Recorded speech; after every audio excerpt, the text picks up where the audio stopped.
Johnny Dollar. Ben Tyler, Johnny. Transworld Fidelity. Oh, hi, Ben. Are you free at present? If the price is right.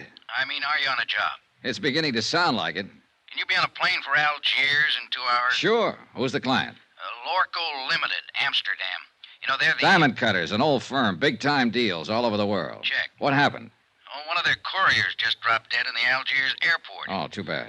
He was carrying a briefcase with $100,000 worth of set stones. Top-grade diamonds. Don't tell me, Ben. Let me guess. That's right, Johnny. The briefcase is missing.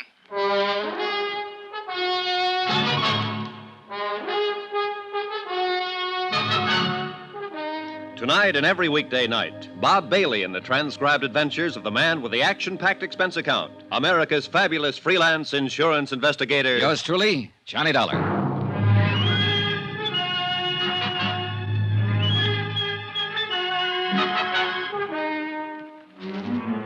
Expense account submitted by Special Investigator Johnny Dollar to the Home Office, Transworld Fidelity Company, Hartford, Connecticut. The following is an accounting of my expenditures during investigation of the Lorco Diamonds matter. Item 1, $324.60, transportation. A routine plane flight to North Africa and the city of Algiers.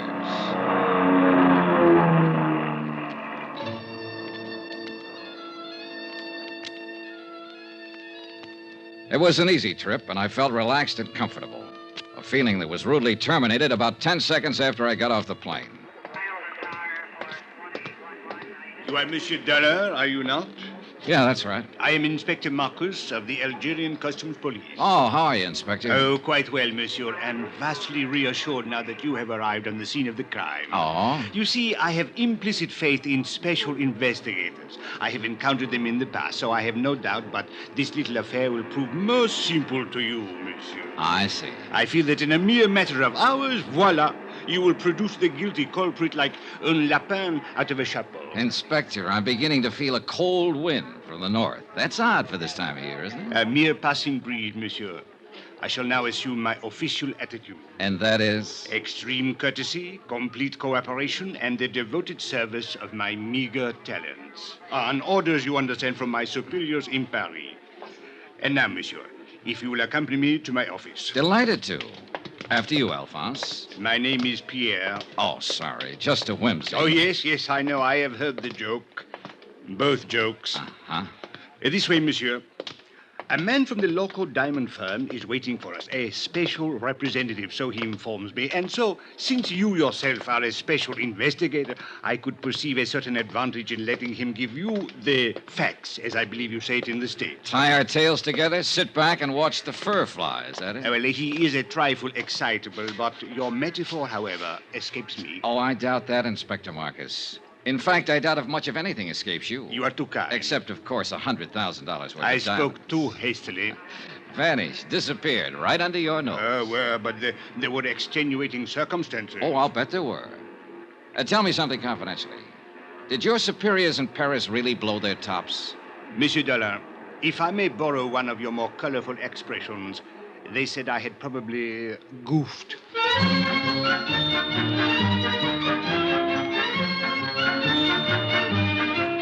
I'd met that same attitude before with local officials. To them, sending in an outsider implied they couldn't do the job themselves. And Inspector Marcus was on an even hotter spot. The air terminal was a port of entry to Algeria, under his jurisdiction, Customs Police. As he said, he'd goofed. Maybe. It is a matter which hath entire past all apprehension. But he was right on I one know that thing. in London Hans this thing is Zeindorf, not have happened. the Lorco In representative, Paris, too, it was is not a have trifle happened. excitable. In Amsterdam, it is unthinkable such thing have happened like this. Even in your New York, mein Herr Dollar, it cannot have happened. But here, in Algiers... It have happened. Yeah, this beautiful diamond gone. All gone. It's like barbarians. This Africa is no place for diamond. Maybe you ought to tell him that in Kimberley. It's differently there. It's entire different. All right, Mr. Zeindorf. Suppose you tell me just what happened. Who can know, mein Herr? 15 years, this courier has worked for Lorco Company. We are think he is trustworthy. Entire trustworthy. Well, even a trustworthy man can die of heart failure. But he has never had this heart failing before. All right, but Perhaps it would be better if I were to, with your permission, of course, Monsieur Seindorf. Yeah, you tell. I am not talk this English much good. Precisely. These are the facts, Monsieur Dollar. The local courier, a man named Paul Gruber, arrived on the plane from Amsterdam yesterday morning. Yeah. Did you know he was arriving? I did not know, but the point is a very clever one.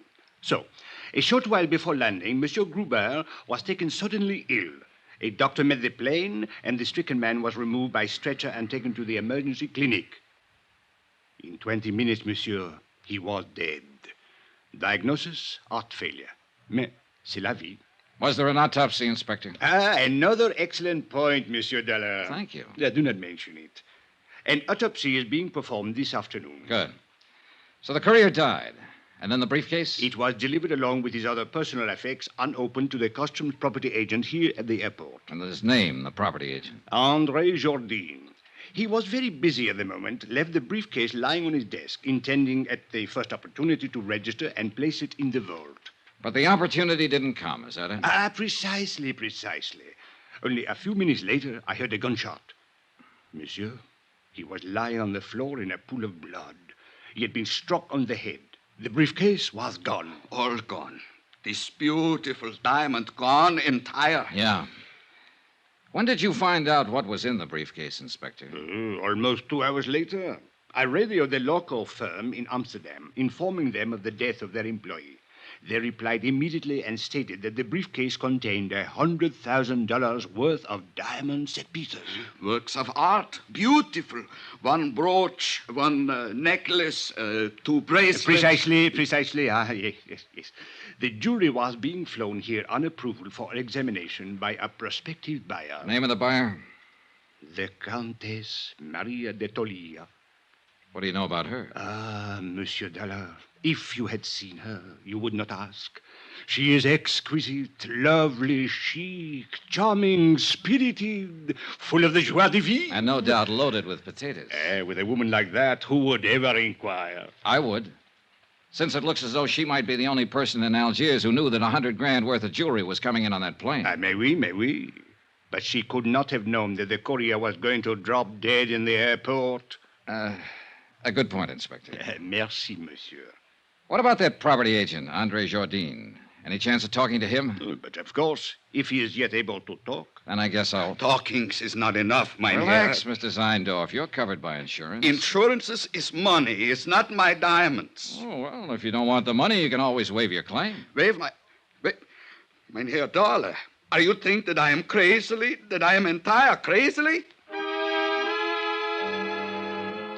I talked to the plane crew who'd come in on the flight with the dying courier. I talked to Inspector Marcus's men, who'd been with him when he found the property agent lying on the floor of his office. I didn't expect much, and I got just that. But it didn't matter. I figured I may have had my man spotted already. The same old story. An ambitious and underpaid government agent opening a briefcase to register its contents and seeing the diamonds there for the taking.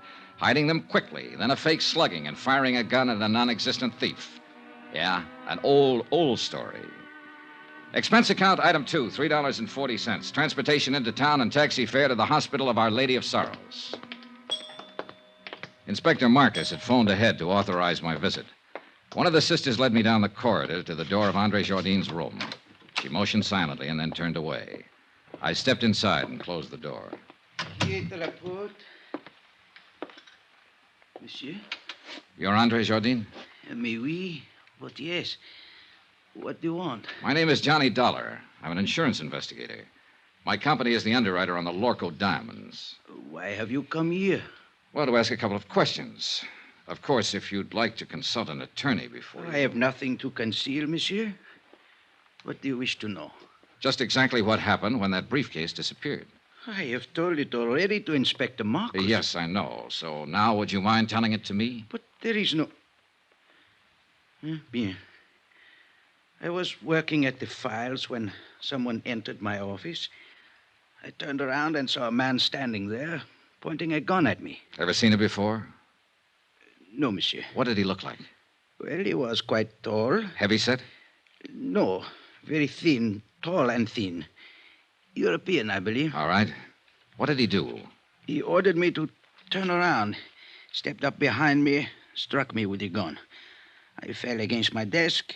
He grabbed the briefcase and ran to the door. You were still conscious? Oui, monsieur, but in terrible pain. I fumbled for my gun in the drawer of the desk and fired one shot. It is all I can remember. Uh-huh. You hadn't by any chance opened that briefcase? I had been too busy. And you didn't know what was in it? Not until they told me today. Andre, I wonder if you'd mind if I lifted a corner of that bandage and took a look at that wound on your head. If you are careful, it is very painful. Oh, sure, I'll be careful. Lie still now, please. It'll just take a second. I'll lift this edge and... I think I am lucky to be alive. Yeah, very lucky. Okay, thanks. It is nothing. Andre, do you happen to know the Countess d'Atolia? The Countess. Oh, monsieur, she is unquestionably... Yeah, I know. She's lovely, exquisite, charming, chic. Well, thanks for your cooperation, Andre. A pleasure, Monsieur Dollar. Take care of that head. It's the only one you've got. You Americans are so whimsical. Oh, yeah, we're all crazily, entire crazily. My pet theory was starting to limp. That slugging wasn't phony. It had taken 14 stitches to close the cut in Andre's head. Whoever hit him hadn't been kidding. They meant it for keeps. I walked down the corridor and stood waiting for the elevator, thinking it over, trying to figure it out. But no go. I needed more facts. And a moment later, I got more facts.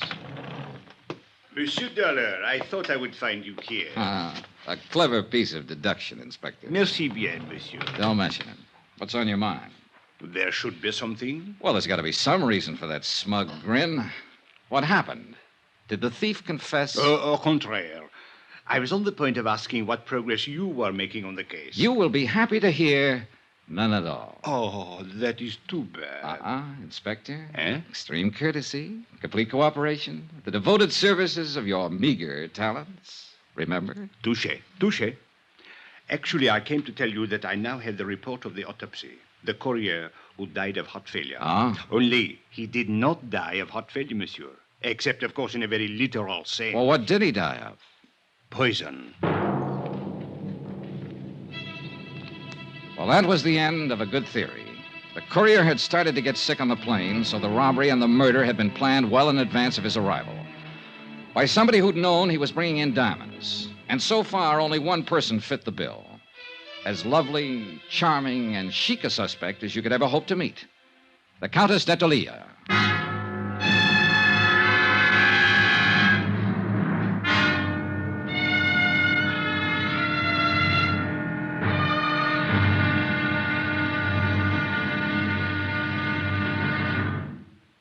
There'll be another intriguing episode in our story of the Lorco Diamonds matter tomorrow. Tomorrow, a lovely woman lies beautifully, and a sinister whisper drifts out of the Casbah. Join us, won't you? Yours truly, Johnny Dollar.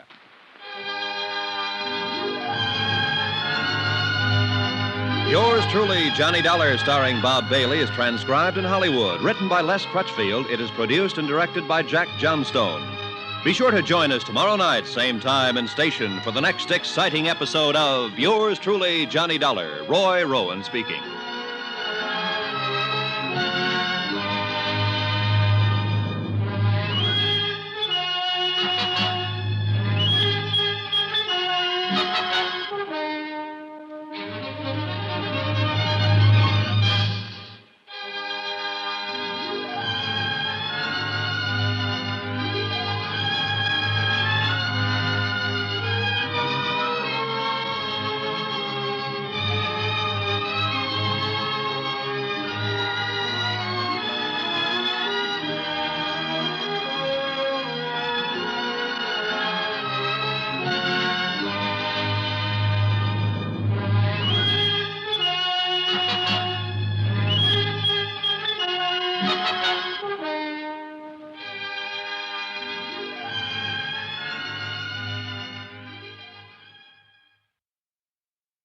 From Hollywood, it's time now for...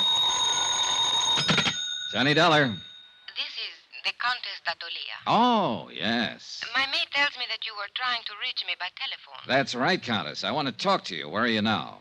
At my residence, of course.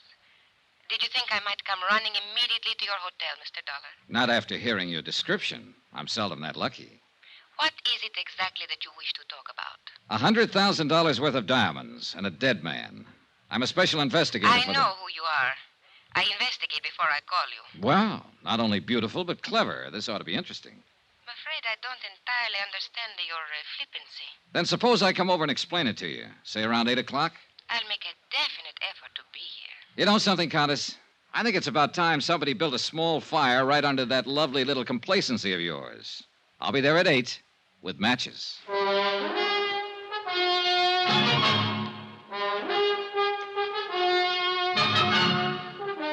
Tonight and every weekday night, Bob Bailey in the transcribed adventures of the man with the action-packed expense account, America's fabulous freelance insurance investigator. Yours truly, Johnny Dollar.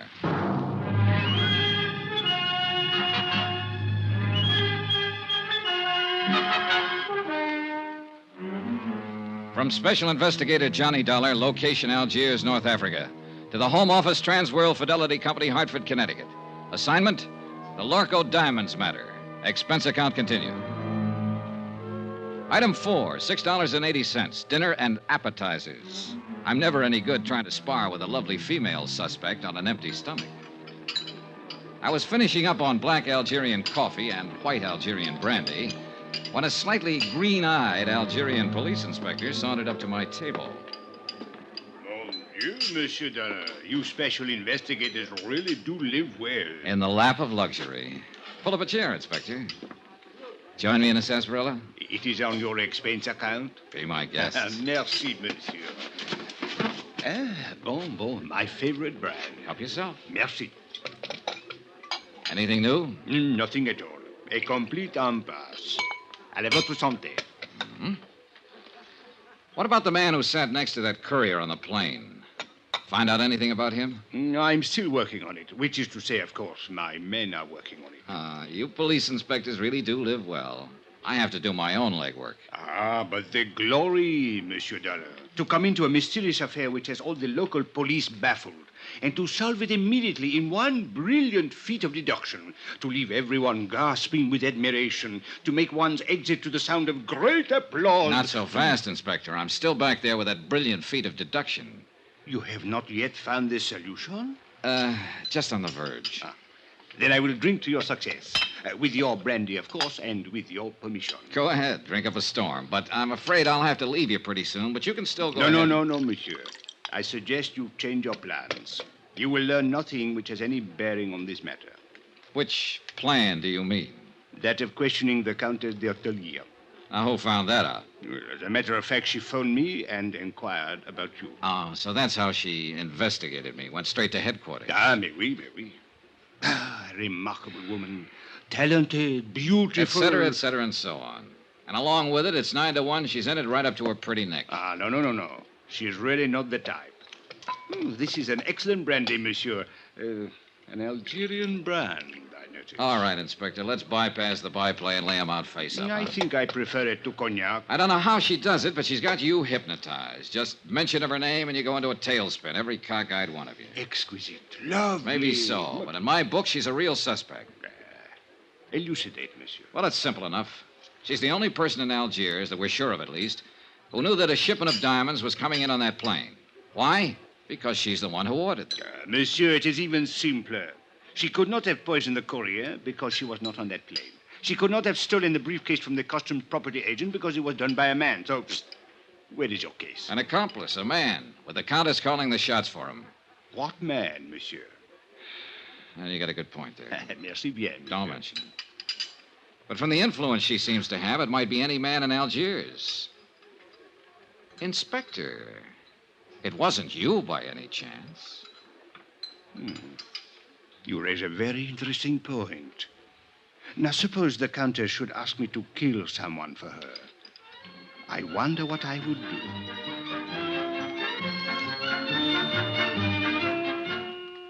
A page boy came into the dining room looking for me. I followed him out and took the phone call in the hotel lobby. It was the American consulate with some information I'd asked for them earlier. I hung up finally and looked at my watch. I was already late for my appointment with the Countess. So I walked out the door of the hotel and flagged a taxi to the apartment of the Countess d'Ortelier. She lived in the swank genteel Bois de Louet, a residential district favored by top government officials and wealthy French businessmen. But the building she lived in was a little frayed around the edges, and the maid she'd mentioned was nowhere in sight. The pieces were starting to fit together. Good evening, Mr. Dollar. Countess? Since you are here, won't you come in? Thanks. This way, please. I'm rather surprised that you came. I was really not expecting you. Yes, I know. Did Inspector Marcus find you? Look, suppose we get it straight right now. You seem to have a lot of influence with the inspector, and probably with his superiors, too, from what I hear. Sit down, Mr. Dollar. Thanks. Well, do we play cat and mouse for a while, or do you want to give up right now, hand them over, and, as they say, throw yourself on the mercy of the court?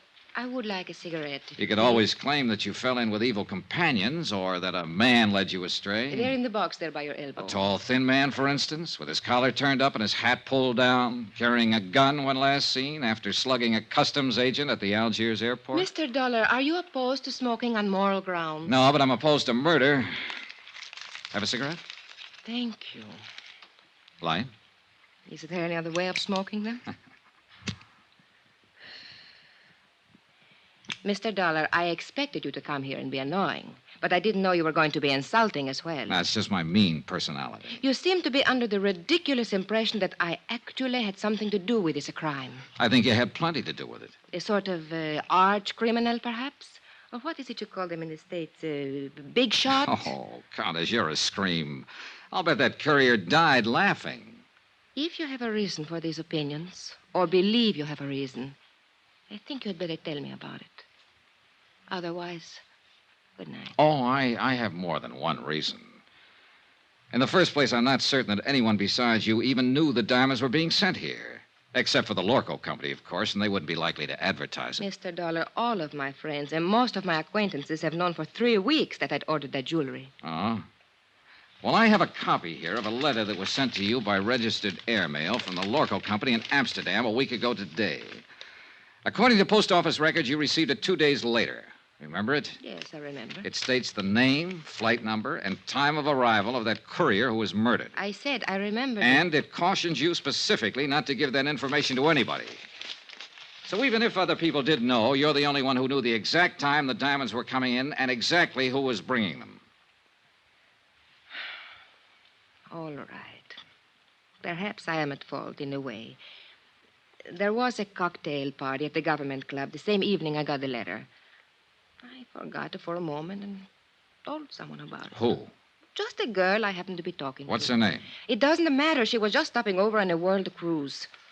Anybody else hear you? I don't know. The place was packed. Government men, business people, Army, Navy officers. Anyone might have heard. Uh-huh.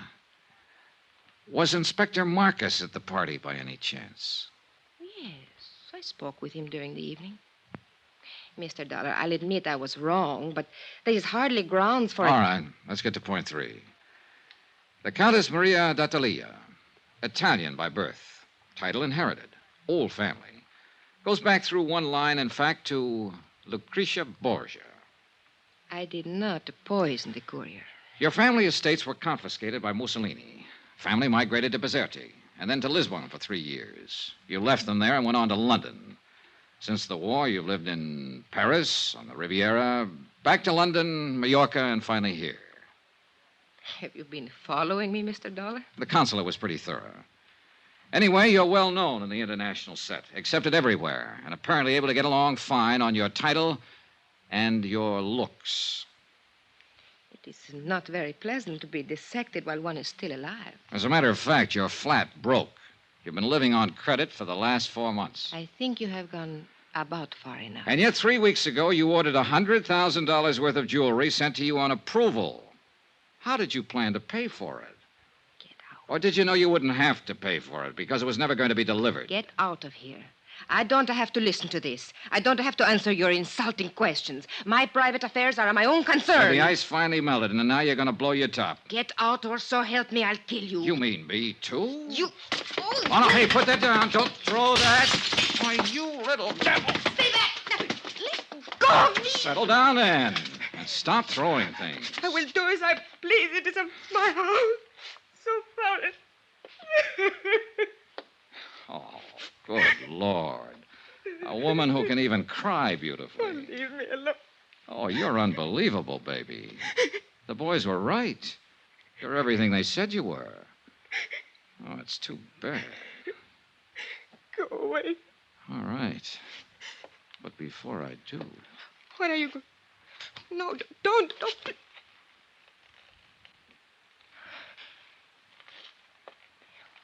Why did you kiss me? Oh, it beats me. Just call it a sudden impulse. Then you have changed your mind? You don't really think I'm guilty? Oh, honey, I still think you're in this up to your ears.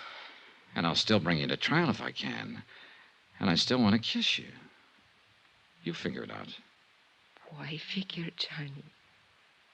I liked it, too. Oh, you ought to be locked up. If for no other reason, just to protect the guys who... What is it, Johnny? What are you going... That cigarette in the ashtray. Put it out fast. Get the windows open, all of them. Where's your kitchen? Back through the hall. Johnny, what are you going to do? Stay alive, if I can. It was gas fumes, one of the bottled gases they use for cooking in the higher-priced apartment districts. The concentration had been building up and finally seeped into the drawing room. If we'd lit another match, we'd have been blown to bits. The kitchen was dark, but I didn't dare snap a light switch. One spark would do it. So I held my breath and followed the sound and finally found the range. Every burner valve was wide open. I could vaguely make out a glass-pane door opening onto a terrace.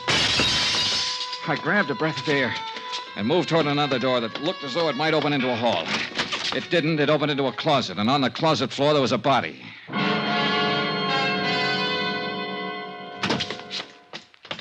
What happened, Johnny? Why did you go... Johnny, who's that? He's a man from the Lorco Company. Name is Zeindorf. Zeindorf? But where did you find him? Out there on the floor of a closet. But why? What was he doing here? You tell me. I don't understand it. He has no business here. What is wrong with him, Johnny? Well, right at the moment, he seems to be a little bit dead.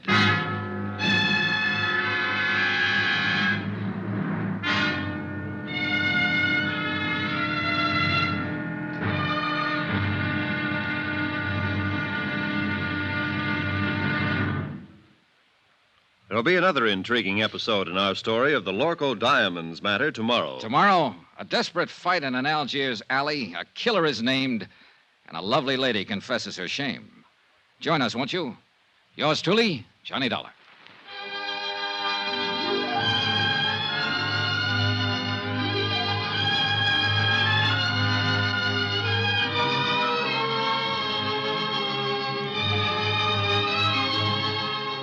Yours truly, Johnny Dollar, starring Bob Bailey, is transcribed in Hollywood. Written by Les Crutchfield, it is produced and directed by Jack Johnstone.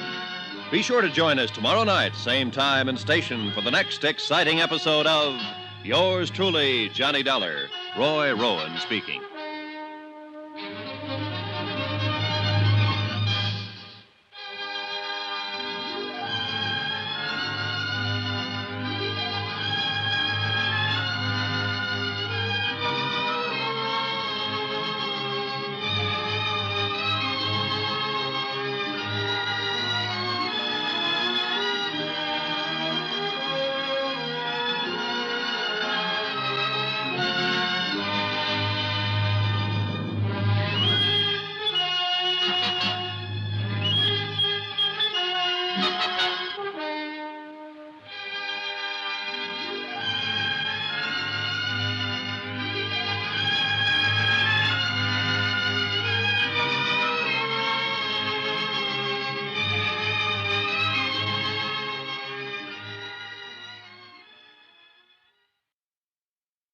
From Hollywood, it's time now for...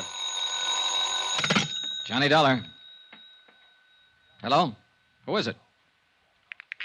Hello? Hello? Johnny, who is it? I don't know, Countess. Maybe they weren't expecting a man to answer, or at least not me. I would not know about that. What about this guy who was lying unconscious in your closet? Would you know anything about that? No, Johnny. I didn't think you would. I'll give him another shot of those smelling salts. I think he's coming, too. Good. Maybe he'll know about some of these things. Yes, he will. Some of them. And, of course, he will tell you.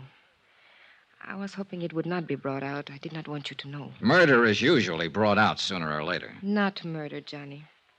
It is not that simple.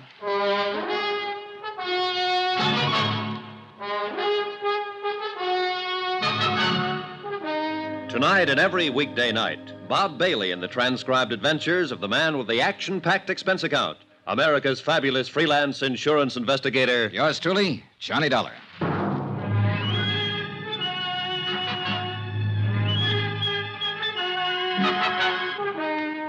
From Special Investigator Johnny Dollar, location Algiers, North Africa, to the Home Office Transworld Fidelity Company, Hartford, Connecticut. Assignment, the Lorco Diamonds matter. Expense account continued. Item 6, $9.30, smelling salts and a bottle of scotch. The smelling salts were needed for a double-talking fellow named Zeindorf, who'd managed to get himself gassed half to death in a closet. A representative of your client who suffered the $100,000 loss, Lorco Diamonds of Amsterdam. The scotch was for me. Johnny, he doesn't like it. Should I go on holding them under his nose? Yeah, sure. Keep shoving him at him until he's strong enough to fight you off. That's how smelling salts work. A person has to come to in sheer self-defense. Nine, stop. Is more too plenty already. My nose is killed, dead, no more. Maybe you've been poking it into the wrong places. What were you doing in that closet, Mr. Zeindorf? It's nothing. I can tell you the entire thing in 2 words. Use more if you need them, but make it good. Nobody has found this beautiful diamond. Nobody has do anything. So I'm come looking for mine own self. In that closet? 9 is only for hiding. I am wait for everybody going away, going at sleep. Then I am going to looking. In my apartment. What made you think they would be here? You are pleased to forgiving me, Fräulein. But I am not taking the chance. I'm think to looking every place. Who turned on the gas out there? Do not ask, kid. I know nothing. I think I have sleeping some, maybe, and when I have waking, I am died almost. Yeah. Well, apparently somebody was out to get one of us at least.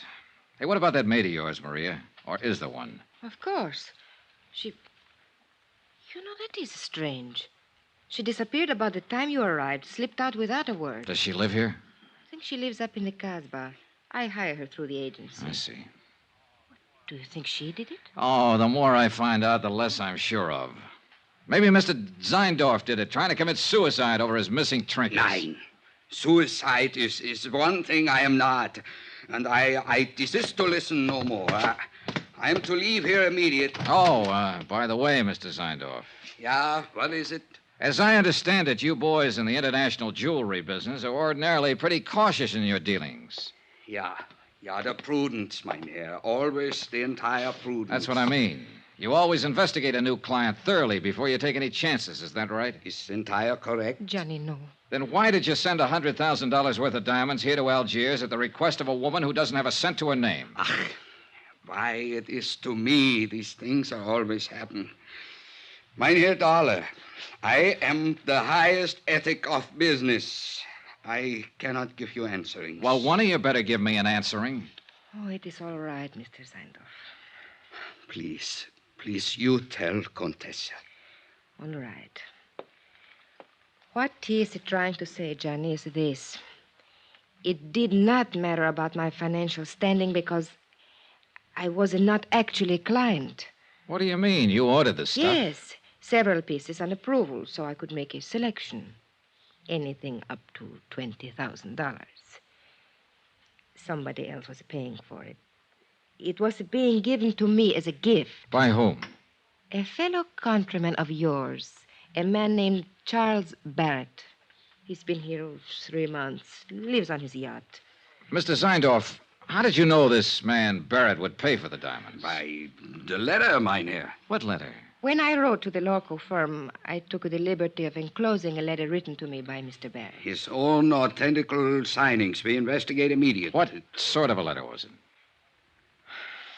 He promised to pay for a gift of jewelry up to $20,000 of my own selection in return for certain considerations. What considerations? Romantic, mynheer. It is a little present of the engagement. Is that what it was, Maria? An engagement present?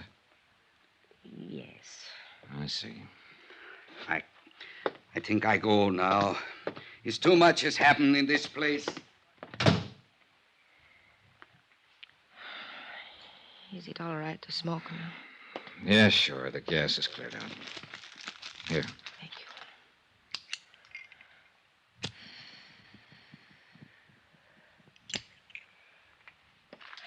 you. I wish you hadn't kissed me, Johnny. I thought you said you liked it. I did. That is why I wish you hadn't. Are you trying to say that... Oh, relax, Johnny. I am not a child. No, I have not fallen in love with you any more than you have with me. But I could, very easily. What about this man, Barrett? What's he like? Oh, an overbearing, spoiled, middle-aged little boy. The price sounds kind of high. What else is there? Ever think of working? Where? At what? In Italy, yes. But you know what's open there for an impoverished countess. Yeah, I know. And I suppose you can't get a work permit anywhere else, is that it? Oh, forget it, Johnny. All I know how to do is be highly ornamental, say the right things to the right people, do the right things at the right time, and eat by stealing caviar at cocktail parties. You go hungry a lot that way. Yeah, I guess it's rough. Well, don't let it throw you, honey. You're not the first girl who married for money. What? I guess you don't understand. Nobody has said anything about marriage. Oh, I see. Well, Johnny, I imagine you will be leaving now. So, good night, Johnny. Goodbye. For all the progress I'd made in the case, I might as well have stayed at home. Another fish off the hook. Logical suspect number one had been the customs property agent Andre Jardine. But the blow on the head that sent him to the hospital hadn't been faked. And that, plus the fact the diamond courier had shown symptoms of poisoning before the plane even landed, seemed to leave Andre in the clear. And now, number two, Maria Countess d'Attalia, was apparently able to supply another answer every time she needed one. And her answers were backed up by Hans Zeindorf, Lorco's own representative. We were shortcutting through the harbor district when I began to realize that the same car had been behind us ever since we'd left Maria's. It was a low-slung English job, expensive and easy to recognize. Driver. Oui, monsieur? Hit the gas a little harder. See if you can shake that car behind us. Mais oui. The other car picked up speed to match ours and still held the same distance. Hey, try a couple of fast corners. I want to make sure. Yeah?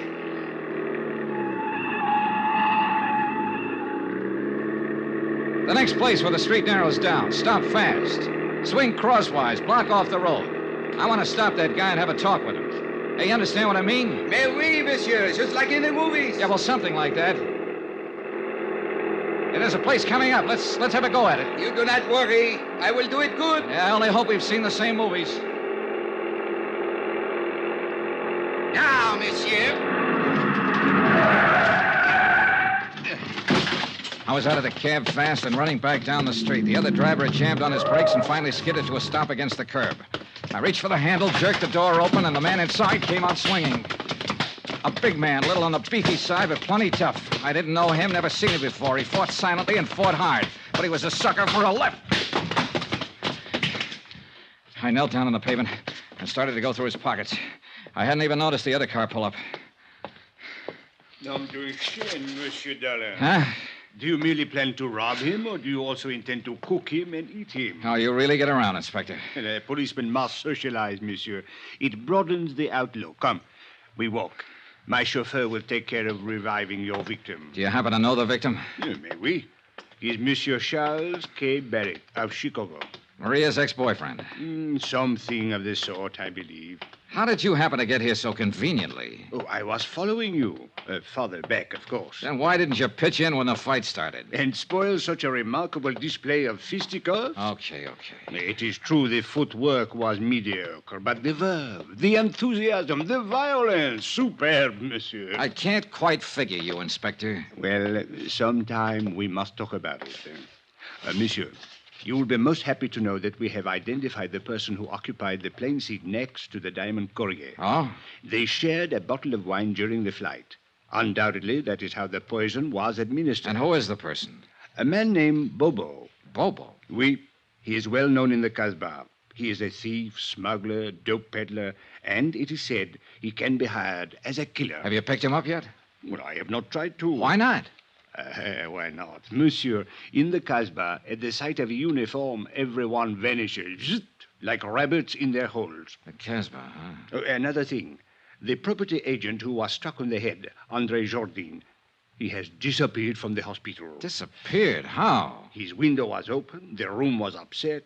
It was very odd. Yeah. Look, Inspector, I think I'll get on back to the hotel and get some sleep. No, as you wish. Yeah, I'll talk to you tomorrow. Maybe. Oh, there is one more thing, Monsieur Dollar. Huh? I think perhaps I should warn you of something in the event you should call again on the Comtesse. Warn me of what? Well, 2 days ago, I installed a dictaphone in her apartment. You what? I must admit I found your conversation this evening most entertaining. Inspector, you are a rat. Oh, please do not concern yourself in the least. I am the soul of discretion. Maybe. Monsieur, I am a Frenchman.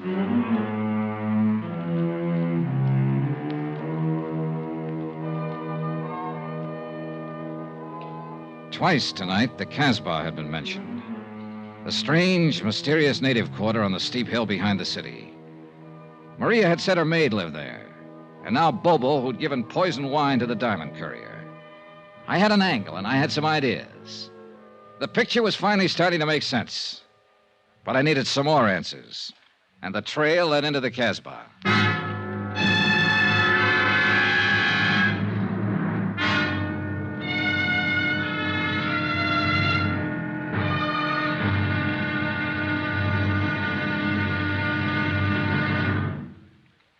There'll be another intriguing episode in our story of the Lorco Diamonds matter tomorrow. Tomorrow, a bungling fool, a tightening net, and a violent death in a crooked alley of the Casbah.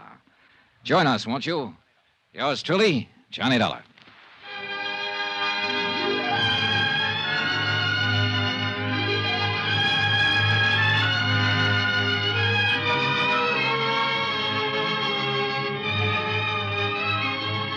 Yours truly, Johnny Dollar, starring Bob Bailey, is transcribed in Hollywood. Written by Les Crutchfield, it is produced and directed by Jack Johnstone. Be sure to join us tomorrow night, same time and station, for the next exciting episode of Yours truly, Johnny Dollar. Roy Rowan speaking.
From Hollywood, it's time now for Johnny Dollar.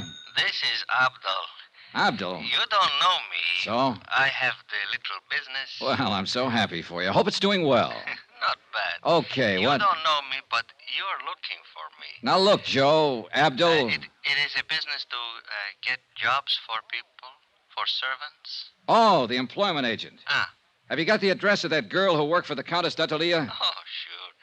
You're very lucky. She's very pretty. You've got the wrong idea, Abdul. I just want to talk to her. Sure. Where does she live? For $20, I will remember. I'll give you 10. No, she's worth more. Look, knock it off. I gotta find her and talk to her fast while I'm still alive. And while she is.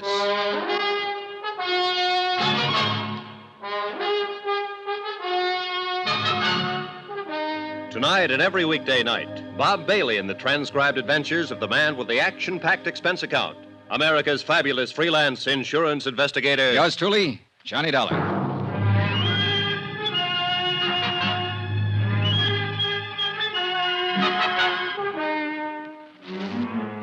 From Special Investigator Johnny Dollar, location Algiers, North Africa, to the Home Office Transworld Fidelity Company, Hartford, Connecticut. Assignment, the Lorco Diamonds matter. $100,000 worth missing. Expense account continued. Item 9, $15 even. Gratuity, tip, gift, bonus. Why kid about it? It was a bribe. To a man named Abdul for the address of a girl named Chada. An address up in the native quarter, the Casbah. But the idea wasn't romance, no matter what Abdul thought. 4 hours earlier, in the Countess d'Atelier's apartment, somebody had turned on the gas and tried to kill one or both of us. It was 9 to 1 that the somebody was Chada the servant. I wanted to ask her why.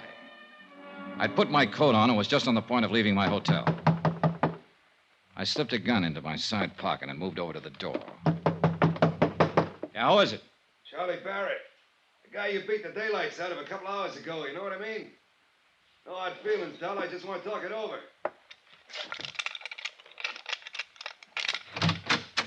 All right, Barrett. What's on your mind?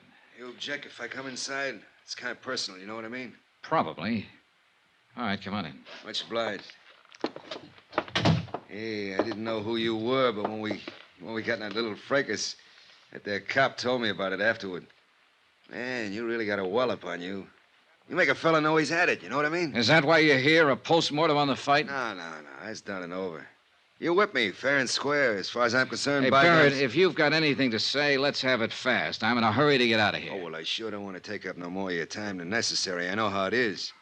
Of course, I'm on vacation now, but back in Chicago, I'm in the meat business. Look, Barrett, will you At please... least in a way I am. I'm in byproducts, actually. You know what they say? Use everything but the squeal.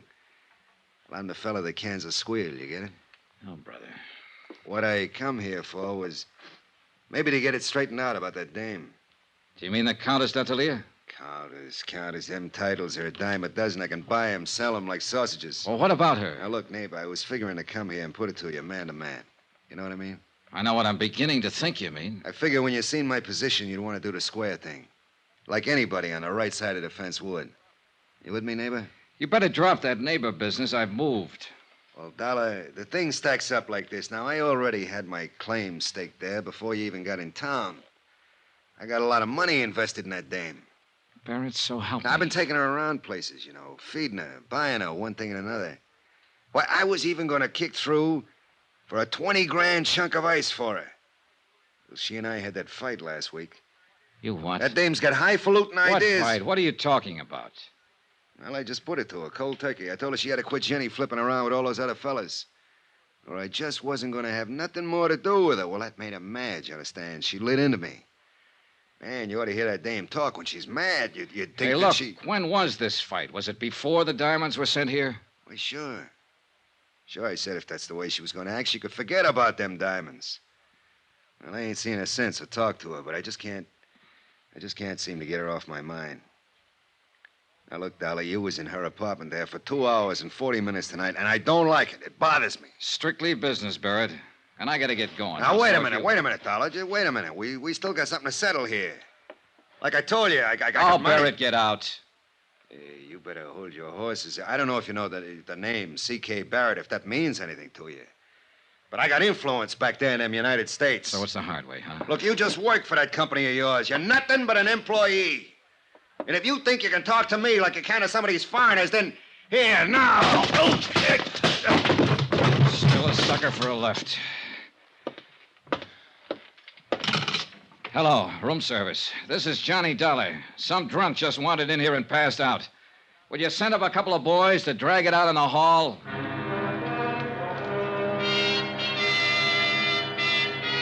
Expense account item 10, $5.30. A tip to the bellboys and taxi fare to the Casbah. The taxi dropped me off at the end of the causeway, and from there on I walked. It was late, well after midnight, but the narrow, crooked alleys were teeming with life. Some of it out in the open, some of it under cover. Small groups of people met together here and there along the cobbled streets. Men of 24 tongues and dialects. And women, too, slipped silently in and out of the dark doorways, crouched over tables in the dim-lit cafes and coffee houses. Groups usually fell silent when I passed and stared with hostile curiosity. The Casbah, backwash of North Africa. Little known, seldom bothered, and scarcely policed. And for an outsider, especially at night, more dangerous than dynamite. The address Abdul had given me turned out to be a coffee house, but it could still be legitimate. And there was only one way to find out.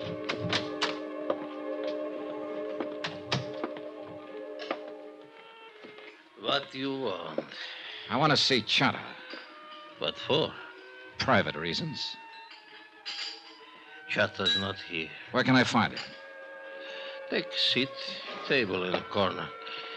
Maybe she come. I took the seat, ordered coffee, and waited. A wrinkled old Arab squatted on a rug in the middle of the room and played strange, weird melodies. Gradually, the other patrons went back to their conversations, ignoring me completely. In fact, pointedly. 20 minutes passed. The girl didn't show. You will, of course, not object, monsieur, if I take the liberty of joining you? No, sit down. Merci. So, you wish to see Chata? Yeah, that's right. Do you know her? Oui, I know her very well. Know where to find her? But naturally, monsieur, I always know where to find her. She's my woman. Oh, so you're the man they call Bobo. Oui, monsieur. The man who poisoned the diamond courier. Oh, monsieur, it is true that I gave him some wine. A little, not much. But I think perhaps it was a bad vintage. Yes, most unfortunate. It was for him. Well, perhaps it was for the best. Life is so uncertain. But I do not wish to think of such unpleasantness. Instead, let us talk about diamonds. Let's talk about killing, or attempted killing. Is Chata the one who turned on the gas in the Countess's apartment?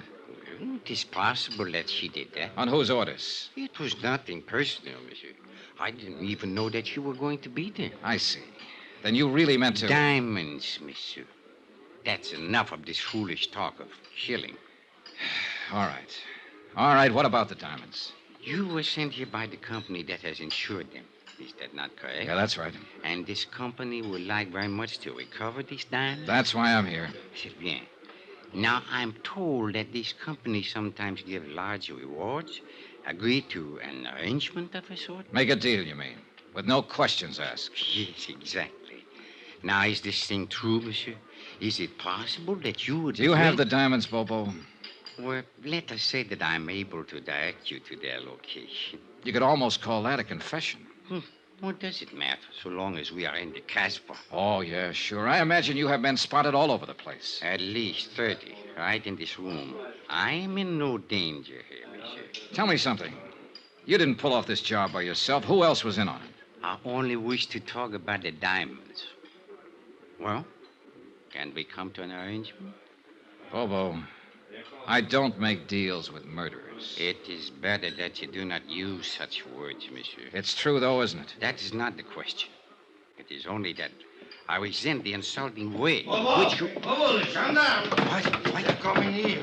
Bobo! Wait. Did you arrange for the police to come here, monsieur? I'm as surprised as you are, Bobo. Consider this matter of the deal. We will talk more at some other time, eh? The patrons rushed for the doors, and in 1 minute flat, the coffee house was empty. Even the owner was gone. I was the only one left.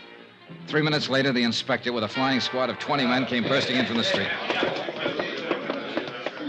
Well, Monsieur Dollar, I'm happy to find you are still alive. Why don't you get lost somewhere? For you, I think it most fortunate that we arrive in time. Oh, sure, in time to foul up the only lead I had in this case. To lose a suspect is better than to lose one's life, monsieur. Look, Inspector, I was holding a gun in my pocket, covering Bobo from the second he sat down at the table. But, monsieur, So 30 men or not, if it had come to a showdown, he couldn't have done a thing. Because he'd have been the first one to get it, and he's smart enough to have known that. But I thought Let's that... face it, Inspector, you've done it again. You goofed. But I was only thinking perhaps... Mon Dieu, what is to happen next? The shooting was somewhere outside, but it hadn't been the police. All of the inspector's men were inside the coffee house. He gave them orders quickly, and they fanned out to search the area.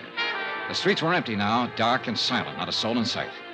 We split up into pairs. I worked with Inspector Marcus for a while and left him and searched alone along a narrow side passage. And that's where I found him.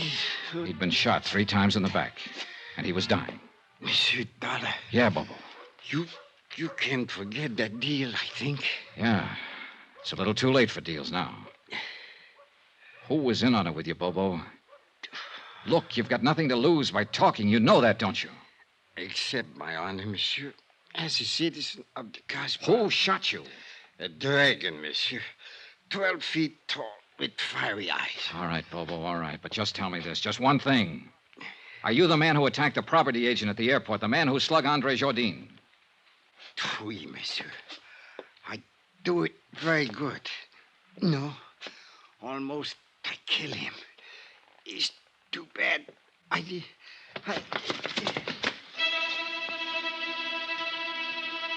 A minute or two later, Inspector Marcus came up, and we stood there looking down at the dead man lying on the stones of the alley. He was a short man, stockily built, with wide shoulders and a deep chest. It was the body of a man of action, of accomplishment. But he'd chosen to be a smuggler, dope peddler, thief, and killer. And now he had become the victim of another killer. Did he say anything, monsieur? Was he able to talk? Yeah, enough. Eh? What is it you mean, monsieur? Do you know who is guilty of this? Yeah, that's right, Inspector. I know the whole story now. The whole filthy, rotten story.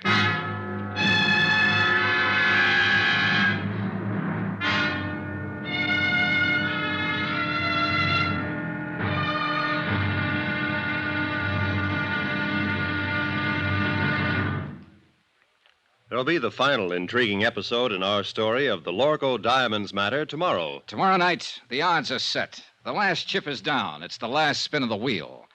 And death is the croupier. Join us, won't you? Yours truly, Johnny Dollar.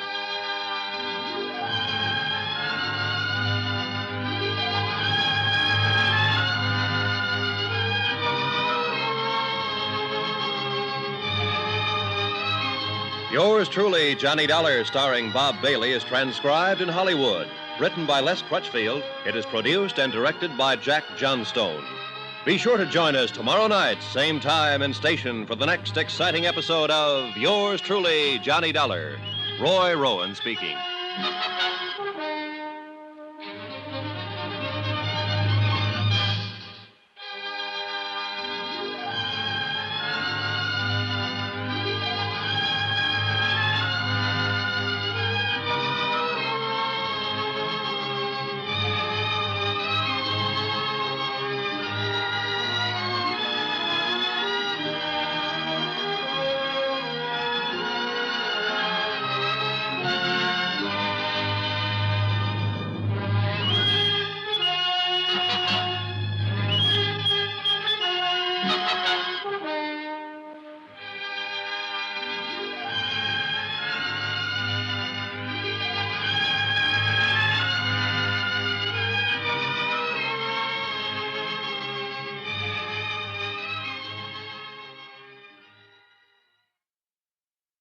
From Hollywood, it's time now for... Johnny Dollar. Johnny, this is Maria. Maria. Well, isn't it kind of late at night to call? You've got to help me, Johnny. I'm being followed. Aren't you at home? No, it's a little cafe on the waterfront. I came in here to phone. Why the devil did you have to go out? Everything was set up. If you'd stayed home, you'd have been safe. What are you trying to do, get yourself killed? Johnny, this is no time. Where are you? What's the name of the place? The Marrakesh, number 41 Rue de la Mer. I'm afraid to go outside. No, whatever you do, don't go outside. Stay right where you are until I get there. But, Johnny... Take your choice, Maria. It's either that or wind up on a marble slab. What do you mean? You know what I mean. You know better than anybody. Now stay there.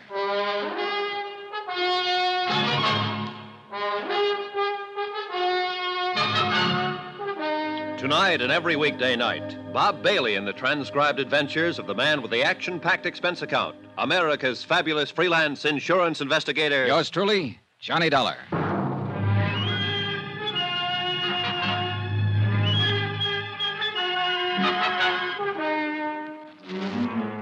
From Special Investigator Johnny Dollar, location Algiers, North Africa, to the Home Office Transworld Fidelity Company, Hartford, Connecticut.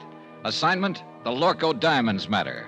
$100,000 in jewels stolen, and a murder. Expense account continued. Item 12, $2.20, taxi fare to the waterfront of the Marrakesh Cafe. There was no time to lose and no time to get help from Inspector Marcus. A half hour earlier, he'd set a trap, and he and his men were staked out around Maria's apartment house waiting. But apparently, she'd gone to the cafe before he got there. So now the whole thing had blown wide open.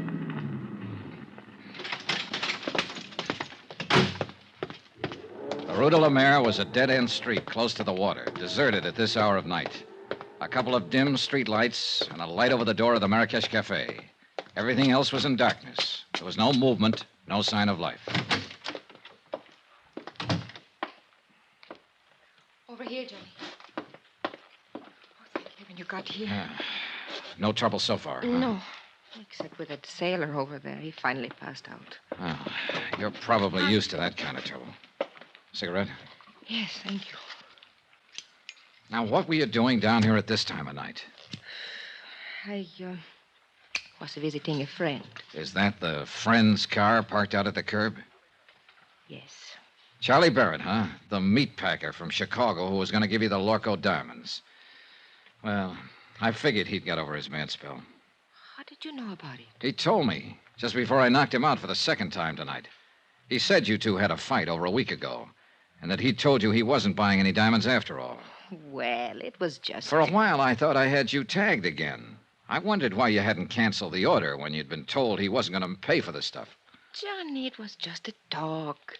I knew he would come around. Yeah, well, that's about the way I figured it. Another explanation. So I let you off the hook again. Why, Johnny? Why have you been trying so hard? Trying what? To find some way of involving me in this. Well, the facts just seemed to turn up. I wasn't trying to find them. It made a big difference, didn't it? Learning about Mr. Barrett. Learning what about him? That I was accepting a $20,000 gift from him. Why should it? Your life's your own. It did, though. Before that, you were... Well, seemed to be interested. Sure. You're a very beautiful woman. And that's all it was? What more did you want? All right, Johnny. Forget it. I don't blame you. Hey, tell me something. What about Barrett? Now that you've kissed and made up, is the engagement back on again? I haven't decided yet, Johnny. Ah. Well, come on. Let's get out of here. I'll take you home. Do you think it's safe? There was no sign of anybody around when I came in. Whoever it was probably got scared off. Oh, I was scared to death. When I saw the lights of the cafe, I jammed on the brakes and ran for the door. The other car was right behind me. Get a look at the driver? No. How'd you get hold of Barrett's car? Borrow it? He gave it to me. Not a bad night's work. It's a good car. Get in. You really play rough, don't you, Johnny? Sometimes. It depends on the... Get down, quick, back of the car. It came from across the street. It's pitch black over there. What are you going to do? Look, Maria, you're safe as long as you're back of the car here. What about you? I can't get a shot from here. I'm pinned down. I'm going to make a run for that stone curb. Try to draw a shot and see where the flash comes from. Be careful, Johnny. Oh, don't worry, kid. I'm the carefulest guy you ever saw. All right, now sit tight. Here goes. Are you all right, Johnny? Yeah, I think I got him spotted. Let's see just how close I can... There's somebody running away. Yeah, so do I. Oh, where the devil? Why don't they get some streetlights down there? That car that's starting up. Yeah, I see it. They're getting away. One lucky shot might... Ah. Give me your keys. Wait here. I'm going after No, him. no, I'm going with you. Then pile in. Hurry up. Let's go. A few blocks away, I picked up the taillights of the other car and poured on the gas to keep hanging on. We roared through the empty streets along the waterfront, then swung into the coast road and headed out of the city. The model I was driving had been built for road racing, and barring accidents, I didn't figure the car ahead had much chance of shaking me. It was a narrow, winding road following the rocky edge of the headlands, and the curves were sharp and dangerous, especially at the speed we were traveling. Finally, it happened. The car ahead roared up a steep grade and missed the curve at the top. It rolled over and over, the headlights cutting crazy patterns in the blackness as it plunged down towards the beach. I finally braked to a stop about 30 yards from the wreck, jumped out and started toward it, and just then... the gas tank caught and burst, and the car exploded into a tower of flames. I caught a glimpse of the driver pinned in the wreck. Then the fire took over and covered him. And I knew one thing was certain. He'd had it.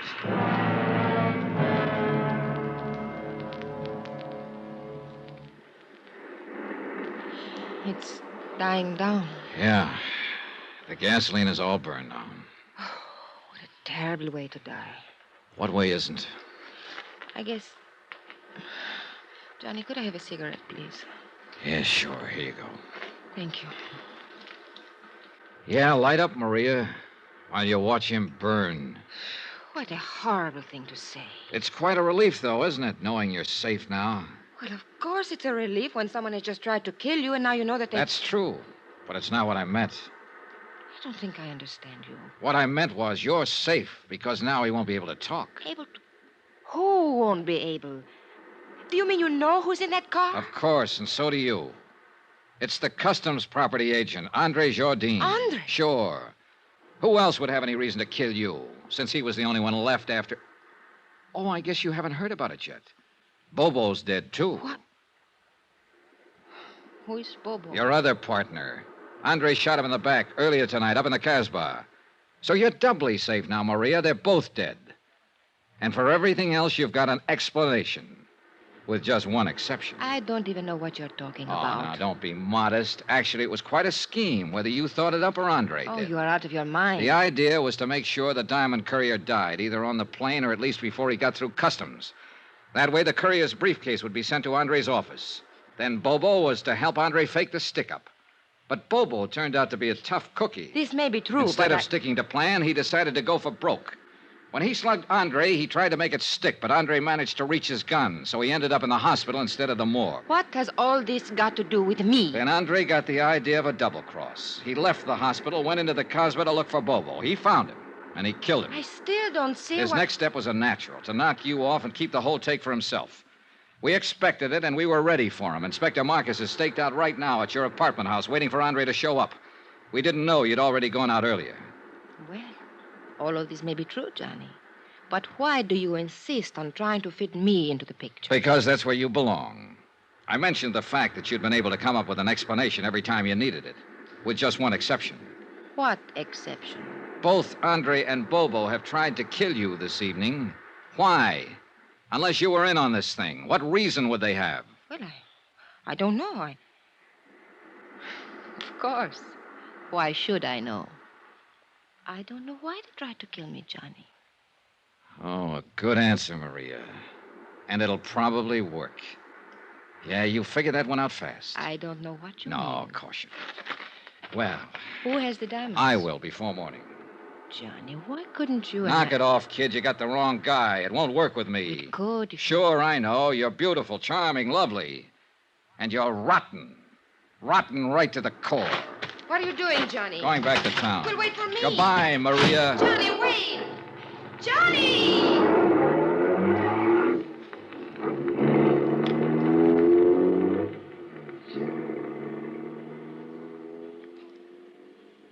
An hour later, I was out at the air terminal in the customs property office watching Inspector Marcus open a vault. Mon Dieu, what a nuisance. Always they make these combinations so difficult. That's the general idea, Inspector. True, but still one would think that... There we are. And now, if you are correct, Monsieur Dollar, we shall soon have our hands... There, that briefcase in the corner. Mais oui. It is the one. Good. Let's have a look at it. It will be necessary to force the lock. Here, pry it open with this. Looks like an easy one. It is merely a matter of... Voila. Ooh, beautiful, no? Yeah. Too beautiful. Tell me something, Monsieur Dollar. What made you know that Andre Jardine was guilty? Something Bobo said just before he died. Hmm? Yeah.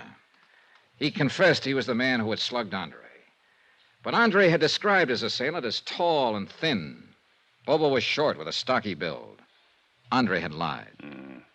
And all this time, the diamonds were right here in this vault to which Andre, as property agent, had access. Can you think of a safer place? Hey, Inspector, what about Maria D'Attoria? Well, I am inclined to agree with you, Monsieur Dollar, but... well... Yeah, I know. Nothing but suspicion. Yeah, precisely. If I were to file charges and bring her to trial on such evidence as this, well, she would cry a little, perhaps, and look very beautiful. And, monsieur, the court would hang me, not her. Yeah, you're right. You could never make it stick. C'est la vie.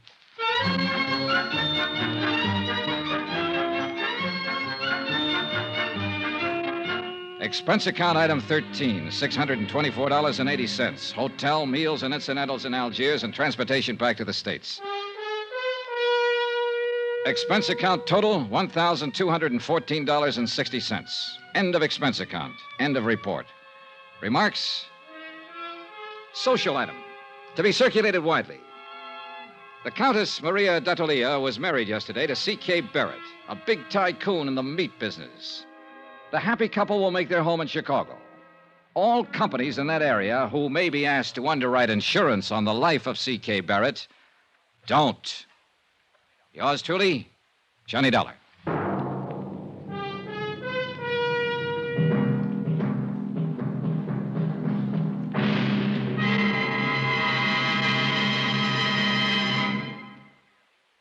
Remember, there'll be a new exciting story on Johnny Dollar beginning next Monday. Next week, the Bradrick matter, an exciting chase after a charming, beautiful girl.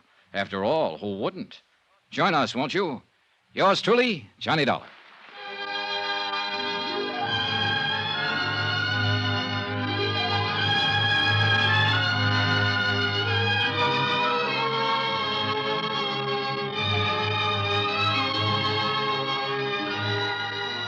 Yours truly, Johnny Dollar, starring Bob Bailey, is transcribed in Hollywood. Written by Les Crutchfield, it is produced and directed by Jack Johnstone. Heard in this week's cast were Lillian Bayef, Jack Moyles, Victor Perrin, C.K. Barrett, Lawrence Dobkin, Forrest Lewis, and Jay Novello. Musical supervision by Amerigo Marino. Be sure to join us on Monday night, same time and station, for another exciting story of yours truly, Johnny Dollar. Roy Rowan speaking.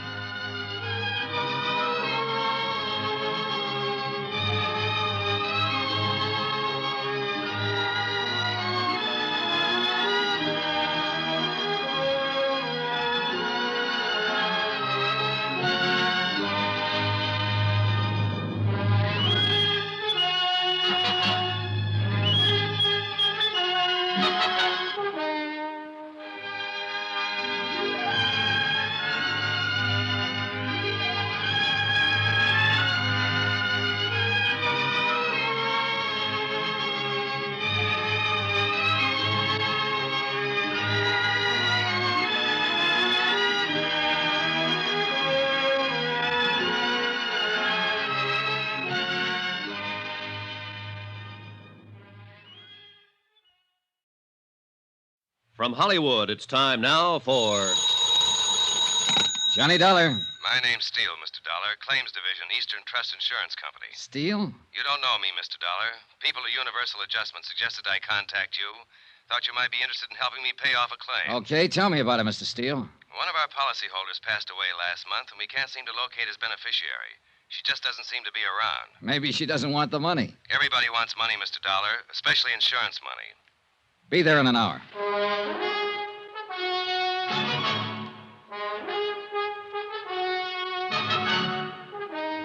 Tonight and every weekday night, Bob Bailey in the transcribed adventures of the man with the action-packed expense account, America's fabulous freelance insurance investigator. Yours truly, Johnny Dollar.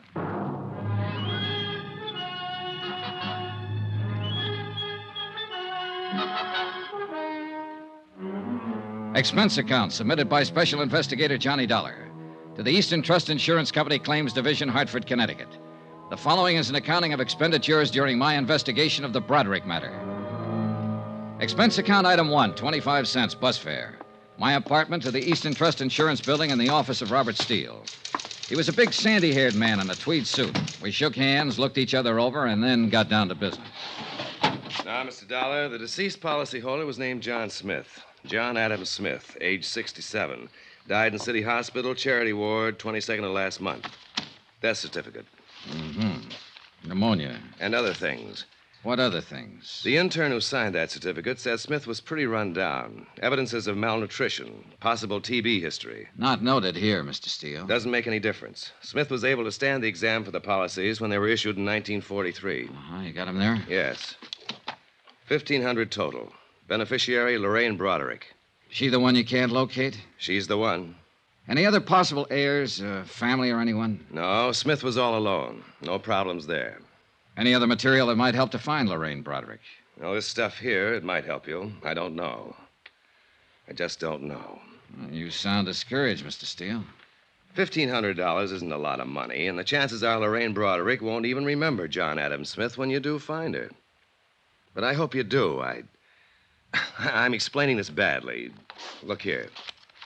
You see? Mm-hmm. And here. And here. It's the same all through the book. Smith was absolutely religious about his payments. Never missed a one. Never let it slide one day. Now, I bet I've got the record of 20,000 policy buyers. But none of them reads like that. I'm impressed, Mr. Steele. Can you tell me why Smith died in a charity ward if he was this conscientious? He didn't have any money or friends or home. He made his living selling papers. Oh. We wouldn't have known about his death except for the fact that the coroner's office called us. What can you tell me about his beneficiary? Lorraine Bradrick was just someone who stopped and talked to him one day while he was selling papers. She was 11 years old at the time. What? Yes. The agent who sold the policies used to buy his papers from the old boy. One day, Smith stopped him and said he wanted to do something nice for a nice little girl named Lorraine Bradrick. So he began taking out the policies. The agent have any more background on that part of it? No. Lorraine Bradrick met Smith that one afternoon and helped him sell his newspapers. Smith never saw her again after that. 1943, she must be 23 or so now. Well, I hope she grew up to be the kind of person he thought she was then.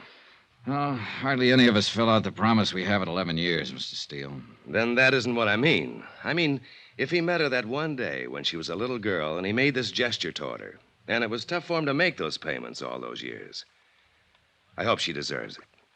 The money doesn't mean anything, but that kind of endorsement from somebody, even an old bird who sells papers on a corner, is worth more than all the money in the world.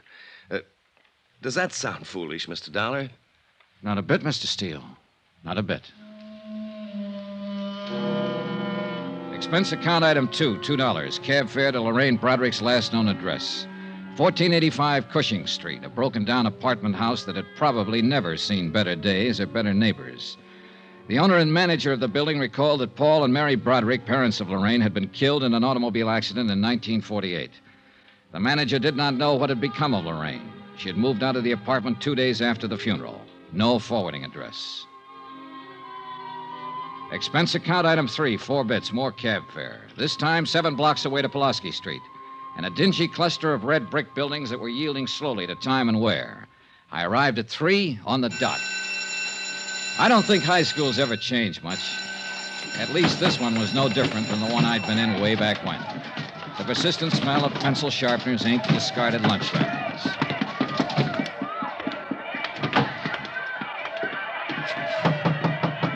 Yes? Sister Mary Regina? Yes, may I help you? Good afternoon, sister. My name's Johnny Dollar. I wonder if I could talk to you a moment. Dollar. Yes. Are you sure you shouldn't be speaking to Sister Amadea in the grade school? I don't believe we have any students named Dollar. Oh, no, this... sister. I don't have any children in school here. I've been hired by Eastern Trust Insurance Company to locate a beneficiary on one of their insurance policies. I thought perhaps you might help me. Well, I'll try, Mr. Dollar. I took a chance and came here because it was the nearest high school to the girl's address. Her name is Lorraine Bradrick. Lorraine Bradrick? Yes. The last trace I have of her was in 1948. She was about 17 then, possibly still in school, possibly this school. Lorraine Bradrick. Mm-hmm. Sound familiar, sister? In a way, yes. Oh, there are so many, Mr. Dollar. Yeah, I just met about 3,000 of them out in the hall. Yes, I know. 1948. Benson, Brady, Bradrick, Lorraine Mary Bradrick. Oh. Yes, Mr. Dollar, your guess was very good. She was here in St. Charles from 1945 to 48, yes. I wonder if there's an address listed there, home address. 1120 Seaton Place. Oh, my, that's quite far from here. Parents, deceased, guardian. Oh, Anything wrong, sister? why, I remember Lorraine now, Mr. Dollar. Her parents were killed in an automobile accident in her senior year. Yes, and she went to live with her uncle, James Bradrick, at this Seton address. Oh, yes, I remember that lovely girl. She was in Sister Hildegard's class. That ties up with what I know about her so far, sister. Oh, I remember her so clearly. I can even see her face. Perhaps that was it. Her face, like an angel's, gentle and fresh and wonderful. The man who left her the insurance money must have thought the same as you do, sister. He saw her one day when she was 11. Oh, I have an annual from that year, Mr. Dollar. Would you like to see Lorraine? Yes. Right here. Yes, here we are. That's Lorraine Broderick. Beautiful, isn't she?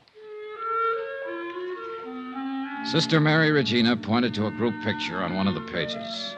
It was labeled Girl Fidelity. Lorraine Broderick was in the first row, one of 30 or 40 self-conscious little girls wearing identical self-conscious expressions. Her hair appeared to be deep brown or black, her features soft and slightly cherubic. Undeniably, Lorraine Broderick had been a beautiful young girl. In all probability, she was a beautiful young woman, wherever she was. By 5 o'clock, I'd been to her uncle's address on Seton Place. There I learned that Uncle James Broderick had died of a heart attack in 1950. The people at the address reported that Lorraine had lived with him up until the time of his death. She had worked in a dentist's office, they told me. As far as they knew, she still worked there. I made a phone call. Yes, sir? Johnny Dollar, Mr. Steele. Oh, how are you going on Lorraine Broderick? Well, I might need some help. Have you got a man?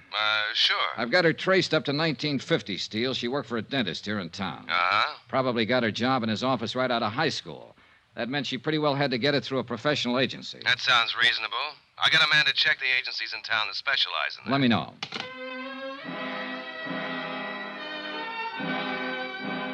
The next day, I was back in St. Charles High School making up a list of names and addresses belonging to students who had been in Lorraine Broderick's graduation class. Out of the 10 names I chose at random, I was able to locate only 2. Both girls, both married. Both remembered Lorraine Broderick. Neither of them had seen her since graduation. Neither of them was able to furnish any helpful information. Expense account item 5, 10 cents, 1 phone call. Steele again. You want to take this down, Dollar? Yeah, okay. David Pollard. That's Dr. David Pollard. 2950 Tremel Lane. Lorraine Broderick went to work for him as a receptionist in 1949. Got it? Got it. What's his office address? Suite 210, Majestic Building.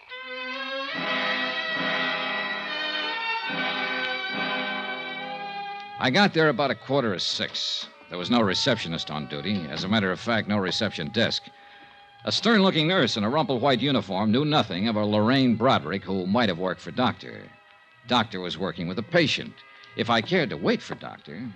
Yes, what is it? My name's Dollar. I'm with the Eastern Trust Insurance Company. I don't need any today, Mr. Dollar. I'm not looking for a sale, Doctor. What? That's right. I'm trying to find a friend of yours. Who are you talking about? Lorraine Broderick. Oh. How is Lorraine these days? I don't know, Doctor. I'd like to meet her and find out. Well, you're looking in the wrong place. I can't help you.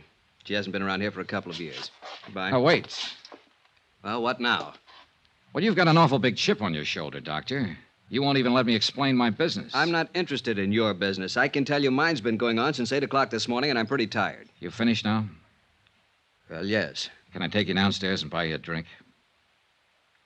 Sorry. What is it you want to know?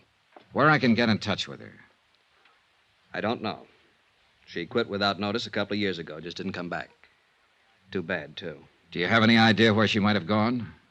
Just what is this for? To pay her some money we owe her. We can't locate her anywhere. Well, I'm sorry, but neither can I. Are you still trying? Not anymore. All I know is she just left one day about 2 years ago. She had a little apartment over on the west side. The manager told me she'd pulled out bag and baggage, and I haven't heard from her since. Were you on good terms with her, Doctor? Doctor? I'll take the drink.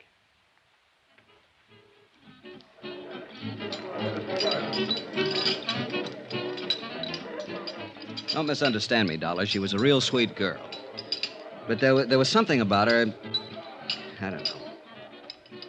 I hope you find her. Or maybe I don't. What are you talking about? She had plans of her own, plans she never told me about. Look, I was in practice 3 years when she came to work for me, fresh out of high school. With all of it, she still made me feel like a little boy in knee pants. That smile of hers you could take two ways. And the look that went with it. I'm sure she's met a lot of men since she walked out on me, and I'll bet all of them have found out the same thing. What's that? That they've been taken. You mean money? Oh, it wasn't the watch or the necklace or the loans every now and then. It was being taken worse. You know, being used and knowing you're being used. I don't quite get it. And I'll make it clear. That sweet, fresh, beautiful little girl was out to do everything and everybody for all she could get. She's rotten, you know, just plain rotten.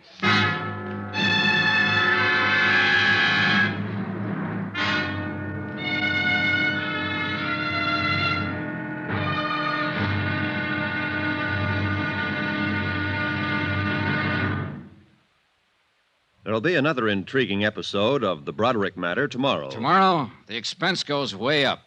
Yeah, it costs money to prove how wrong one man can be. Join us, won't you? Yours truly, Johnny Dollar.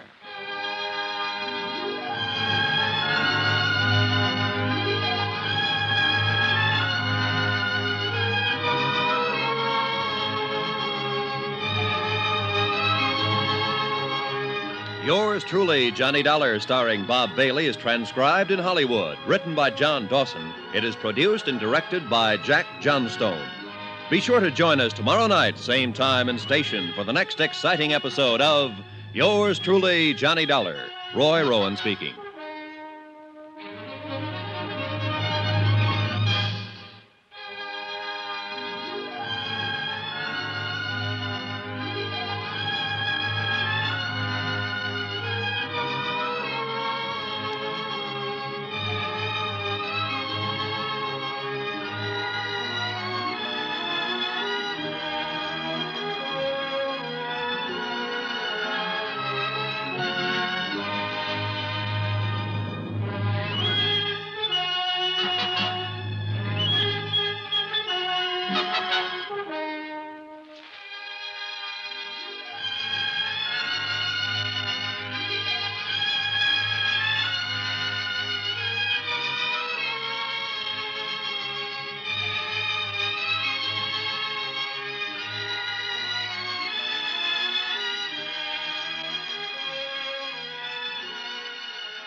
From Hollywood, it's time now for Johnny Dollar. This is Carl Walden. There's a message here for me to call you. Oh, yes, Mr. Walden. I'm with Eastern Trust Insurance Company. We're trying to locate an insurance beneficiary named Lorraine Bradrick. Understand she lived in your apartment building up until 1953. Well, who told you that? A doctor she worked for here, Dr. Pollard. I don't know where she is, Mr. Dollar. I haven't seen her for 2 years. We're trying to pay off a claim, Mr. Walden. Didn't she leave a forwarding address or give you any idea of where she... No, not a thing. You've got a job on your hands, pal. Huh? I don't think that baby wants to be found. Got a couple of minutes? Yes. I'll be right over.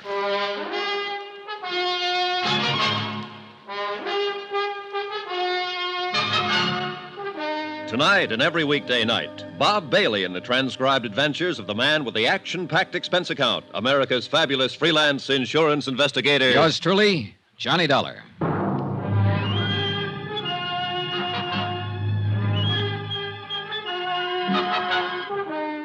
Expense account submitted by Special Investigator Johnny Dollar to Eastern Trust Insurance Company Claims Division, Hartford, Connecticut.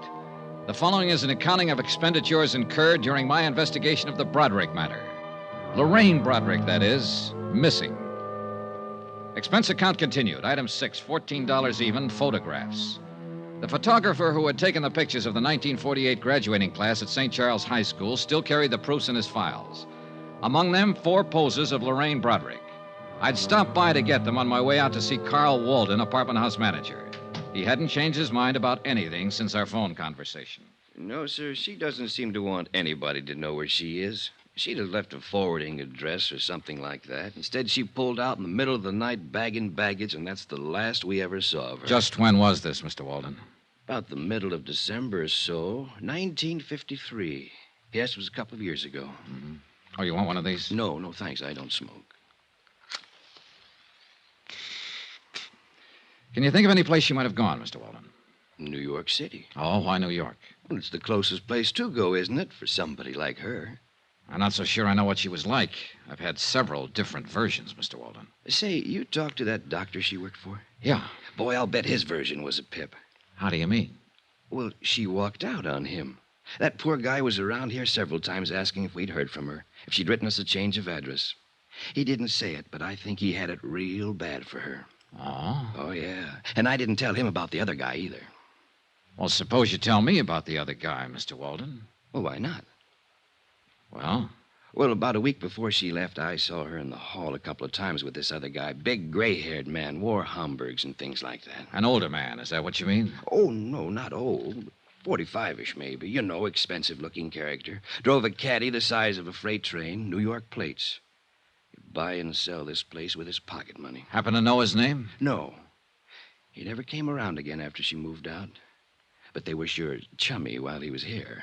At least a couple of times I saw them together. Can't blame him. She was okay. Did she owe you any rent when she left? Nope.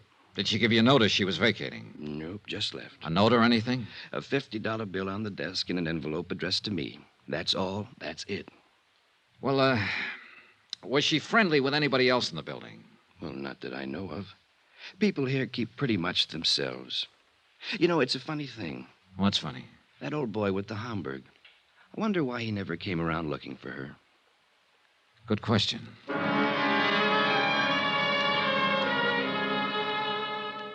Expense account item 7, $22. Advertisements. I placed ads in the personal columns of every New York paper.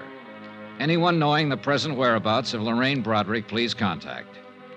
I spent the rest of the day interviewing the Cadillac dealers in town on the off chance that one of them might have serviced the Cadillac with a New York plate sometime in December of 1953.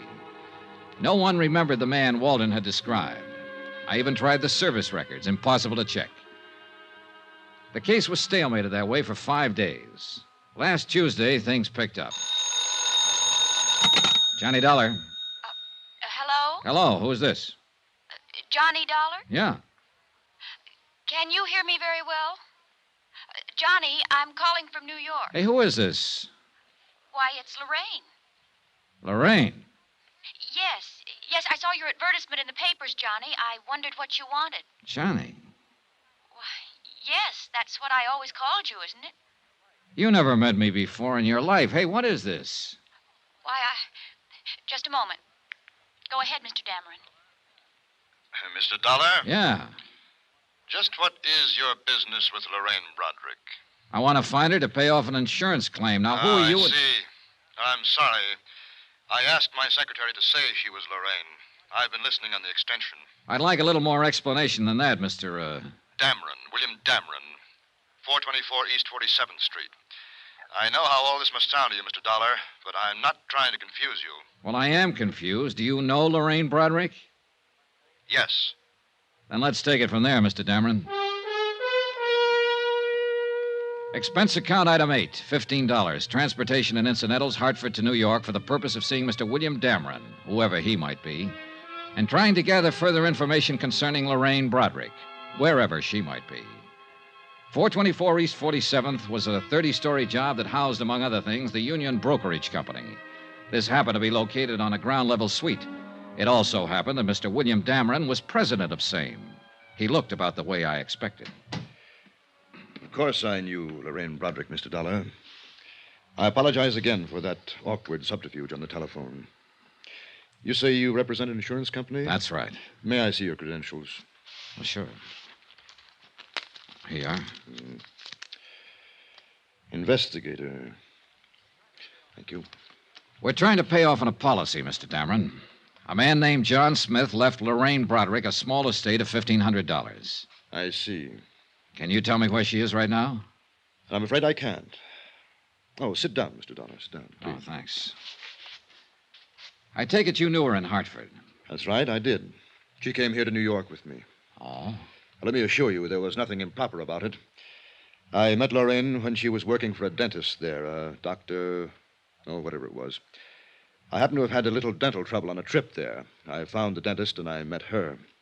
When I suggested she drive to New York with me, I did it with the understanding that we were to be married here. Uh-huh. You couldn't have known her very long, Mr. Dameron. A week. No one could have been more surprised than myself at my own conduct. And still more surprised when once we arrived here, Lorraine disappeared. Yeah, that seems to be a habit of hers. Tell me about it, Mr. Dameron. Look, you're talking to me, not the insurance company. Very well. It was Christmas Eve of 1952. Lorraine was staying with my sister Pauline up in Westchester County. I picked her up about 6 o'clock that evening to go to a party out on Long Island.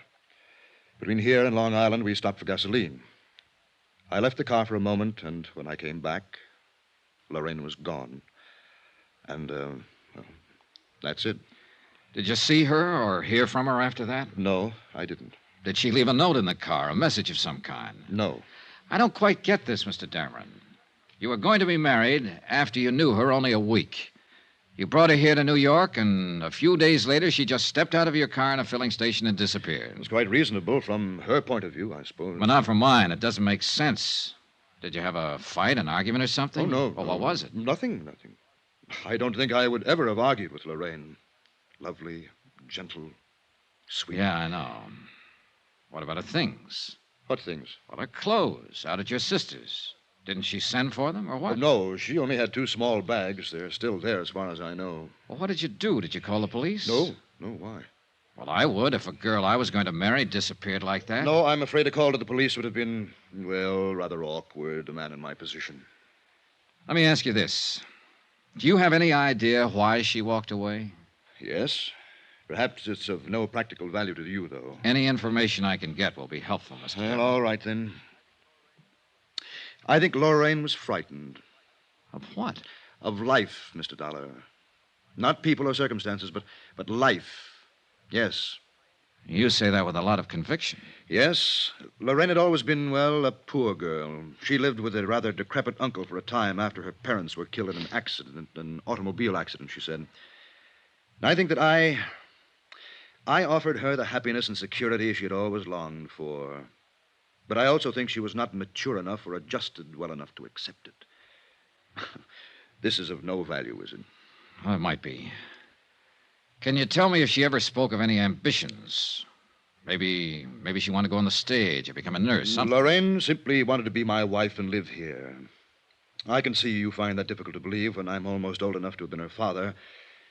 But that is not the reason Lorraine walked away from the car that night. Believe me, Mr. Dollar, unless I'm terribly mistaken, she was very much in love with me and wanted to marry me. Have you tried to find her, Mr. Dameron? No, I have not. I waited around the filling station that night hoping she'd return, but I didn't report the matter to the police, as I said before. I intended to hire private detectives to locate her, but then I gave that up, too. I'm afraid I don't understand this. If you loved her... Would this make it more understandable? Lorraine was a rational, normal human being when I left her in that car. No one forced her away from it, or me. The man at the filling station said she merely stepped out and disappeared down the street. She left of her own free will, for her own reasons. I think I see your point. Thank you. I've hoped that one day she would appear at my door, contact me, come to me. But she hasn't. The most matchless woman I've ever known. Is there any way I can help you more concretely? If you could tell me the exact location of that filling station. Yes, I believe I can do that, but why? Last place she was seen alive. Oh, that word alive. Just a word, Mr. Dameron. Have you spoken to many people who knew her? A few.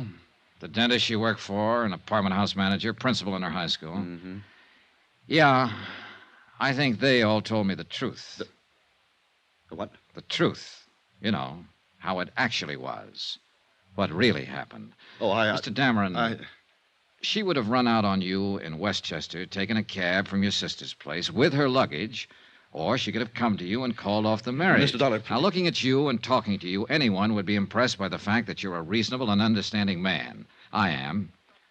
She could have left you a dozen easier ways, Mr. Dameron, but it doesn't stand to reason that she'd step out of a car on Christmas Eve on the way to a party and disappear. With no luggage, with the clothes on her back, and no more.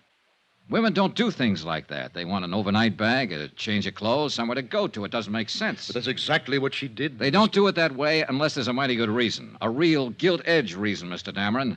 Something that says what's ahead is better than what's being left. How much did she swipe? What? What did she take? How much? Close to $6,500. $6,500. Lovely, sweet, gentle. She took it from the wallet in my overcoat while I was talking to the filling station attendant. I would have given it to her gladly. All of this, everything. But she had to steal it from me. She had to steal it from me like some common little thief. There's truly no fool like an old fool. Is there, Mr. Dollar?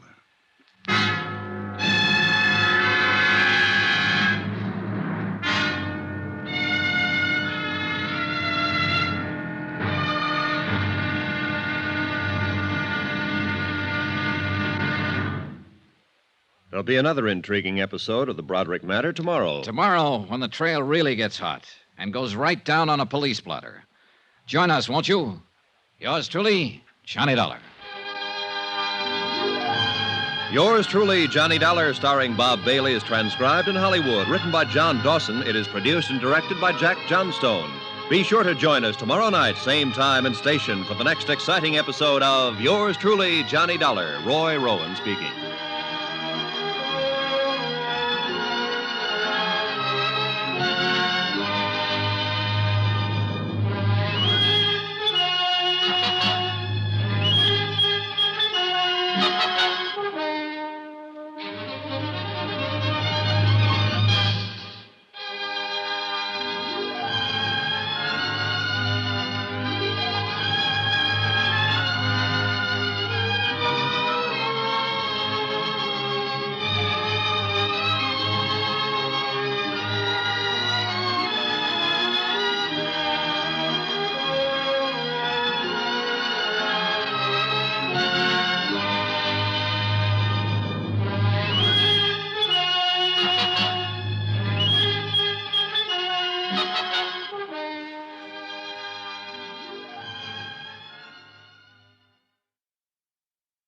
From Hollywood, it's time now for Johnny Dollar.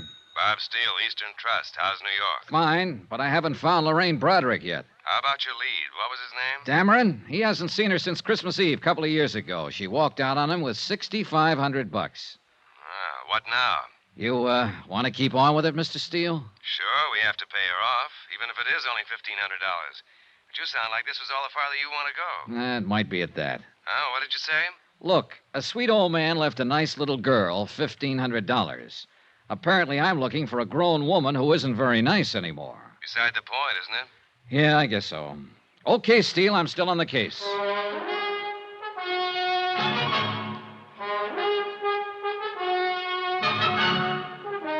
Tonight and every weekday night, Bob Bailey in the transcribed adventures of the man with the action-packed expense account, America's fabulous freelance insurance investigator. Yours truly, Johnny Dollar.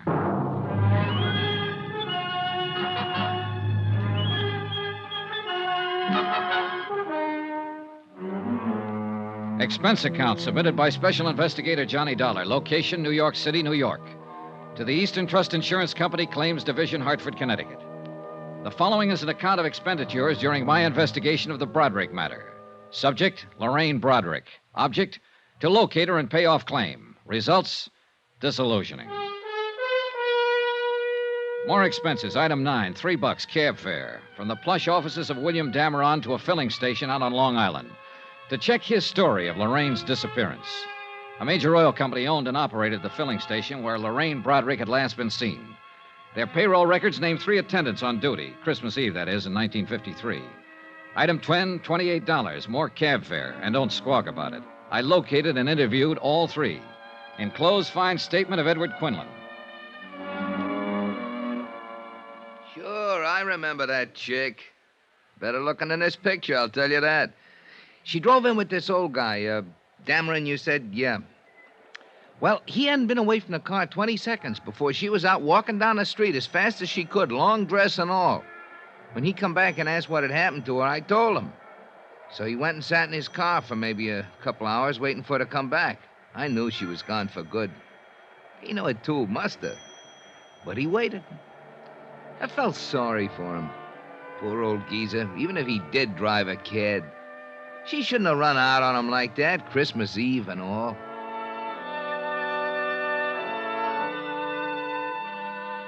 Pauline Dameron Whitfield, sister of William Dameron, living up in Westchester County, verified her brother's story. Lorraine Bradrick had left all of her clothes and bags at her house. Mrs. Whitfield had not heard from her or seen her since Christmas Eve, 1953. A check of the luggage revealed no information that would be helpful in locating Lorraine Bradrick. The following morning at the New York Police Department downtown, I requested a missing persons investigation on Lorraine Bradrick. She was booked in under an alias, Jane Brown. When I got to court, she gave her right name, Lorraine Bradrick. What was the charge, Sergeant? Misdemeanor, drunk, disturbing a peace. $25 in night court, April 25th, 1953. That the only time she made the blotter? Yep. What's the address, Sergeant? 1346 Yardley. 1346 That's 2 Yardley, years ago. Thanks. At the address on Yardley, I learned that Lorraine Bradrick had moved 18 months before.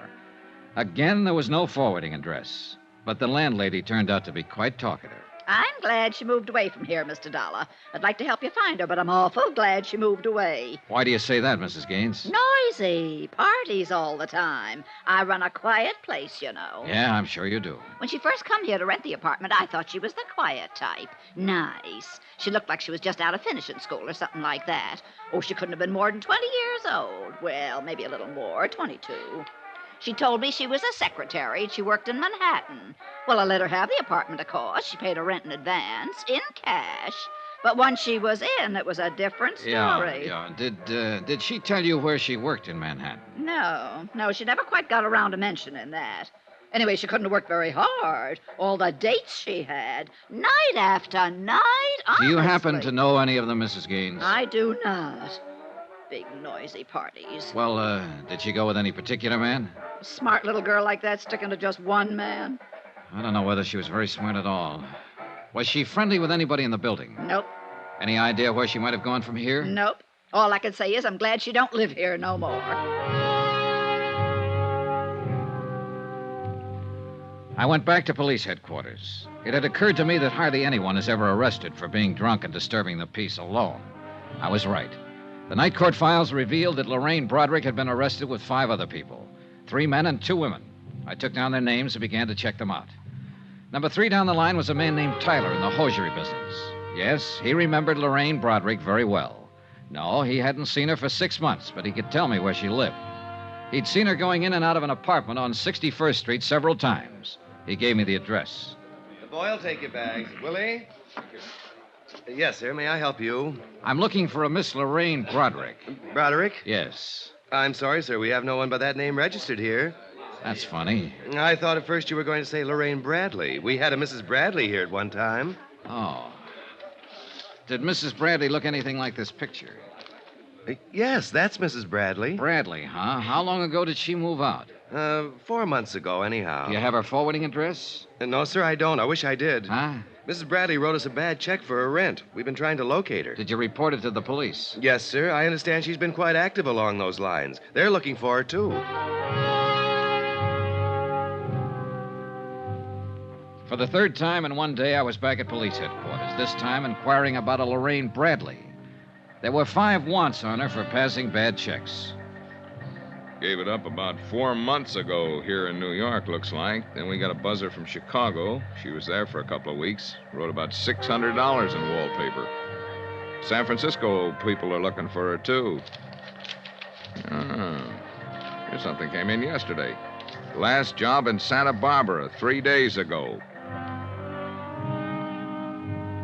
Expense account item 11, $4.05. 1 long-distance phone call to Mr. Steele at Eastern Trust in Hartford. Using the name Bradley, huh? Yeah, it's probably just a phony. No record of a marriage in New York City to anyone that name. I looked. What's wrong with her, anyhow? I don't know. Well, you better get out to the coast and find out.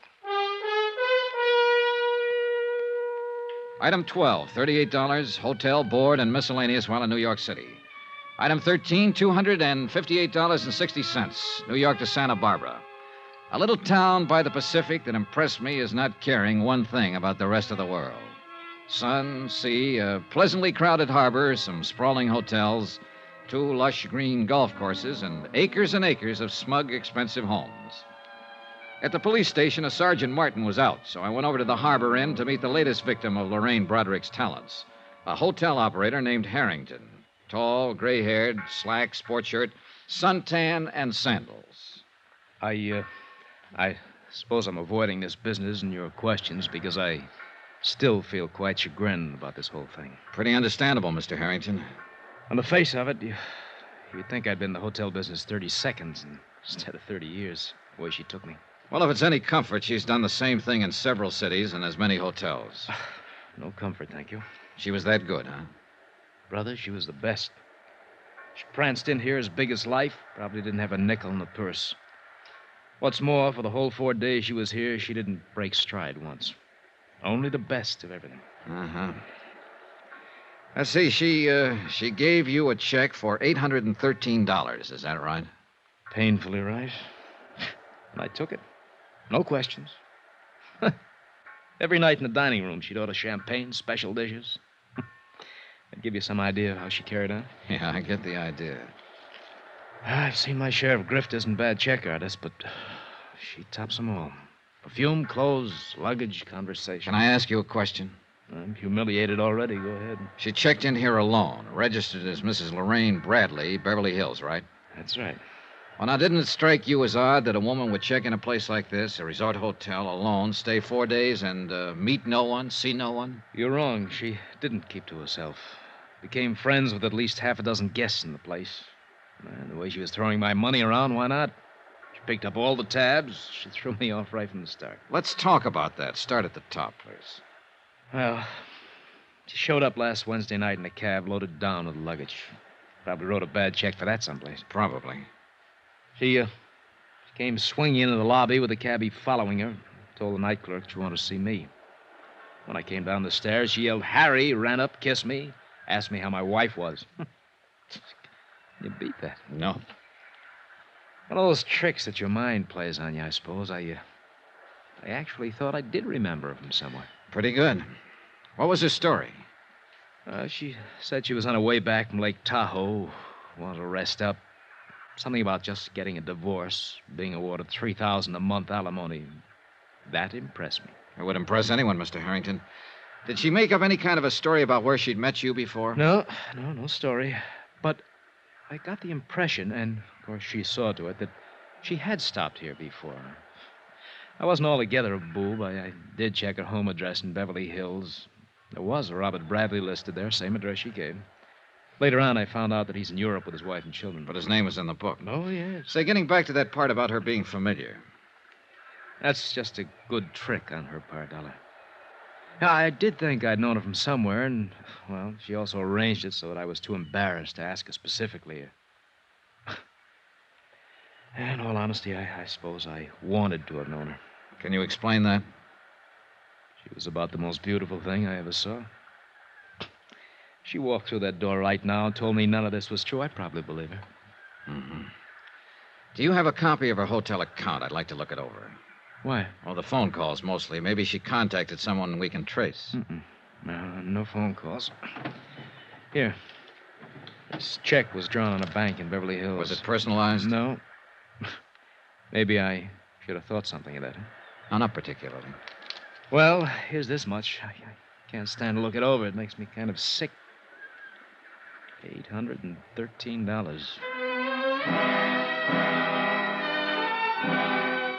I spent another hour with Mr. Harrington as he distastefully covered the items on the bill she'd paid for with that bad check. Later that afternoon, I met with Sergeant Martin, Santa Barbara Police, who reported that a woman answering Lorraine's description had passed bad checks in Burlingame, Santa Maria, and Ojai, California. Expense account item 14, $102.85. Transportation to Monterey and Santa Cruz, where I interviewed 2 other hotel managers who had filed complaints. Their stories were pretty much the same as Harrington's, down to the pretended familiarity, the divorce, and alimony details. Item 15, $4.15. Long distance phone call, Steele again in Hartford. That you, Johnny? Yeah, Mr. Steele. I've been hopping around all over the state. Policeman in Santa Barbara called here trying to find you, Sergeant Martin. He says he's got a line on her. Huh? He's done it again. Up down to Malibu Beach. The man who runs the seaside inn there found out her check was bad 15 minutes after she left. Now get started.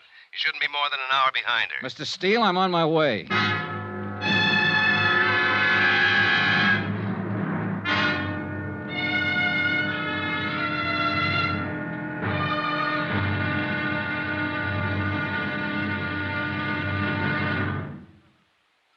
There'll be another intriguing episode of the Bradrick matter tomorrow. Tomorrow, a long look at what 7 years can do to a woman's life. Join us, won't you? Yours truly, Johnny Dollar.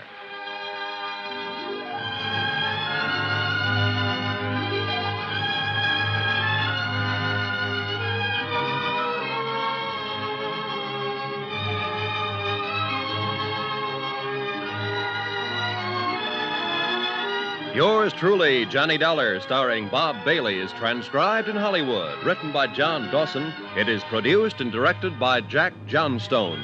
Be sure to join us tomorrow night, same time and station, for the next exciting episode of Yours truly, Johnny Dollar. Roy Rowan speaking.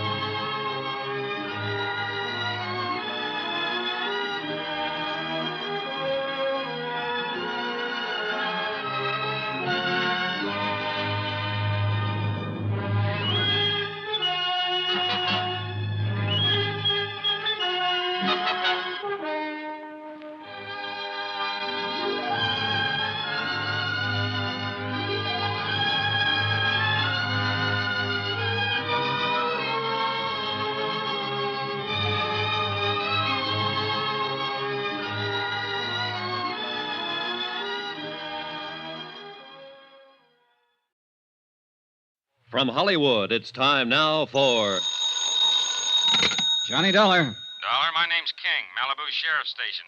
Did you leave a message here? Oh, yes, sir. I understand you're looking for Lorraine Bradrick. Broderick or Bradley, whatever name she's using. We want her. I'm looking for her, too. Well, what's your connection? I'm an insurance investigator. We've been trying to find her all the way from Hartford. We have to pay off a claim that's due her. Claim? Yeah, that's right. An old man left her $1,500. She doesn't deserve it, not that one. I can't tell him that. He's dead. I'm expecting a little action on it pretty quick. Like to be in on it. Come on over.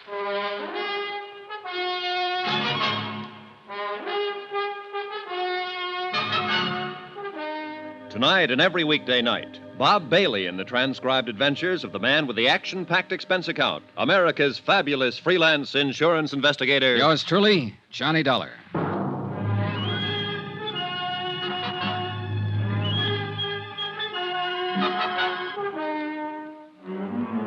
Expense account submitted by Special Investigator Johnny Dollar. Location, Malibu Beach, California. To the Eastern Trust Insurance Company, Claims Division, Hartford, Connecticut. The following is an accounting of expenditures during my investigation of the Bradrick matter. More expenses, item 15, $38 even. More transportation.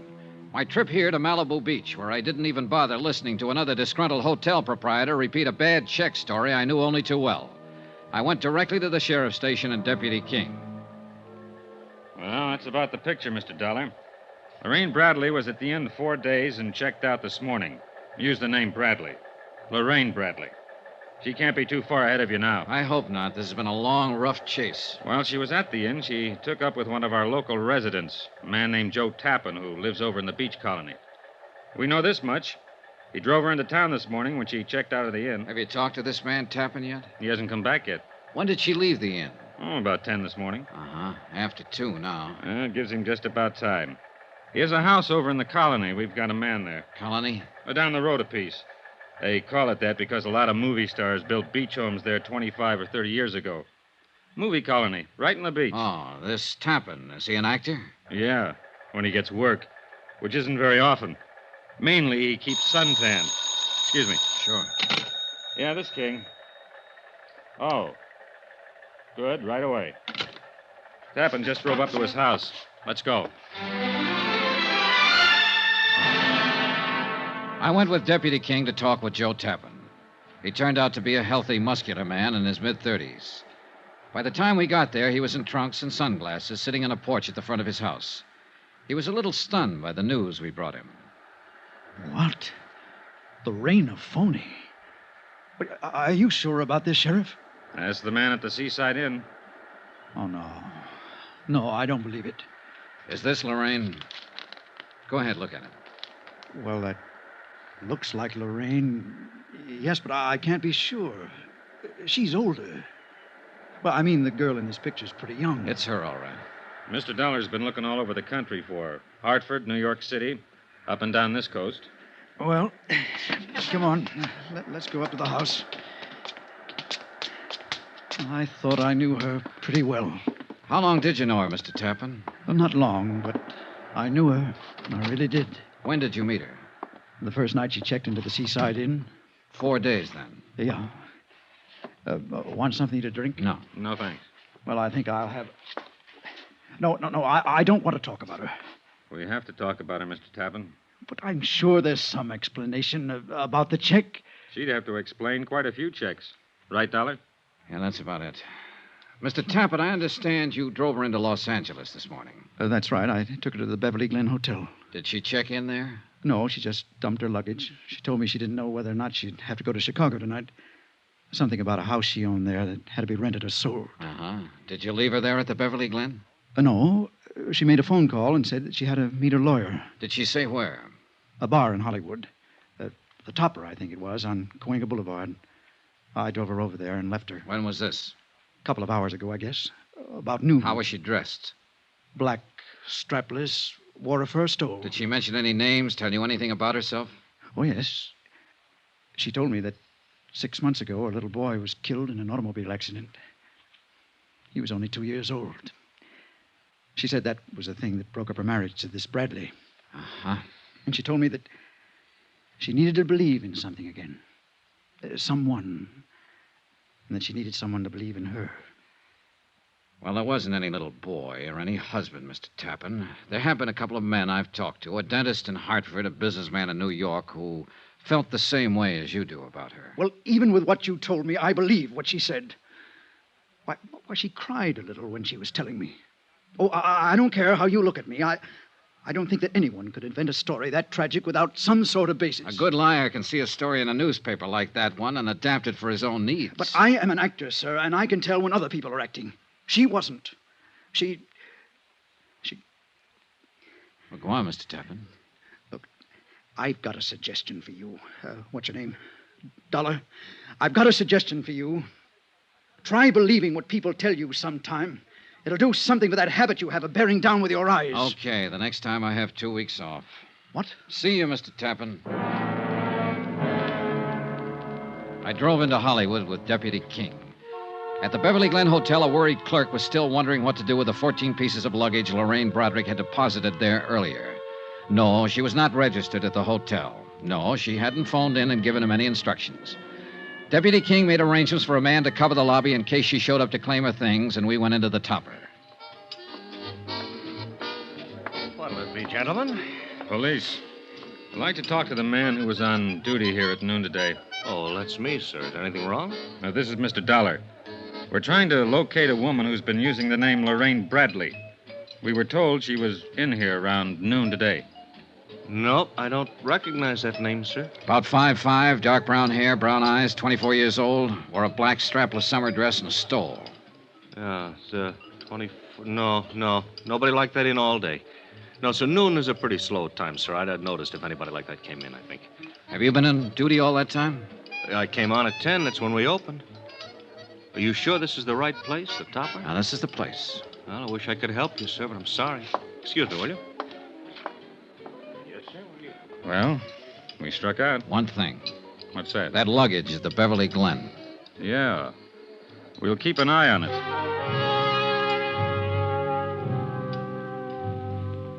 Lorraine Bradrick did not return to the Beverly Glen Hotel that day to claim her luggage. The lobby was watched around the clock. Her description was on the Daily Bulletin. Every policeman in Los Angeles was on the lookout for her. I spent my time thinking about the little girl who had helped an old man sell newspapers one afternoon years ago. A little girl with a face like an angel. I didn't feel good about this case. But Joe Tappan felt worse when I went to see him again. Well. Hi. Mind if I come in? What now, Mr. Dollar? Your girlfriend. What about her? I've been thinking about what you told us. So? So maybe you didn't understand what I told you. Now, look I'm here. not pushing my weight around, Tappan. But it seems to me you're a little stubborn in what you want to believe about her. How old did she tell you her baby was that she lost in a car accident? 2 years old. All right. 2 years ago, she was working for a dentist in Hartford, Connecticut. He was pretty much in love with her. She left him flat to take up with a man in the brokerage business in New York. She left him flat. Took $6,500 when she did it. There wasn't any baby in her life then. Her name was Lorraine Bradrick. It still is. Now, would you like to see my file on her? I brought it along. No, thanks. I thought I'd better prove that part was a lie. So you proved it. Mind if I sit down? Help yourself. Thanks. Do you have anything else to tell me? I suppose I do, Mr. Tappan, since you don't seem to want to tell me anything. Now, just sit down, please. I've heard every man who knew her describe her, and I think I can understand why they feel the way they do. All I've got is a picture from a high school annual taken when she was 17. That was pretty good. She's 24 now. She must be 7 years better. Anyhow, you're my only hope now. What? Lorraine Bradrick can get away from the police for a while. Oh, yeah, she's smart and clever, and she can go right on doing the same thing she's been doing all along, stealing, writing bad checks. But that's police business. My part is to find her and give her something one man left her, an insurance bequest. But it's become more than that now, to find her and stop her, maybe. Look, they'll get her eventually, Tappan. Do you know what 5 years in prison can do to a woman like her? Do you? Well, because I know her and she passed a few bad checks doesn't mean that I'm responsible in any way. You're right, it doesn't. But you're involved just the same. Oh, you're different from just some hotel man who's been tilted. You're a boyfriend. True, just a 4-day boyfriend. But a woman like Lorraine Bradrick can do a lot of damage in 4 days' time. Why are you here? What do you want? I'm here to disillusion you, Tappan, because I don't think you're disillusioned enough. Now, just You're a perfect stranger to me. I don't know you from a Grand Rapids chair, but I'm doing you a favor talking to you about Lorraine Bradrick. I'm doing you a favor telling you she's a crook and a thief and a forger, and everything she ever told you was a lie. Now and then a woman walks into a man's life that he'd sell his soul for. But all she'll do in return is write you a bad check for it. She's trouble in a great big way, Tappan. You know it as well as I do. Well, what do you want me to do? Apologize for meeting her? I'll be satisfied if you tell me where she is. What? And stop lying. Now, look here. I've listened to all I want to Lorraine listen to. Bradrick never went to that bar in Hollywood you were talking about yesterday. You didn't drop her off there. No one there has ever seen her. And she's the kind who could walk around the polo grounds with 50,000 other people and still be seen. Now, where did you take her? Where is she now? Could it be fixed so she wouldn't know I told you? I suppose so. She's at the Wentmore downtown. Registered under the name of Evelyn Brady. Oh, this beats me, Dollar. I just don't understand it. What do you mean? How what you told me is true. I know that.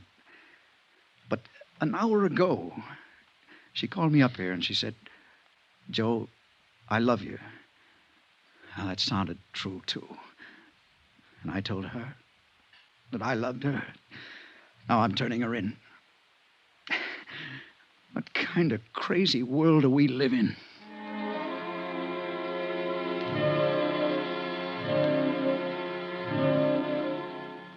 Expense account item 16, $14. Cab fare from Malibu to downtown Los Angeles in the Wentmore Hotel. A second-rate old-timer on Figueroa Street. A little different from the swank spots where Lorraine Bradrick had lived so gaily. The clerk told me she was in 1302. I walked down the hall to Lorraine Bradrick's room. The door was standing partially open. All of the lights seemed to be on. Hello? Hello? Hello, anybody? Move it! Huh? Get out of this room! What? Get away! You're out, Joe! I'd found Lorraine Bradrick at last. Only she was standing on a ledge outside the window, all ready for a leap into eternity.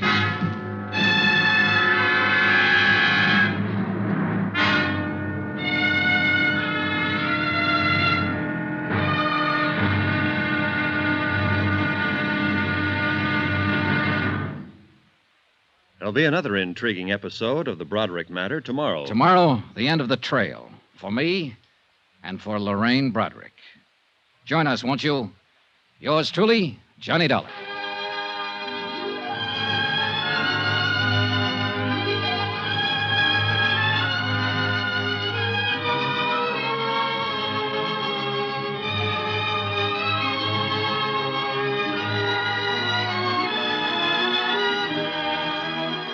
Yours truly, Johnny Dollar, starring Bob Bailey, is transcribed in Hollywood. Written by John Dawson, it is produced and directed by Jack Johnstone. Be sure to join us tomorrow night, same time and station, for the next exciting episode of Yours truly, Johnny Dollar. Roy Rowan speaking.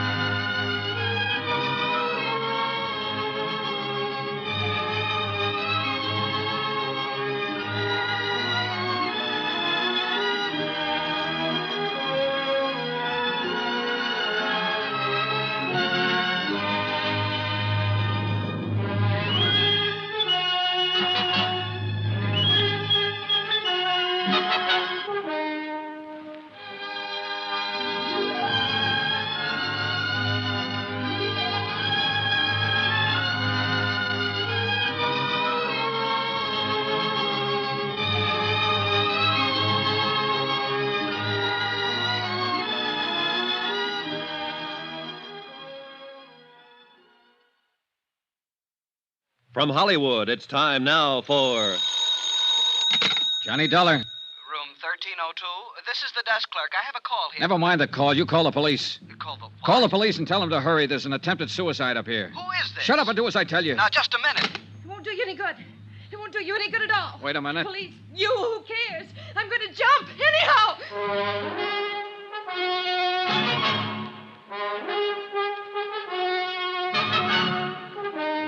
Tonight and every weekday night, Bob Bailey in the transcribed adventures of the man with the action-packed expense account, America's fabulous freelance insurance investigator. Yours truly, Johnny Dollar.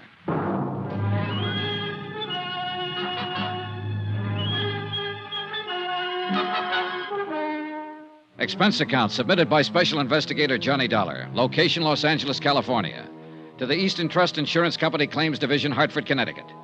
The following is an accounting of expenditures during my investigation of the Bradrick matter.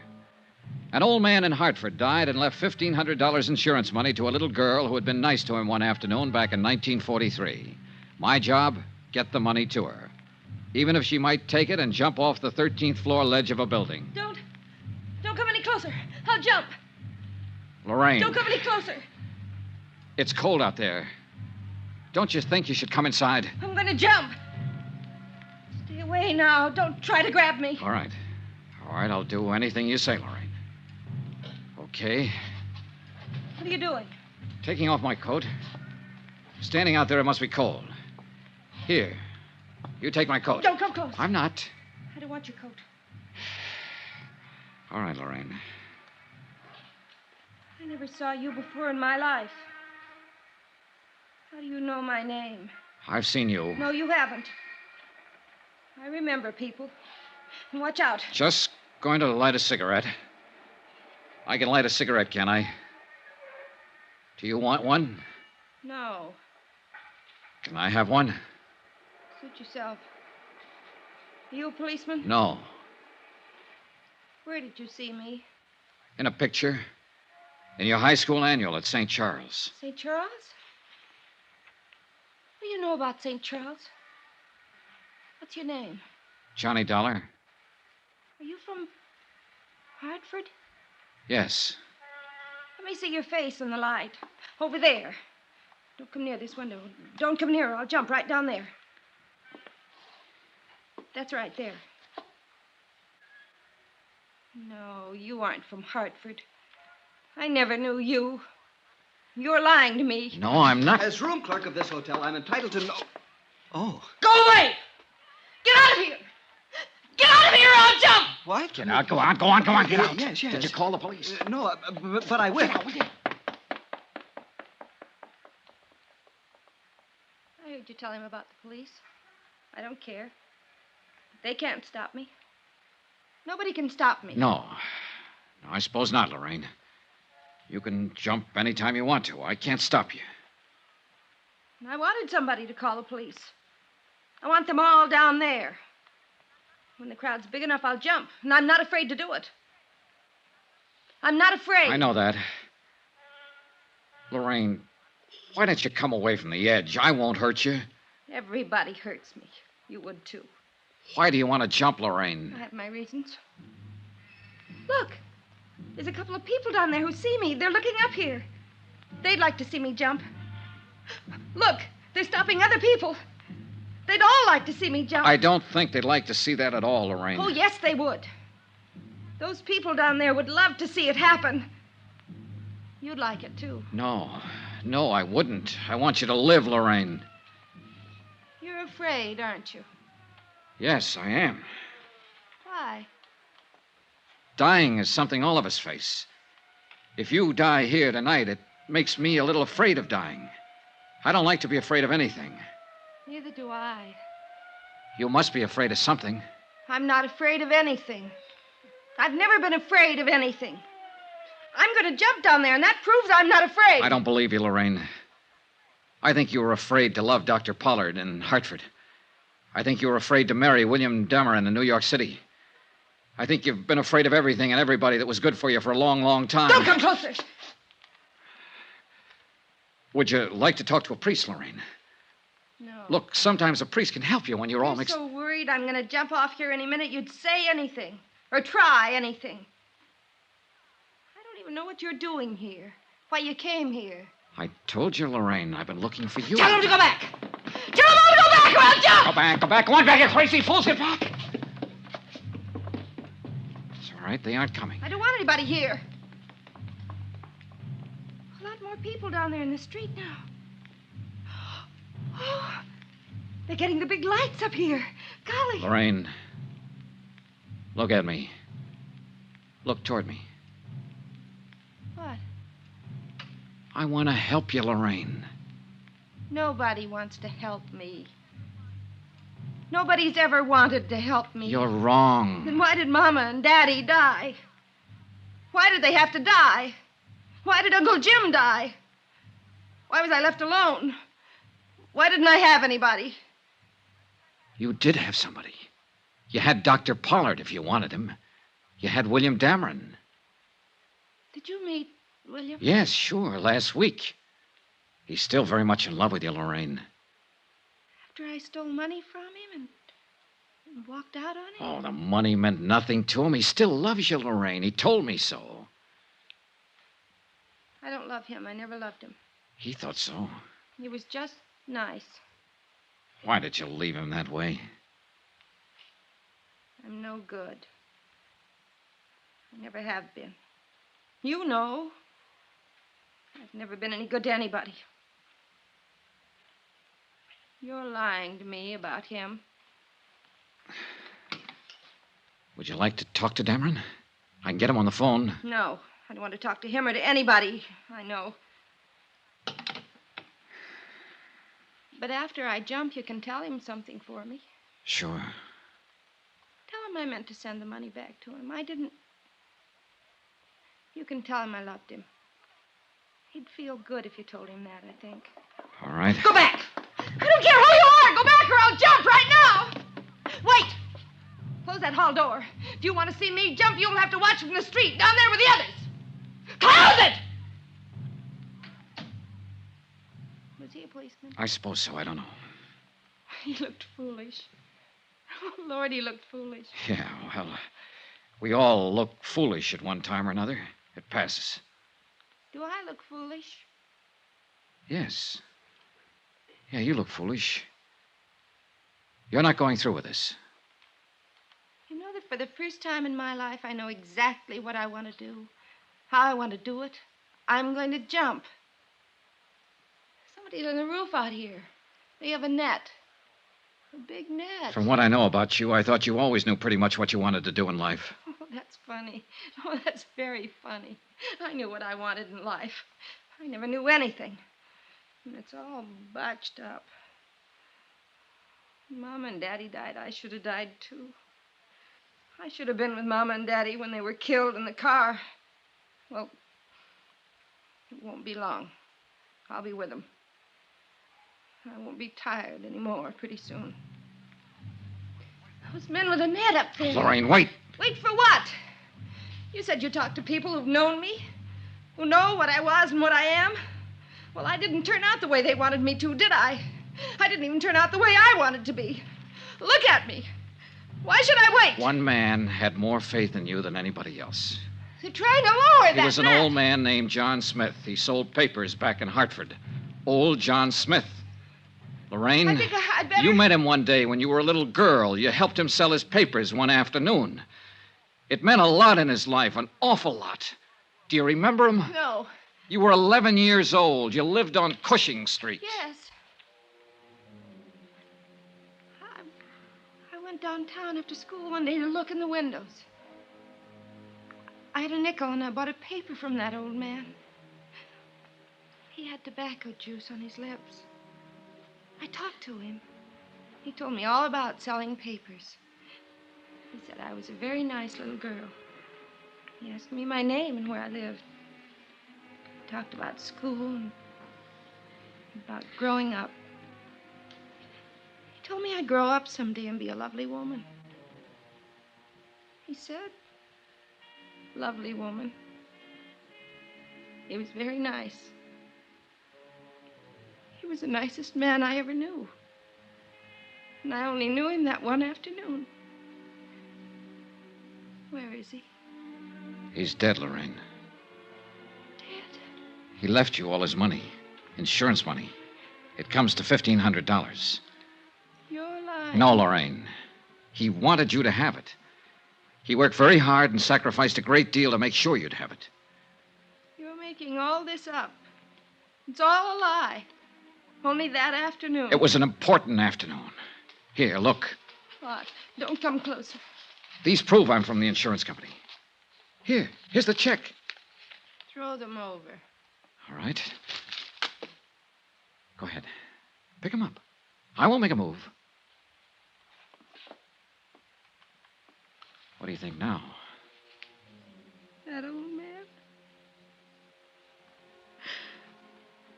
That poor old man. Oh, that poor old man. Easy. Easy.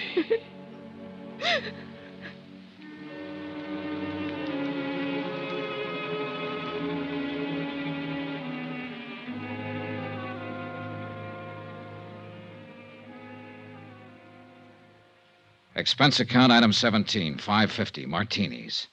I needed them. It was my first and I hope my last half hour with an intended suicide. Attach find insurance check payable to Lorraine Bradrick for $1,500.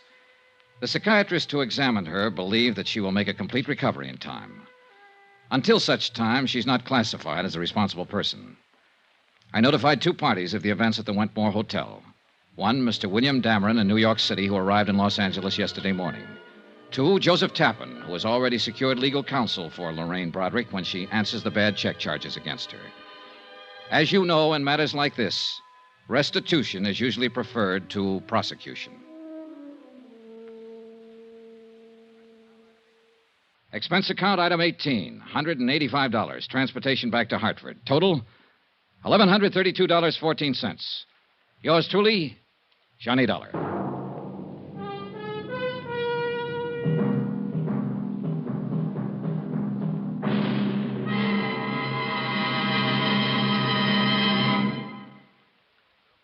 Remember, please, there'll be another intriguing story for you beginning next Monday night. Next week, the Cronin matter.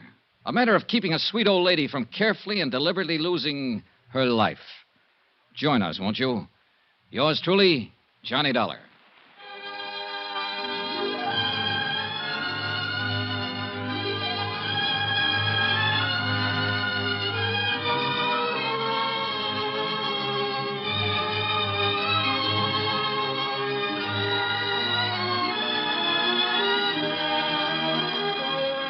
Yours truly, Johnny Dollar, starring Bob Bailey, is transcribed in Hollywood.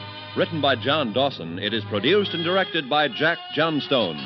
Heard in this week's cast were Eleanor Audley, Barbara Eiler, Virginia Gregg, Carlton Young, Harry Bartell, Herbert Ellis, John Daner, Marvin Miller, Tony Barrett, Frank Gerstle, Chester Stratton, and Lawrence Dobkin. Musical supervision by Amerigo Marino. Be sure to join us on Monday night, same time and station, for another exciting story of yours truly, Johnny Dollar. Roy Rowan speaking.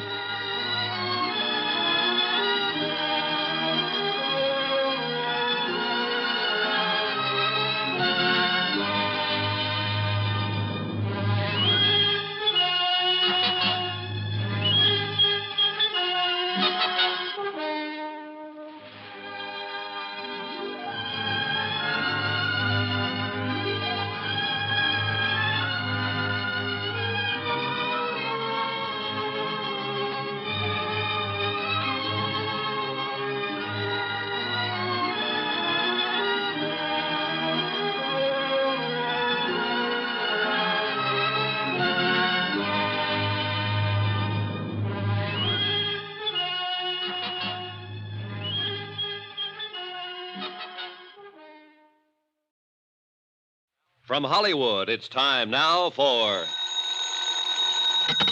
Johnny Dollar. George Atkins at Northwest Indemnity. Oh, hiya, Georgie. How'd you like to go to New York, Johnny, and get into the gay, mad world of the theater? Thanks a lot, Georgie, but no thanks. I'm not the grease paint type. I know, but Amy Bradshaw is.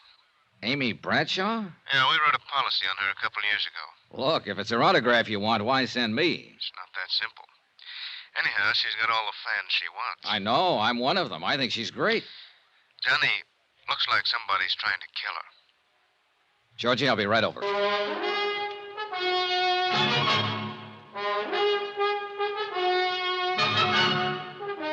Tonight and every weekday night, Bob Bailey in the transcribed adventures of the man with the action-packed expense account, America's fabulous freelance insurance investigator. Yours truly, Johnny Dollar.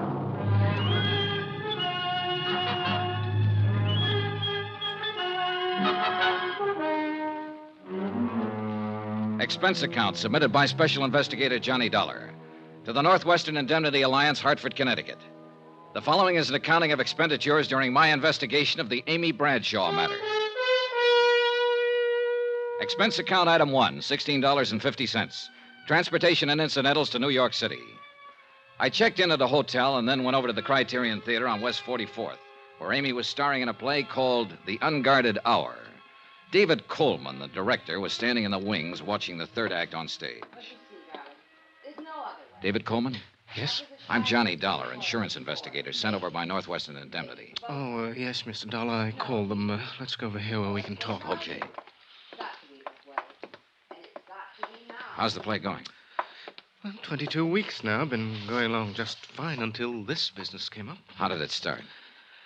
Last evening, just before curtain time, I dropped by Amy's dressing room. She looked, well, strange. How so? Pale, trembling. She was staring at a note in her hand. It sounded like some sort of crank note, you know.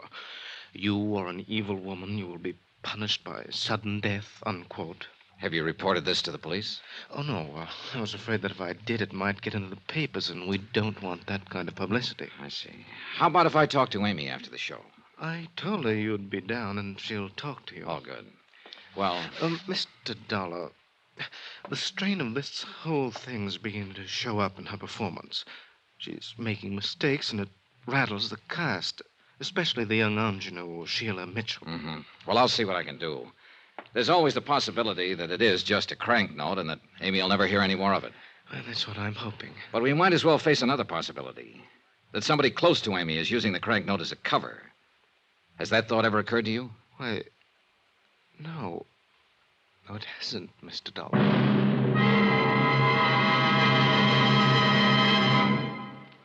We will continue with the Bradshaw matter in a moment.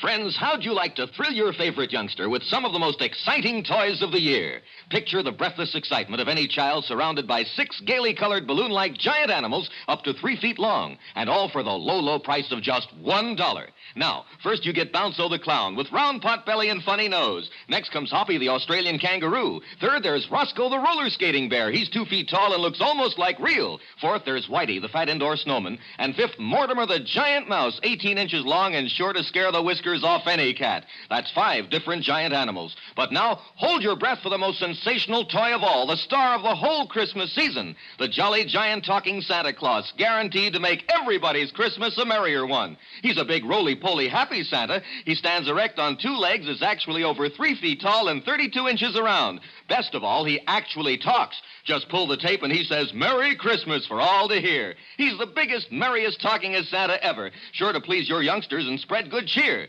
Yes, Giant Santa proves there really is a Santa Claus. That's a total of 6 giant animals made of brightly colored, preformed, sturdy latex, which the kids can easily inflate. And the cost, just $1, not for each, just $1 for all 6 of these lovable giants who'll turn your home into a circus parade. And here's a surprise. Mail your order today and you'll also receive absolutely free Peter the Rabbit, actually over 2 feet tall with big red ears almost 9 inches long. But you must send now. Rush $1 plus 10 cents for packing and mailing for each set you want to Giant Animals Box 1580, Grand Central Station, New York City. If not delighted with every one of your 7 giant animals, return them to the Super Animals Company for a full refund, but keep the giant talking Santa as our gift. Order now. Supplies are limited. Rush $1.10 for packing and mailing for each set in cash, check, or money order to Giant Animals, Box 1580, Grand Central Station, New York City. That's $1 plus 10 cents with your name and address. Mail to Giant Animals, Box 1580, Grand Central Station, New York City. That's Giant Animals, Box 1580, Grand Central Station, New York City.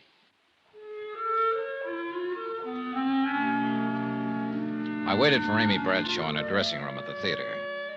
15 minutes later, after the final curtain, she swept in. Oh, there you are, Mr. Dollar. I'd never seen her from closer than the 15th row So sorry before, I kept you and waiting. needless to Did say, you I see was the show? impressed. Ghastly But I didn't have a chance to say Didn't so. you think the second act I didn't have a sagged when chance we to say rushed anything. the third? Oh, well, that's the way it goes. If you'll just give me a minute to get some of this makeup off. Now? Now. Hi. Hi. I knew it was only a question of time until you ran down. Oh, I'm sorry. I guess I get a little overcharged out on the stage. Sure.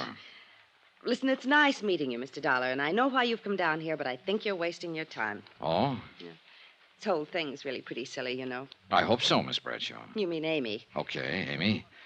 Say, look, how about having a drink with me somewhere? We can talk about it. Well, I'd love to, but I'm afraid I have a date tonight. Could we make it tomorrow, maybe? Sure, okay, anytime you... Excuse me. Come in. Oh, Mike. Oh, hello, Amy. I'm sorry, I didn't know you had company. That's all right. This is Johnny Dollar. Johnny, Mike Pomeroy, my agent. Mr. Pomeroy? How are you? What'd you think of it tonight, Mike? Well, they seem to like it okay. Oh. Tell you what, Amy, I'll see you tomorrow, eh? Tomorrow, Mike? I've got a few things I got to take care of tonight. Contracts to go over, things like that. Oh, of course. Well, glad to meet you, Dollar. Night, Amy. Is that offer of a drink still good, Johnny? Well, sure, but I thought you said you have... Oh, sure, let's go. Thanks for understanding. Anywhere in particular? There's a little place right down the street, small and quiet. Good. Oh, What's the matter? would you mind if we crossed the stage and went out the other door? Oh, no. Why? I think someone's waiting for me outside this exit. Oh. Sort of a friend of mine, Porter Kane, but he can be a little wearing, and I'm rather tired. Sure. I could see him through the open door. A thin-faced, rather elegant-looking man in a black Homburg. We went out the other side and down the street to a bar a few doors away. Item 2 on expense account, $4, drinks. After the first one, Amy relaxed a little. I wanted to get her talking about herself, and it wasn't too tough to do. There's not really much to tell about me. I've been acting a long time. Sometimes it seems too long. I've come a long way. Some people would say up. I hope it is. You make it sound pretty simple, Amy. I guess we do what we have to. All of us. I had to act, so. So, just like that, huh? Just like that. You've always gotten everything you wanted, haven't you? I think so. Hasn't anyone ever gotten in your way? No, Johnny, that's never happened. If it did. It looks to me like somebody's standing in your way right now. What do you mean? That threatening letter you got the other day. I told you, the whole thing's silly. There's nothing to it. Now, that's what you told me, but I don't think you believe it. Okay. So maybe I have worried a little about it. I wouldn't have if it hadn't been for... Oh, it was probably only my imagination. What was, Amy? Well, last night after the show, I felt like walking a little. I went west on 44th Street to Times Square, and as usual, it was crowded. I stood on the curb waiting for the light to change, and suddenly I got shoved out into the street. Oh? Right out into the traffic. I jumped back just in time. You see who did it? How can you tell in a crowd like that? I know. It was probably only coincidence that it happened right after I got that note, but... Oh, Johnny, I still just can't believe anybody is really trying to do me harm, but... I guess what's been making me nervous during the performance is staring out at that blackness past the footlights, wondering if there's somebody out there who hates me. Uh-huh. I guess I can't stand being hated, Johnny. I've got to be loved. Look, Amy, did it ever occur to you this might not be a crank out in the audience, that it might be someone closer to you? What? Johnny, that's impossible. Isn't? I don't have many friends. They've mostly to do with the play, but those I have are good ones. Who else besides your agent, Pomeroy? How about the director? David Coleman, he's a very old friend and one of the best. How about the producer? Emery's the last person in the world who'd wish me harm. On a dollars and cents basis, if nothing else. He and Dora both. Dora? His wife. I like her very much. Does she like you? Why shouldn't she? What about this man you wanted to duck tonight, the one who was waiting outside the theater? Porter Kane? Oh, he's a sort of a fan, I guess. A little eccentric, maybe, but he's been very good to me. Johnny, really, it couldn't be any of them. Maybe, maybe not. Look, Amy, I was sent down here because Northwestern Indemnity holds a policy on you. I know. Now, who's the beneficiary? William York. Who's he? My husband. Oh. I didn't know you were married. We separated 6 months ago. What I wanted, he didn't. What he wanted, I didn't. It's as simple as that. Well, where is he now? Here in New York somewhere, I guess. I don't know. He's a writer, sort of. Johnny, I'm tired. Oh, yeah, sure you must be. I'm sorry I kept you so long. Oh, no, I didn't mean that. It's been nice. Very nice. It's funny. I seem to relax a little when I'm with you. We let that one lay and went outside. Item 3 on expense account, $2. Taxi to Amy's apartment. There was a car parked 2 doors down with a man just sitting in it. I saw Amy give it a quick look. Then as she said goodnight to me at the door, I noticed that she slipped the catch on it. I sauntered across the street and stepped into the shadows. A moment later, the door of the parked car opened and her agent, Mike Pomeroy, got out and went into the apartment house. Then I realized I wasn't the only one watching this. Half a block down the street, I could see a figure in a shadowy doorway. I ran toward him, but he took off around the corner. When I reached the corner, he was nowhere in sight. Amy might have been taking this thing only half seriously, but I was real serious about it now. She said she had some very nice friends. But I had a strong hunch that one of these very nice friends was out to kill her.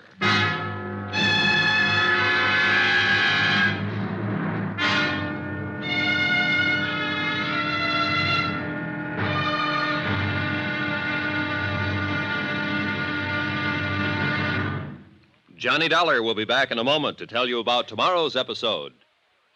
Friends, send for your set of some of the most exciting toys of the year. 6 giant inflatable toys for only $1, some up to 3 feet tall. You get Bounco the Happy Clown, Hoppy the Australian Kangaroo, Roscoe the 2 feet long roller skating bear, Whitey the fat indoor snowman, Mortimer the giant mouse 18 inches long, and last but not least, the great giant talking Santa, a roly-poly giant over 3 feet tall and 32 inches around the belly that actually says Merry Christmas out loud when you pull the tape. That's 6 sensational giant toys for only $1, made of sturdy, gaily colored latex that the kids can easily inflate. Send $1 for each set to Giant Animals, Box 1580, Grand Central Station, New York City. And if you order right now, you get Peter the Rabbit over 2 feet tall absolutely free. If not delighted with your Giant Animals, your money refunded immediately. Order today. You may never hear this offer again. Rush $1 plus 10 cents for packing and mailing in cash, check, or money order to Giant Animals, Box 1580, Grand Central Station, New York City. That's $1 plus 10 cents for each set with your name and address to Giant Animals, Box 1580, Grand Central Station, New York City.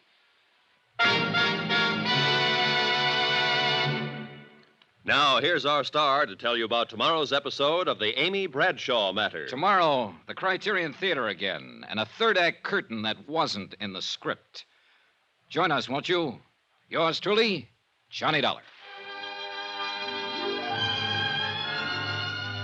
Yours truly, Johnny Dollar, starring Bob Bailey, is transcribed in Hollywood. Written by Robert Reif, it is produced and directed by Jack Johnstone. Be sure to join us tomorrow night, same time and station, for the next exciting episode of Yours truly, Johnny Dollar. Roy Rowan speaking.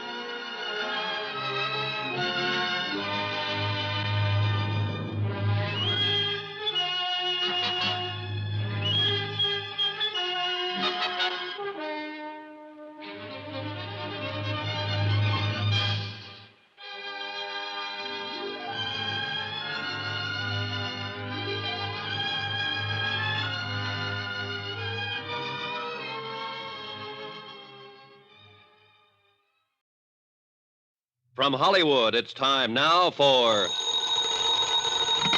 Johnny Dollar. Al Cintella down at precinct headquarters, Johnny. Oh, hi, Al. Sorry I missed your call a few minutes ago. What's on your mind? An actress named Amy Bradshaw. Amy, one of my favorites. Me too. But right now, I seem to be looking for a guy who doesn't feel that way about her. Huh?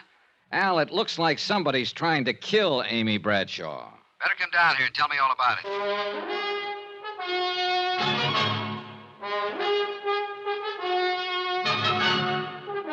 Tonight and every weekday night, Bob Bailey in the transcribed adventures of the man with the action-packed expense account, America's fabulous freelance insurance investigator. Yours truly, Johnny Dollar.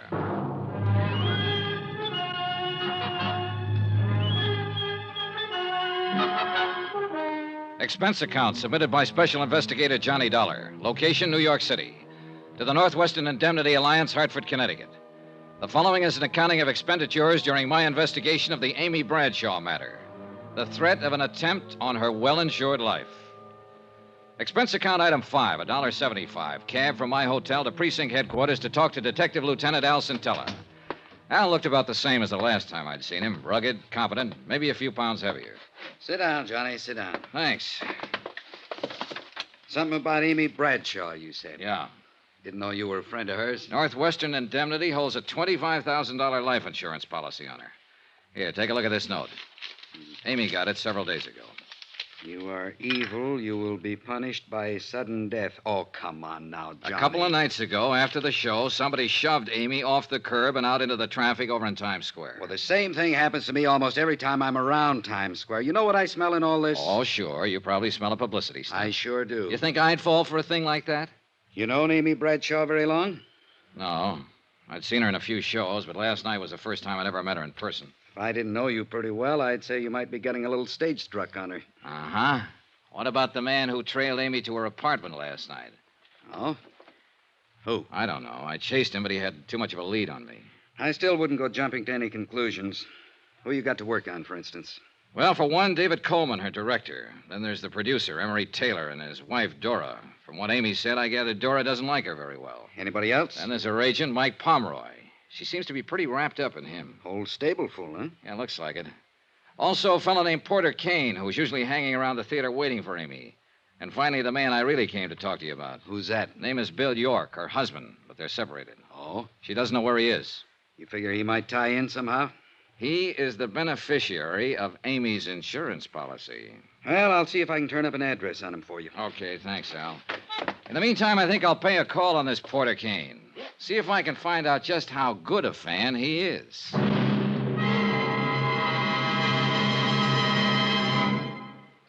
We will continue with the Bradshaw matter in a moment. Friends, how'd you like to thrill your favorite youngster with some of the most exciting toys of the year? Picture the breathless excitement of any child surrounded by 6 gaily colored balloon-like giant animals up to 3 feet long, and all for the low, low price of just $1.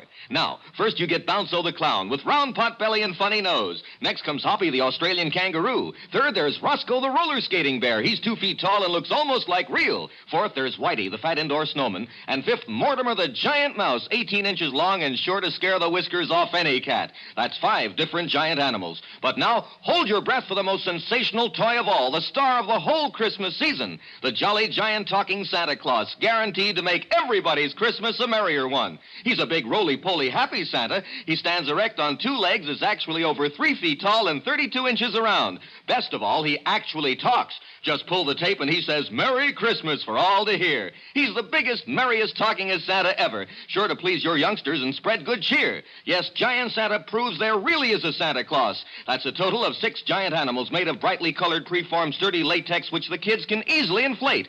And the cost, just $1, not for each, just $1 for all 6 of these lovable giants who'll turn your home into a circus parade. And here's a surprise. Mail your order today and you'll also receive absolutely free Peter the Rabbit, actually over 2 feet tall with big red ears almost 9 inches long.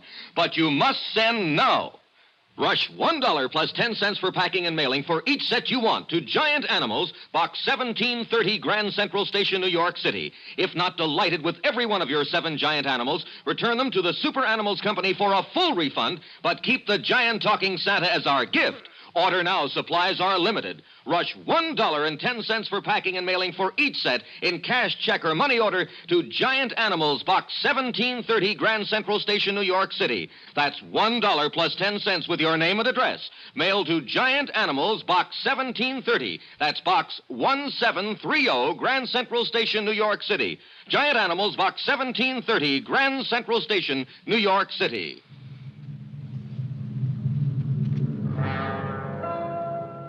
Expense account item 6, $225. Cab to the apartment of Porter Kane in the East 70s. It was an expensive-looking place. I got there about noon, but Porter Kane was just finishing breakfast, accompanied by Chopin. May I offer you a cup of coffee, Mr. Dollar? Oh, thanks. A blind, please. Yes. Now, you came to see me about Amy Bradshaw, I believe. That's right, Mr. Kane. I represent Northwestern Indemnity Alliance. They hold a policy on Miss Bradshaw. You perhaps want some sort of character reference on her? You, might put it that way. Well, in that case, you couldn't have come to one better qualified than I. You see, Amy is my career at present. Afraid I don't understand, Mr. Kane. Well, some years ago, I was relieved of the sordid but customarily necessary task of working for my bread and butter. The result is that I've been able to devote myself to a fascinating hobby. What kind of a hobby? I collect things. Oh? The objects of my interest vary, but they all have one thing in common. Oh? This signet ring I'm wearing, for instance. Yes, I noticed it. Very unusual. The crest is that of the Medici family, Renaissance Italy. The only ring of its kind in the world, so far as any of the authorities on that period are aware. That vase on the table, the painting on the wall, that sculpture. One of a kind, huh? Precisely. Which brings us quite logically to Amy, who is clearly one of a kind. So? So I plan to add Amy to my collection. Just like that, huh? I'm certain Amy will see it my way in time. And I have time. Now, if you'll excuse me, I must dress for the matinee. Will I see you again, Mr. Dollar? Yes. You probably will, Mr. Kane. I was glad to get out of the hothouse atmosphere of Kane's apartment. Real weird, this character. And I had a hunch I'd better keep an eye on him. Item 7, $1.65. Cab fare that evening to the Criterion Theater.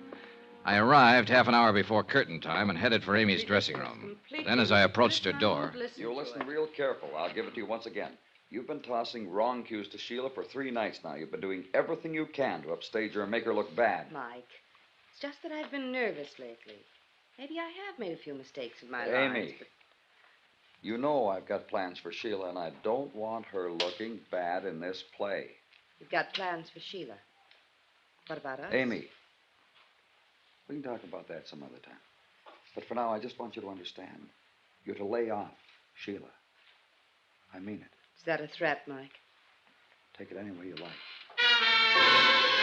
It sounded like Pomeroy was coming outside, so I ducked around behind a piece of scenery and waited a moment.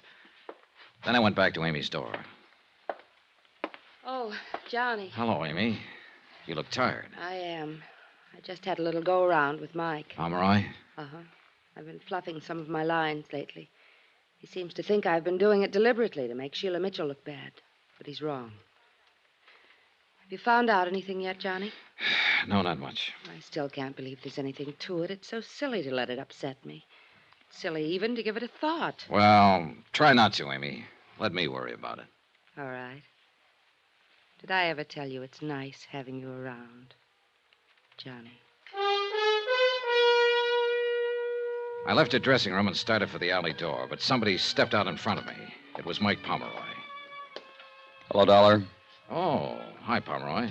I was just talking to Dave Coleman, the director. He told me he was the one who sent for you. He told me why. You didn't know about the threatening letter Amy got? No, I didn't. Look, Dollar, every actress I've ever known has gotten at least one note like that during her career. You don't think this should be taken too seriously, then? No. Amy's pretty nervous these days, and as long as you're around stirring things up, she'll be worried about it. If there's anything to be done about it, I can handle it. In other words, you want me to mind my own business, that it? You said that, Dollar. I didn't. It might not be a bad idea. Funny thing, when somebody tells me to lay off a case, my interest in it always doubles. After the final curtain, I went backstage to wait for Amy. The stage door was open, and I could see Porter Kane waiting in the alley outside. So I went over to him. Well, Mr. Dollar, good evening. Hello, Kane. On duty again tonight? Perhaps that's one way of putting it.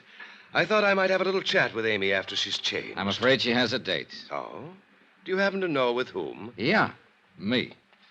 Mr. Dollar, are you suggesting that I'm to regard you as some sort of rival? Not at all, Kane.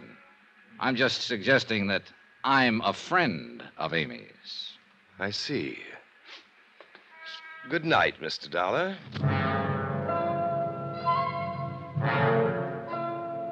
After Kane left, I stood beside the stage door and tried to figure out some of the angles on this case. There were too many of them. By the time I went in, the theater was dark, except for a dim light bulb over the stage, and everyone had gone. Everybody, that is, except Amy. I ran into the darkened theater. She was standing horrified next to the stairway by the dressing rooms, her eyes fixed on something that lay on the floor. Johnny, I was on my way out to meet you. I heard a swish through the air. This heavy sandbag. It barely missed me. Oh, Johnny! Stay back against the wall, Amy. You'll be okay there. I climbed the long ladder up to the catwalk above the stage where they sometimes use the sandbags to balance hunks of scenery. It was dark up there. I started edging along the catwalk. Suddenly, my foot hit a loose board. I almost lost my balance. A loose board that could have been left for me. And it was a long, long drop down to the stage. Whoever had been up there knew the theater pretty well. Finally, I went back down to Amy. She was trembling. Johnny? It's okay, Amy. It's okay. Johnny? Maybe I didn't take it seriously before, but I do now. Somebody dropped that sandbag from up there deliberately. Somebody is trying to kill me, and I'm scared, Johnny. I'm scared.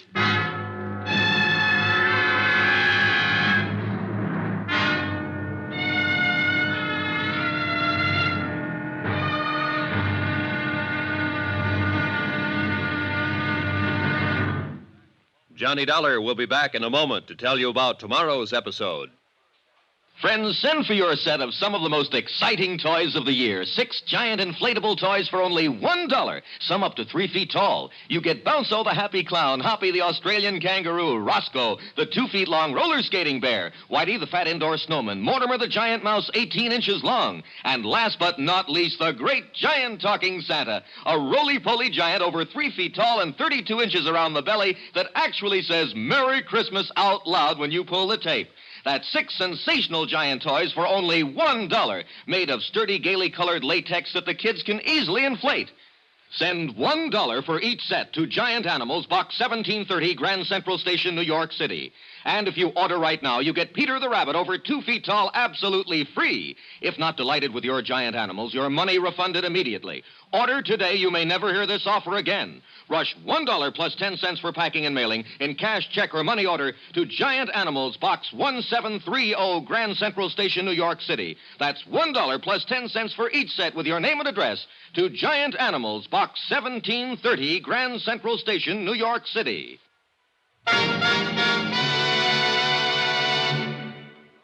Now, here's our star to tell you about tomorrow's episode of the Amy Bradshaw Matter. Tomorrow, a man steps onto the stage from out of the past and into a role he doesn't want to play. Join us, won't you? Yours truly, Johnny Dollar.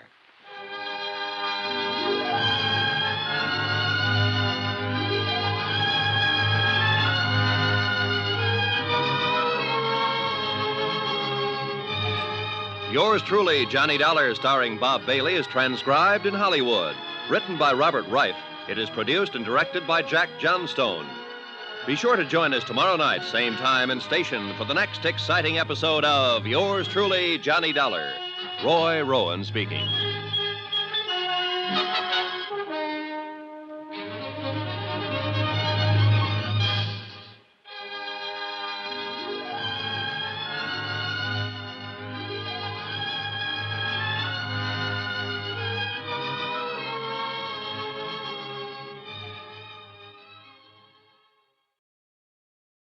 From Hollywood, it's time now for Johnny Dollar. Al Sintella at police headquarters, Johnny. Yeah. You hear what happened at the Criterion Theater after the show last night? I was off duty when you called, but Sergeant Rogers gave me a fill-in this morning. So somebody tried to drop a sandbag on Amy Bradshaw backstage. Yeah, a real near miss.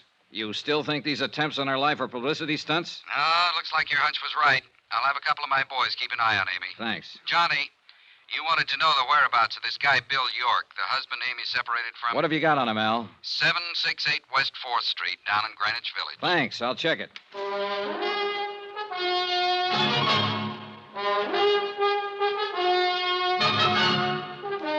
Tonight and every weekday night, Bob Bailey in the transcribed adventures of the man with the action-packed expense account, America's fabulous freelance insurance investigator. Yours truly, Johnny Dollar.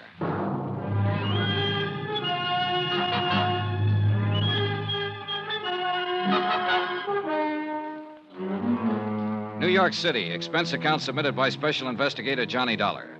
To the Home Office, Northwestern Indemnity Alliance, Hartford, Connecticut.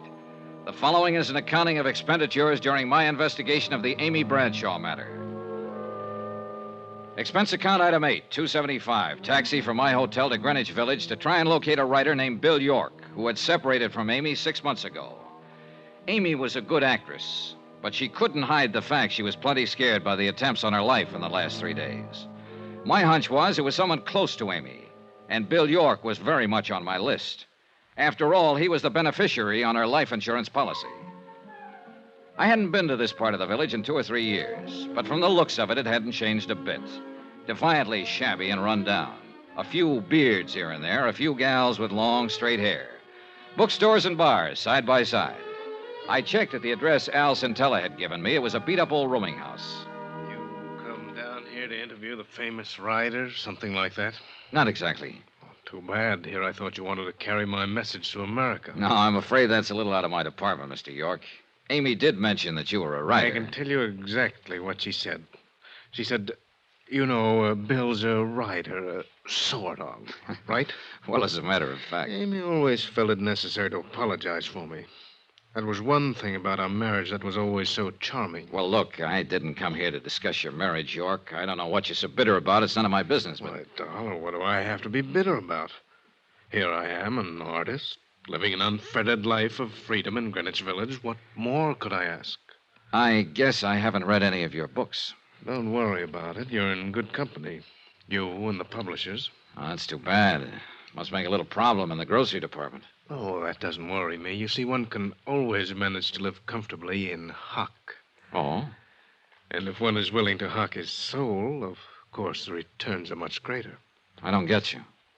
That's not surprising, because nobody else but me would call it my soul. It's just the manuscript for an unpublished novel. 3 years of work and sweat and pain. But my clever pawnbroker, Mr. Pomeroy, has a fair idea what it means to me. Mike Pomeroy, Amy's agent? Charming chap. Quite shrewd. In other words, if you could raise some money, you could get this brainchild of yours out of hock from him. Tell me, how long's it been since you've seen Amy? Several months. Why? You haven't been uptown near her apartment the last few days, huh? No. You sure? Of course. Anything else? No. Not for now.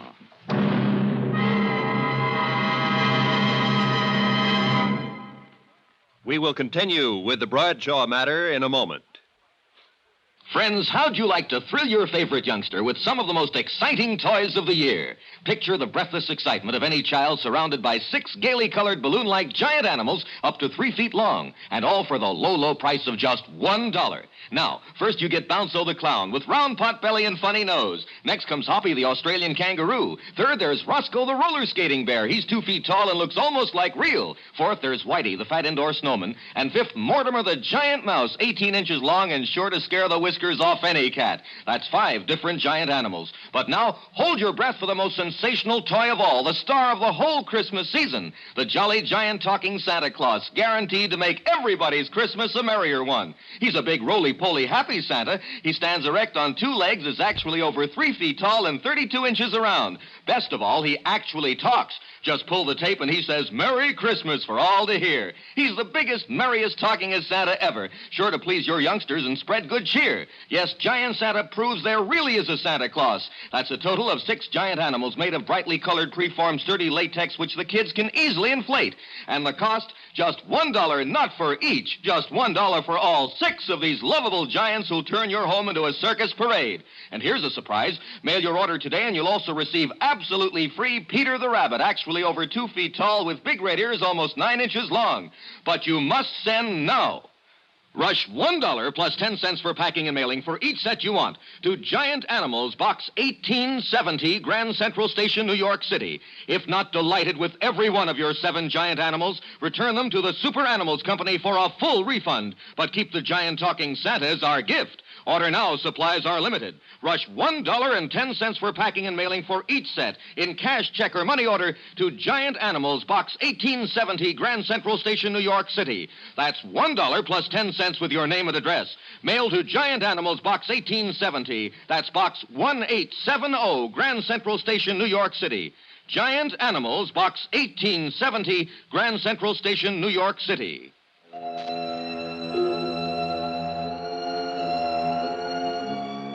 I was getting nowhere in my attempt to find out who was gunning for Amy Bradshaw, and I knew it.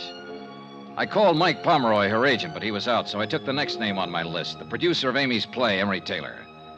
Expense account item 9, $175, cab fare to Taylor's apartment in the mid-50s near the Museum of Modern Art. Taylor wasn't in, but his wife Dora was. She was sleek-looking and a little on the brittle side. She was sitting behind a small bar in the den, and she looked quite at home there. Drink? Thanks. Will your husband be back soon, Mrs. Taylor? Who knows? Here. Oh, thank you. What do you want to see him about? Amy Bradshaw. What about Amy Bradshaw?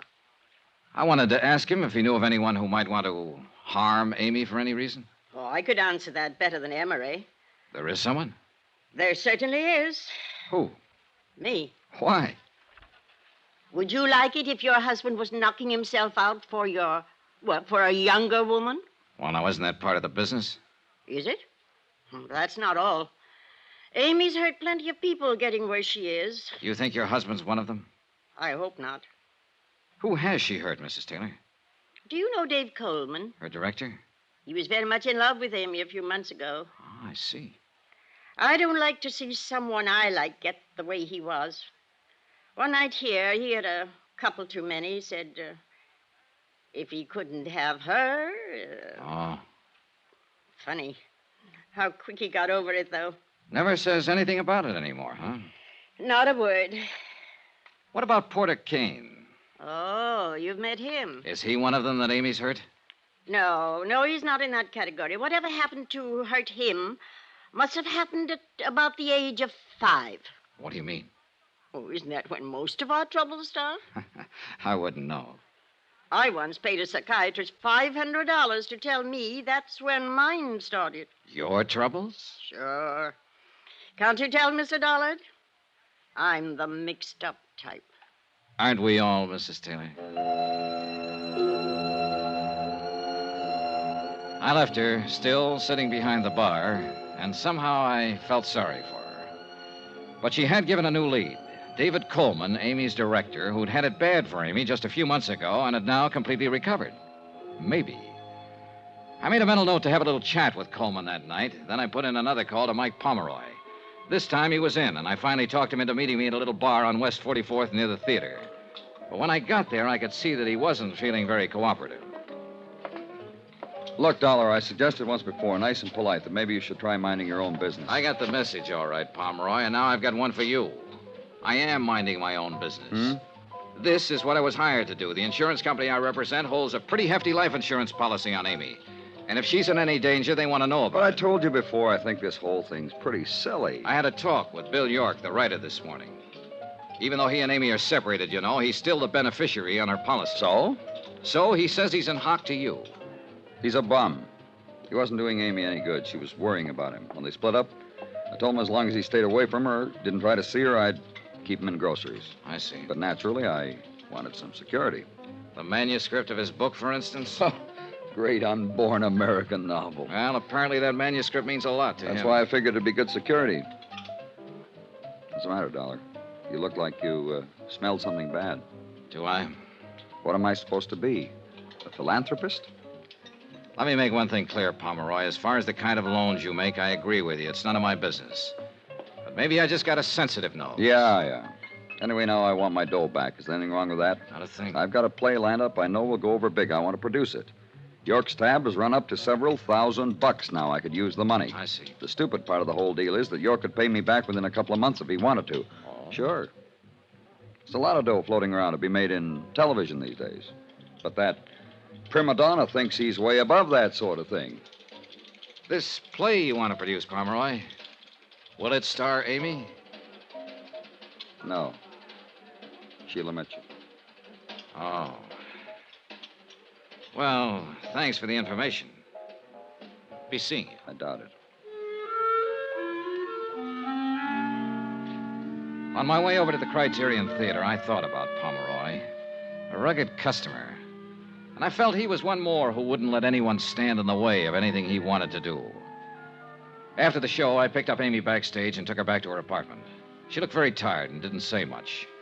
We said goodnight at the front entrance, and I started walking along the sidewalk. Then I spotted somebody in the shadows across the street again, watching. I could tell from his hat and coat he was the same one who'd been there the night before last.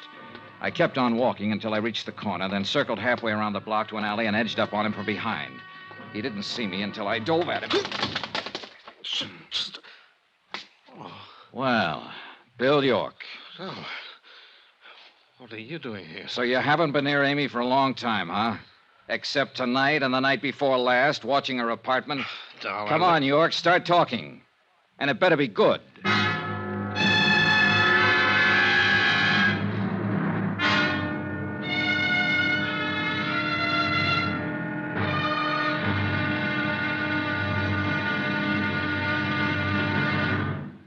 Johnny Dollar will be back in a moment to tell you about tomorrow's episode. Friends, send for your set of some of the most exciting toys of the year. 6 giant inflatable toys for only $1, some up to 3 feet tall. You get Bounco the Happy Clown, Hoppy the Australian Kangaroo, Roscoe the 2 feet long roller skating bear, Whitey the fat indoor snowman, Mortimer the giant mouse 18 inches long, and last but not least, the great giant talking Santa, a roly-poly giant over 3 feet tall and 32 inches around the belly that actually says Merry Christmas out loud when you pull the tape. That's 6 sensational giant toys for only $1, made of sturdy, gaily colored latex that the kids can easily inflate.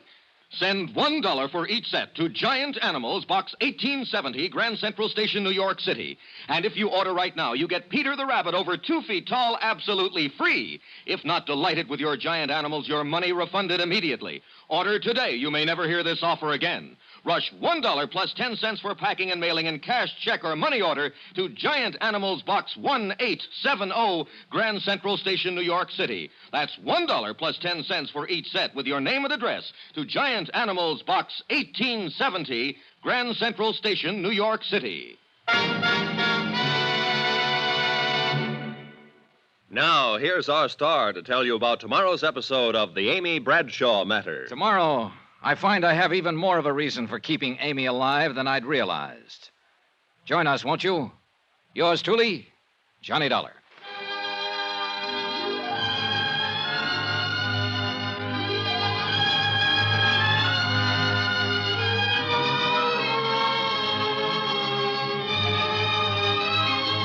Yours truly, Johnny Dollar, starring Bob Bailey, is transcribed in Hollywood. Written by Robert Reif, it is produced and directed by Jack Johnstone. Be sure to join us tomorrow night, same time and station, for the next exciting episode of yours truly, Johnny Dollar, Roy Rowan speaking.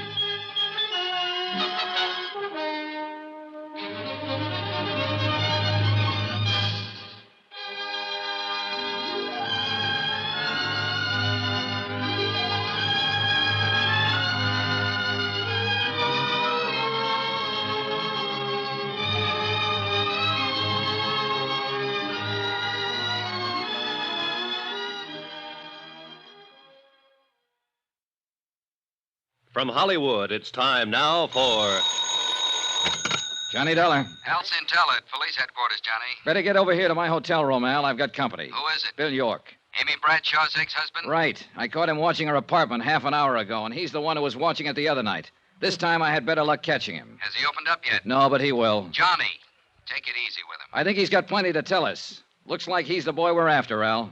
I'll be right over.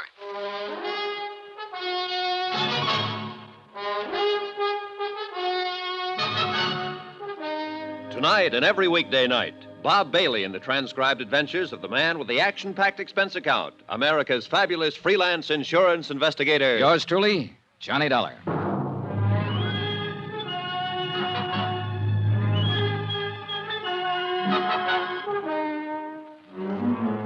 New York City. Expense account submitted by Special Investigator Johnny Dollar. To the Home Office, Northwestern Indemnity Alliance, Hartford, Connecticut.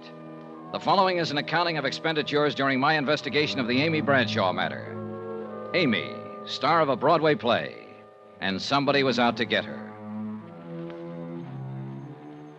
Expense account item 10, $3. Repairs to one coat sleeve. Torn in the process of inviting Bill York up to my hotel room. Look, Dolly, you've got no right to drag me up here to your room this way. York, you're going to sit right here until you open up and tell me all about the attempt on Amy Bradshaw's life. What? You come in. Oh, Al. Hi, Johnny. York, this is Detective Lieutenant Al Centella. Now, look here, Lieutenant, what's this all about? Well, I kind of thought that's what you'd tell us, Mr. York. But this is crazy. Why would I want to kill Amy? You're aware that you're still the beneficiary on Amy's insurance policy. What? Even if I am... Also, you need money, and you need it bad. You're several $1,000s in debt to Mike Pomeroy, Amy's agent. He's been pressing you for it lately. Look, Dollar. And you know you can't get the manuscript of your novel out of hock from him until you pay off. You've got two strikes against you, York. Motive and opportunity. Opportunity? Sure, but motive? No, Dollar. I've never had any reason to kill Amy. It's true she and I couldn't make it together, but I guess that was more my fault than hers. Go on. You see, Amy's never let anything stand in the way of what she wanted. What she wanted, I didn't. I guess we just lived in two different worlds. What do you mean?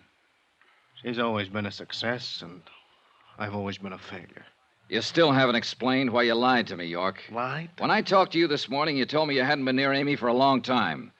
But when I caught up with you in front of her apartment tonight, I realized you were the same one who was watching it night before last. How about that, York? You fellas don't believe me much. What do you mean? Sure, once in a while I go stand outside her apartment house, look up at the light on the window, maybe think a little about how things might have been. That's all. Maybe you better come downtown with me, York. We'll check your story further. If you're clean, you got nothing to worry about. All right, Lieutenant. Sergeant, take Mr. York down to the car and wait for me there. Johnny? Who else have you talked to? Oh, everybody close to her. But the one who interests me most is her agent, Mike Pomeroy. He can be a pretty rough customer when he wants to. And he thinks Amy's standing in the way of a career for an actress he's currently interested in. Let's talk about somebody else for a moment. Who? You, Johnny.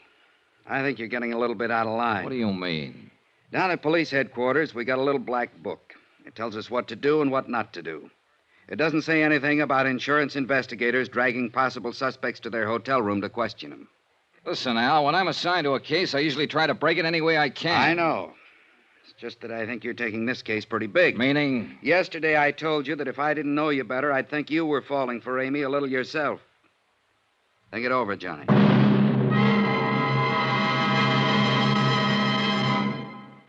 We will continue with the Bradshaw matter in a moment.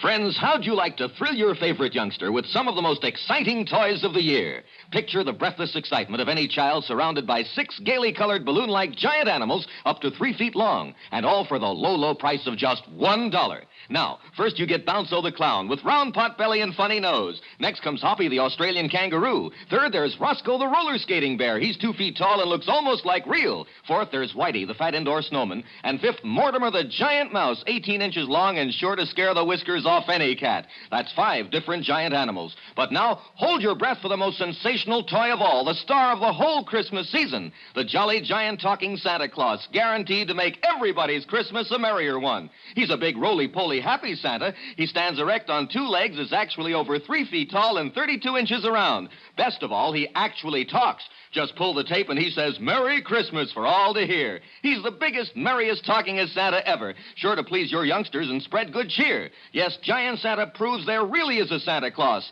That's a total of 6 giant animals made of brightly colored, preformed, sturdy latex, which the kids can easily inflate.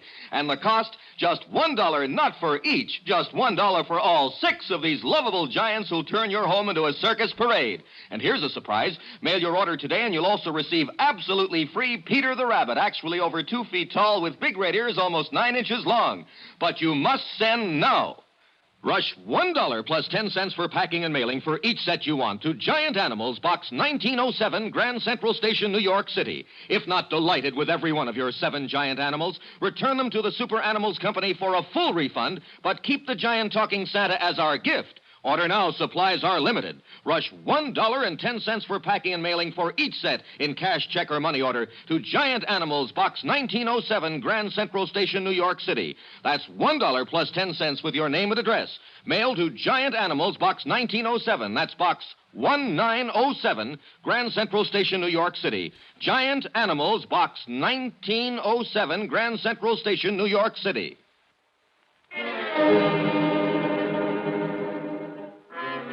Expense account item 11, $4, drinks. For me.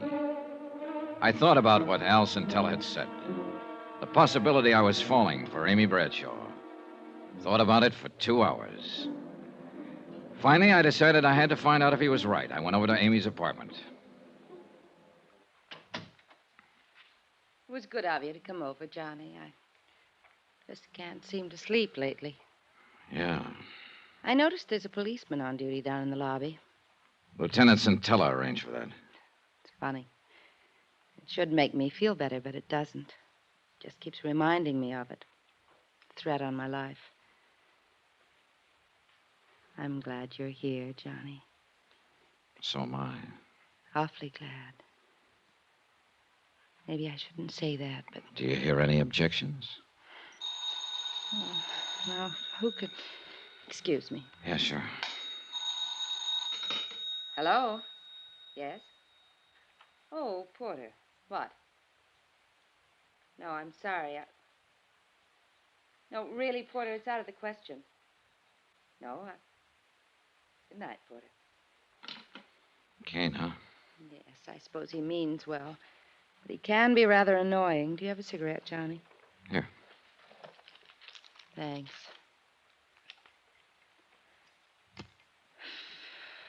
You seem rather quiet tonight.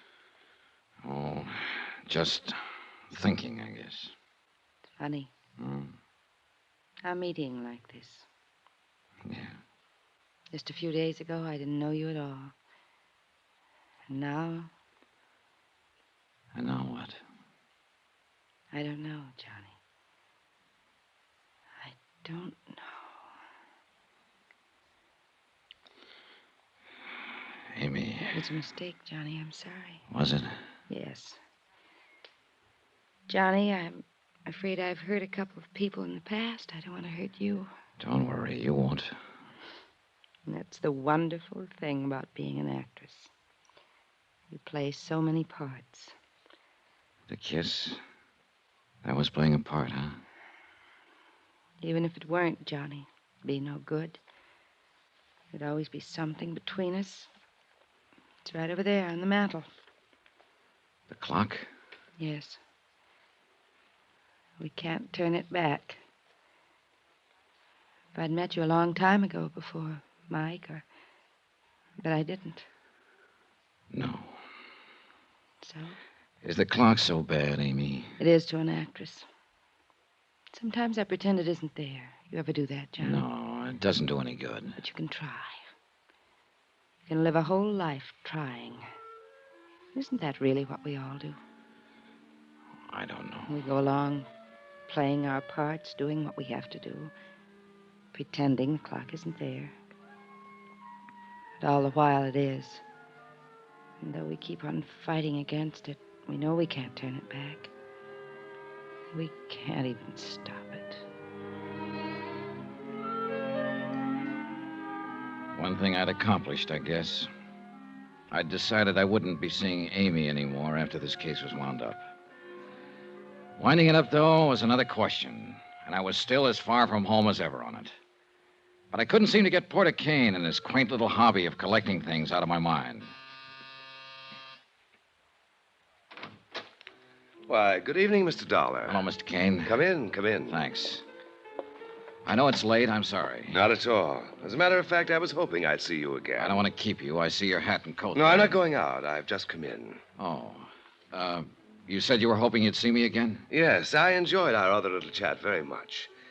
I suppose you came to talk some more about Amy Bradshaw. Matter of fact, Mr. Kane, I came to talk about you. Splendid. And about your hobby. Collecting. A fascinating hobby, Mr. Dollar. You take it pretty seriously, don't you? I've devoted most of my life to it. And I may say that I've succeeded rather brilliantly with it. Each item in my collection is incomparable, without equal. Yeah, one of a kind. And that, of course, is precisely why Amy is necessary to complete the collection. The crowning and final edition. Final? Yes. For your information, Mr. Dollar, when I've acquired Amy, I intend to cease my hobby. Oh. She will complete my collection. Without her, though, it is still incomplete. Mind if I ask you a couple of questions, Mr. Kane? Not at all. You seem to have been pretty successful with your collection. Have you ever run up against an item you wanted but couldn't get? Of course not. That just doesn't happen. Has it ever happened? I can't remember that it ever... Yes. Yes, it did happen once. When? When I was 9 years old. A playmate of mine had a lollipop that I admired greatly. He wouldn't give it to me, and he wouldn't sell it to me. What did you do? I did the only logical thing there was to do. I smashed the lollipop, Mr. Dollar.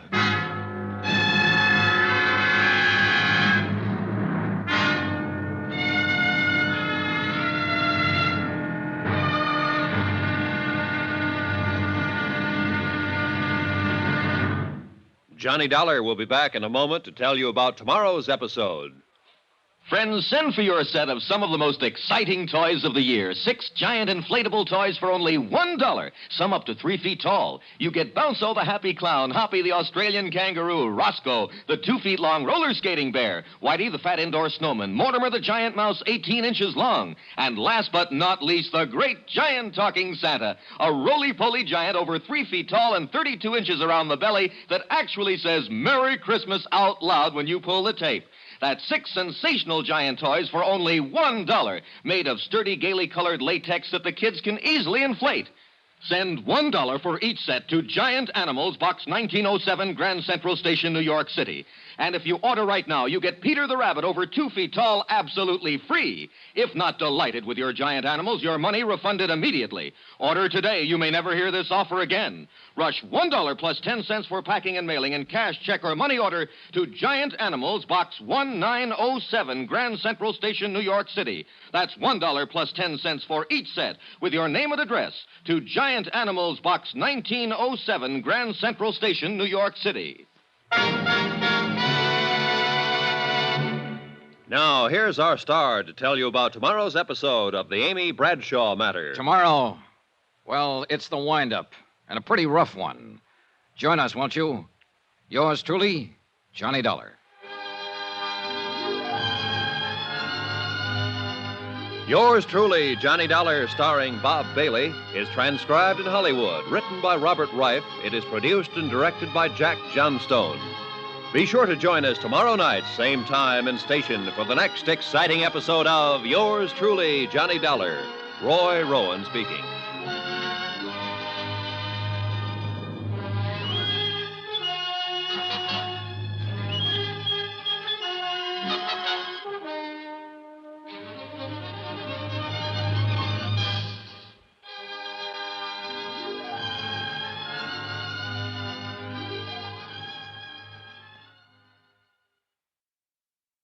From Hollywood, it's time now for... Johnny Dollar. It's Amy Bradshaw, Johnny. Amy, it's 1 a.m. Anything the matter? Yes, can you come over right away? Sure. Your apartment? No, I'm in my dressing room at the Criterion Theater. At 1 o'clock in the... Amy, there's a policeman assigned to you. Is he with you? No, I went out the back way. I came over here alone. But why? He's supposed to be protecting you. Johnny, I can't explain now, but I think I finally know who's been trying to kill me. I want to talk to you right away over here. Hurry. Please hurry.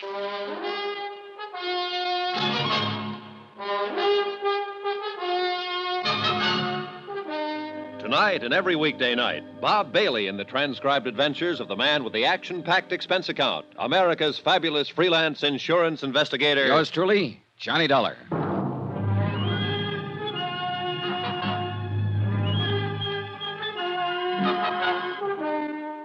New York City, expense account submitted by Special Investigator Johnny Dollar. To the Home Office, Northwestern Indemnity Alliance, Hartford, Connecticut. The following is an accounting of expenditures during my investigation of the Amy Bradshaw matter. Expense account item 12, $5. Taxi from my hotel to the Criterion Theater on West 44th. $2 for the fare, $3 for getting me there in 5 minutes. Amy had sounded plenty scared over the phone. The cab skidded to a stop in front. I caught a glimpse of somebody at the other corner of the theater. It looked like Porter Kane. I couldn't be sure, and I didn't have time to find out right now. Backstage, it was quite dark, and I had to feel my way through some... The shot came from the direction of Amy's dressing room. Mike Pomeroy, her agent, was lying on the floor, dead. There was a gun on the floor, too, just inside the door. Johnny! Oh, Johnny! What happened, Amy? Amy, stop it! Tell me what happened. The door. Door? The shot. It came from the door. I ran outside the dressing room, across the stage, into the alley. No one in sight. Back inside, I found a light switch. So I phoned Al Centella at police headquarters, told him what had happened. Amy was quieter now. Johnny. Amy, look. I know it's tough for you to talk right now, but you've got to try and tell me. I know. A little after midnight, Mike called me at my apartment. He said he wanted to talk to me about something important. His office is nearby, and he asked me to meet him here in my dressing room. So I came over right away. Go on. Mike and I started talking. Suddenly, I saw the door opening a crack. A hand with a gun. Mike. Easy.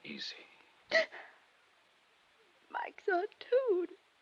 He dove in between me and the door. And collected the slug. He fell against the door, and it slammed on the hand. The gun dropped. And the next thing I remember, you were in the room. You didn't see who was holding the gun? No, just the hand. Amy. And there was something on one of the fingers that I recognized. A large signet ring? Yes. Yeah. It belonged to the guy out on the sidewalk. Porter Kane.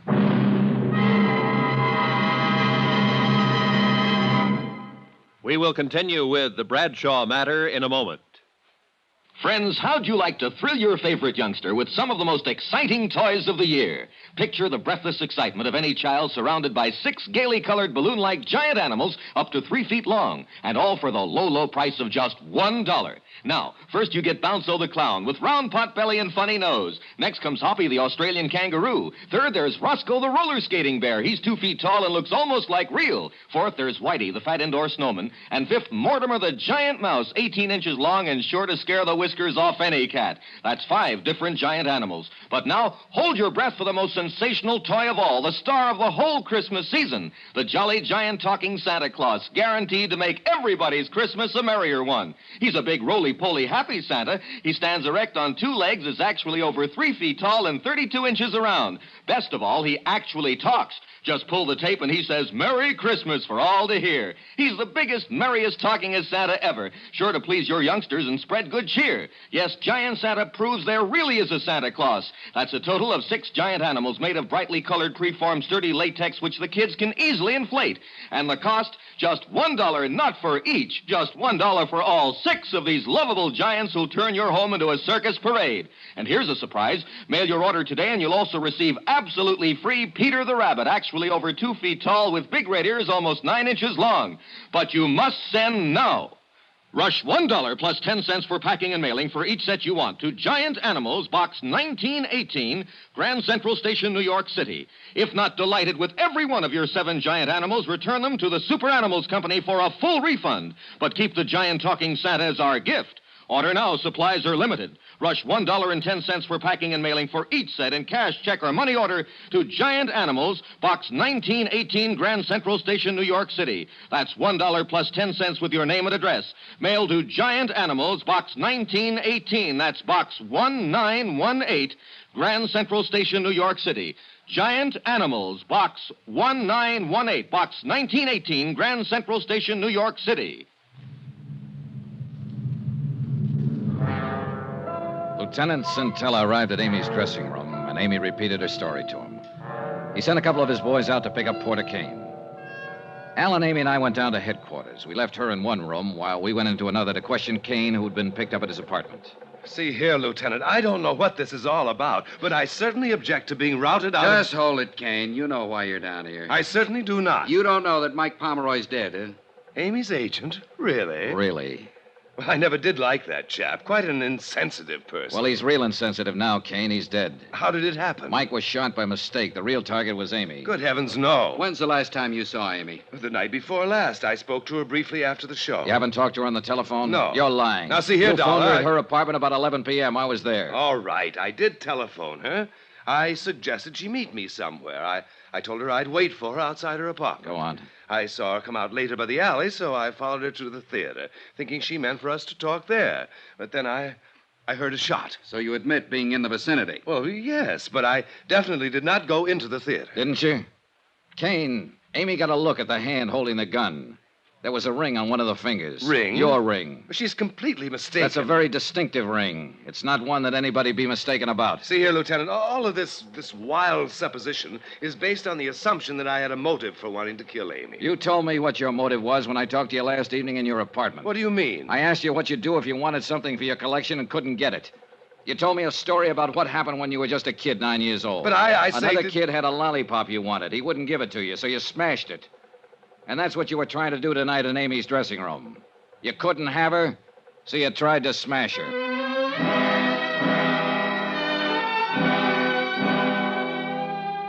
There wasn't much point in my hanging around. So I got Al Scintilla's permission to take Amy back to her apartment. We could wait there for any new developments. Amy didn't say a word all the way. When we got there, she sat in a chair staring at the wall.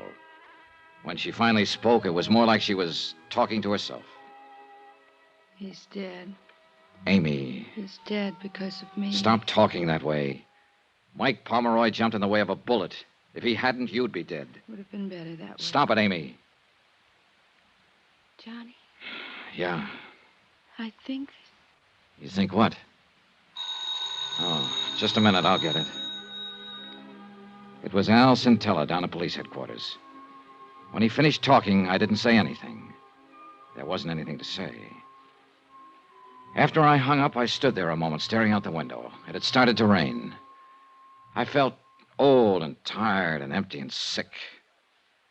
I went back into the other room again. Amy was sitting there looking at me. Johnny, Yeah, Amy?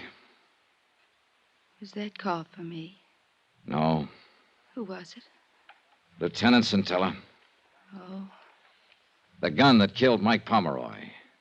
There were no fingerprints on it. You said you saw a bare hand with a ring on it holding the gun. A bare hand would have left fingerprints. You killed him, didn't you? yes, Johnny. The attempts on your life, you faked them, didn't you, to convince people you were in danger so you could kill Pomeroy and we'd think the shot was intended for you. Why, Amy? You know why. Yeah, I guess so. You loved Mike. You knew he was growing away from you. So fast. So very fast. You saw him get interested in a younger actress. You knew she was taking your place with him. Mike, I was dead. I couldn't stand that. I really couldn't. So I started making it look like I was in danger. It wasn't very hard, Johnny. I'm a good actress. Yeah. After a while, I almost began to believe I was in danger. Something was after me, was hunting me. It finally caught up with me, and I did what I did. Which of us is the hunter, Johnny? And which is the hunted? Amy, Yes. I think one of Lieutenant Centella's men is waiting for you out in the hall. All right. Just one thing, Johnny. What is it? I'll need something now. Something. Don't forget me, Johnny. Give me that. That you can count on, Amy.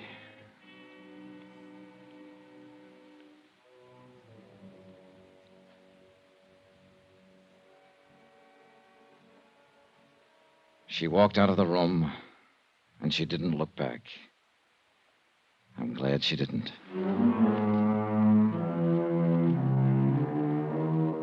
Expense account item 13, $16.50. Transportation and incidentals from New York back to Hartford.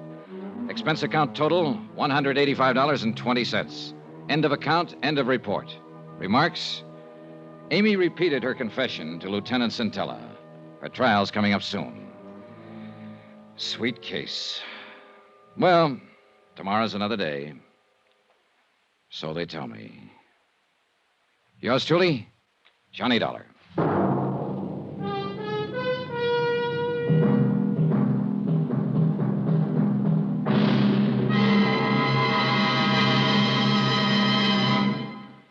Johnny Dollar will return in a moment to tell you about next week's intriguing story.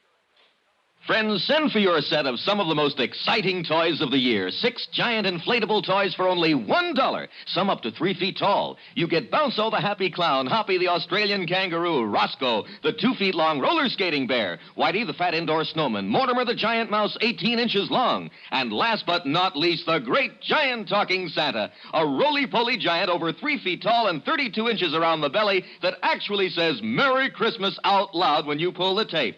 That's 6 sensational giant toys for only $1, made of sturdy, gaily colored latex that the kids can easily inflate. Send $1 for each set to Giant Animals, Box 1918, Grand Central Station, New York City. And if you order right now, you get Peter the Rabbit over 2 feet tall absolutely free. If not delighted with your Giant Animals, your money refunded immediately. Order today. You may never hear this offer again. Rush $1 plus 10 cents for packing and mailing and cash, check, or money order to Giant Animals, Box 1918, Grand Central Station, New York City.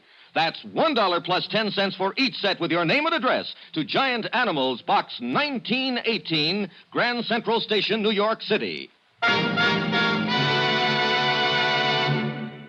Now, here's our star to tell you about next week's exciting story. Next week, a case with a great big question mark. Accident, suicide, or just plain murder. Join us, won't you? Yours truly, Johnny Dollar.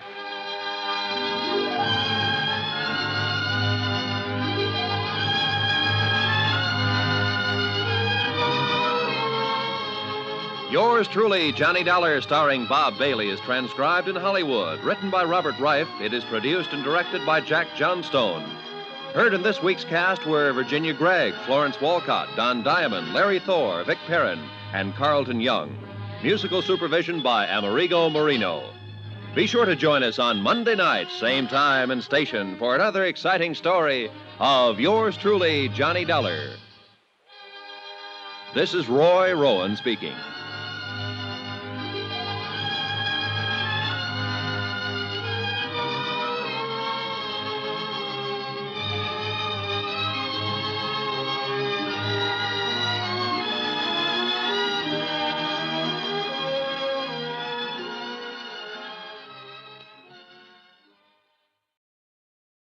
From Hollywood, it's time now for Johnny Dollar. Tim Connors, John boy.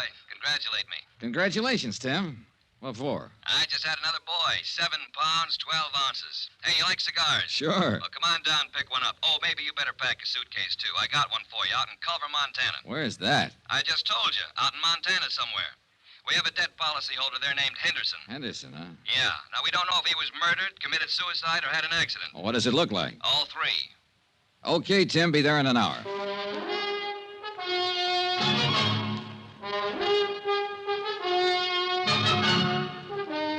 Tonight and every weekday night, Bob Bailey in the transcribed adventures of the man with the action-packed expense account, America's fabulous freelance insurance investigator. Yours truly, Johnny Dollar.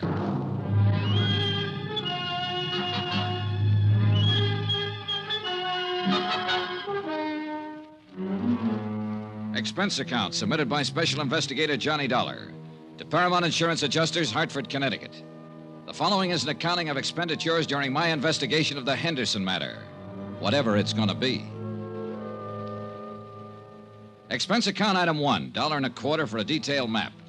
I had an idea that Culver, Montana was a place that only Rand McNally might know about. They did. I found it tucked up in the high northern corner of the state near Great Falls. Hey, where's your bag? Home. I told you to pack it. Now, look, Give me John. a cigar, Tim. Tell me about the new boy and the new case. Okay, have a chair. There you are. I wouldn't smoke it if I were you. Terrible. Cost me $2 a box. Hey, you know something? I'm thinking of naming the new boy Johnny. Oh, tough case, huh? Yeah. Look, we're in the same sweet old spot, Johnny. Same old problem. One of our policy holders is dead, and for looking into the circumstances of his death, the insurance company is no longer a friend of the widow and orphan, but a big, bad monster trying to weasel out of a just claim. All claims are just claims, or are they? Well, of course they are. No one ever tried to pull a fast one on an insurance company. Well, the world's full of nice, honest, straight-playing people. Uh-huh. Now tell me about getting sandbagged in a poker game. Look, I want to get this out of the way and get back over to the hospital and see my wife. Now, John, this claim came into the insurance office yesterday afternoon, airmail special. The insurance company turned it over to me today. What company? Western. The policy's worth $25,000 face value, double indemnity if death was by accident. No payment for suicide. Uh-huh. You say the man's name was Henderson? Yeah, it says here, George Walter Henderson, Montana rancher. Last Thursday, he fell 4 stories out of a hotel window in Culver and died instantly. At least that's what we have in this report here. Somebody could have shoved him, or he could have taken the leap. Now, we have to know for certain. Oh, what's on the claim report? Accidental. There was no inquest, no police investigation, and that's not good enough for us. Uh-huh. This Henderson prominent? Well, he was big enough, Johnny. Cattleman, rancher. He was also a major stockholder in the only newspaper in Culver, so I doubt if his paper'd suggest suicide or anything else, do you? I don't know, Tim. I never met the editor. Well, meet him if you like. Talk to him. Talk to anybody in Culver. Find out what was what. This is a lousy cigar. Johnny, you know how to handle these things. We have to have more information than this. Have you tried to do anything on it at all? Yeah, I phoned the sheriff's office long distance and talked to a man named Holton, Eve Holton. He said he'd be happy to cooperate. What else? I phoned the beneficiary to get some information. Name's Pauline Henderson, his widow. Is she going to cooperate, too? I don't think so, pal. Huh? She hung up on me.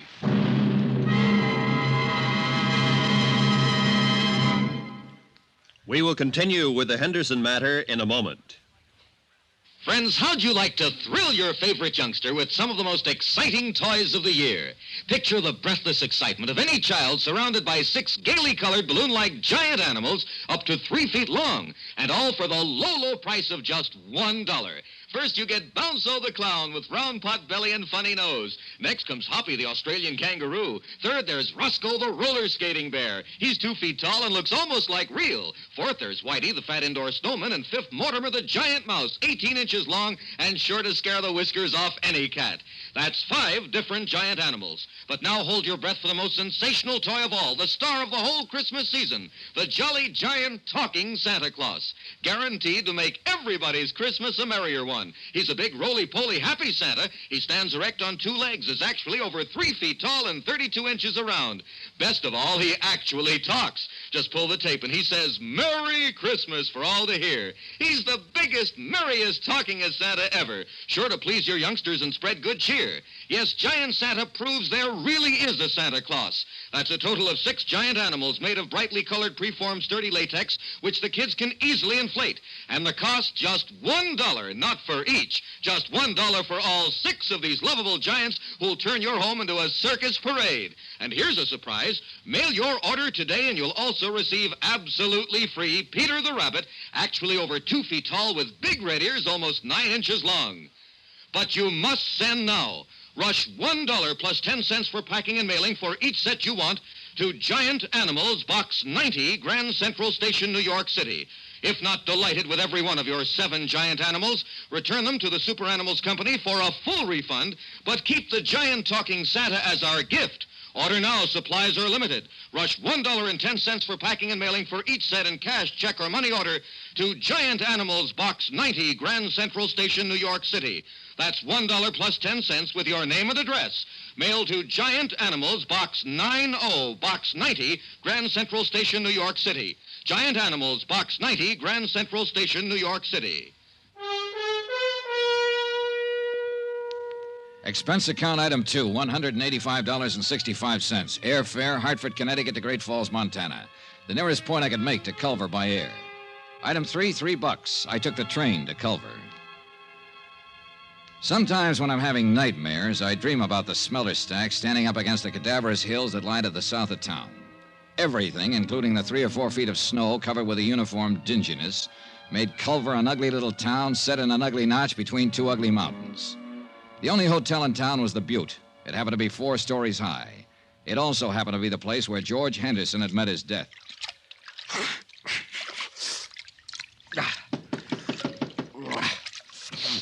Okay, just a minute.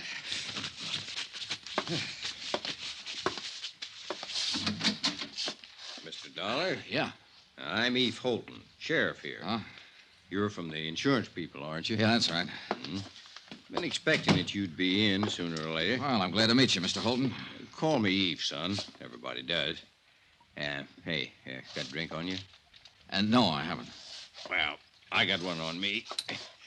Nice and chilly, too. Well, I'll see if there's some glasses around here, Sheriff. You didn't waste any time looking me up. No, I guess I didn't, son. Thought it'd save a little time this way. Knew you'd be looking me up sooner or later. Really thought we ought to have this drink together, private. May not have any more together while you're here. Uh-huh.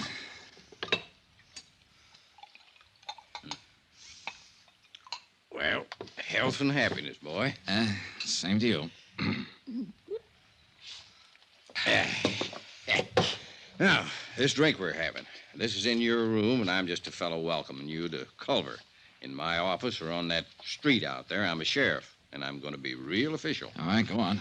I want you to notice I'm not asking any questions of you, son. I'm just answering anything that you might want to ask me right now. All right. You're going to have to plow ahead yourself on this one, pretty much alone. And let me tell you what kind of plowing you got in store for you. Excuse me. Now, first off, this is a little burg like you ain't used to. We got 3,500, 4,000 people living here. Some of them work in that mine you've seen on your way into town. Others hire out to work on the ranches around here. Some in business. Uh-huh. Very tight little place. We hardly ever fool around with anybody else. Sure. Now, you're here because your insurance company don't like to pay off on a policy without knowing whys and wherefores. They don't like the word accident without knowing some of the details. No, they don't. There's a lot of people here, most people, who don't care about those details. As a matter of fact, son, they'd all just as soon put old George Henderson down on the ground and say it was an accident and let it go at that. Well, maybe it was, Sheriff. I don't know. But I'm going to find out. Yeah, well, now, let me go on. Those people who don't like the details don't like detail getters. You understand? Yeah. Scare you any? Not yet. You do, all right, son. So, maybe you'd kind of like to get your coat on and come to a funeral with me. Starts at 3. Henderson's? Yeah. Give you a chance to look around, get the lay of the land. Okay, good idea. I wondered what kind of bull workers insurance companies turned out. I like you, Dollar. You're all right. You ain't bothering with any questions till you got some worthwhile asking. You tired? A little. Well, this won't take too long.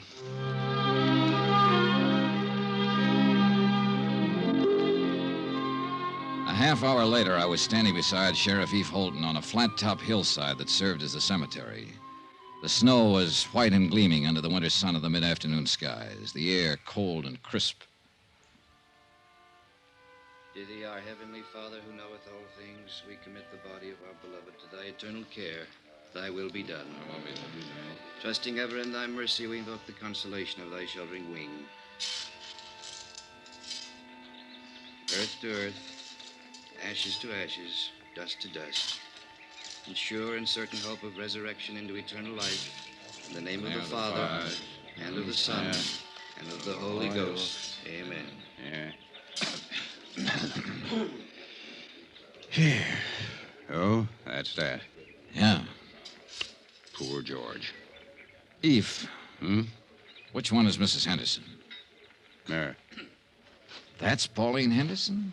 Yeah, that's her. Well, she can't be more than 25. 26, to be exact, Dollar. I went to her birthday party 2 months ago. Well, how old was George Henderson? 59. Went to his party, too.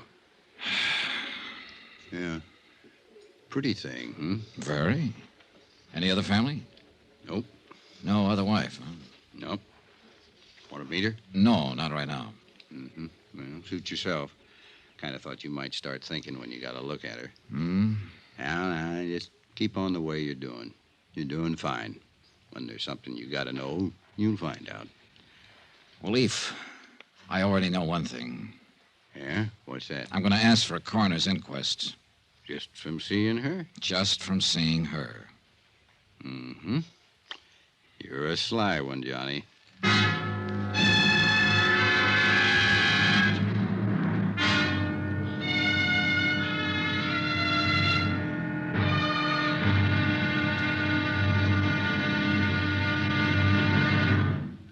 Johnny Dollar will be back in a moment to tell you about tomorrow's episode.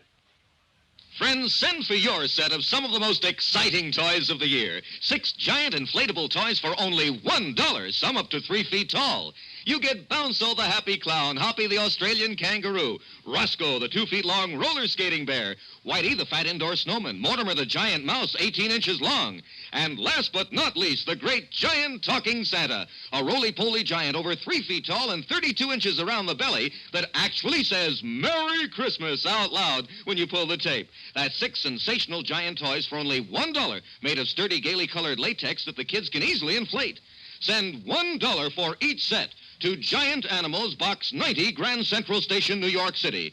And if you order right now, you get Peter the Rabbit over 2 feet tall absolutely free. If not delighted with your giant animals, your money refunded immediately. Order today. You may never hear this offer again.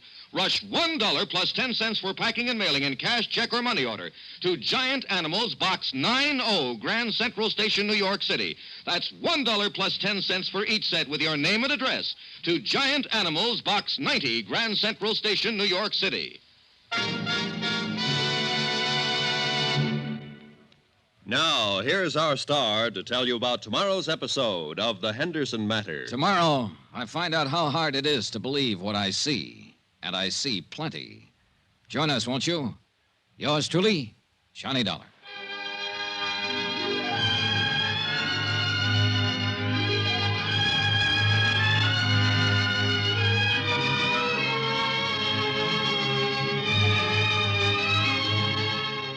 Yours truly, Johnny Dollar, starring Bob Bailey, is transcribed in Hollywood. Written by John Dawson, it is produced and directed by Jack Johnstone. Be sure and join us tomorrow night, same time and station, for the next exciting episode of Yours truly, Johnny Dollar. This is Roy Rowan speaking.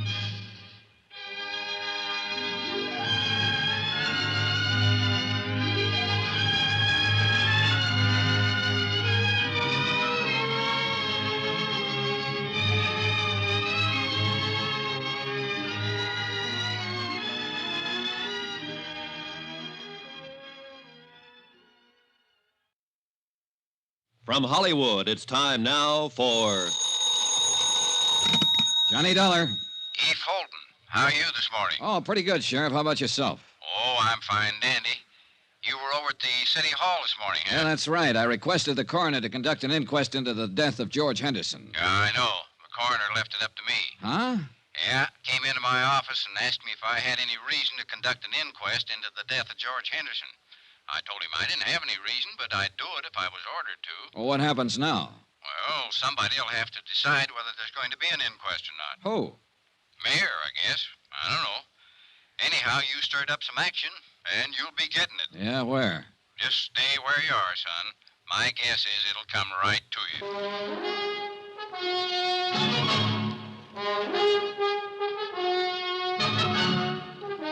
Tonight and every weekday night, Bob Bailey in the transcribed adventures of the man with the action-packed expense account, America's fabulous freelance insurance investigator. Yours truly, Johnny Dollar.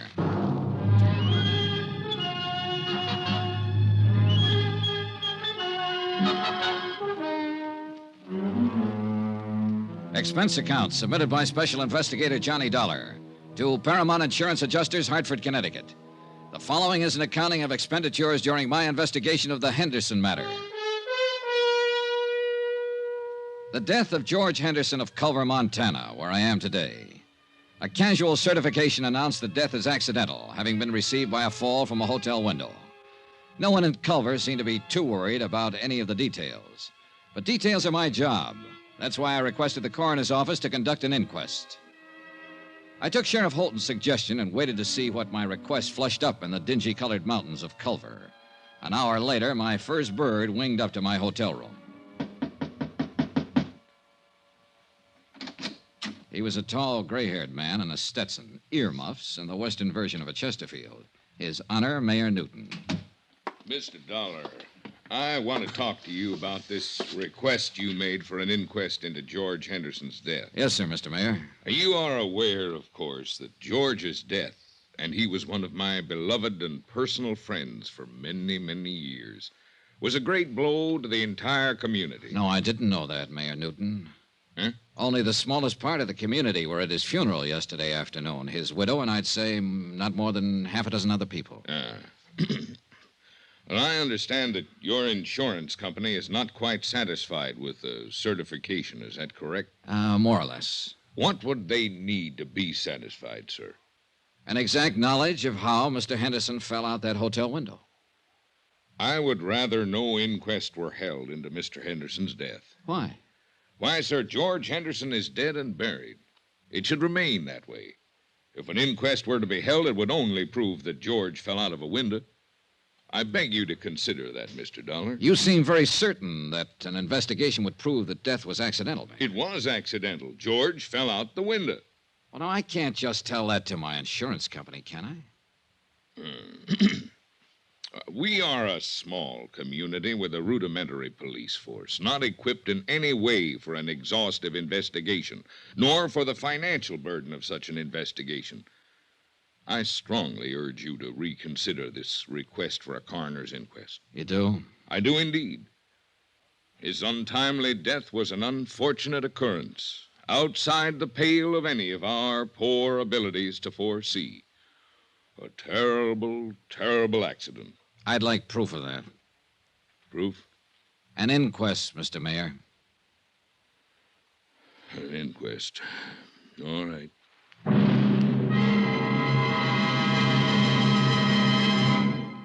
We will continue with the Henderson matter in a moment. Friends, how'd you like to thrill your favorite youngster with some of the most exciting toys of the year? Picture the breathless excitement of any child surrounded by 6 gaily colored balloon-like giant animals up to 3 feet long, and all for the low, low price of just $1.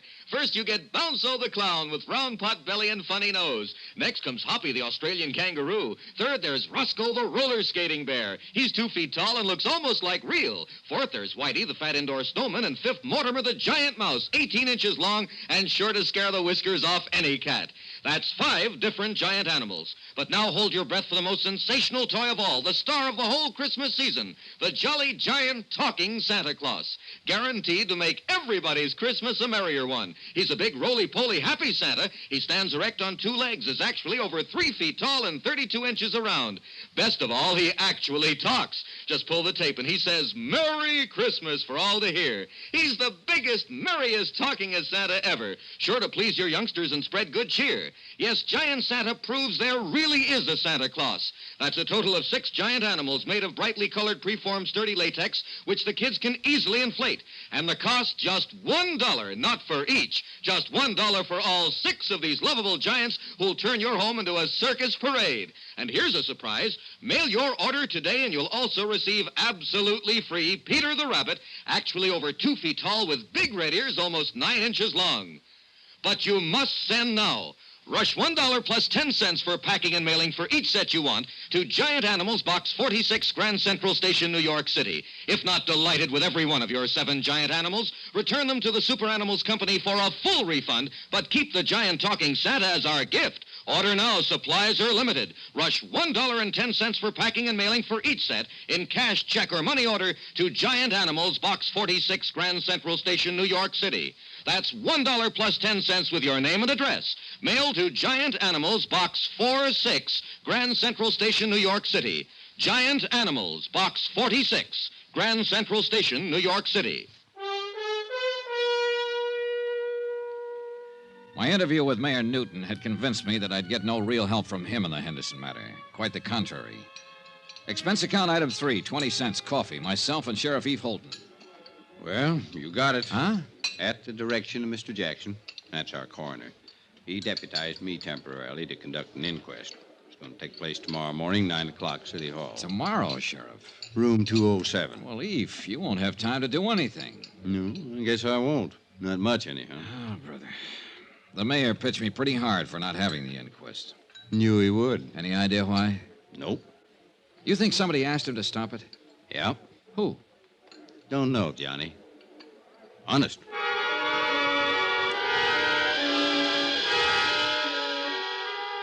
The next morning, I struggled my way against a belligerent north wind to City Hall and the inquest, if you could call it that.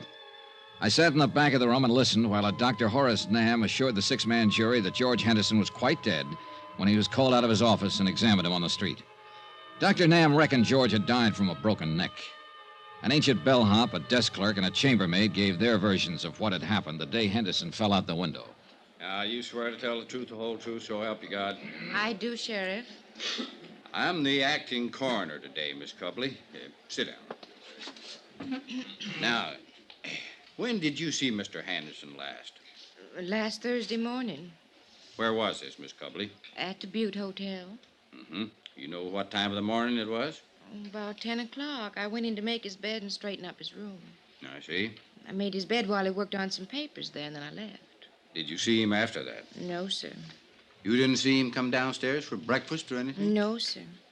Do you know if anybody went up to see him? I believe I saw Mrs. Henderson in the lobby after that. Do you see Mrs. Henderson in this room? Yes, sir. I believe that's Mrs. Henderson over there. No, that's Mrs. Henderson. Now, do you know if Mrs. Henderson visited Mr. Henderson in his room?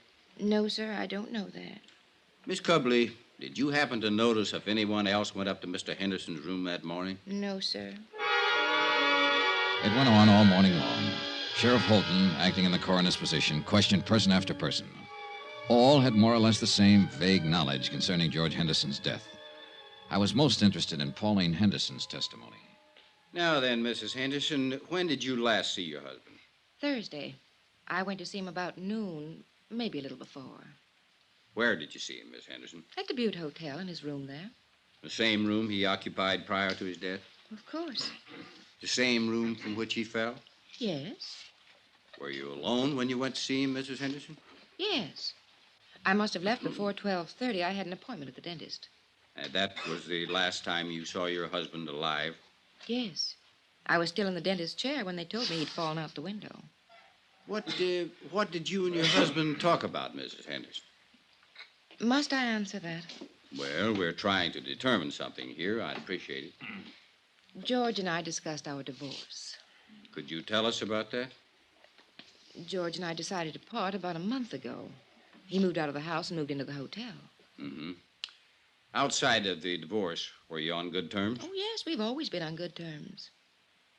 Mrs. Henderson, do you think there's a chance that he might have thrown himself out that window? Mrs. Henderson, do you think he might have thrown himself out that window? No. At least not over us, if that's what you mean. As far as you knew, was your husband in good health? Yes, he was. You happen to know when he was examined last? Oh, a month or so ago. He was in perfect health. One more thing. Did Mr. Henderson drink? Yes. Did he drink that morning with you? I think he had a couple of drinks. Yes, he had a drink or two while we were talking. He could have stumbled to that window. The clothes were New York, the perfume Paris, the jewelry Tiffany's. The look, you might expect it on the Riviera, where everybody tries to act bored with too many good things in life. Her dress, black for the occasion of death, was cut too well and too carefully for her to pass as a grieving widow. She answered the questions without hesitation or emotion. 15 minutes later, the jury brought in the expected verdict. Therefore, it is the opinion of this jury that the said deceased, George Walter Henderson, came to his death as a result of injuries incurred in a fall from the 4th floor of the Butte Hotel at or about 12:45 p.m. on the 19th day of this month. No evidence to the contrary, it is deemed and declared that the manner of death was accidental. Adjourned. And that was that. As far as Culver's people, its police, and its mayor were concerned. Yeah, the mayor. Well, Mr. Dollar, I hope you're satisfied. It was a pretty good inquest, Mayor Newton. I trust the official verdict of the jury will answer any questions your insurance company might have had on their minds and clear this whole matter up. I'll forward it to them and tell them the circumstances under which the inquest was conducted, Mr. Mayor. Satisfactory, I trust. No, but it served a purpose. Now that everybody thinks it was an accident, everybody will breathe easier. Certainly. Yeah. If everybody's relaxing like that, somebody's going to get careless. See you, Mr. Mayor.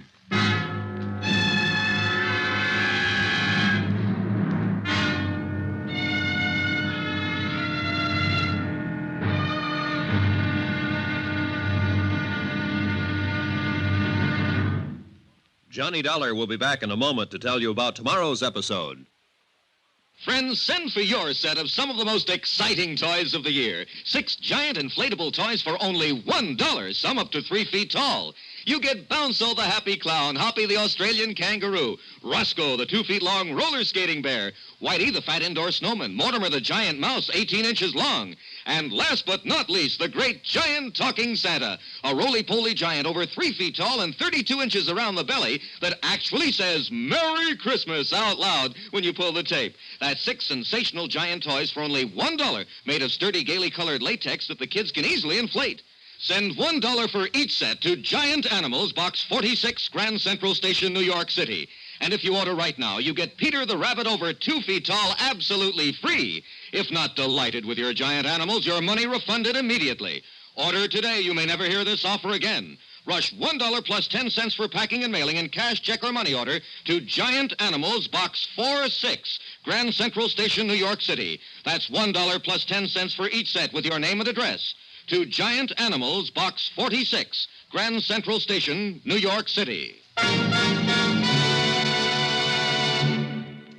Now, here's our star to tell you about tomorrow's episode of The Henderson Matter. People do get careless tomorrow, all over Culver, Montana. Join us, won't you? Yours truly, Johnny Dollar. Yours truly, Johnny Dollar, starring Bob Bailey, is transcribed in Hollywood. Written by John Dawson, it is produced and directed by Jack Johnstone. Be sure and join us tomorrow night, same time and station, for the next exciting episode of Yours truly, Johnny Dollar. Roy Rowan speaking.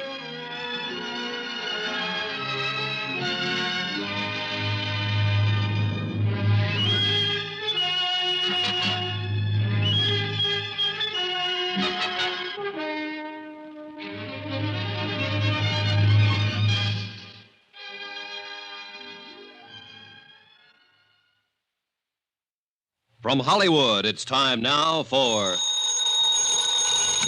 Johnny Dollar. Eve Holden, son. Hi, Sheriff. You put in a call for me, did you? Yes, I'm ready to go to work. Now that the inquest's been held and George Henderson's death is officially an accident, I might be able to move around your little town a little easier. What can I do for you? Help me to move around? The case is closed, as far as I'm concerned. Eve, what's the matter with you? That inquest was a farce. For all I know, Henderson could have been pushed out of that hotel window. The attitude of different people in this town makes that whole thing... Hold on now, son, hold on. I meant to say it's closed as far as my office is concerned. Personally, I think it needs investigating. We can help each other, maybe, you and me. Can I come over? Oh, I better come there. You know how folks are around here.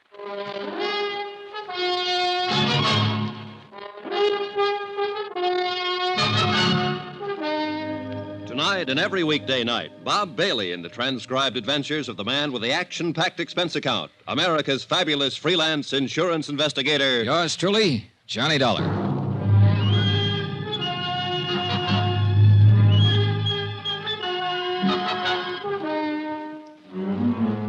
Expense account submitted by Special Investigator Johnny Dollar. Location, Culver, Montana. To Paramount Insurance Adjusters, Hartford, Connecticut. The following is an accounting of expenditures during my investigation of the Henderson matter. The question, accident, suicide, or murder? Expense account item 4, $3.48. 1 day later to Tim Connor's office in Hartford explaining the situation in Culver. I'll read it back to you, Mr. Dollar.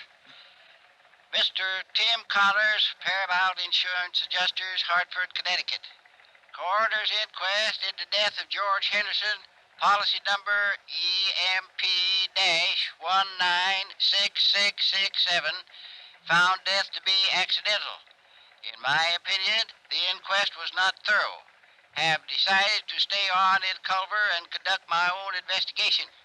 If any change, please advise via Western Union, Butte Hotel, Culver. Am forwarding copy of coroner's verdict this date. Best regards, Dollar. Correct? Okay. Oh, Mr. Dollar. Good luck. Yeah, sure. Expense account item 5, 68 cents, postage. I mailed a copy of the coroner's verdict to Hartford, airmail special. After that, I went back to my hotel to wait for the sheriff, Eve Holton. Come on in, Eve. Oh. Hello. Hello. Mr. Dollar, my name's Porter. I'm the manager of this hotel. Oh, well, come in, Mr. Porter. I can't right now. I've got some other things to attend to. Well, anything I can do for you, Mr. Porter? I'm going to have to ask you for your room, Mr. Dollar. Oh? When? Today. Any particular reason? We're all filled up. The room's been reserved for 6 weeks. By whom? What? Who reserved it? Why, a man from Bozeman. It's a sort of convention. Sort of convention? What kind of convention is that, Mr. Porter? Look, Mr. Dollar, you'll have to leave this room today. The man's coming in tonight. Uh-huh. And there's no other hotel in town? That's the way it is, Mr. Dollar. No other place to stay? No. So I have to pack my bags and get out of town, is that it? I must have the room, Mr. Dollar. Who asked you to say you wanted the room, Mr. Porter? Who asked you to come here and kick me out? Why, no one. Well, you go back to no one, Mr. Porter, and you tell no one that I'm staying right here in this room here in Culver until I finish what I have to do here. You tell that to no one, will you? Mr. Dollar, I'd hate to call the police. Go ahead, Mr. Porter. Be sure and tell them about the sort of convention you're having and how all the rooms are sold out. Tell them about Mr. No One and tell them I called your bluff. Anything else, Mr. Porter? I was at the stage where I was beginning to take notes for myself. Note 1, the mayor didn't want to have an inquest into the death of George Henderson. Note 2, when they did have an inquest, they didn't want to really find out anything. Note 3, Mr. Hotel Manager wanted me to keep on not finding out anything by getting me out of town. I explained all of this to Eve Holton when he showed up a half an hour later. Kind of tight, isn't it? I don't know what that means, Sheriff, but it's pretty stupid. Yeah, it's stupid, son, but it could be effective.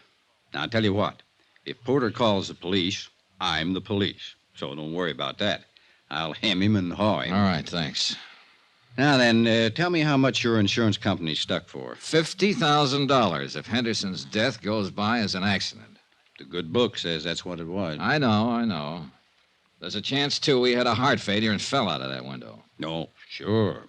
Always a chance. We might have to dig him up and find out, Sheriff. Oop, no, hold on. Autopsies and digging people up is one thing you'd have a hard time doing around here. I might insist on it. I don't know. We'll let that go for now. Say, tell me about Mrs. Henderson. Where's she from? Here. Right here in Culver. Now, she didn't get that mink coat and those diamonds she was wearing at the inquest in Culver. More important, she didn't get that continental look here either. So what's the story? Well, her name was Pauline Underwood before she married George. Born and raised right here in Culver. Of course, she went to school in the East, and she's been in Europe a couple of times, but most of her life's been right here. She is a mighty pretty widow. And a mighty rich one, too. Henderson had it. I know. This divorce she talked about at the inquest yesterday. Well, everybody in town knew they weren't getting along, never did get along. How could they? Pauline's 26 and George is 59. He could have been her father. As a matter of fact, he almost was. Well, tell me about that. You got a drink? Oh, yeah. Well, George raised Pauline from the time she was 14. He paid for all her schooling and growing up. She didn't have any folks after her old man died. George was pretty good to her. He sure was. Was he a friend of her parents? Well, Tom Underwood worked out at the ranch for George. When he died, there was Pauline standing around. Yeah. Oh, thanks. And she eventually married him and his money, huh? Well, I wouldn't put it that way exactly. I think she liked him. Now, I've gone over what you're thinking, son. Those two were talking about divorce for some time. The papers had been drawn up for a settlement. She'd have got a lot of alimony and so on. Oh, Pauline had no call to push him out that window or have him pushed out. At least not for money. All right. Suppose he didn't want a divorce. Suppose he loved her and she came to the hotel room that morning and he pleaded with her to try all over again. Suppose she said no. Suppose she said no in a great big cold way. And George Henderson sat there and thought about it after she left. And he got sick all over and he walked over to that window and... Suicide? What do you think? You knew him. He wasn't the suicide type, son. Oh, nobody's the suicide type until they come to the end of the line, Eve. Then it's too late to interview them and ask them how they got there. Everybody seems to think it was an accident, so I'm just throwing words around. Well, you have a right to do that if you aren't satisfied, son. Hey, getting back to this hotel again. Who might want me to get out of town and not ask any questions? Anybody. Well, who? No idea. But it's somebody who has some feelings in this. Hey, who owns this hotel, Eve? Noah Baxter. Who's Noah Baxter? Rancher.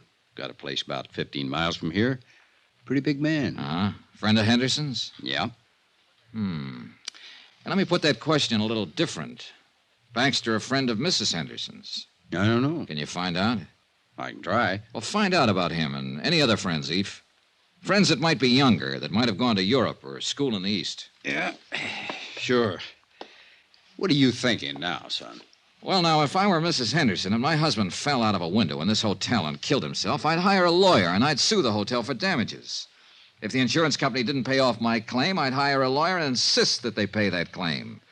I'd do those things right away, Sheriff, especially if I thought it was all legitimate. Yeah. Yeah. 2 hours later, I received a wire from Tim Connors. He requested me to look up a man named Thurber, an insurance broker living in Great Falls. Expense account item 6, $4.92, tank of gas. I borrowed Sheriff Holton's car and drove the 80-odd miles to Great Falls that afternoon. Mr. Thurber bought lunch. My lord, I hope there isn't anything to all this, Mr. Dollar. I just hope there isn't. George Henderson. Yeah, well, there isn't anything to anything yet, Mr. Thurber. I'm still trying to find out the facts. Oh, I knew you were over in Culver. I tried to call you there a couple of times. You were out both times. Finally, I put in a call to the home office in Hartford. I talked to this man, Connors, with the adjustment agency. Yeah. You see, Mr. Dollar, it's like this. I've been over in Jackson Hole for 5 days now hunting duck. We were way in, and I didn't hear about Henderson's death until I got back yesterday. Uh-huh. Now, look, Mr. Dollar, I don't know what reflection this will have on your attitude toward this case, but 2 days before I left, Mr. Henderson telephoned me here in Great Falls. He said he wanted to change the beneficiary on his policy. Oh, in other words, he was going to cut his wife out, huh? Yes, I suppose so. I know they weren't getting along. There'd been talk of divorce. Yes, I guess so. Uh-huh. Did he name a new beneficiary? Yes, a school teacher in Culver named Matilda Knickerbocker. Everybody calls her Maddie. What was his connection with her? None that I know of. I think it was just a name for him to throw in until he could decide on another beneficiary. Why, he didn't have... Wait a minute. Maddie Knickerbocker. Just a school teacher. Everybody knows her. He was awful mad when he talked to me that day. I could tell it in his voice. Now, here's what might interest you just a little more. The day I left on my hunting trip, Mr. Henderson phoned me again. He said to never mind. Mrs. Henderson was still his beneficiary. Had you changed the policies yet? No. Are you sure it was Henderson who telephoned you? Well, yes, I think it was him. Do you remember when you got the call? Oh, somewhere around noon, a little later, I guess. He died between 12:30 and 1. And it must have been just before he fell out the window. He phoned you long distance from Culver, huh? Yes, sir. Well, he was supposed to have been in the hotel all morning, so he had to phone from his room. Well, you can check that, can't you? You'd be surprised how hard it is to check simple things like that around the Butte Hotel. Did you know Henderson very well, Mr. Thurber? He was a customer. I wrote a lot of insurance for him. Know his wife? Oh, yes. Well, tell me about them. Go ahead, Mr. Thurber. Now, look, accidents rarely have reason behind them. Suicides and murders always do. You don't think it was an accident? Well, let's say I've heard enough and seen enough to make it a draw so far. Go ahead, tell me about him. And I wish I was married to Mrs. Henderson. I mean, I wish she could see me. I think most any man who's ever met her hoped the same thing. Young men, old men, any kind. But she picked George. George was as tough and leathery as these mountains around us, exactly her opposite. But Pauline married him. He raised her. He was close to her all her adult life. Yes. But, Mr. Dollar, you know and I know she didn't have to marry him. She could have married anybody here in Culver or anybody in London or Paris. You see what I mean? Not quite. Well, I always had the idea that after she married him, she kept letting him know she could have had anybody else she wanted. Go ahead, Thurber. I think she married him for his money. I think she would have killed him for his money.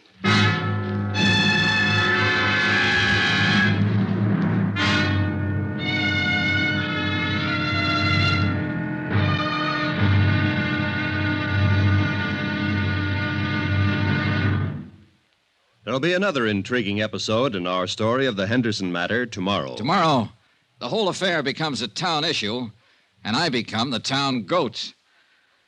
Incidentally, let me take a moment to say thanks for the many kind letters you've sent. We appreciate them more than you know. And I only wish it were possible to answer them all personally. Again, thank you. Yours truly, Johnny Dollar.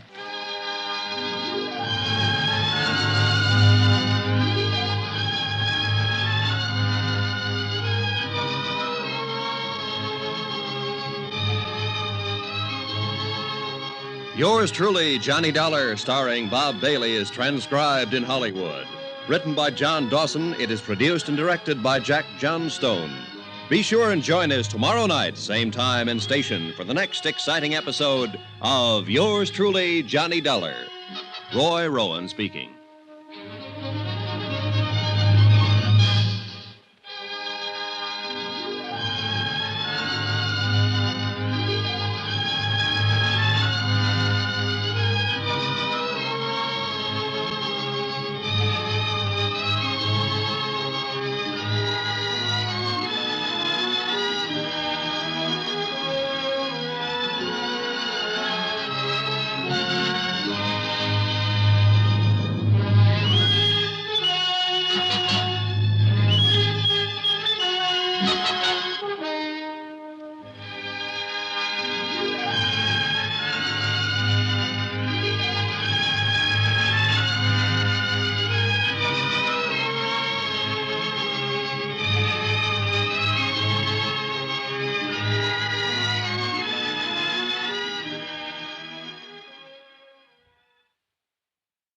From Hollywood, it's time now for... Johnny Dollar. This is Mrs. Henderson. You asked me to call, Mr. Dollar? Yes, Mrs. Henderson. I'm with Paramount Insurance Adjusters. Oh, yes. You probably know we asked for the inquest into your husband's death. Yes, I know. We're trying to clear up the entire matter as quickly as we can, Mrs. Henderson. I'd like to talk to you. Oh? Hate to trouble you at a time like this. Well, that's all right, Mr. Dollar. When do you want to talk? May I come out to the house this afternoon? There's a nice restaurant called Big Horn Lodge on the highway. How about meeting you there at, say, 4 o'clock? Good. I'll be there.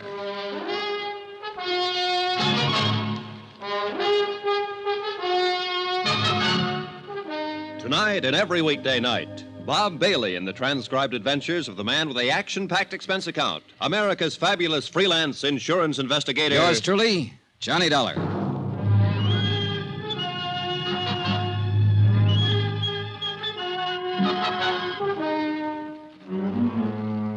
Expense account submitted by Special Investigator Johnny Dollar to Paramount Insurance Adjusters, Hartford, Connecticut. The following is an accounting of expenditures during my investigation of the Henderson matter. Expense account continued. Item 7, $5. One pair of galoshes, believe it or not.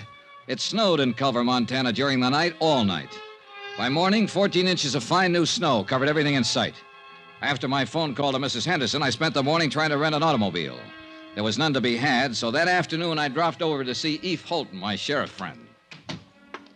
Son, you're going to catch your death unless you start wearing this car. Yeah, I'll remember that, Eve. But maybe I won't need one. Oh? Yeah, I think I'll be leaving Culver pretty soon. Well, I hope you don't mean that, son. I'm afraid I do. I'll have to tie this case up one way or another pretty quick. Why? My company wants me to get back home. I got a letter this morning. Oh, well, how can I help you? Well, for one thing, you can lend me your car again. I have a date with a lady out at the Bighorn Lodge. Pretty fancy. You can have the old thing anytime you want it. You know that, son. Who's the lady? George Henderson's widow. Yeah. Oh? Now, I know what you're going to say. Why go after her? Why bother her until I have something to go on? Well, I got to do something, Eve. I'm no nearer now to knowing whether Henderson was pushed out that hotel window, fell, or jumped. I think I have enough of an idea of Henderson and his wife to pick up some valuable information from her. Any objections? Nope.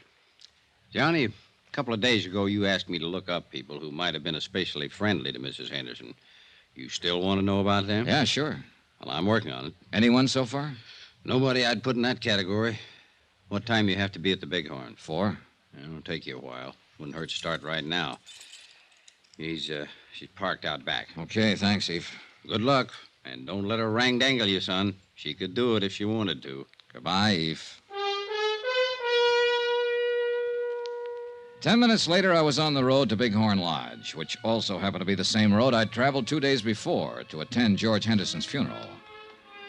As I drove past the graveyard, white and stark against the blue winter sky, I noticed a car parked along the side of the road, a little Chevy coupe about 1952.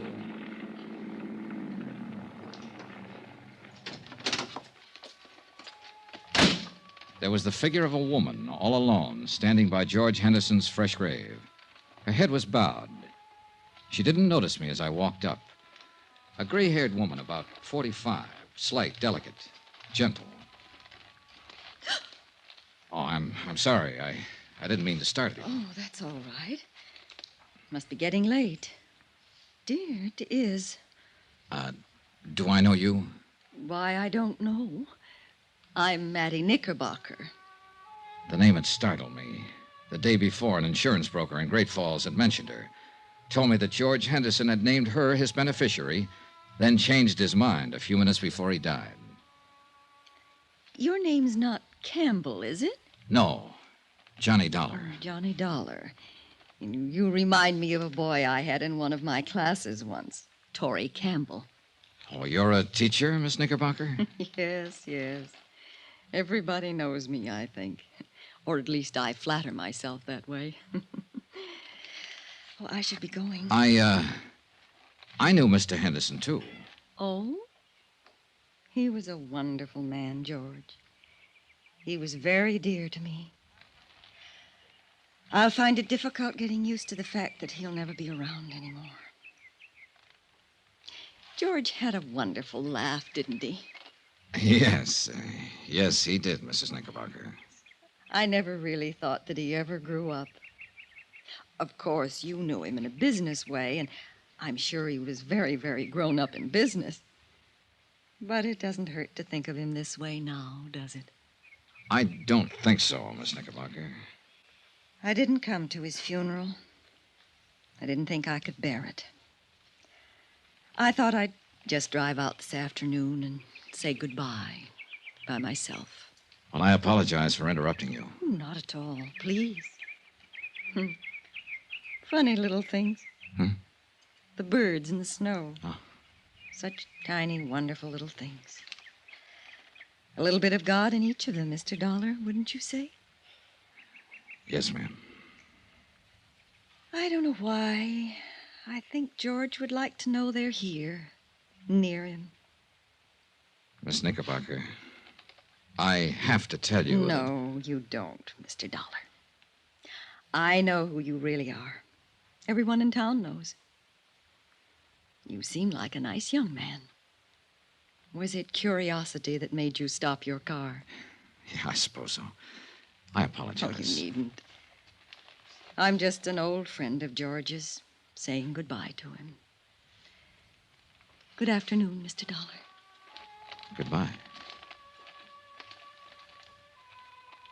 Talking to Mattie Knickerbocker, I felt that for the first time, somebody, namely Mattie, had talked frankly and truthfully about George Henderson. I was still thinking of the frail, drab little woman with the nice blue eyes when I met Pauline Henderson at the Bighorn Lodge.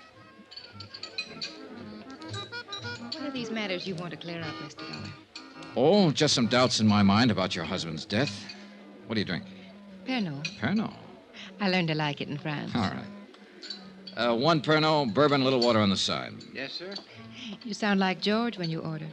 Hey, I like your Bighorn Lodge. And I have to say, when it's elegant in the West, it's elegant. I'd like a light, please. Oh, sorry. Sure. Thank you.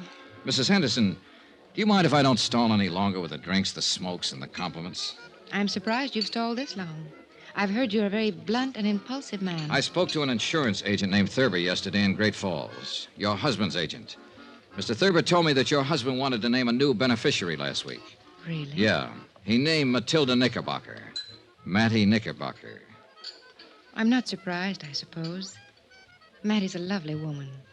I know George was very fond of her. Mr. Thurber also told me that Mr. Henderson changed his mind about that the day he died. In fact, he phoned Mr. Thurber in Great Falls and told him to leave the policy as it was. He did that a few minutes after you left his hotel room, a few minutes before he died. Can you explain any of that, Mrs. Henderson? Why don't you ask Mattie Knickerbocker? Because I don't think she'd know. I ran into her this afternoon, and I talked to her. Oh, not about this, just about other things. I'll look her up again if I have to. But it's you I want information from now. Then why don't you ask what you mean, Mr. Dollar? All right.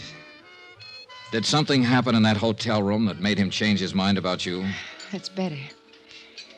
I do wish that ridiculous little man would bring our drinks. He will. Don't misunderstand what happened in the hotel room. George and I were going to be divorced. He moved out of the house a month ago. We went to his attorneys and drew up a tentative property settlement. You mean... Dunlap, Eder, Reardon, and Blake, Great Falls. They have a copy of that settlement. George was quite generous to me. So I didn't kill him for his money, if that's what you're thinking. Here we are, sir. Pernod, bourbon. Thank you. I didn't see George for 3 weeks or so after we made the settlement. Then we happened to meet one day in Culver, and, well, we had a rather bitter argument. It was one of those ridiculous things. We quarreled and parted very angrily. The whole thing was childish. My first impulse was to go right back to the lawyers and demand every unreasonable thing I could on the divorce settlement. I guess George's first impulse was to cancel me out as his beneficiary. Did you go to a lawyer, Mrs. Henderson? No. No, I cooled off. I cooled off considerably, Mr. Dollar. After all, George had been everything to me most of my life. I was truly sorry we never got along as man and wife. I'm glad that we made it up before he died. That morning. He apologized when I came by the hotel. I apologized. After I left, he fell out the window. Then I can assume that this business with the policies had to do with the argument. Assume what you like, Mr. Dollar. I can understand why you're annoyed by me and my questions. It's just that it's kind of hard for us to believe that a man involved in divorcing his wife would still name her as his beneficiary. I say that because of past experience. Oh, it's happened, but isn't usual. I could have told you that we were reconciled that day in the hotel, that we were going to drop the whole divorce matter, and that George was coming back to the house to live. Yes, you could have told me that, Mrs. Henderson. Mr. Connors in our home office in Hartford called you a few days ago. You hung up on him. Why? Well, I was very upset. I've never been a widow before. Uh-huh. I believe you, Mrs. Henderson. Sitting here like this.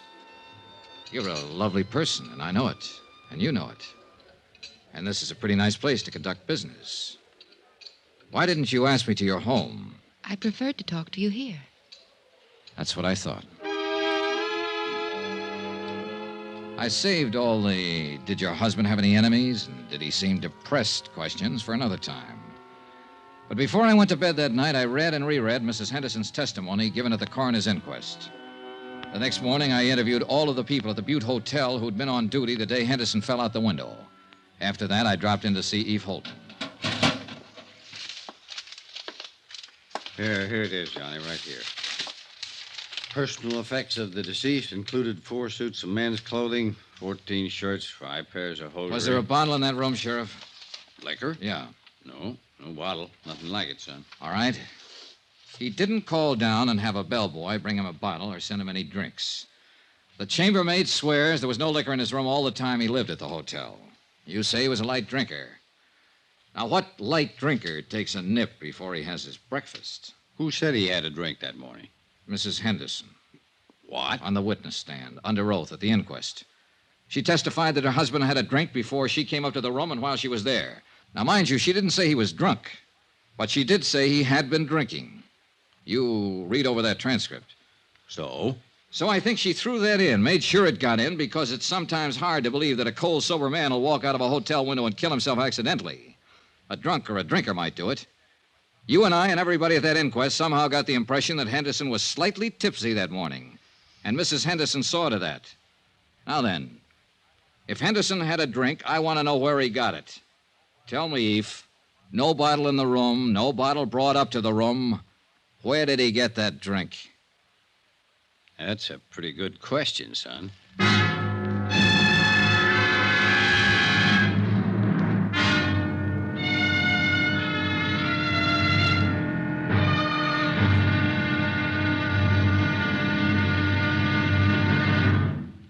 There'll be another intriguing episode in our story of the Henderson matter tomorrow. Tomorrow, the wind-up.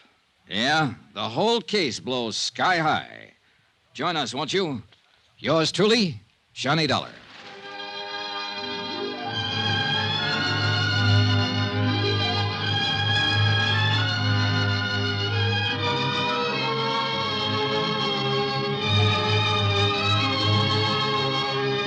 Yours truly, Johnny Dollar, starring Bob Bailey, is transcribed in Hollywood.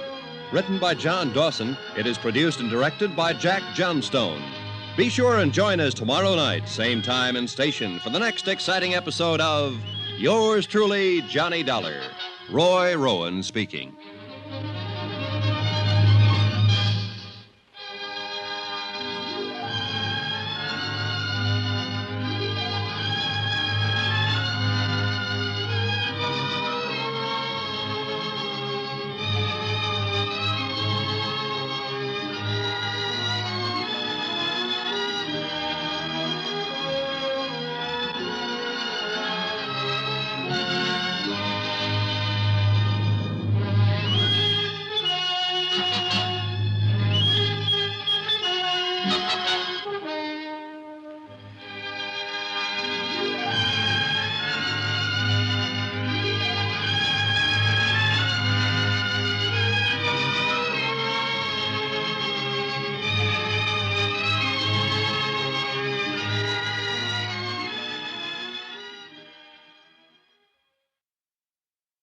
From Hollywood, it's time now for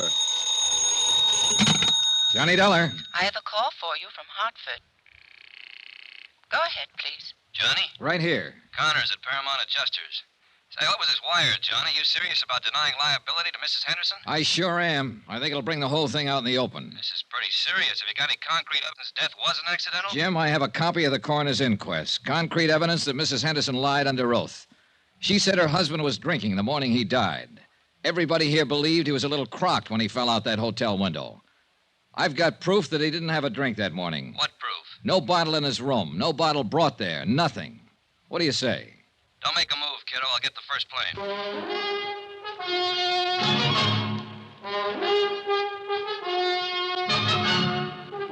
Tonight and every weekday night, Bob Bailey in the transcribed adventures of the man with the action-packed expense account, America's fabulous freelance insurance investigator. Yours truly, Johnny Dollar.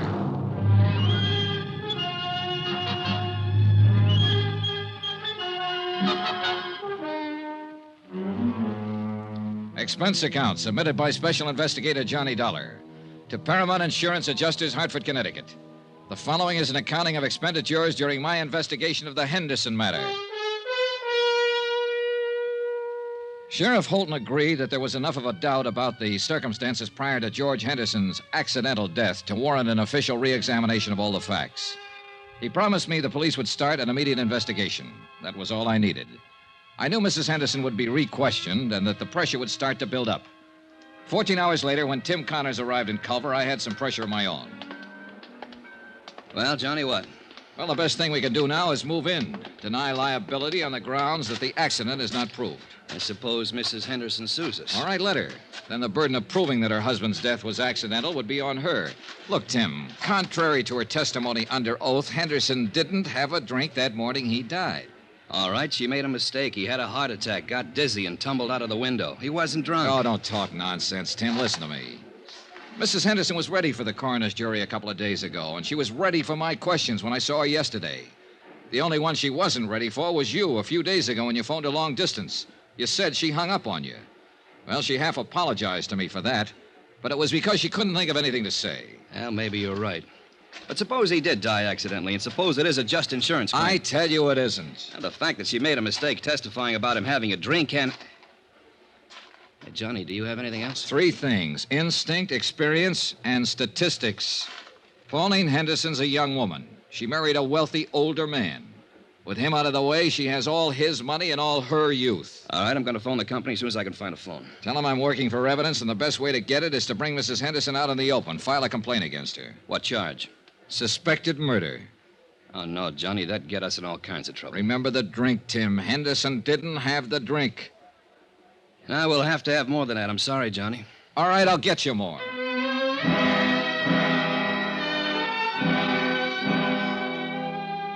An hour later, I was with Sheriff Holden comparing notes. He reported that after questioning Mrs. Henderson, she admitted she might have been mistaken about Henderson drinking the morning of his death. She wasn't sure. But Eve Holton said what we both were thinking. You went in front of the coroner's jury and gave a misleading impression, son. Made us think that George was drunk and stumbled out the window. Well, we better find out who helped her pull this off. Sheriff Holton had every man in his office working on the case by then. It was a long, tedious job of combing over everything in Pauline Henderson's background to find a possible accomplice. About 5 in the afternoon, I drove to the Henderson ranch with Holton. Mrs. Henderson was out, but we interviewed one of the servants. That's right, sir. Once, twice a week. Uh-huh. You know where she drove to on these trips? I have no idea. Mrs. Henderson get up early in the morning, be gone all day. How do you know she went out of town? Well, she generally take a small suitcase with her, change of clothes. You don't take those when you're visiting a friend in town, do you? Tell us what car she'd use on these trips. The Cadillac. Always come back covered with mud and ice. Always have to be washed up. Mr. Henderson used to complain about that. About the car being dirty? About the trips, mostly. He and Mrs. Henderson had some pretty good arguments about him. He'd say Mrs. Henderson shouldn't visit that man. What man? Just that man. I never knew who it was they argued about. You've known Mrs. Henderson quite a long time, huh? Yes, sir. Knew her when she was a little girl, when she first came here. Saw her grow up, go away to school, go away to Europe, come back a little more grown up and a little different every time.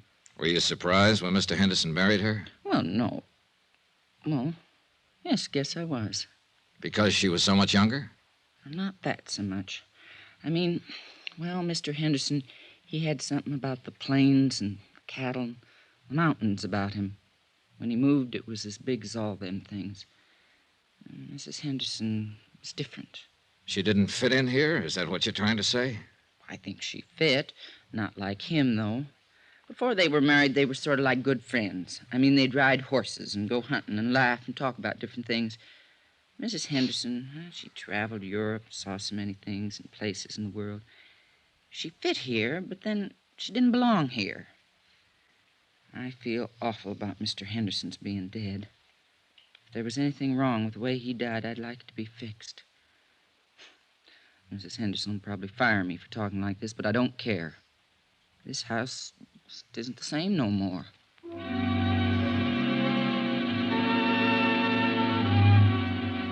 By the time we got back into town, Sheriff Holton's boys had discovered the names of 3 men who had been seen at various places around Culver in the company of Mrs. Henderson. Rod Tyler. Oh, who's he? Mining engineer. He's been away from here for over a year now. See, now, here's another one, Sam Pollard. Sam died 6 months ago. Hey. What? Noah Baxter. Noah Baxter. That name's vaguely familiar. Yeah, he owns a hotel you're staying in. A couple of ranches, too. Well, he might have been the one who tried to have you thrown out. Oh. He also owns the mayor. Young man? About 30, 35. Let's go see him. Another drive. this time north of Culver to the Baxter Ranch. We found Noah Baxter busy with his help, shoring horns on cattle. A lean, tall man with thin features. If you're trying to find out if I've been seeing Pauline on the sly while she'd been married to George, why didn't you come right out and ask? All right, have you? No, not on the sly.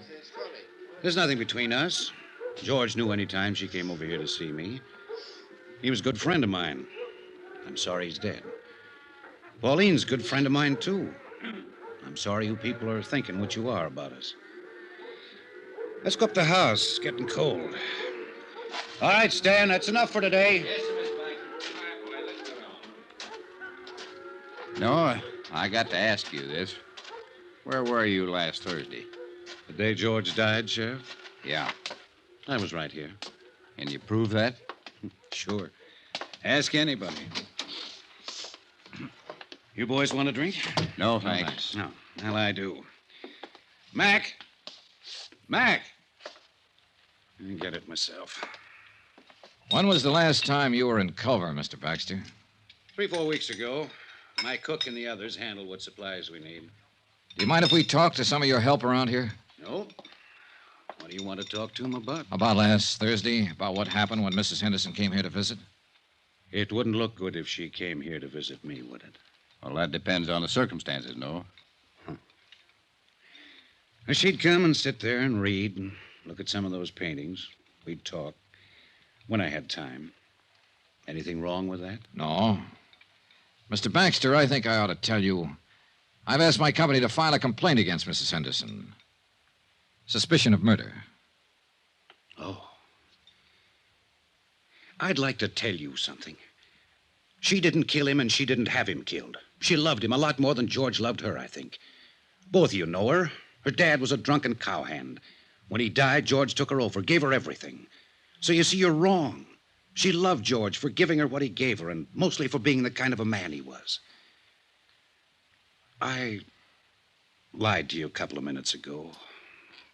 There was something between us. It was bound to happen sooner or later. She'd come here to cry on my shoulder, and I let her. Cry? About George. He wanted to divorce her. Didn't you know that? I had the idea it was the other way around. Oh, you're all wrong. George raised her, educated her, made her into a woman, and then he married her. And she wasn't what he wanted at all. Do you know who George wanted to marry? Mattie Knickerbocker, the schoolmarm. Go on. Oh, there was nothing between George and Mattie, but there would have been if he'd lived. What about you and Mrs. Henderson? Yeah. The thing that was between us was that I wanted her. She didn't want me, but I wanted her. I was glad when she told me about the divorce coming up. I really think she would have listened to me. But she wanted to be married to George. She really loved him. Sure you don't want one of these? No. No. And I really loved her. I went to see George last Thursday at his hotel. You know why?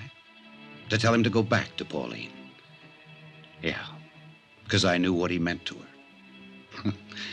You can talk to my people around here. They'd lie for me and say I was here last Thursday all day. They'd tell you that Pauline never came to see me. They'd lie right down the line for me. But, Mr. Dollar, I can't let you get out that complaint and take her in. One of my trucks was taking some beef to the hotel last Thursday. I rode in with the driver and went in the back way. I went right up to George's room to talk to him. Pauline had just left. I wanted to talk to him about the same things I've been telling you. I didn't want to hurt him. I loved him, the same as everybody loved him. When I got to his room, he wouldn't let me talk at all. He was mad that I interfered, and he tried to swing on me. I shoved him once. He went out the window. That's all. I killed him.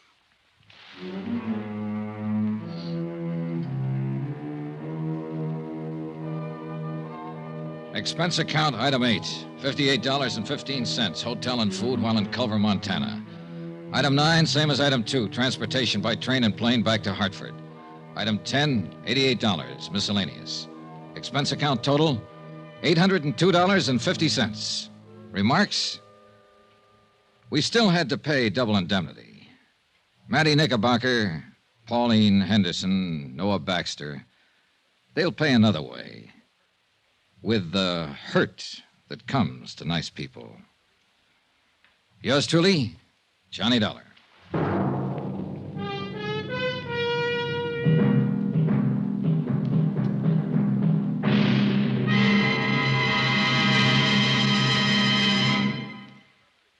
Remember, there'll be another exciting story beginning next Monday night. Next week, a real mystery, complete with plenty of action, a beautiful blonde, and a killer lurking in the shadows. Join us, won't you? Yours truly, Johnny Dollar.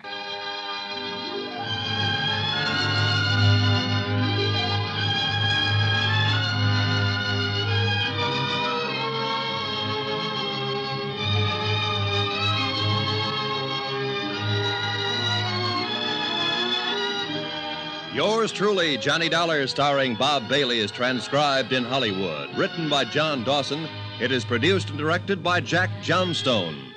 Heard in this week's cast were Lillian Bayef, Irene Tedrow, D.J. Thompson, Herb Ellis, Marvin Miller, Forrest Lewis, Bob Bruce, and Russ Thorson.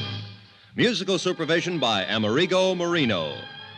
Be sure to join us on Monday night, same time and station, for another exciting story of yours truly, Johnny Dollar. This is Roy Rowan speaking.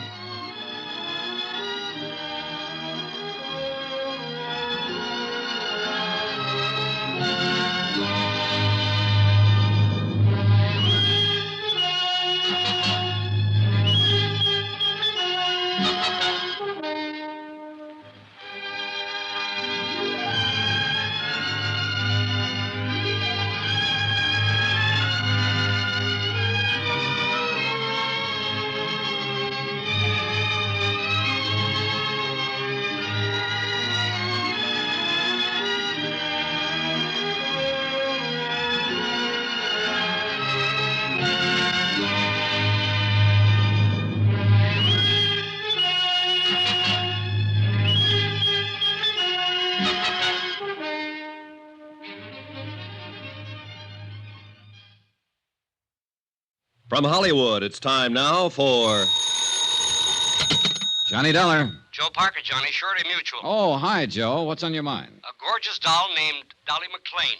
Remember her? Sure. The Champagne Dream Girl. Yeah. Dancing darling of the roaring 20s. Finally married Barnaby Cronin, didn't she? Right.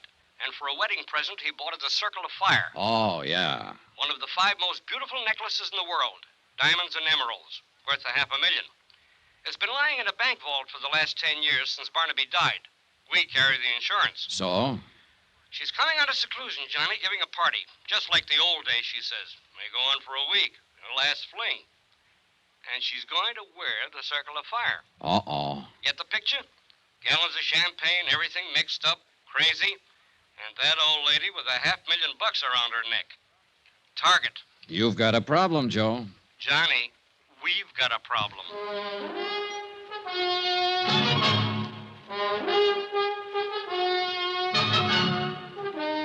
Tonight and every weekday night, Bob Bailey in the transcribed adventures of the man with the action-packed expense account, America's fabulous freelance insurance investigator. Yours truly, Johnny Dollar.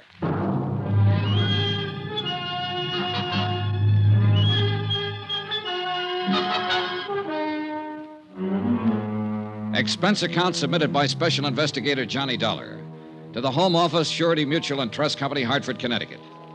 The following is an accounting of my expenditures during investigation of the Cronin matter.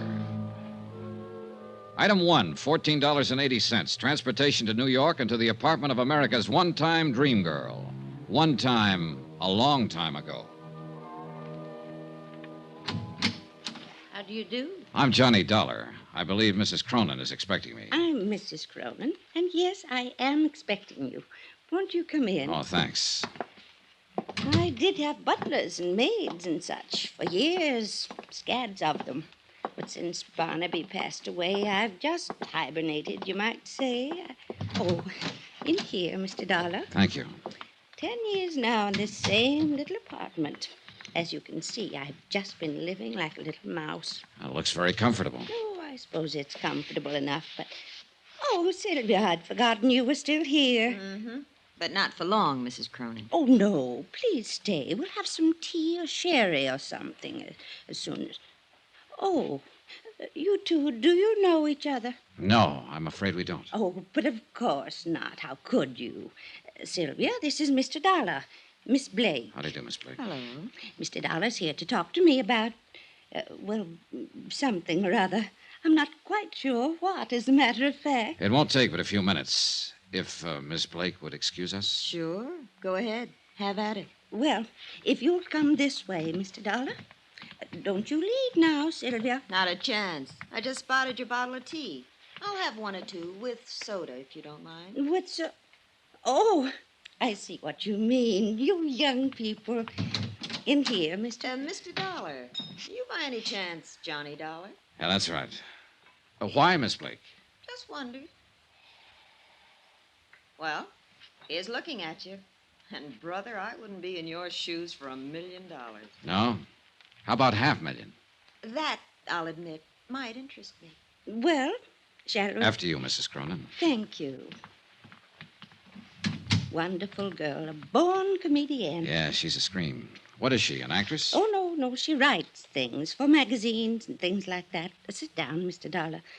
She came to interview me one time. That's how I met her. I see. She wrote a piece about my necklace, the Circle of Fire. Sylvia Blake. Oh, sure. Articles about gems, famous stones, jewel robberies. That's her.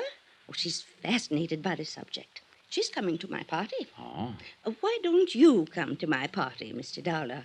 Fine, I'd love to. In fact, that's why I'm here. Oh? Joe Parker over at Surety Mutual is kind of worried about this party, Mrs. Cronin. He's afraid you might invite people like me. What? I mean, people you don't know. You're a detective. In a way. I told Joseph how I felt about that. He's not going to send any detectives around snooping into things, spying on my guests, wearing the hats in the house. Huh? Oh, not that you're like that, of course. But it's the principle of the thing. Well, wouldn't you have a better time at your party if you knew you were safe? Mr. Dollar, it was at a party that Barnaby gave me the Circle of Fire. Our wedding reception. There were over 2,000 guests, 1,000 of them invited. And we danced. Oh, we danced all night. And the necklace was beautiful. And I was beautiful. Back then. True, but... And then afterward, at 4 o'clock in the morning, we drove through the park in a hansom. Just the two of us. And the driver, of course. And I wore the circle. And I was safe, Mr. Dollar. I was perfectly safe. Maybe you were just lucky that night. Barnaby was so wonderful. And he could make living so wonderful. Well, I don't doubt it. He was probably a man who could manage things pretty skillfully. He was running 2 railroads and a bank, all at the same time. Then I imagine he had no trouble arranging for your safety without even letting you know about it. You mean guards all around? It's possible. Yes, it is. He was like that. He never wanted anything to worry me. All right, Mr. Dollar.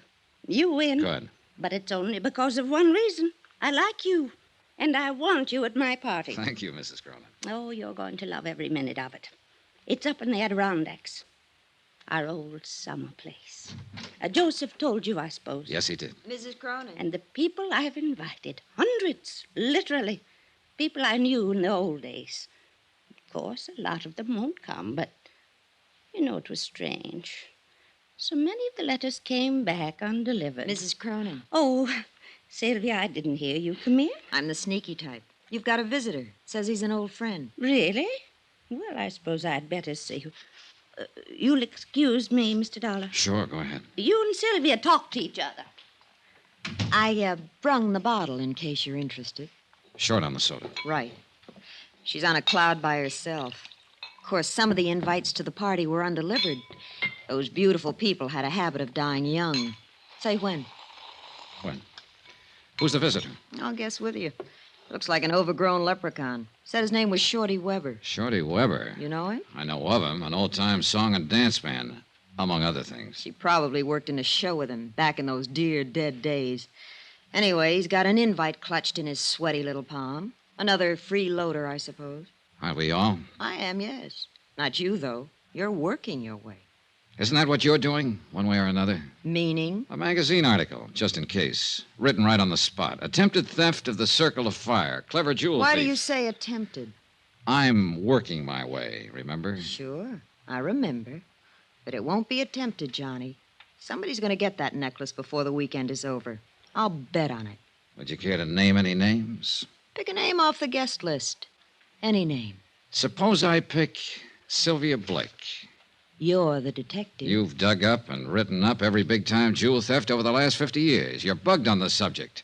Obsessed with beautiful gems. Fits my personality. I'm rather beautiful, too, in a brittle and glittering sort of way. Don't you think so, Johnny? I think you work pretty hard at that tough act.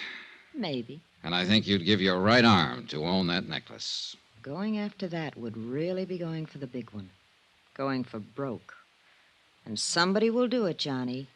Wait and see. She left a few minutes later with the bottle under her arm and a chip on her shoulder.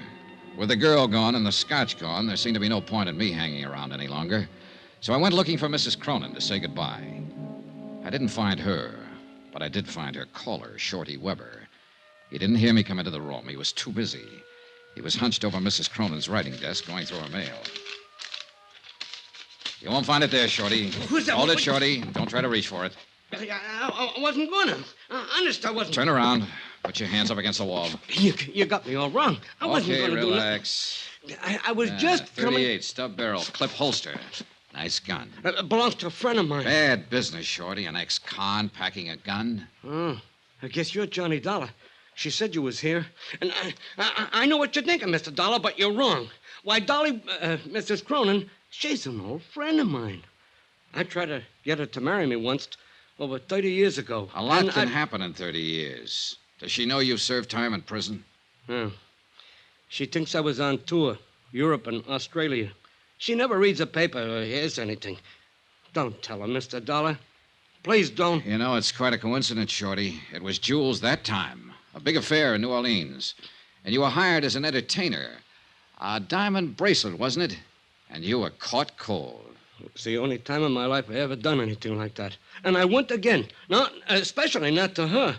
Why, I'm planning to look out for her at this party. That's why I bought the gun. And is that why you were going through her mail there? Yeah. I wanted to see who was coming. I learned things while I was doing time. I know how the word gets around in a big deal like this. There's a lot of wrong guys in this world. No argument, Shorty. Yeah, well, you met her. You know how she is. She's a babe in the woods on something like this. Should my ears be burning, or is it some other babe you mean? Not for me, Dolly.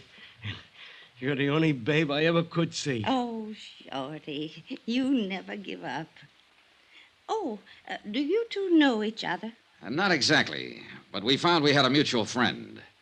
A certain state prison warden. Oh, how nice. Shorty's always doing benefits at those places. Dolly. Yeah, that was it. He did a benefit there. Oh, well, I'll bet you went over big. Well, you know. You're too modest, Shorty. Why, they loved him, Mrs. Cronin. Hated to let him leave. Yeah. Well, speaking of leaving, I got a shove now. Don't take any wooden nickels. It was crazy and corny and sad. The whole idea. I guess the sadness of it hit me when I was saying goodbye to Mrs. Cronin at the door. The gaiety slipped for a moment, and suddenly she was old and tired. And at the same time, she was a scared little girl. And then she said something strange, and the shivers ran up my back. Do you believe in premonitions, Johnny? Well, I have a hunch now and then. Well, whatever it is, it's the reason I'm doing this. Having this party. One last fling, you might say, before it's too late. Oh, come now. You're still a young woman, Mrs. Cronin. No. I'm old, Johnny. I've been old for years. Since Barnaby died. We loved each other so, but that's not what I mean. I've had this premonition lately. What sort of a premonition? That something awful, something terrible is going to happen to me.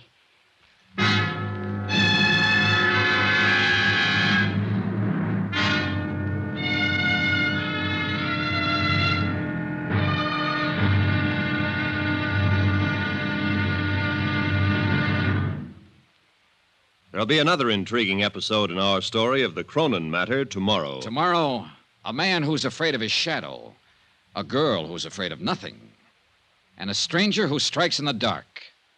Join us, won't you? Yours truly, Johnny Dollar.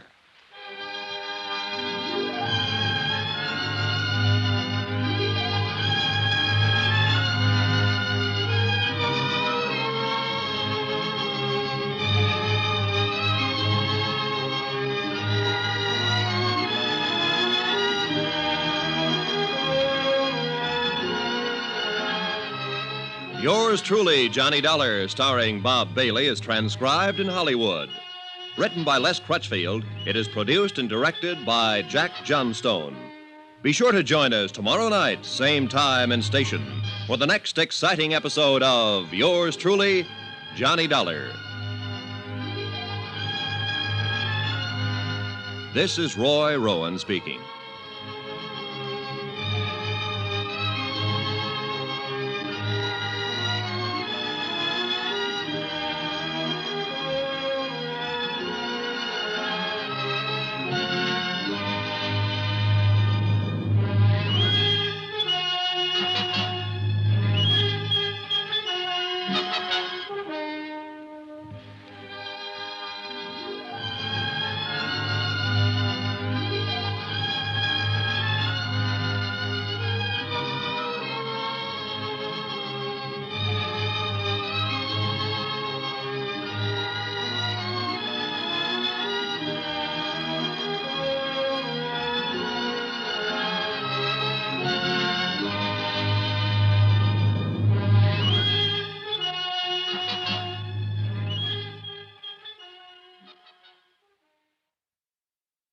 From Hollywood, it's time now for Johnny Dollar. Mr. Dollar, this is Jason Prell.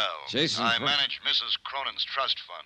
Oh, sure. We haven't met, of course, and I know that I'm overstepping the ordinary bounds of propriety, but I simply have to talk to you immediately, if possible. Well, can't it wait until train time? You're going with us up to a party in the Adirondacks, aren't you? Yes, I am, but it'll be too late then to make very much difference. Well, maybe you could tell me the general idea of what you I want. understand Mrs. Cronin has authorized you to obtain the Circle of Fire from the bank and to keep it in your possession until she wears it at the party. Yeah, that's right. Don't do it. Leave the necklace where it is. Why? It's a long story, Mr. Dollar, and it goes a long way back. The whole thing is a lot more complicated than you realize. Well, I'm beginning to realize it. Just exactly what is it you're worried about? I'm worried about Mrs. Cronin's sanity.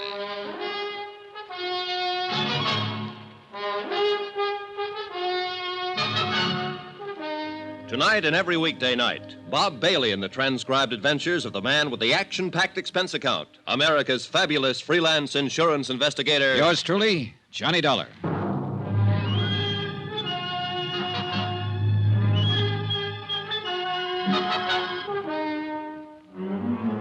From Special Investigator Johnny Dollar, New York City, to the Home Office, Surety Mutual and Trust Company, Hartford, Connecticut. Assignment, the Cronin matter. Expense account continued. Item 4, $1.80. Taxi to the offices of the Daily Times Courier for a look at the morgue files on Mrs. Cronin.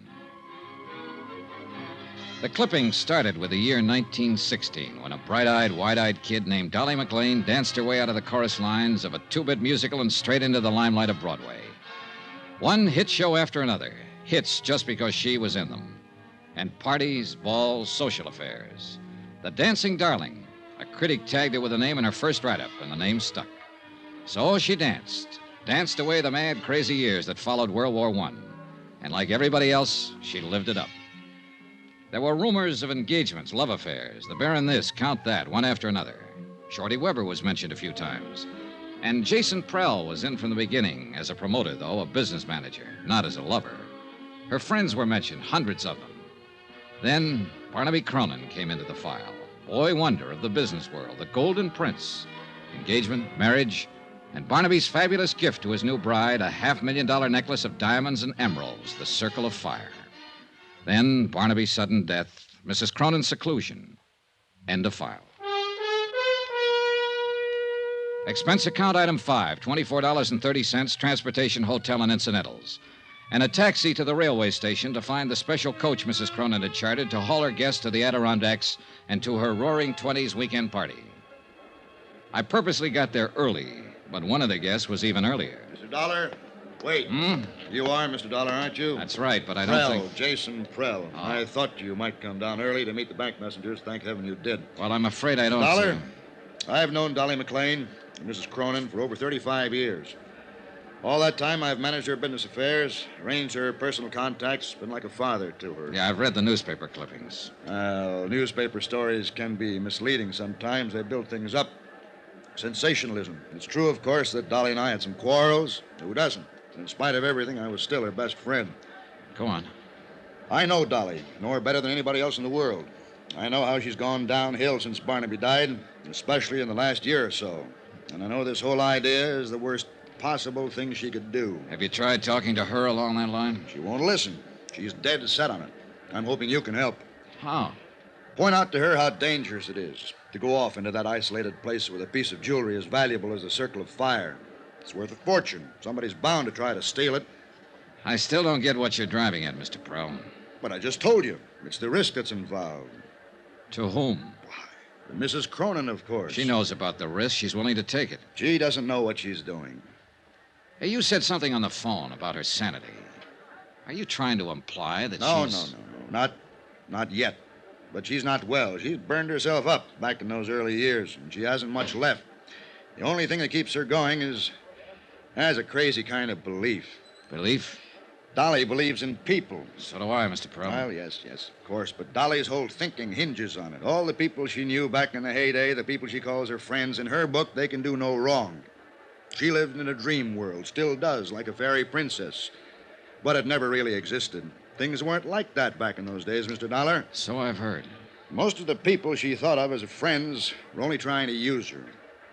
Barnaby and I would block them off, take care of things when things had to be done, and let her go on living happily in her never-never land. And now, that's the only land she has to live in. Is that what you mean? Exactly. Why, some of those friends would cut their mother's throat for a tenth of the value of the Circle of Fire. Those are the guests she'll have at their party. Well, I've already been told once that somebody will steal that necklace before the weekend is over. Do you want to add your prediction? I think somebody will try. And that's all that's needed to start that dream world of hers falling apart and to make her face things the way they are. May I ask you a question, Mr. Prell? Yes, of course. This trust fund you're managing that her husband left for her, just how big is the setup?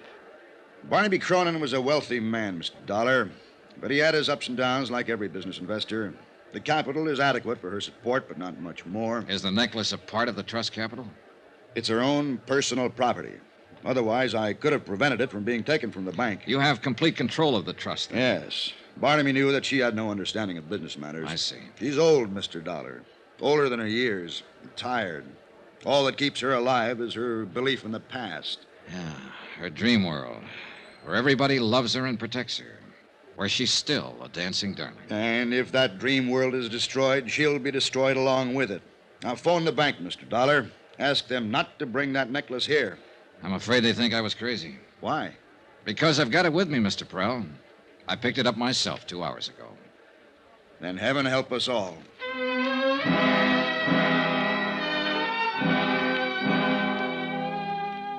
The convention coach Mrs. Cronin had chartered for the run to the Adirondacks was arranged with a long aisle of individual staterooms and a main lounge area at one end. It could accommodate 50 people, but when the train pulled out, there were only 6 of us in the coach. 6. Out of the hundreds of friends she'd had in the old days when she was in the big time and on top. And even out of the 6, 3 of us were new acquaintances, people who hadn't known her back when. I was there, of course, because I'd been hired to be there to protect her fabulous necklace. And Sylvia Blake, still playing it tough and cynical, was probably hoping for a magazine article, or hoping for something. But the third newcomer, there was the question mark. Oh, I think this whole thing is just too exciting for words. Don't you think it's too exciting for words? Well, I know who you are, of course. You're Mr. Johnny Dollar, and you're supposed to protect those fabulous jewels. And I'm Laura Dean, and I think we ought to call each other Laura and Johnny, because after all, it's a party, isn't it? Up till now, I was having doubts. You're obviously not one of Mrs. Cronin's friends from the old days. Oh, no, I just met her back there at the station. You what? Well, I talked to her on the phone, of course. She sent an invitation to my aunt, who was a very dear friend of hers. Only they hadn't seen each other for years, and she didn't know my aunt had passed on over a year ago. So I phoned her and told Mrs. Cronin, I mean. And she said for me to come to the party, she'd like to meet me. And I wouldn't have missed it for anything. Yeah, well, Johnny, do you think they'll really have champagne in bathtubs like they used to back in her time? If they do, it'll get awful wet out. There are only 6 of us to drink it. Oh, gosh, I don't see how you can call 6 people a party. Well, the thing is, we'll all be in there trying hard. Now you're joking me. I'll bet you're fun at a party. Oh, wait till you see the act I do with the lampshade. Who did you say your aunt was? I don't think I said who. When do they start serving the champagne, Johnny? When they see the whites of your eyes. That's cute. I like that. Thanks. Now, about your aunt. Poor old soul. She'd have loved this, too. You ought to hear about some of the parties she and Mrs. Cronin used to go to. Yeah, I imagine. They used to go every place together back in those days. The newspapers called them the Siamese twins. The Siamese twins. That was just an expression. Fritzie Morel. Is that what you're saying? That you're Fritzie Morel's niece? Sure. Did you know her, Johnny? No, I never met her. Oh, you'd have liked her. She was a lot of fun. Loved to party. Gosh, I thought there'd be more people than this. She kept babbling on, and I listened to her, tried to figure her out. The chatter was smokescreen. Underneath it, she was cool, sharp, and shrewd. I didn't know what she was up to, nor why she was here. But I did know one thing. Fritzie Morel had died about a year ago, true enough. But she'd left no surviving family and no niece. Laura Dean was a liar.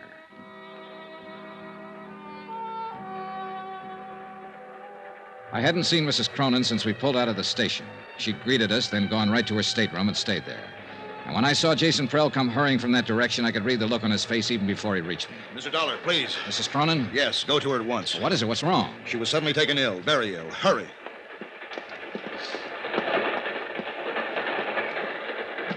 Mrs. Cronin. Well.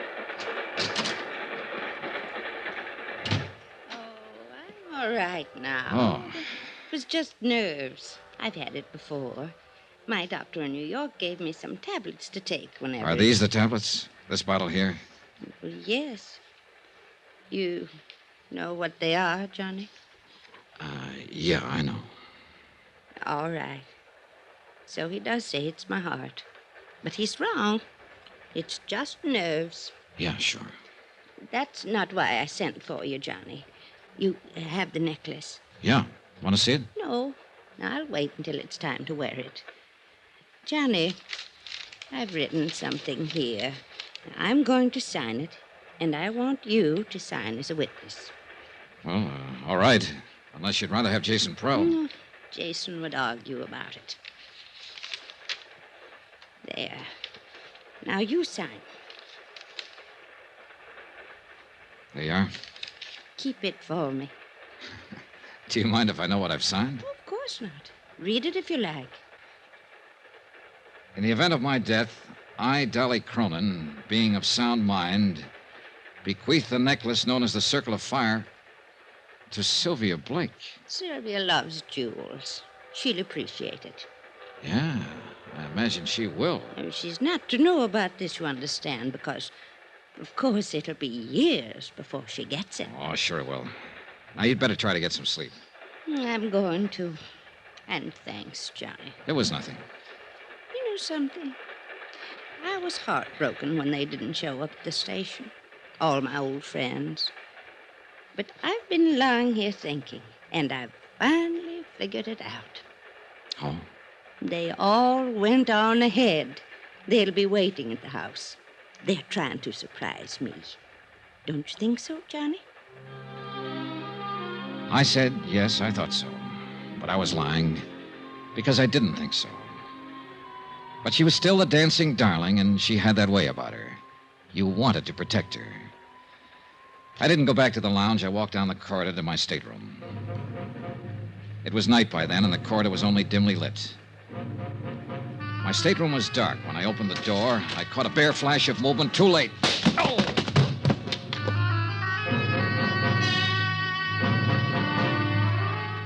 When I came to minutes later, I was lying on my stateroom floor, blood seeping from a cut in my head. I felt in my inside pocket for the bulky leather case that had held the necklace. It was gone.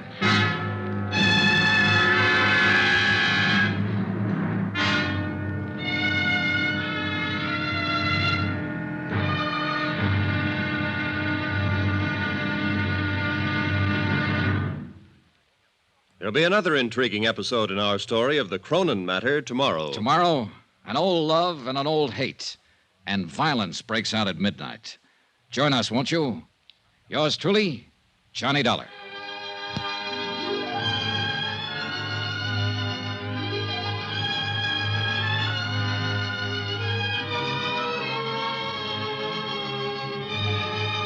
Yours truly, Johnny Dollar, starring Bob Bailey, is transcribed in Hollywood. Written by Les Crutchfield, it is produced and directed by Jack Johnstone.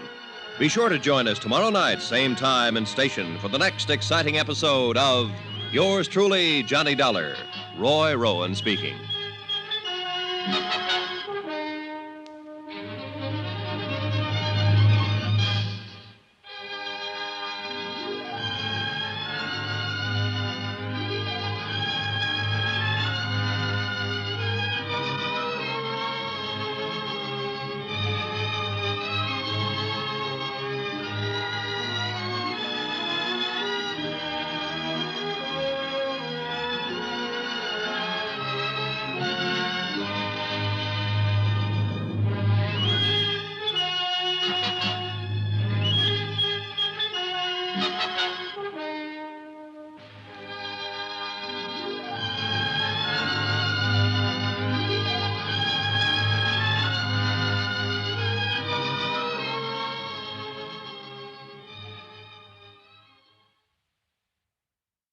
From Hollywood, it's time now for Johnny Dollar. Hello. Dollar?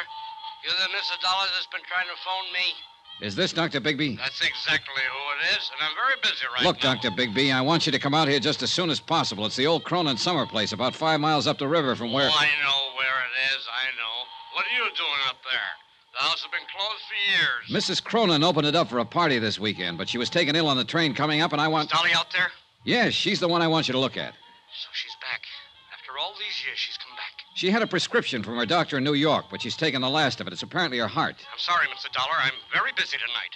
Oh, what? Much too busy, and then there's a storm coming up, and I have a patient someplace, I think. Now, wait a second. If you're a friend of Dolly's, Mrs. Cronin's, do one thing. Take her back to New York. Now. Tonight. Get her out of here. Fast. Before it's too late.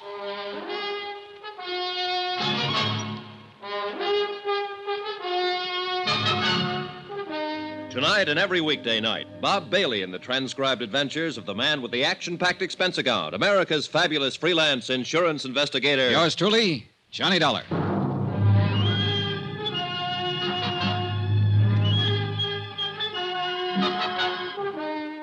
From Special Investigator Johnny Dollar at Wells Falls, New York, to the Home Office, Surety Mutual and Trust Company, Hartford, Connecticut. Assignment, the Cronin matter. A $500,000 necklace. Expense account continued. Item 7, $5.40, taxi. I figured I'd find Dr. Bigby in one of the local pubs, but I covered them all in about 30 minutes. No sale. And unfortunately, Bigby was the only doctor in Wells Falls. Worse, the local druggist couldn't fill Mrs. Cronin's prescription. The nearest chance was Tupper Lake, 25 miles away. Back out at the Cronin place, I turned the taxi over to Jason Prell, Mrs. Cronin's business advisor, and he took off for Tupper Lake to look for the medicine. Then I went looking for Mrs. Atherton, a village woman who had been housekeeping on the estate since the place was built. I found her in the kitchen. Storm's brewing up, coming out of the mountains. It'll hit us before morning. They always come in the night. I guess you've seen a lot of storms in these hills, Mrs. Atherton. Lived here all my life, never been out of them. It's Miss Atherton, not Mrs. Oh. She's the missus up in the bed, even if she is a widow. Little Dolly, Mrs. Cronin, till death do us part. Did you know Barnaby Cronin, Miss Atherton? Yes, I knew him. Of course I knew him. I worked here. Oh, yes, you were here then. What kind of a man was he?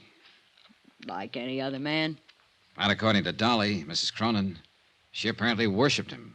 Still does, in fact. Dolly's always worshiping something. Everybody was always worshiping her. She had us all dancing to her tune and without even trying. You knew her back then? She was born and raised here in the village. I thought everybody knew that. No, that's what I missed. Well, we used to work together, waiting tables at the summer hotels around here. That's where Jason Prell saw her. Told her she ought to be on Broadway. She left the town the next week. Didn't come back again till after she and Barnaby was married.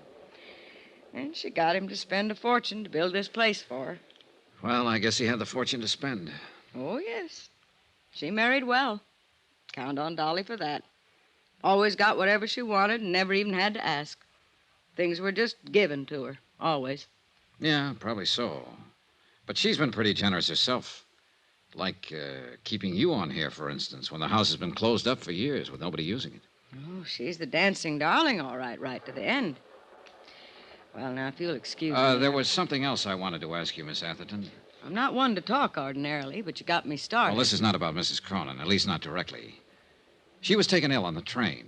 I don't think it's serious, but I wanted a doctor to look her over. The only one in the village seems to be a man by the name of Bigby. Bigby? He's the coroner here, but he's not a doctor. No? No, not anymore. Still calls himself one, but he lost his license 10 years ago. He's a drunken sot. Yeah, I kind of figured. But he sobered up fast when I told him on the phone that the patient was Mrs. Cronin. He refused to come out, told me to get her away from here fast, and then he hung up on me. Forget him. He couldn't do her any good. But I'd like to know why he acted that way. Do you happen to know any reason? Bigby is a drunk. Who knows what his reasons are? I thought you might. Better ask him. What difference does it make anyway? He can't help her. Nobody can. What do you mean? She's come back, finally. For the first time in all these years. Took sick on the train. That wasn't any surprise to her. She knew it was going to happen. Well, I guess she halfway knew. She knew. It's like with an animal. When it's hurt or sick and it comes home to die, and that's what she's done. She's come home to die. No, I think you're wrong there, Miss Atherton. I don't think she's anywhere near that sick. Barnaby didn't think so either when he came back here to die. Barnaby died here? Yes, in this very house. A heart attack, it was called. He came up on the afternoon train and... That's strange. It was the same kind of night. A storm like tonight. Strange how things move in patterns. Were you here with him, Miss Atherton? Barnaby died alone. And the doctor? Bigby? Miss Atherton, was the doctor... I'm sorry. I was thinking. The bridges were washed out. Bigby didn't get here till the next morning. Wouldn't have mattered. He couldn't have done anything. Nobody could have. When it's time for a thing to be done, it's done. Nobody can stop it. Nobody. It was a strange evening, ominous and oppressive, with a feel of violence in the air. Even the house itself added to the feeling. Furnished lavishly in a style 30 years forgotten, it seemed garish now, old and tired and lonesome. Like Mrs. Cronin herself, who'd planned a grand party for all her old friends, and instead lay ill and alone in the bedroom upstairs. The Queen gave a party, and nobody came. All dressed up, no place to go. Yeah, gloomy evening. Jason Prell came back from Tupper Lake with the medicine. Miss Atherton served a dinner of sorts, served it in silence, and we were left to our own devices. 5 guests and a mansion built for 100. Prell stayed pretty much to himself. Lovely Laura Dean, with that air of knowing innocence, inveigled Shorty Weber into teaching her some of his old dance routines. And they cranked up an old phonograph in the music room. And me, I just stood at an open window and watched the rain come down and tried to think. That's the perfect touch. It's exactly what the evening needed. That music? Now, Sylvia. Really cornball, isn't it? No, Johnny. I meant the thunderstorm. An isolated old mansion, fabulous necklace of diamonds and emeralds, a weird housekeeper, a hostess lying ill, and now rain, shades of a house of Usher. That'll make a good lead for your magazine story. I should have stayed in New York and just written it, not lived it. Oh, I thought you were the big take-a-chance girl, Miss Blake. Danger, mystery, adventure. Don't those things appeal to you? Maybe. Is there any of that lying around somewhere? There may be, before the night's over. Well, all I can see at the moment is sheer boredom. You have to know where to look. In the bottom of that scotch glass, for instance? Just killing time. Oh.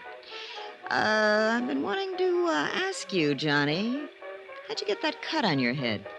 It's a long story. It happened on the train, I know that. You didn't have it when we left. A sudden stop. I fell over my suitcase. Sure you did. Backwards. Huh? It's on the back of your head. Somebody made a try for it, didn't they? On the train coming up. Well, I don't know what they were trying for. There wasn't time to ask. Maybe they even got it. That's the way you were betting, wasn't it? That it wouldn't be just an attempt.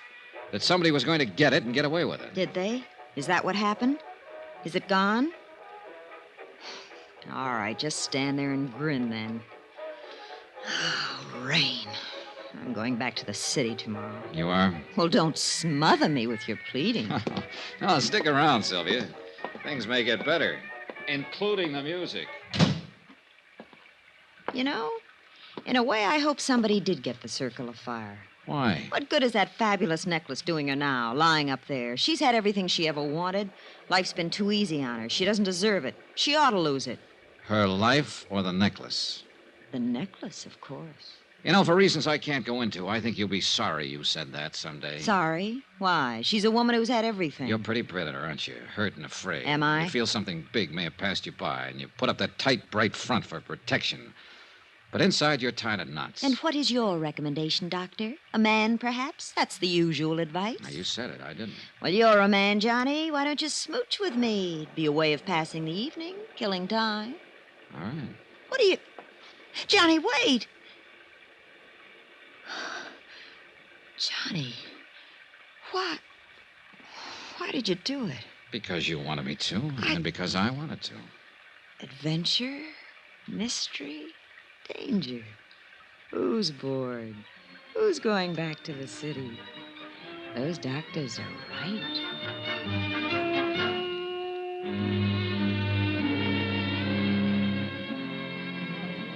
Mr. Dollar, could I talk to you for a minute? Why not, Shorty? What's on your mind? I don't know exactly why you called us all together in It here. was Mrs. Cronin's idea. She set it up with me earlier. Well, it ain't got nothing to do with what I want to say. You seen me in a bad light there yesterday at Dolly's apartment. Well, you found a gun in me. You know about my record. It made it look bad. I know it did. But so help me, Mr. Dollar, everything I told you was the gospel truth. Yeah. I'd break my arm before I'd do anything to harm Dolly in the least bit. You see, I've been in love with that woman for 35 years. Like to broke my heart when she married Barnaby. But I always knew I didn't have no chance right from the start. She was up there, big, somebody. Me, I was a nobody. But I'd still die for her any time. That's all, Mr. Dollar. I just wanted you to know. They were all there, gathered around the big dining table, watching me and waiting. Mrs. Cronin had asked me to arrange it. She said that was the main reason they'd come, and she didn't want to disappoint them. I told them that. And then I took the circle of fire from my pocket and laid it on the table. They all reacted in different ways. Laura Dean gave a gasp and her eyes opened wide. And Sylvia... Look at it. Just look at it. Sylvia Blake was fascinated, hypnotized. Yeah, you should have seen it on her back in the old days. It sparkled even twice as much. So that's what this is all about. It's only jewelry. I've seen it before. But there was one special reaction I was looking for, and I got it. Jason Prell's face went white. Who could imagine anything so beautiful? Mr. Prell, you seem surprised. I wasn't carrying the necklace in its case, the case you stole from me on the train. What? I was carrying it loose in my pocket. What did you do, throw the case off the train without even bothering to... It's running away! Prell!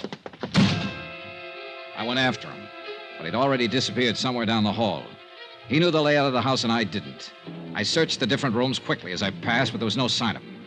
He couldn't have reached the floors above, but he might have gone down toward the game room and lower halls. I eased my gun from its holster and started slowly down the stairs. And at that moment, every light in the house went out.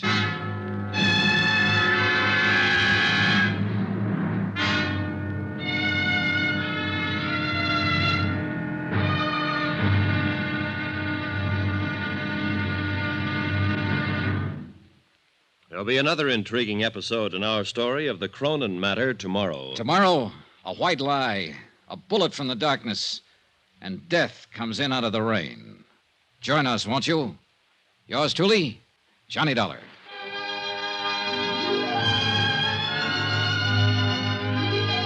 Yours truly, Johnny Dollar, starring Bob Bailey, is transcribed in Hollywood. Written by Les Crutchfield, it is produced and directed by Jack Johnstone. Be sure to join us tomorrow night, same time and station, for the next exciting episode of Yours truly, Johnny Dollar. Roy Rowan speaking.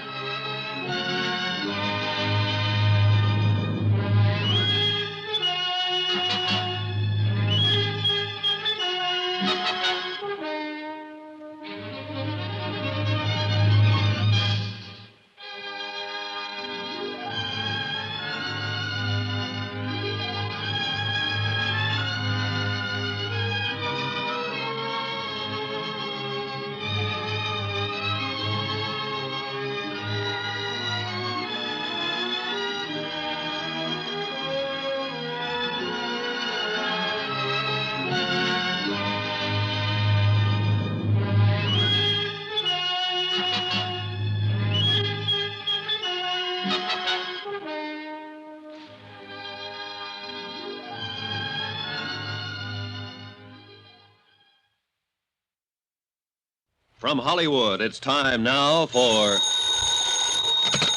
Johnny Dollar. Hello, Sheriff. I can't hear you for the storm. We were cut off before. Hello? Is that you, Sheriff? I said... Hello? You get cut off again, Mr. Dollar? Not this time, Shorty. Somebody cut the wire. The phone's dead. Then we got no way of getting White out, no way of getting help. No, not at the moment. And he's out there in the dark somewhere. He's got a gun and there's no telling what he may try and do. Shorty, get away from that window. Well, we know where he is now and what he intends, because he just made a try at it. What are you going to do about him? Only thing I can do, Shorty, go get him before he gets me.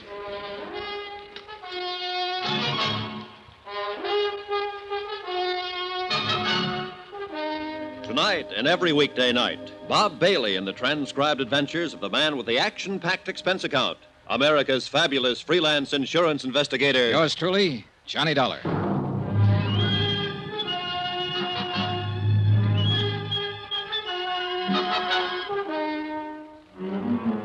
From Special Investigator Johnny Dollar at the Cronin Estate, Wells Falls, New York, to the Home Office, Surety Mutual and Trust Company, Hartford, Connecticut.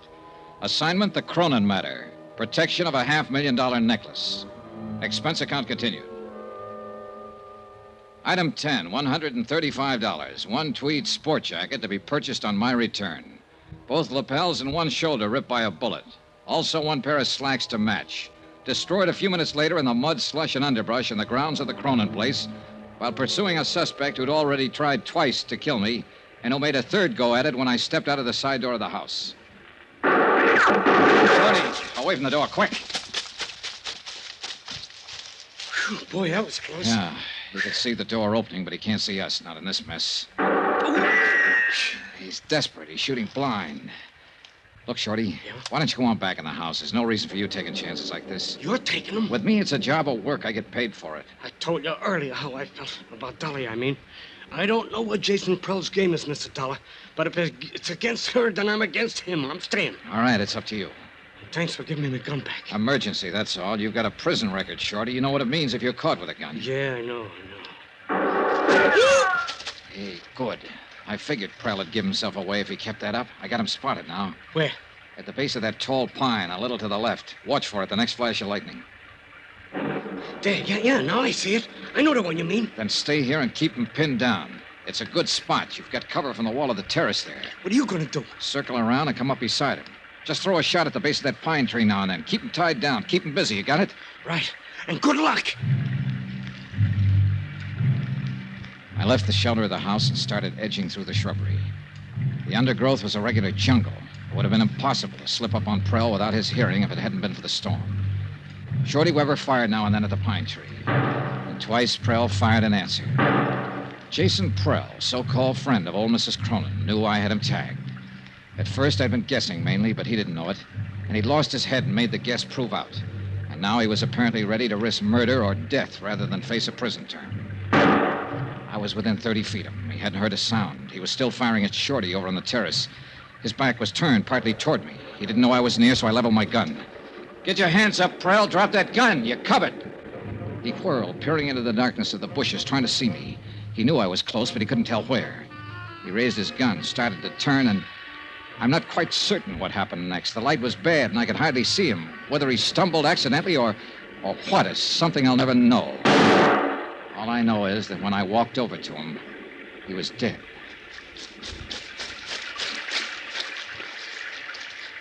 He was no good, Mr. Dollar. I always thought so, but Dolly swore by him. He had her fool. What about Barnaby, her husband? He couldn't stand Prell at first. Later, they got us thick as thieves. Yeah. Well, it's a mess, Shorty, a real mess. Old things that should have stayed dead and buried on the bottom, they're all coming to the surface now. Tell me something, Mr. Dollar. Yeah? What about Dolly? Is this thing going to kick back on her? Will she get hurt by it? Yeah, Shorty, I'm afraid she will. Pretty badly.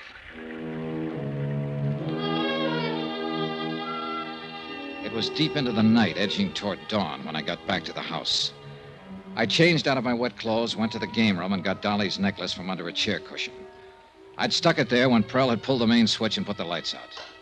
Then I went upstairs to look in on Dolly Cronin, quietly, just to check. But it didn't work out that way. Johnny, is that you? Yeah. I didn't mean to wake you. Oh, you didn't. I've been awake most of the night. Come on in, Johnny. All right. How you feeling? Oh, just fine. There's nothing wrong with me. I feel fine. Good. Isn't Laura Dean a nice girl? Huh? Yes, she is. And I'm glad she came. Company for you, Johnny. Oh, yeah. Quite a storm we had, wasn't it? Oh, it was beautiful. All that lightning, wind, and the thunder. Oh, I haven't seen such a beautiful storm since I was little. Johnny, thought I heard shots a while ago. Shots? Outdoors, off toward the woods somewhere. Oh, it might have been lightning, thunder. Sounded like a gun, like somebody shooting.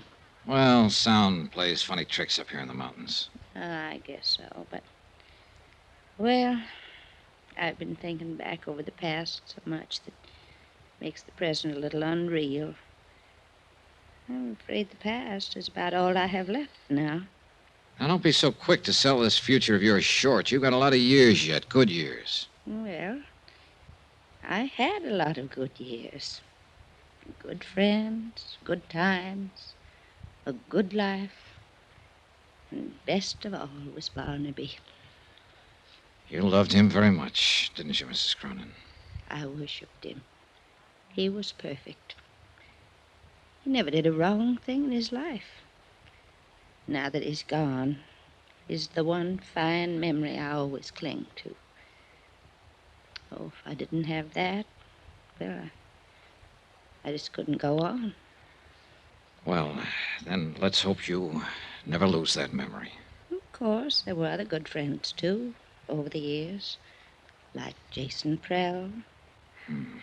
He is so quiet and withdrawn, it takes a long time to get to know him. But he's been such a good friend to me.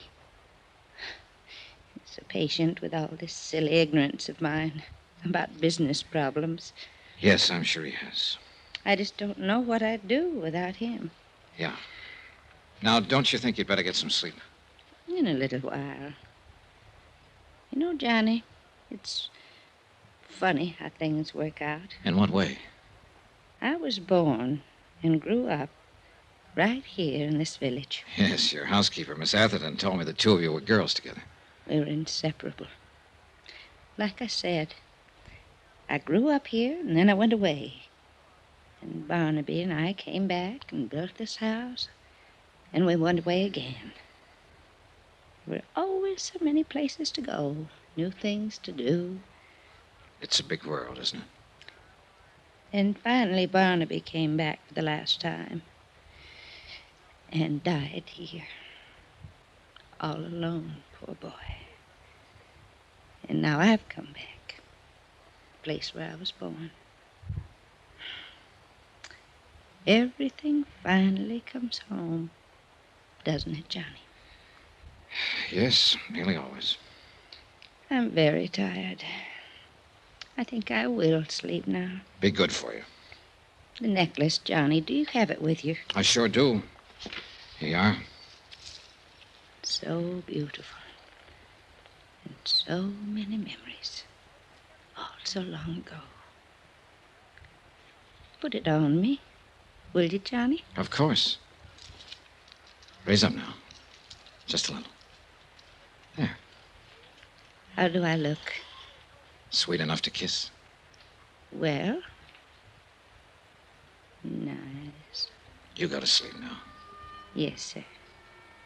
I'll only look at the necklace for 1 minute only. Then I'll take my pills and go to sleep. And then I'll dream up a dream. A great big dream. Good night. Dancing, darling. It's been a long time since anyone called me that. A long, long time. Good night, Johnny. And thank you.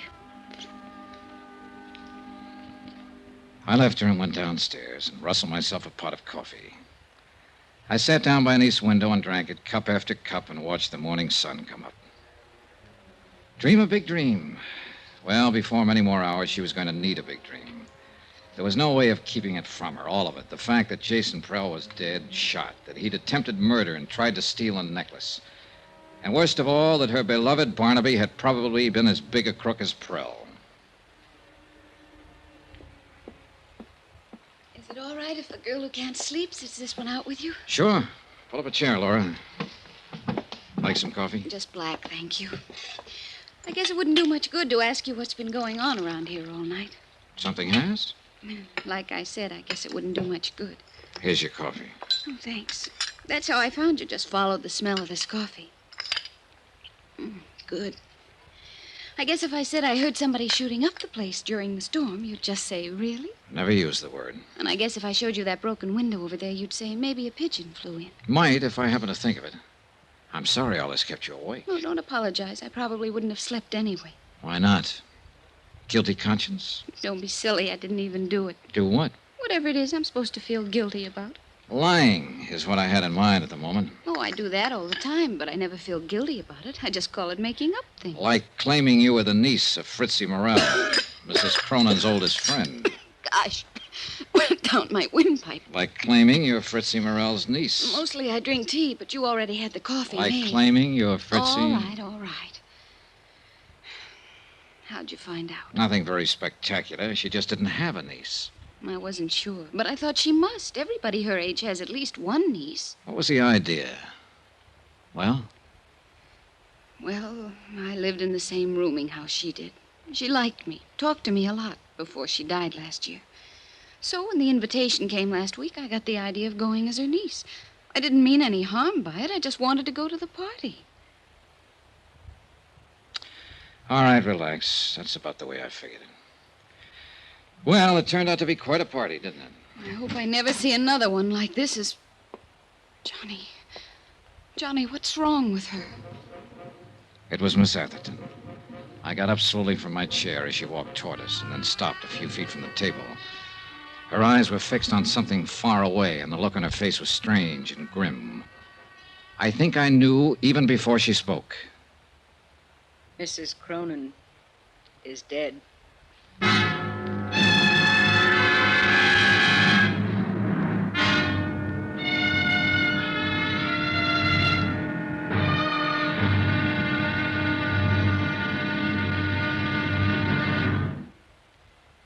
There'll be another intriguing episode in our story of the Cronin matter tomorrow. Tomorrow, the questions and the answers for the living and the dead.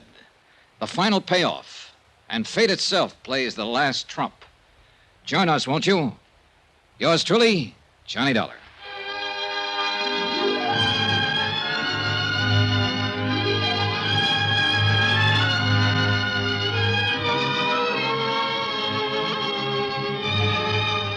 Yours truly, Johnny Dollar, starring Bob Bailey, is transcribed in Hollywood. Written by Les Crutchfield, it is produced and directed by Jack Johnstone. Be sure to join us tomorrow night, same time and station, for the next exciting episode of Yours truly, Johnny Dollar. Roy Rowan speaking.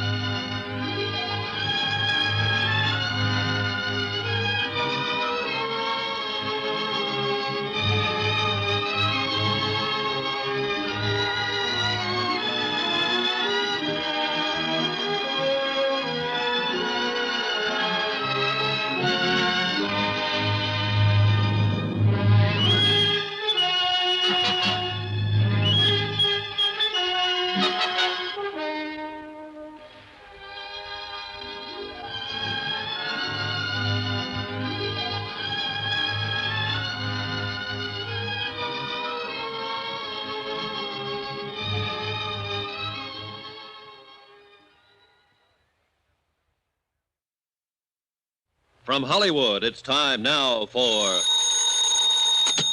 Johnny Dollar. Dr. Bigby here. Dr. Bigby.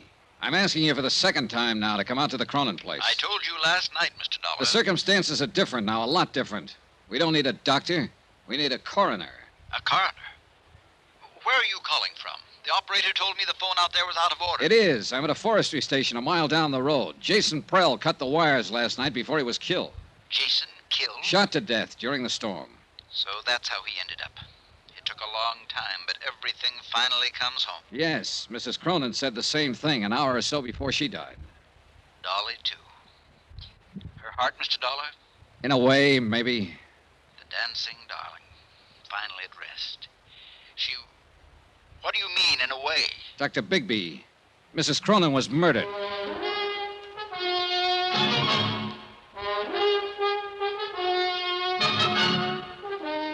Tonight and every weekday night, Bob Bailey in the transcribed adventures of the man with the action-packed expense account. America's fabulous freelance insurance investigator. Yours truly, Johnny Dollar.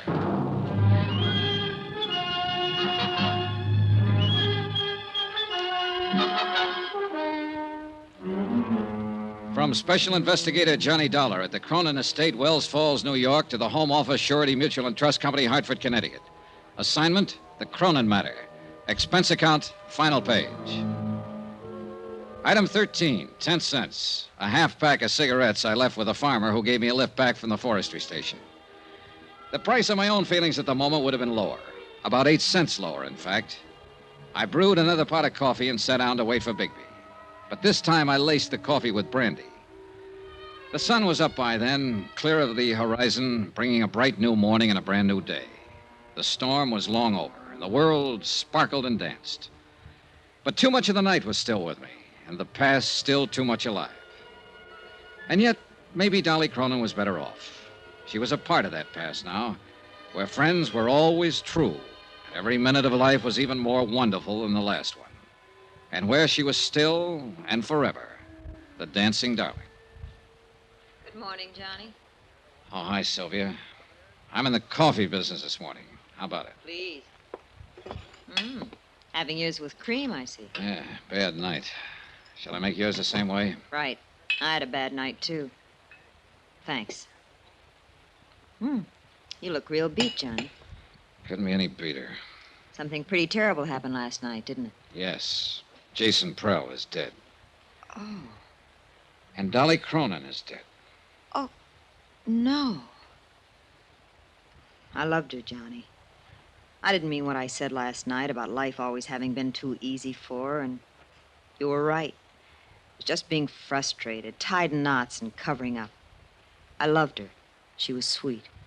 Yeah, she was quite a gal. She had something, I don't know. She had love. She loved people, and they loved her in return. Maybe so. Anyway, I guess this belongs to you now. The necklace? The circle of fire? What do you mean it belongs to me? She made a will last night. I witnessed it. She left the necklace to you. I just can't believe it. Johnny, can I put it on? Why not? It's yours. She wanted you to have it. You look good in it. I just can't believe it, Johnny. Well, before you get carried away too far, maybe you'd better brace yourself. Oh, it's not mine after all. Oh, it's yours, all right. But it's not real. What? It's a good copy, worth maybe $400 or $500, but that's all. Well, I don't understand. It's so well known. The Circle of Fire. It's been written up over and over. Yeah, from old records. But nobody's really examined it for years, since before Barnaby Cronin died. It's been locked up in a bank vault until I took it out. Was there ever a real one? Yes, originally. But it was broken up and disposed of years ago. Jason Prell knew it, was in on the substitution, I suppose. That's why he was so desperate to steal it from me and get rid of it before I found out it was a copy. He knew that if that deal came to light, it would call attention to some of his other activities, worse ones. What do you mean? Prell had complete charge of Mrs. Cronin's estate. He told me it was worth practically nothing. But according to records I saw in New York, it amounted to over $1 million in the beginning. He was stealing her blind all these years. Oh, it was easy. She was alone in the world, knew nothing about business. She trusted him, thought he was her friend. She trusted everybody, much too much. Well, she sure trusted the wrong ones, including her husband. Barnaby? Sure. What do you think disposed of the necklace and slipped her a copy after making such a big deal out of his fabulous wedding gift? A phony. And she worshipped him. The king. In her book, the man who could do no wrong. Well, in the business book, he didn't do much else but wrong. According to the records, most of his deals were pretty shady, especially after he and Prell teamed up. Yes, Miss Atherton? Dr. Bigby is here to see you. All right, show him in. Mr. Dollar, I wouldn't believe too much of what he says. He's a chronic drunk. Yes, I remember you telling me. Show him in. Yes, sir. Well, I was just thinking, Johnny. Mrs. Cronin didn't know any of this, I assume. no, she was safe in her dream world. And she thought she was giving me the real necklace. That's right. It's crazy. And kind of wonderful, isn't it? Just like that, she gave me something she thought was worth $500,000. Just because I was nice to her and liked her. You know something, Johnny? What? I'm just as glad it is a copy. It's beautiful, and I love wearing it. I'd have been scared of the real one. And I'll always remember that, like that dream world of hers, she thought it was real. One more question left, but a big one. The question of murder. And I already had the answer. I was sure of it. And I knew there was nothing I could do about it. Dr. Bigby was a man under 60, but he looked years older, a harried man, tired and worn. He sat down for a moment and we talked. And I began to realize that here was another man who'd been under Dolly Cronin's spell, and who was shocked and hurt by her dying. It was a remarkable thing and a difficult one to explain, Mr. Dollar. Like many another, I suppose, I often wondered why I felt the way I did about her. It was a sort of magic she had. Yeah, I know. Even as a girl here in the village, she had that same power and had it without knowing it. Everybody loved her. No, not quite everybody. At least one person didn't. Yes, you mentioned on the phone the word murder. That's right, Dr. Bigby. Who killed her? A man we can't touch because he's already dead. Jason Prell. Well, he's done about everything else, I guess. I wouldn't put it past him. What do you base it on, Mr. Dollar? A bottle of pills. Prell supposedly went to Tupper's Lake last night and got a prescription filled for Mrs. Cronin. She took some of it this morning, an hour and a half before she died. There it is. I'd seen the bottle on the train coming up with a few tablets left on the same prescription. And these are different. Well, you're right on one count, Mr. Dollar. Those aren't what the prescription calls for. What do you mean, one count? I talked to the druggist at Tupper's Lake on the phone last night. He told me about Jason being in. All right, it still stands. He had the prescription filled and then changed the tablets, substituted these. It's possible. Would you happen to know what they are without having them analyzed? I've got a pretty good idea, but I'll wait until I've examined her before I'll say positively. Mr. Dollar, I'd like to explain why I wouldn't come out when you called me last night. Yeah, I wish you would. I'd been drinking. So I gathered. I'd been drinking that other time, too, and I'd made a mistake. I didn't want to make another one. Just what do you mean? When Barnaby Cronin died here, I signed the death certificate. Yes, I know. I hadn't treated him. He was dead when I came out. I called it a heart attack. I was drunk, and I was wrong. Barnaby was poisoned. Go on.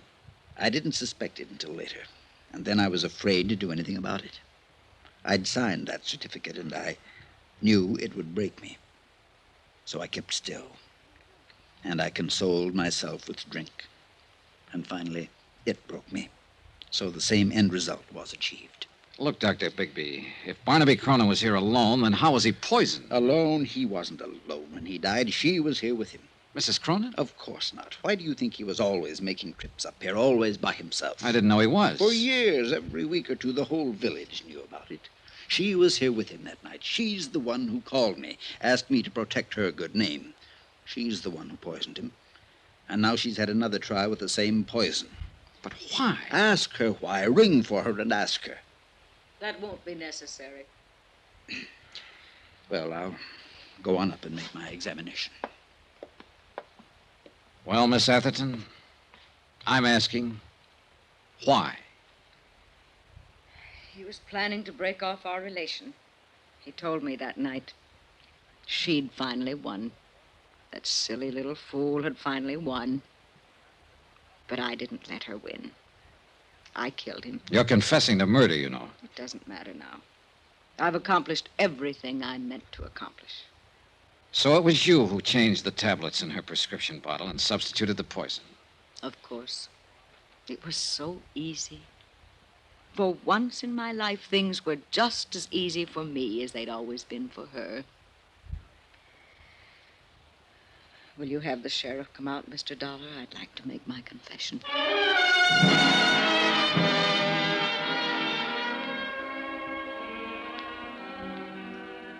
It's odd how things work out sometimes, Mr. Dollar. Yeah. Mrs. Cronin said something like that last night. I was pretty certain when you showed me the tablets, but I wanted to make my examination first. What do you mean? After Barnaby died and I started to suspect Miss Atherton, I managed to steal the poison from her in order to analyze it. I substituted harmless tablets of the same general appearance. And those are what she's kept all these years? What she gave to Mrs. Cronin? That's right. They were perfectly harmless. But in that case... Dolly Cronin died from a heart condition. The tablets had nothing to do with it. In a sense, Dolly died the same way she lived, from natural causes. Expense account item 14, $83.90. Incidentals and transportation from Wells Falls back to Hartford. Expense account total, $263.30. End of account, end of report. Remarks? The insurance angle here seems a little muddy. Premiums were paid for years on an item that didn't exist. And yet, no claim was filed and none will be. So, well, I leave it to your legal eagles. Me, I'm beat and tired. Maybe a little sad. I've come out of this with a kind of nostalgia. And for a time and place I never even knew. And I'm halfway in love with a girl back in that time and place. A girl I've never seen. Oh, sure, I know. It's a dream world and a dream girl. And none of it exists. But it's too bad. I wish it did. Because she must have been a honey. A real sweetheart. A dancing darling. Yours truly, Johnny Dollar.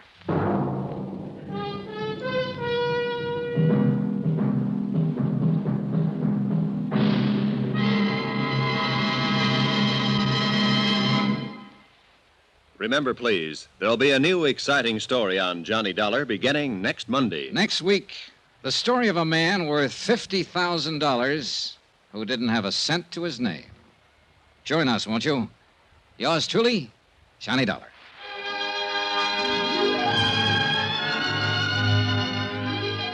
Yours truly, Johnny Dollar, starring Bob Bailey, is transcribed in Hollywood. Written by Les Crutchfield, it is produced and directed by Jack Johnstone. Heard in this week's cast were Virginia Gregg, Shirley Mitchell, Vivi Janis, Barbara Fuller, Benny Rubin, John Daner, and Parley Bear. Musical supervision by Amerigo Marino. Be sure to join us on Monday night, same time and station, for another exciting story of yours truly, Johnny Dollar. Roy Rowan speaking.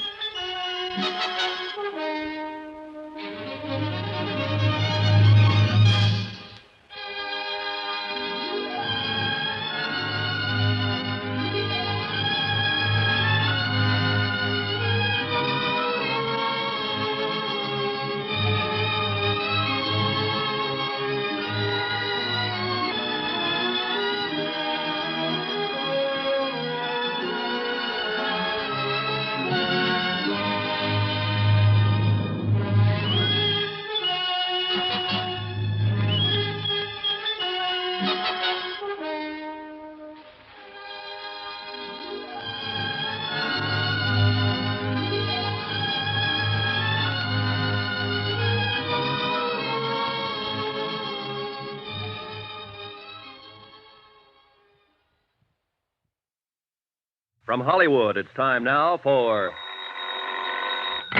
Johnny Dollar. Hi, kiddo. Carter at Universal Adjustment. Jim, how are you? In a rush. I have to catch a plane to Tucson, Arizona. Lucky you. Nice there this time of year. No, listen. One of our brokers out there wrote a 50,000 straight life policy on a man named James Lansing. Lansing dropped dead 2 days ago. Uh-huh. And you'll never guess why. I'll bite. Why? Mr. Lansing starved to death. What? With a 50,000? Honest. He died of malnutrition. Got the coroner's report from Tucson right in my hand. Well, if a man could buy a $50,000 policy, he ought to be able to buy himself a square meal. Yeah. Johnny, Flight 203 leaves at 10:45. You interested? See you at the airport, Jim.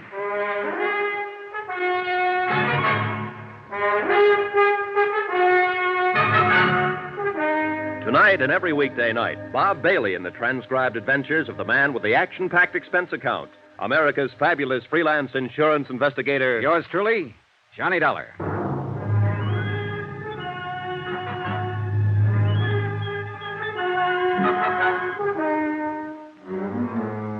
Expense account, submitted by Special Investigator Johnny Dollar to the Universal Adjustment Bureau, Home Office, Hartford, Connecticut.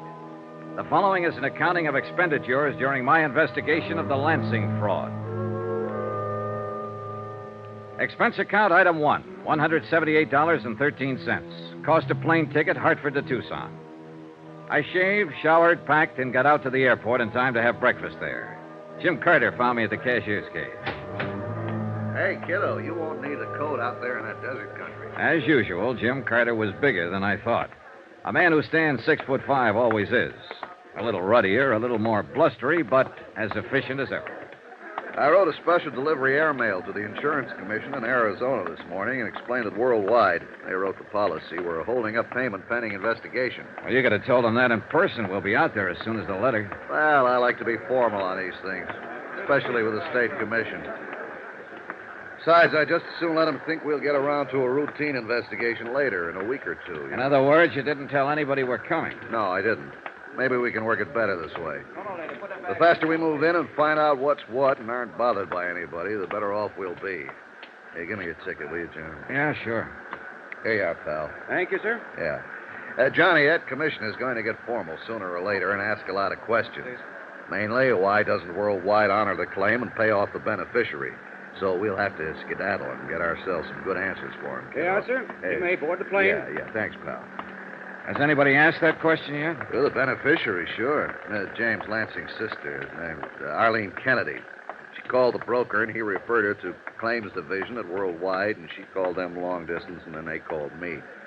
I told them to put her off for a while, telling her it was just routine. I see. Is she going to be tough? Man, she could be, Johnny.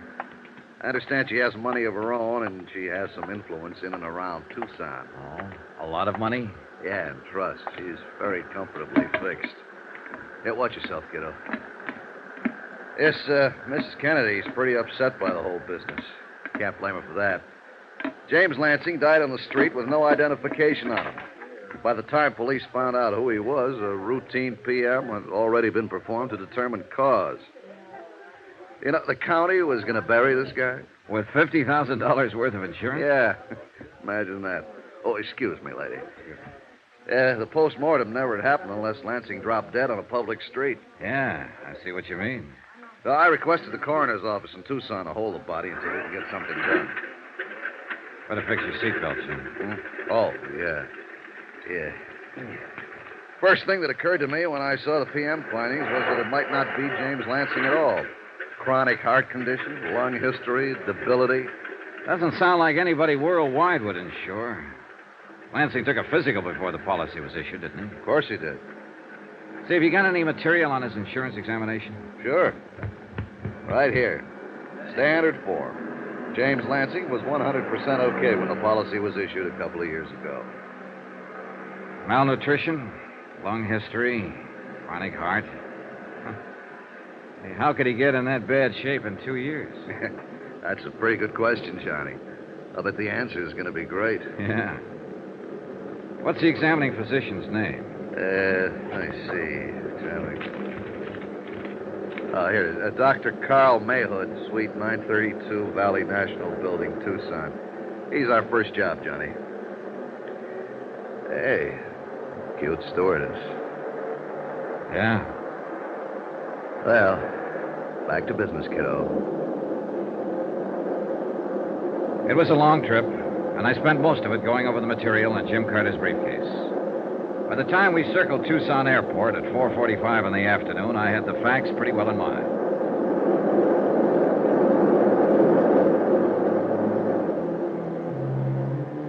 Expense account item 2, $350, cab fare, Tucson Airport to the Pioneer Hotel. Jim Carter and I took adjoining rooms. I unpacked my clothes and got on the phone. A Sergeant Younger, Tucson Police, had made the DOA report on James Lansing. Yes, he was in. Yes, he'd be glad to talk to me. I left Jim Carter contacting the State Medical Board. Glad to meet you, Mr. Dollar. How do you like Tucson? Well, I've been here 2 hours, Sergeant. Weather's certainly nice. About like this all through the winter months. It's a little warm in the summer, though. Yes, sir. Now this Lansing matter. Yeah. There isn't really much to tell you, Mr. Dollar. One of the cars answered the call. A man was found dead in the doorway of a jewelry store about 4 blocks down the street. Uh-huh. This was day before yesterday, Sergeant? Yeah. Mm-hmm. I went down to the scene and called the coroner's office. No identification on him, so we started to check him out. Took us a little while.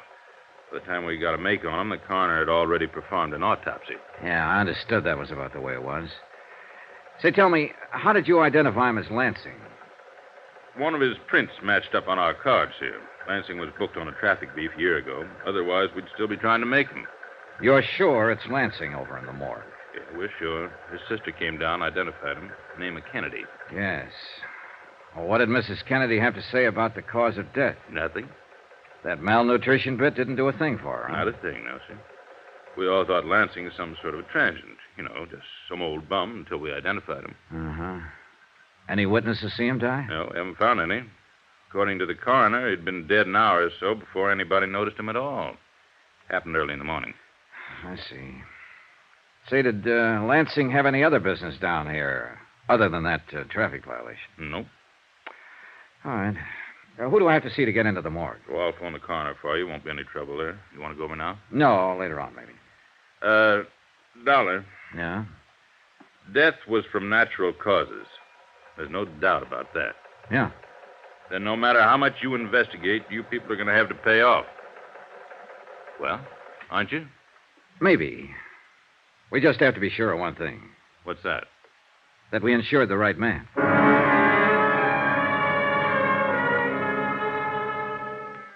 By the time I finished with Sergeant Younger, it was 6 o'clock.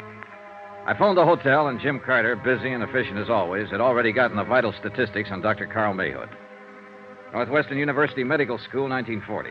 Army Medical Corps, 1941 to 45. Dr. Mayhood's license to practice medicine in Arizona was issued in June of 1946. Married, 2 children, income and practice, according to Carter, was average. In person, Dr. Mayhood was a tall, blond man in his late 30s. He looked like he needed a week's rest and a few laughs. Day and night. You have an alarm clock around the house, Mrs. Gartland? Well, use that. Yes. Goodbye. Yes, sir? Dr. Mayhood, my name's Johnny Dollar. I'm from Hartford. I represent the Adjustment Bureau handling a claim for worldwide insurance. Well, what does that mean? I'm an investigator. So? July 14th, 1953, you examined a man I'd like to get some information about. I hope this won't take too long. Was it an insurance examination? Yeah. The man's name was James Lansing. Do you happen to remember him? James Lansing. No, I can't say that I do remember him, Mr. Dollar. What about him? Well, I'd like to show you the standard examination form first. Is this your signature? Hmm. Is that your signature, Doctor? I suppose so, yes. I don't know. Aren't you sure? Well, how many people are certain of their signatures? It looks like my signature, Mr. Dollar. I can't say for sure if it is or isn't. All right, what about these? Are these notations on the form in your handwriting? I would think so. I don't know. It looks like my handwriting. I can't say. According to this form, you gave Mr. Lansing a complete physical and pronounced him sound. That's my job as a doctor on these insurance examinations. Anything unusual about that? Mr. Lansing died 2 days ago, Doctor. There's nothing unusual about that either. Did they send you all the way from Hartford so I could tell you to go back there and buy a book on heart disease? You can get them anywhere in the country. The simplest kind, not even a doctor's book. Read it, know it, and don't take up my valuable time. Now, let me have that. Sure. This patient Lansing was 41 years old. If he had no heart condition when I examined him 2 years ago, and obviously he didn't, according to my findings, it's entirely reasonable to assume that he could have developed heart trouble in a very short while, even the day after I examined him. You people gauge those things in your premiums. Why do you bother me? Are you finished? Huh? I take it you've had yourself a tough day, Doctor, and you don't want to be bothered with anybody. Now, look, I'm not here to bother you. Just from what's on this sheet and what's happened, you're in enough trouble to get yourself involved in a police investigation. I'm here to try to avoid all that, for you as well as me. And please don't lecture me on heart trouble, incidentally. We know the statistics by age, race, color, climate, state, religion, occupation, geographical area, and sex. It so happens we don't have to go into that, Doctor. James Lansing died of malnutrition. I said Lansing died of malnutrition. I'll be doggone. Coroner's report. Look for yourself. Well, he should know. Now, was it possible for you to overlook that condition at the time you examined Lansing? If he'd been suffering from malnutrition in any degree, I would have discovered it and noted it. According to the coroner's findings, James Lansing had been ill several years. The lung and heart condition existed at least 10 years. Can you explain how you were able to pronounce him physically fit, Doctor? No, I can't. Well, how about this, the angina condition? I could have missed that, but it's unlikely with the degree of aggravation noted here on the coroner's report. Have you had much experience reading chest x-rays, Doctor? Of course. The lesions reported by the coroner. If there'd been any lesions on Lansing's chest, I would have reported them. I can't explain that either. Well, now you understand why I'm here. Certainly. I wish I could help you. You can. Just let me see your file copy of the examination and the x-ray you took at that time. I'll have my nurse look them up. I don't keep files over a year old up here. We have a place down in the basement. Okay. I'll have them for you tomorrow. What time tomorrow? As soon as possible. Like to have them first thing, Doctor. You're kind of on me, aren't you? That's right, Doctor. I'm kind of on you.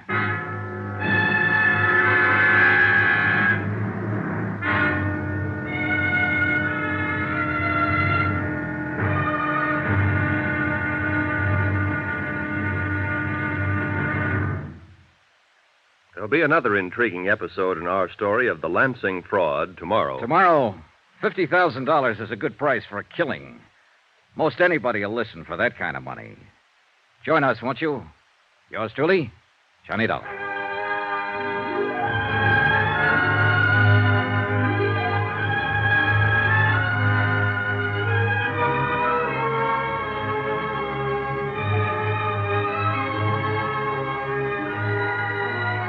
Yours truly, Johnny Dollar, starring Bob Bailey, is transcribed in Hollywood. Written by John Dawson, it is produced and directed by Jack Johnstone. Be sure and join us tomorrow night, same time and station, for the next exciting episode of Yours truly, Johnny Dollar. Roy Rowan speaking.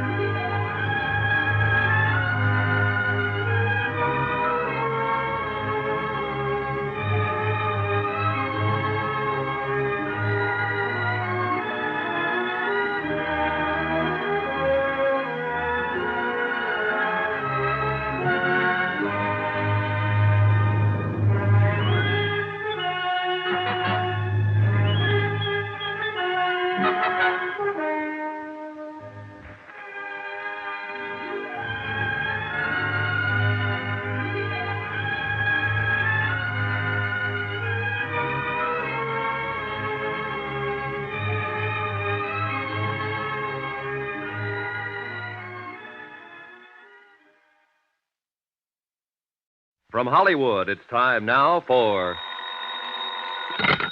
Johnny Dollar. Dr. Mayhood, I sent you a copy of Lansing's insurance examination this morning. Did you get it all right? Yes, I did, Doctor. Thank you very much. Just looked it over. And I take it everything's all right. It's an exact duplicate of the one sent to the insurance company, and that part's okay. But it doesn't straighten out matters on this case. I'm not concerned with your case particularly. I just hope you're through bothering me, Mr. Dollar. Not quite. What does that mean? I want another hour of your time, Doctor. I want you to go over to the coroner's office with me and look at Mr. Lansing's body. What for? To identify it. I've got to know if he's the man you examined or not. About an hour? Doctor, I can get an injunction. All right.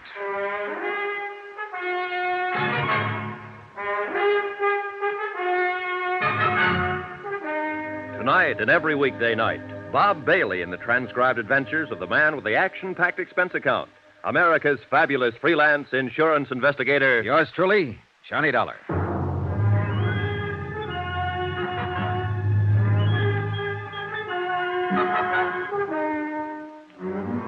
Expense account submitted by Special Investigator Johnny Dollar. Location, Tucson, Arizona.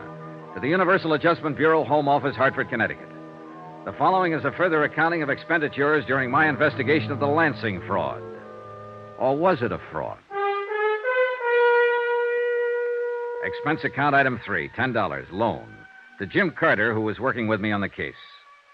Thanks, buddy. I'll pay you back as soon as I can cash a check. Been so busy, I haven't had time. How's your doctor friend? Well, I'm going to pick him up pretty soon and go over to the coroner's office. I want him to look at James Lansing and see if he's the same man he passed on the insurance examination 2 years ago. Either we insured the wrong man or Dr. Mayhood examined the wrong man. I don't know which. How have you done so far? Well, besides what I told you yesterday about Dr. Mayhood? Yeah. Well, he's in healthy financial shape. Not good or bad, but, healthy. His house halfway paid for. He owns one car outright and has 8 months to go on another one. All of which doesn't mean anything if he phonied up an insurance examination. Yeah, that's true, kiddo. That's true. I've been thinking. This would have worked, but James Lansing died on the street and the city performed an autopsy. Death, malnutrition. For a private physician, without an autopsy hanging over him, it could have been heart failure or most anything. Jim, I think we can do whatever we want around here. Step on anybody's toes, make any kind of noise we like. With this kind of situation to investigate, we don't have to be careful. Easy, Johnny. Lansing's body's in the morgue. There's no doubt that it's him, Exhibit A.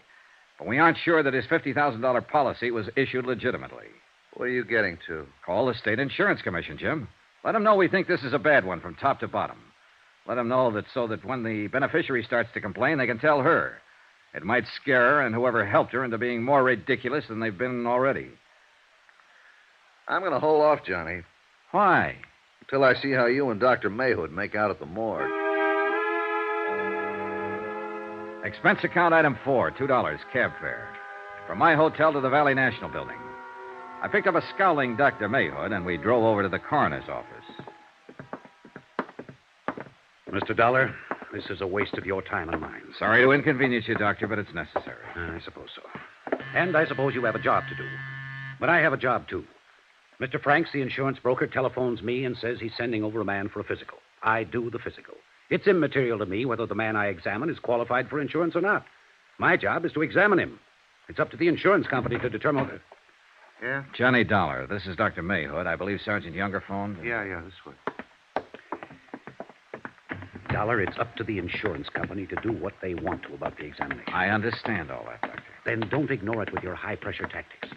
Because examination is the only part I have to do with this business. I examined a man named James Lansing 2 years ago. You have a copy of my findings on that examination. I stand on them. And don't forget it. I don't forget for 1 minute. Nor do I forget that what you found and what an autopsy surgeon found are completely different opinions on Lansing's physical condition. Here we go, boys. There's the body. Pull the sheet back, please. Yeah. Well, Doctor? I called my lawyer after you called me today. I won't be intimidated, Mr. Dollar. You aren't being intimidated, Doctor. You're being asked to cooperate. Then maybe I don't like the way you ask for cooperation. My attorney will be in my office to represent me if you bother me any more about this. You want to look at this body? Your attorney can't refute what's already been established, Doctor. You pronounced James Lansing in good physical condition 2 years ago. An autopsy report shows that when he died 2 days ago, he was in very bad physical condition. So bad that 2 years ago he couldn't possibly have gone through a careful examination in your office without some of the symptoms being detected by you. Where is your medical degree and what responsibility? Oh, why don't you shut up and take a look and tell me if you've ever seen this man before? I won't be spoken to that way. Just a minute. I'll get an injunction and I'll charge malpractice and negligence if I have to. Oh? On what grounds? You're being stupid, Doctor. All you have to do is look at that corpse and tell me if he's the man you examined in your office 2 years ago. Well?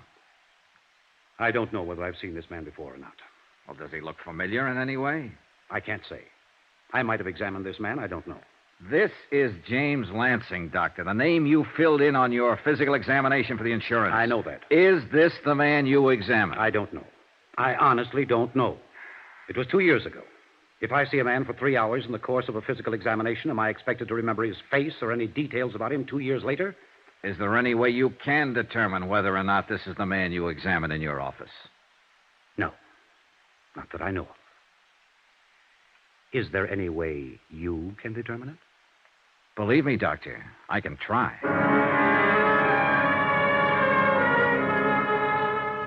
And I did try. That afternoon, over the protest of Dr. Mayhood, I took all of the personnel connected with his office down to the morgue.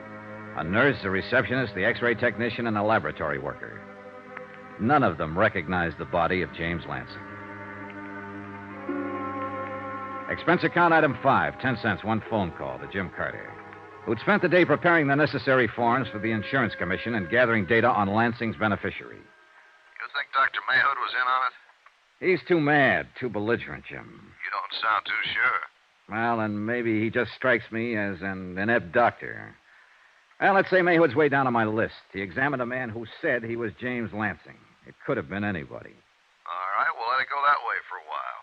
Any ideas? I'm on my way out to Lansing's old address. He had an apartment on the other side of town. I want to see how he's lived out there. Still want me to go ahead with the insurance commission? Yeah, go ahead.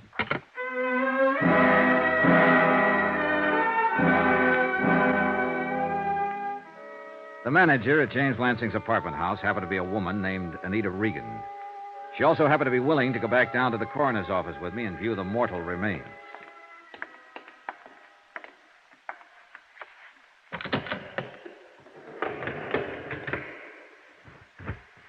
There you are.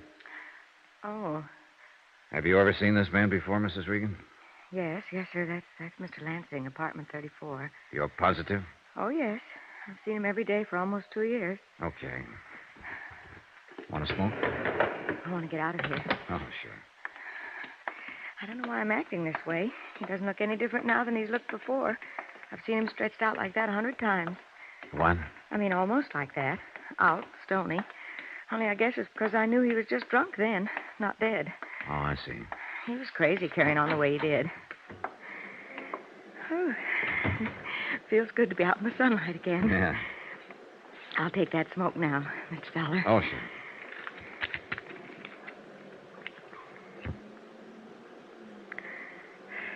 Thank you. Oh, Mr. Lansing used to get up around 10 every morning. He'd look awful, but he was always kind of nice, polite, you know. He'd be regular as clockwork. He'd walk past my door and tip his hat and go right down to the store and come back in a little while with a sack of groceries, a bottle of milk for his cat, some donuts for himself, and some booze. Uh-huh. And then he'd just lock himself up in his apartment and stay there all day, drinking. Real alcoholic, huh? Well, I'd say so. At least I wasn't surprised he starved to death. He can't live on whiskey. He was fried to the ears by noon every day, as long as I knew him. Mr. Lansing didn't work then. Well, I think he tried to sell real estate once, a long time ago. Oh? But how could he? I understand he was a retired engineer or something like that. He pays rent? Oh, yes. Always seemed to have enough money to get along. Did he have any family, Mrs. Regan? Well, I know he's got a sister living in town somewhere. What about his friends? He seemed to do all his drinking alone. Say, you're from the insurance company. You should know about his family. Apparently, there are a lot of things we don't know. A man named James Lansing moved into your apartment house 2 years ago. He didn't work, but he had enough money for his rent and his liquor. He also had enough money to buy some expensive insurance. Very expensive. Somehow, he passed an insurance examination, and then he suddenly died. No one, nothing. Just one beneficiary. Mr. Dollar, you don't suppose somebody just gave him enough money to get along so he'd drink himself to death, do you? That's one way of looking at it, Mrs. Regan. Oh, that poor man. That poor, poor man.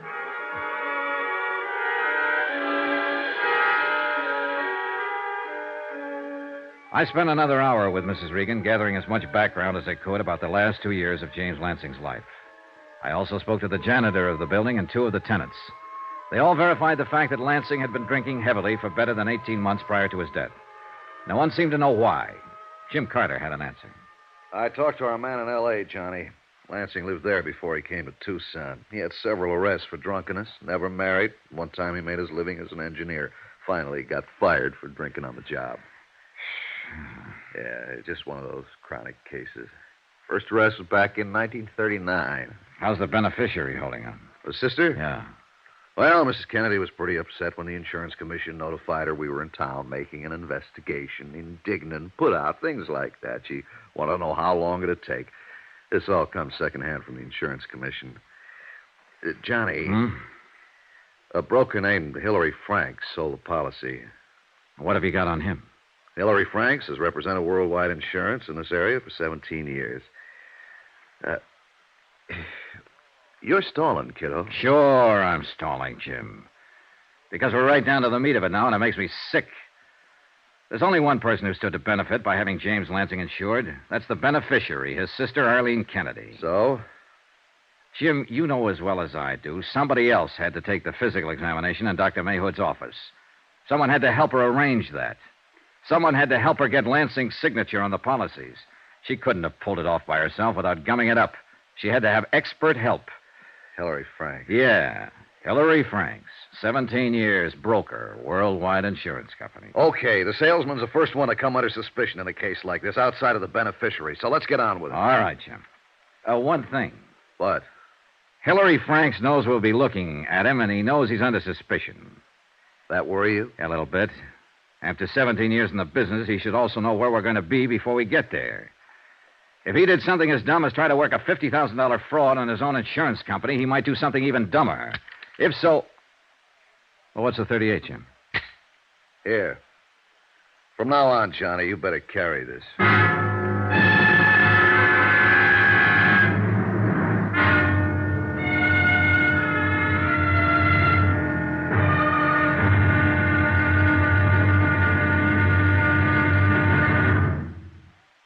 There'll be another intriguing episode of the Lansing fraud tomorrow. Tomorrow? Well, tomorrow there's a bit of excitement when a pair of thieves start falling out. Matter of fact, a lot of excitement. Join us, won't you? Yours truly, Johnny Dollar.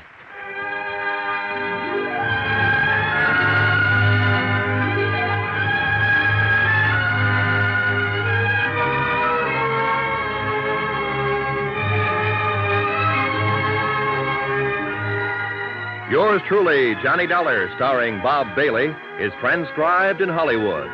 Written by John Dawson, it is produced and directed by Jack Johnstone. Be sure and join us tomorrow night, same time and station, for the next exciting episode of Yours truly, Johnny Dollar. Roy Rowan speaking.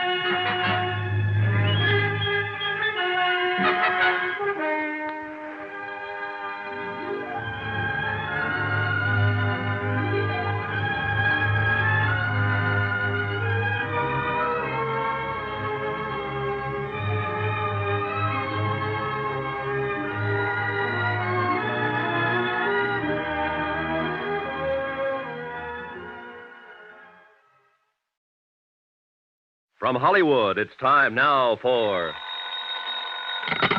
Johnny Dollar. This is Arlene Kennedy. You called my home, Mr. Dollar? Oh, yes, Mrs. Kennedy. I'm with Universal Adjustment Bureau. We're investigating the matter of James Lansing's death. Your what? We're investigating your brother's death before we take action on your claim as his beneficiary. Under the circumstances, we have to do this, Mrs. Kennedy. I'd like to talk to you about it, if I may. How would you like to talk to my lawyer, Mr. Dollar? Sure, if you think it's necessary. I'd rather talk to you first. Why? Well, frankly, the insurance company isn't satisfied that this is a legitimate claim. You mean you're not satisfied? All right, then I'm not satisfied, and I represent the company in this matter. Look, we won't get anywhere this way, Mrs. Kennedy, if you'll just...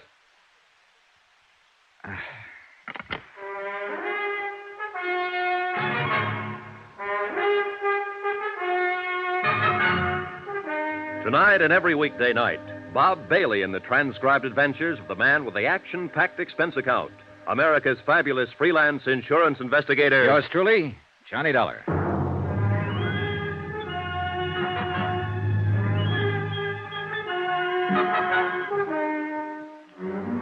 Expense account submitted by Special Investigator Johnny Dollar, location Tucson, Arizona, to the Universal Adjustment Bureau, Home Office, Hartford, Connecticut. The following is an accounting of expenditures during my investigation of the Lansing fraud. $50,000 worth. Expense account continued. Item 6, $10, car rental, to get to Catalina Vista, where Arlene Kennedy maintained a $55,000 home. It was a warm, sunny day, incredibly clear. I enjoyed it in my drive. However, I can't say I enjoyed Arlene Kennedy. That's as far as you need to come. What? You must be the Mr. Dollar I spoke to on the phone. If you didn't get the idea on the phone, I'll tell it to you again. I don't want to talk to you. Now, please get away from my home. We'll have to talk sometime. I don't think so. I know so, Mrs. Kennedy. I must ask you to take your briefcase and get out of here, Mr. Dollar, now. I'm sorry you feel that way. Look, my brother Jim drank himself to death. I don't know why. I just know he did it. He's dead. I'm his beneficiary. Why don't you pay me what you owe me? We will, Mrs. Kennedy, if the circumstances are right. So far, though, we have reasonable doubt. And this investigation is for your benefit as much as it is ours. I can hardly believe that. When we've satisfied ourselves one way or the other, your claim will be settled. The whole situation's cut and dry. I'm afraid it isn't. Mr. Dollar, I've had enough of this. I'll turn the matter over to my attorneys. Mrs. Kennedy, I don't carry this briefcase to impress anybody, but I thought it might interest you. I have in it a copy of the physical examination your brother took 2 years ago when he applied for his insurance policy. I have a copy of the coroner's report and the results of the autopsy. I don't care what you have. Then maybe you'd just be interested in the conclusion. We have to discredit one item or the other. That's why we can't take any action on your claim yet. Goodbye. Wait. What is it you want to know? I haven't seen my brother in well over 2 years, 3 years. I can't tell you a thing about him. Were you on good terms with him? Of course I was. I was the only one he had in the world. He left me his insurance money, didn't he? Did he leave you anything else? He didn't have anything else. I understand there was a trust in the family. He spent his a long time ago. I understand you're a widow, Mrs. Kennedy. I don't see what bearing that has. Do you have on- any dependents? No children, if that's what you mean. The money from the policy would have gone to you alone. Let me correct you. The money will come to me alone. I don't know what you people think you can do trying to weasel out of this payment, but I've already spoken with my attorneys, and they've advised me to sue for an immediate settlement and damages. Perhaps I can save you some fees and your attorney some time, Mrs. Kennedy. Where can I contact them? Never mind. You'll find out soon enough. I hope you won't allow them to go so far as a courtroom without speaking to me. We'll see about that, too. I don't need your advice. Now, look, I'm going to tell you exactly what I'd tell them. You can pass it on to them. Your brother could have died quietly in his bed one night, and any doctor would have pronounced him a heart failure, and your claim would have been honored without delay. But James Lansing made the mistake of dropping dead on a public street, and the police took over, and before he was properly identified, an autopsy had been performed. And I intend to sue the city for that kind of liberty. They had no right to... They had every right. An unknown man dead on the street from unknown causes. Now, don't be childish. Because of that autopsy, we know your brother couldn't possibly have passed an insurance examination 2 years ago or 10 years ago. Not with the amount of bad health he'd collected. But he did pass it. The insurance company accepted him as a client. They issued a policy, and you can't deny it. Jim came to me the day after he took out that policy and told me I was his beneficiary. You said you hadn't seen him for well over 2 years. He took the exam a year ago last July. All right, I saw him that one time.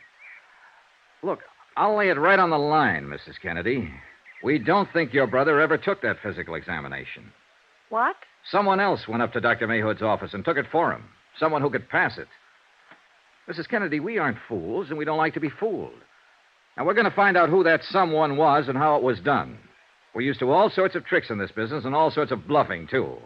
You can sue us for a settlement. You can sue us all over the place. With what I have right now, I'd be willing to meet you in a courtroom. I'm talking facts to you, Mrs. Kennedy, and I wish you'd talk them to me. Get out of here. Get out of here, you cheap snooper, before I call the police and have you thrown out. Some more expenses. Item 7, $6, lunch, for Jim Carter and myself. We'll pass the cream, Johnny. Thanks. Well, what do you think, Jim? Mrs. Kennedy? Yeah. Well, it's hard to say. She's going to make it as tough as she can for us, judging from her attitude toward you this morning. How does the commission feel? Well, they feel very badly that something like this has come up. They've requested us to act with discretion and to act swiftly. They're certain the entire matter can be settled without legal action. Would you pass the sugar, please? Right. Aren't they going to cooperate? Aren't going to do anything until we show cause. They did mention that their action will take place in 10 days, so that means we've got 10 days to write such a statement. Tell me what you've learned about Mrs. Kennedy. Well, she was widowed 5 years ago. Her husband was a lawyer. He left her $40,000 in insurance and $15,000 in debts. Her family, the Lansings, had money at one time. Enough so that she gets 1/2 of 1/10 of 1% of an oil company out on the coast. It pays her about $750 a month. She managed to clear her house out in Catalina Vista and drive a Cadillac. But she could use $50,000. Of course she could use $50,000. Everybody could. Johnny, when are you going to start on the insurance agent? Hillary Franks, I've already started. If I know my Mrs. Kennedy, she won't call a lawyer or anybody else right now. She'll talk to her agent, Mr. H. Franks, and he'll have to come to us. I don't have to go to him. Johnny. When you buy a radio and it goes bad, you call up the store. They didn't manufacture the set, but you complain to them just the same. Same thing with insurance. You don't call up the company, you call up the agent who sold it to you.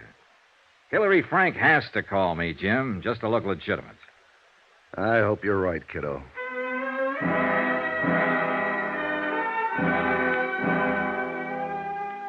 After lunch, I went back to my hotel room and opened up the file Jim Carter had collected on Hillary Franks. Hillary Franks, age 56, college graduate, married, 2 children, wife deceased, income good. No record of any kind for any offense. Highly thought of by worldwide insurance officials. The 17 years with the company sort of got me.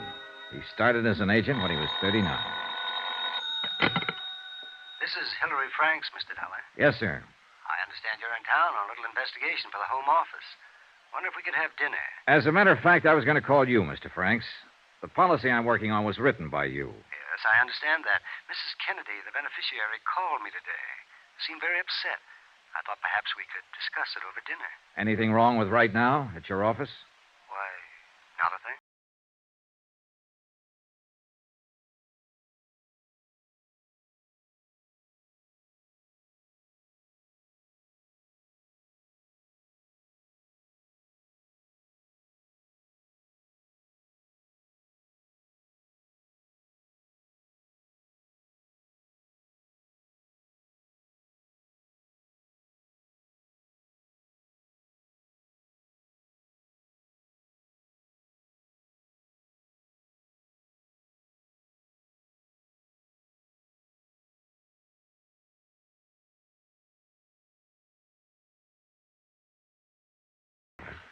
Thank you very much for coming over.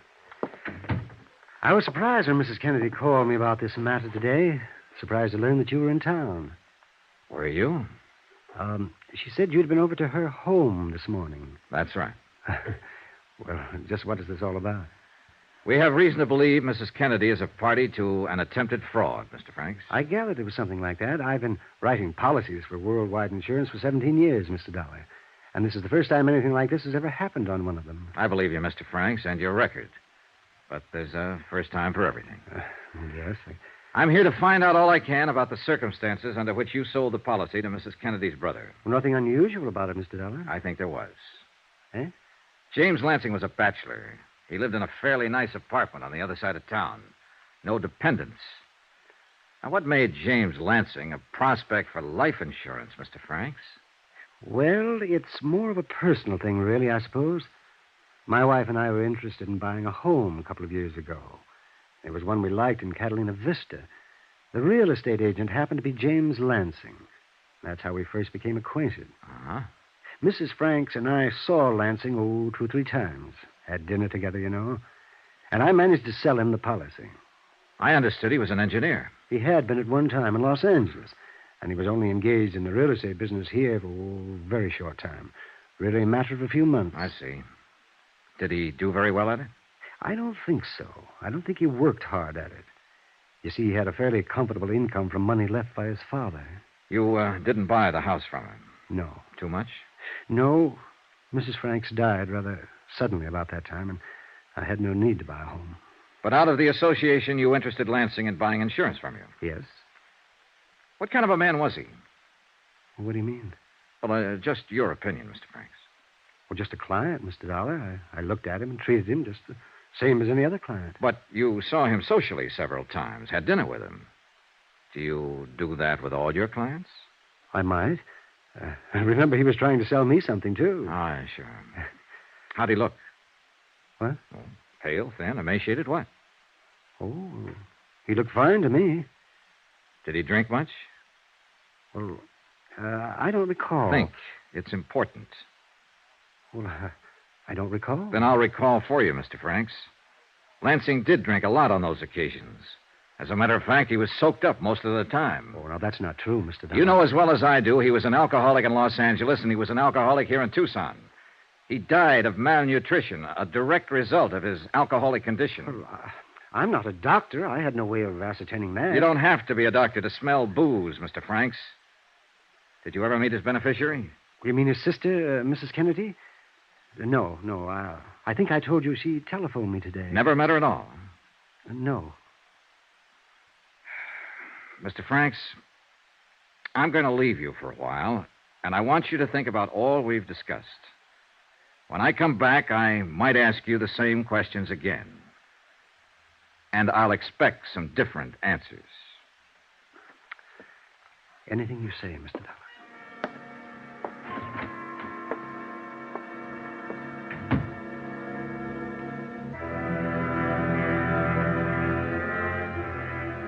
Hilary Franks, 17 years insurance broker, was a bad liar. He was worse than that. He was a stupid, awkward, unprepared liar with no idea of what he was up against. He knew I was going to get him and get him good, and he didn't know what to do about it. I almost felt sorry for him.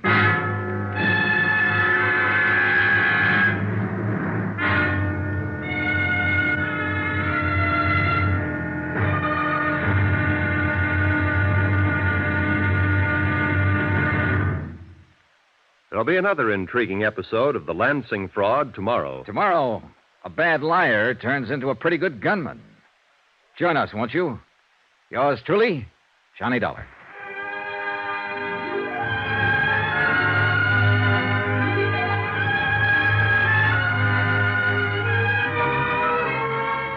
Yours truly, Johnny Dollar, starring Bob Bailey, is transcribed in Hollywood. Written by John Dawson, it is produced and directed by Jack Johnstone. Be sure and join us tomorrow night, same time and station, for the next exciting episode of Yours truly, Johnny Dollar. Roy Rowan speaking.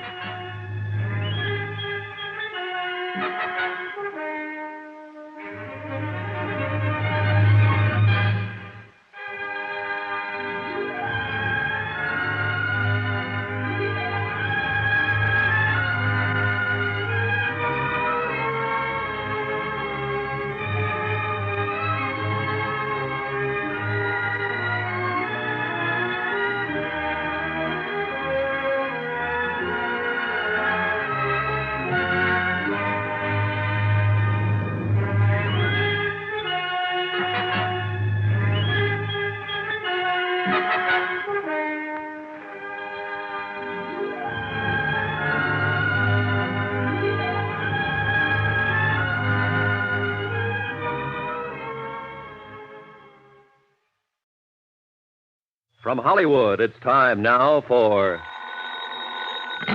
Johnny Dollar. Jim Carter, Johnny. Hi. How'd you make out with Hilary Franks? The agent who sold the policy? He's worried, he's scared, and he's already doing everything wrong. I left him about an hour ago to think things over. Ah, Mrs. Kennedy's fighting back. What do you mean? Her lawyer served notice on us an hour ago to pay up on the policy or else. Just a bluff. Yeah, but this wasn't. She got a court order and made the coroner release her brother's body. She took it right to the crematorium. Exhibit A is a pile of ashes by now. Uh-oh. Her next step is to contact the State Insurance Commission and have them order us to pay off or show cause. We'll have to act fast. Maybe I better go back to see Mr. Hilary Franks.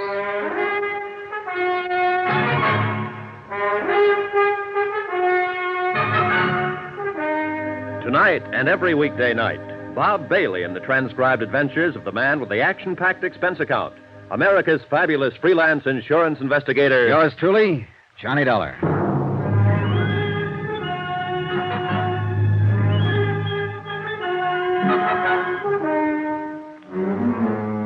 Expense account submitted by Special Investigator Johnny Dollar. Location, Tucson, Arizona. To the Universal Adjustment Bureau, Home Office, Hartford, Connecticut. The following is an accounting of expenditures during my investigation of the Lansing fraud. $50,000. And by now I was sure it was fraud. Expense account, item number 8, $5. Stenographic services. I dictated a hastily composed letter to the State Insurance Commission advising them that Worldwide was withholding payment on the claim of Mrs. Arlene Kennedy, pending a complete investigation of the circumstances of her brother's death. I enclosed copies of the original physical examination and the coroner's autopsy findings, pointing out that in our opinion it was impossible for James Lansing to have successfully passed an insurance examination in the first place. I enclosed copies of statements from the examining physician, Dr. Mayhood, and the members of his office staff, all of whom were unable to identify the body of James Lansing.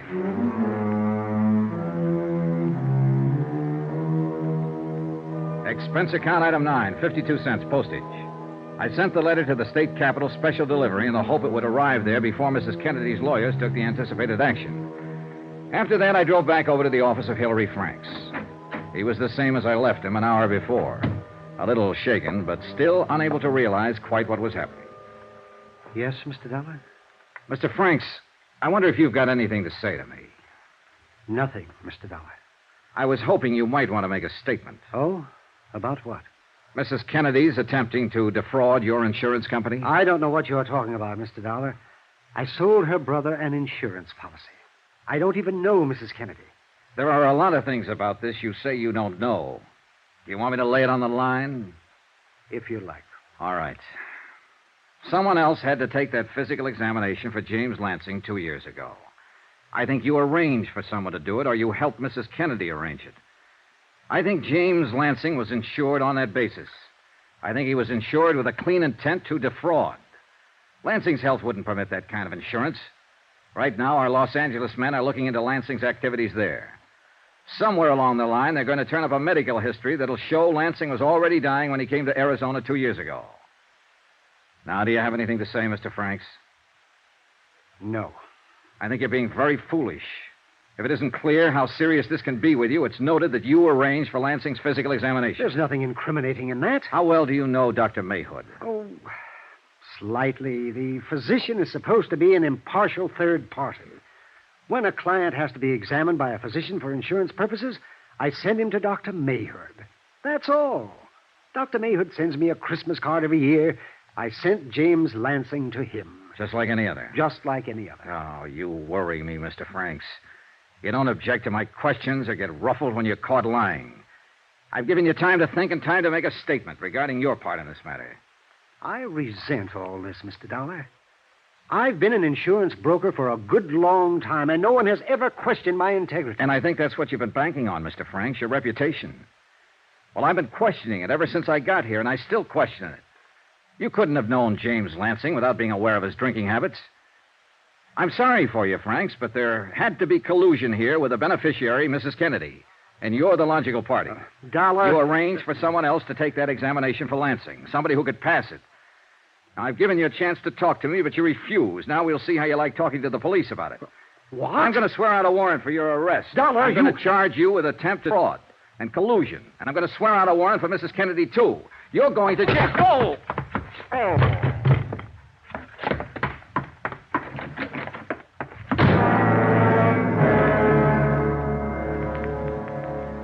In the 3 minutes it took me to recover from the blow from the paperweight and get my breath inside of me and my feet under me, Hilary Franks was well out of the way and out of sight. About that time, Jim Carter walked in. Hey, what happened to you? Hilary Franks. He got scared, swung a paperweight at me, and beat it. Well, if he's playing rough, I don't want to take any chances. No, put that phone down. He hasn't admitted anything yet.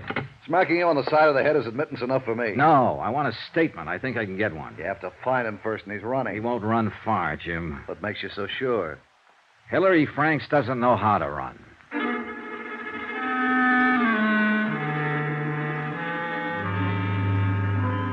It was exactly 3 o'clock in the afternoon then.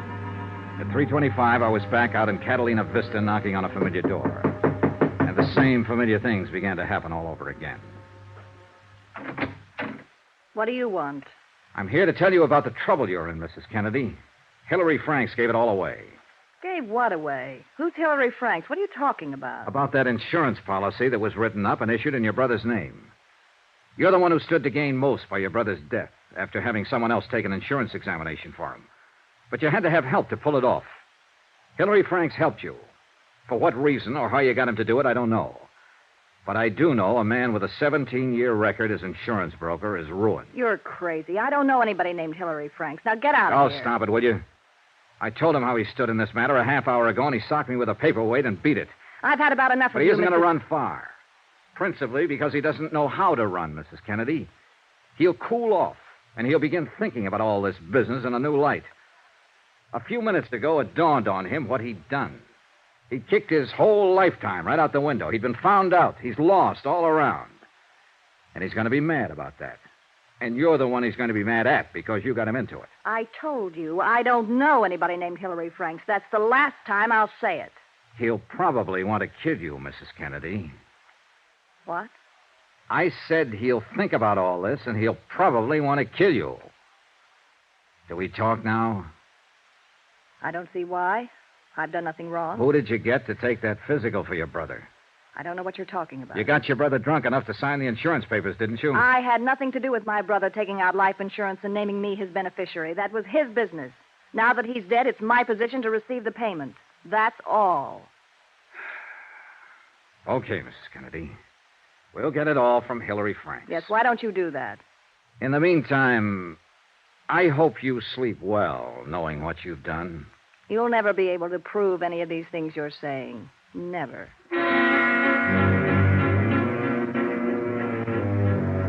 And for 24 hours, it looked as if Mrs. Kennedy might have been right. There was no way to involve her unless we had a statement from Hillary Franks, and he was still missing.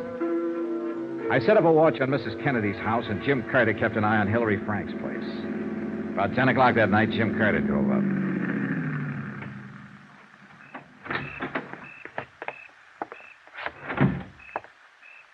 Hiya. Hi. Any action? No. Mrs. Kennedy's been in all the night. No one showed up. Mm-hmm. How about Frank's place? No. No one there when I left an hour ago. You'd think he'd come back for a suitcase or some money or something. Yeah. Hey, Johnny. Mm-hmm. I called in the police. Oh. In the name of Worldwide, I filed charges of attempted fraud and collusion against him. They issued a warrant half an hour ago. He's on an APB and all the local bulletins. Well, I suppose you had to do it, Jim. Yeah. We'll let the police handle this part from now on, huh? How about Mrs. Kennedy? We'll keep an eye on her, too. Did you file any charges against her? Not yet. We need a statement from Franks. Jim. Yeah? What would you do if you were Hillary Franks? Try to grab an airplane. Maybe go down to Nogales, cross the border. Look up a friend, borrow some money. Then get out and keep traveling. What? He won't do anything like that. Won't he? He'll find himself a place to sit down and think. In the end, the cops won't find him. He'll find us. Want to bet?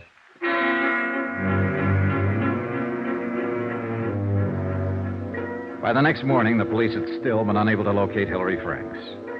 I left Jim Carter in the room on a long-distance call to the Insurance Commission, advising them of the events up to date. Drove out to Hillary Franks' office. I noticed two police officers loitering across the street as I walked in the front door.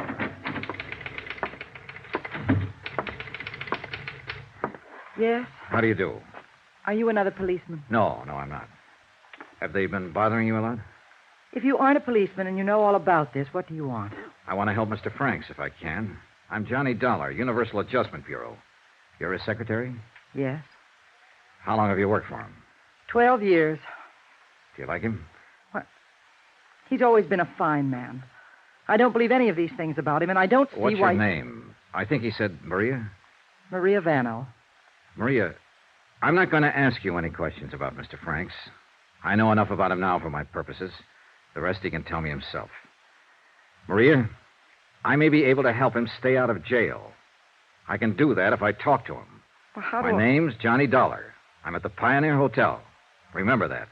But, Mr. I Dollar... don't know whether he's phoned you yet or not. A man like that's going to need help, money. I'm not asking you if he's contacted you. But listen to me carefully. If he does phone you or contact you in any way, ask him to phone me. If you ever respected him or if you want to help him now, please ask him to telephone me. Thanks.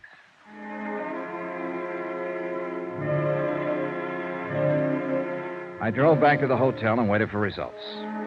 Another 12 hours went by. Hilary Franks was still missing, and Mrs. Kennedy was still refusing to admit anything. Finally, about 11 o'clock that night, my phone rang. Johnny Dollar. Hello. This is Hilary Franks. Where are you? Never mind. Dollar, they know all about me back at the home office, I suppose? Yes. I'd like to explain some things to you so you can pass them on. I'd like the people back there to know why I did it. Well, before I leave town. You won't get far. The police are looking for you. Oh, I can get away all right. Mr. Franks, Worldwide doesn't want to prosecute. The notoriety would be bad for them. If you'd make a statement, sign it, I think I could talk them into dropping the whole matter. Maybe we'd better get together. Come on over. Oh, no, I'm not that crazy. Do you know how to get to the San Javier mission? I can find it. In 15 minutes? Right. And Dollar? Yeah? It's right out in the open. If you bring the police, I'll use a gun. I bought one this morning. All right, Mr. Franks.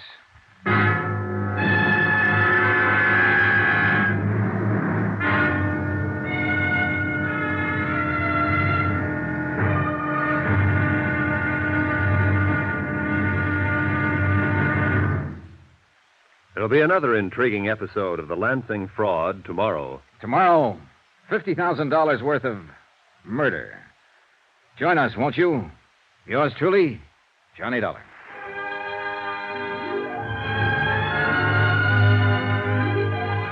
Yours truly, Johnny Dollar, starring Bob Bailey, is transcribed in Hollywood. Written by John Dawson, it is produced and directed by Jack Johnstone. Be sure and join us tomorrow night, same time and station, for the next exciting episode of Yours truly, Johnny Dollar. Roy Rowan speaking.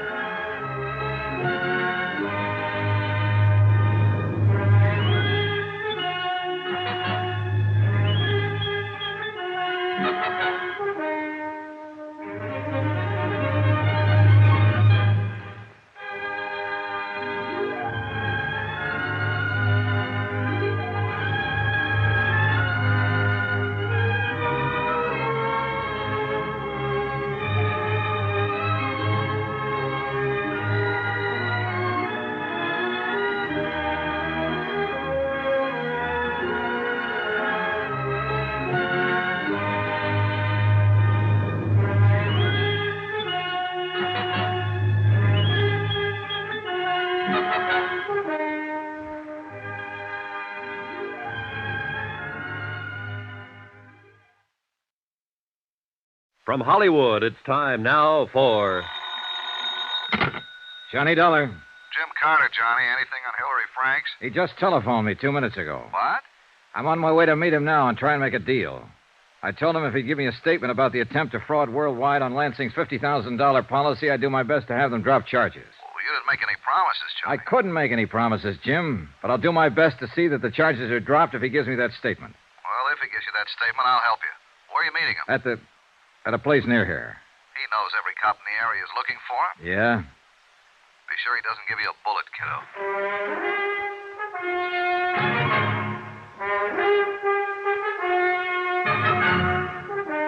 Tonight and every weekday night, Bob Bailey in the transcribed adventures of the man with the action-packed expense account, America's fabulous freelance insurance investigator. Yours truly, Johnny Dollar.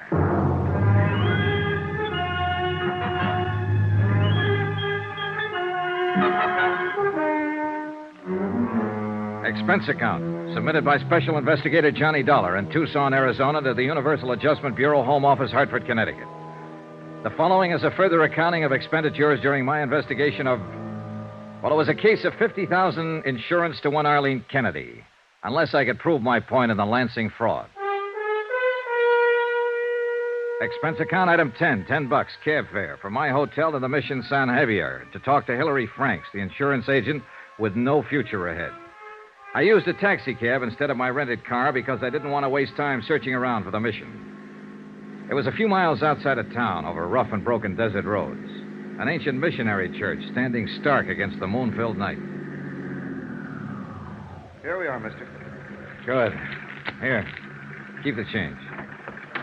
Well, don't you want me to wait for you? No, I'll get back okay. Not many places to call a cab from out here. Yeah, I know. One of the Padres, your friend? No, I'm new around here. You all right, mister?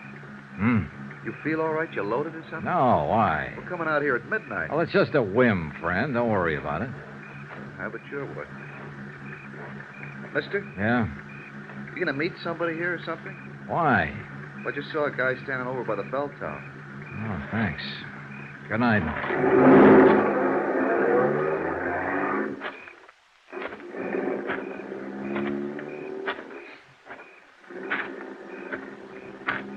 Over here, Mr. Dollar.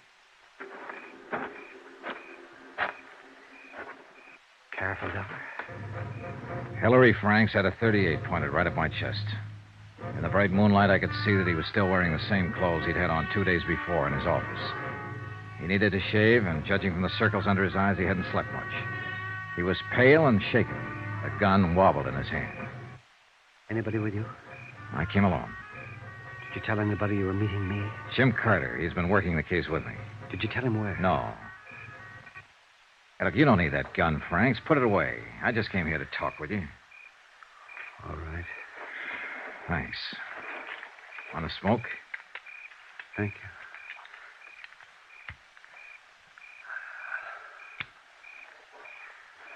Why did you talk to Carter? What did he say? He said he'd help me try and have the charges dropped against you if you give us a statement. Now, you have two of us on your side, Mr. Franks, if you want to cooperate. Do you? I want to straighten out what I can, Mr. Dollar. Well, now's the time to do it. What was your deal with Arlene Kennedy, James Lansing's sister and beneficiary? I met Arlene Kennedy right after my wife died. I guess I was very low. Oh, that's perfectly natural. I became interested in Arlene because we had a great many things in common. So I thought. I mean, she was a widow and had no one except her brother, James Lansing, in Los Angeles. And we went together, and eventually I asked her to marry me. But she laughed at me. Why? I guess I'm not an exciting man, a witty one, or even an interesting one, Mr. Dollar. Mrs. Kennedy made me feel as though my whole life had been hopeless, useless. Raising children, selling insurance. She made me feel as though I'd miss a great deal in life unless I married her. What is it? What do you want from me? What do you want from life, I'd ask her. And she'd only laugh at me. Go on. I just can't tell you how desperate it made me feel. I loved her, Mr. Dollar. I wanted her. Did she ever answer your questions? Oh, many times. She pointed out that her trust funds pay her over $700 a month for life. And she knew that my commissions and salary as a broker came to about the same. Oh, Mr. Dollar, we could have lived very comfortably on that kind of income. But Arlene talked of traveling, of Europe, of clothes, and, oh, I don't know, things her family had been able to afford for her once, many years ago. And she said she wouldn't marry unless we could look forward to that kind of life. She wanted $50,000 in cash instead of money just trickling in every month. That's about it. When did she get around to the proposition, her brother's insurance? Her brother came here from Los Angeles one day. The doctors there gave him a year or two to live.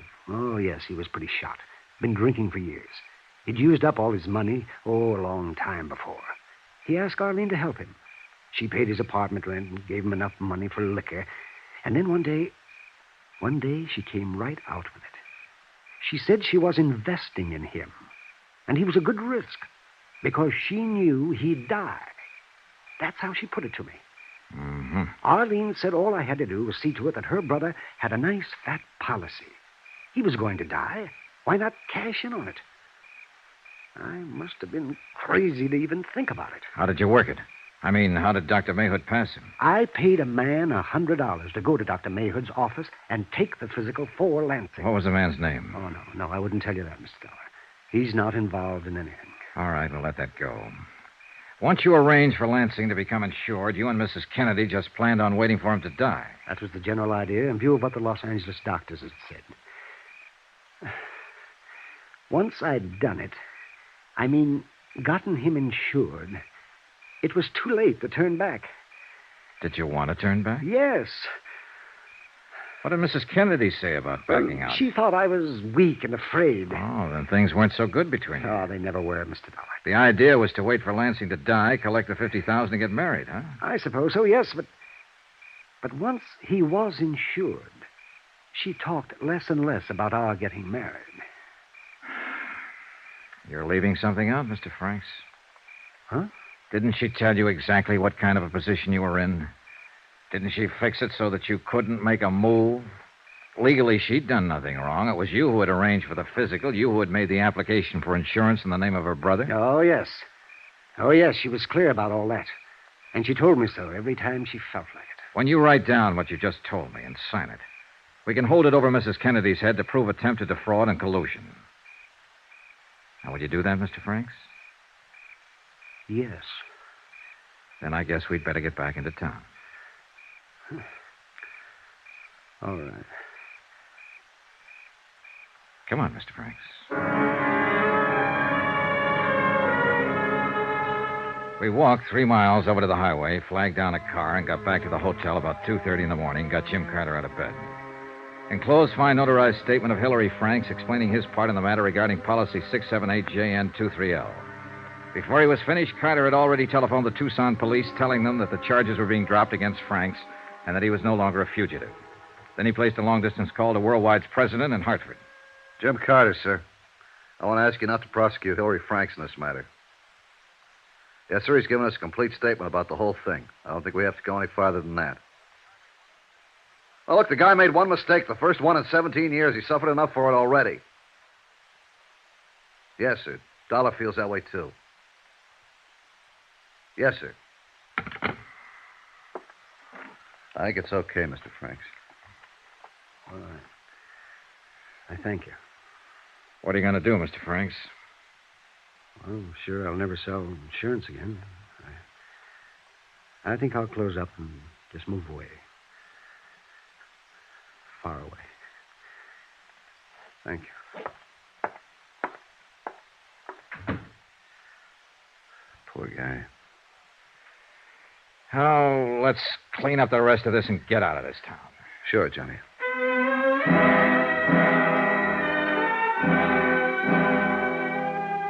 Hillary Franks pulled out of Tucson that afternoon. When Mrs. Kennedy was shown a carbon of the enclosed statement of Hillary Franks, she instructed her attorneys to withdraw the suit against Worldwide. Expense account, item 11, $75, hotel and board while in Tucson. Item 12, $402.15, plane tickets, Tucson to Hartford for Carter and myself. We were scheduled to leave at 1:30 in the morning. 2 hours before plane time, I dropped by Mrs. Kennedy's house to have her sign a release of all claims on the insurance company. And for other reasons.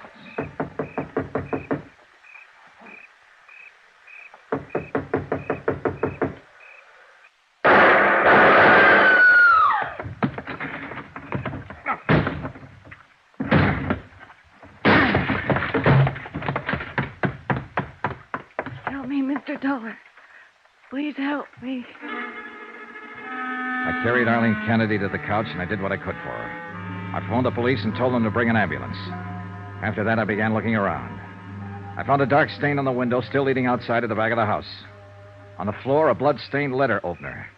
There was no gun in sight anywhere. I decided if I had been stabbed with a letter opener, it would be easier to try to make it out the back way than risk the street that was bound to be full of policemen any minute. I was right. Hillary Franks was on a ledge of rock that rose above the back of the house. I ducked behind some cactus plants. Get away from me! You know I won't. You know I wouldn't when I let you walk out this afternoon. Johnny Dollar! That's right. Now put that gun away and come on off that ledge. Get away! Go away! You missed by a mile. You don't know anything about shooting a gun. Come on down. Stay where you are! Don't do anything foolish! I'm coming after you. I'll shoot!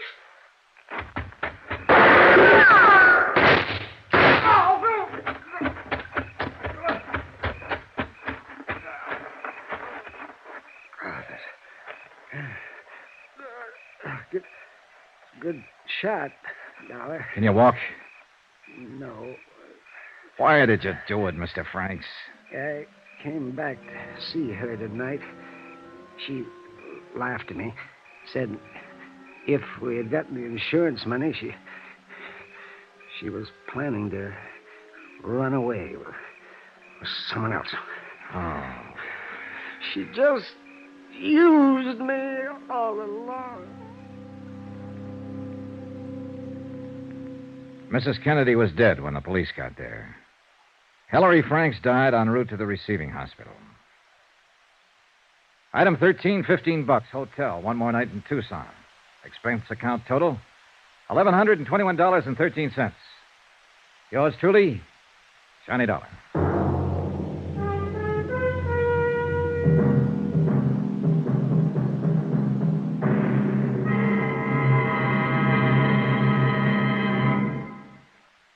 Remember, there'll be another exciting story beginning next Monday night. Next week, a quick trip to New York, to the bright lights, the glamour of Broadway with its theaters, its actors, and, some very bad actors. You might even say killers. Join us, won't you? Yours truly, Johnny Dollar.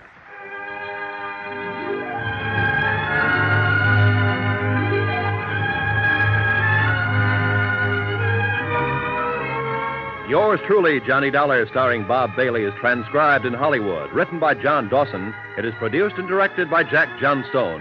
Heard in this week's cast were Mary Jane Croft, Vivi Janis, Gene Tatum, Hy Averback, Barney Phillips, Russell Thorson, and Howard McNear. Musical supervision by Amerigo Marino. Be sure to join us on Monday night, same time and station, for another exciting story of Yours truly, Johnny Dollar. This is Roy Rowan speaking.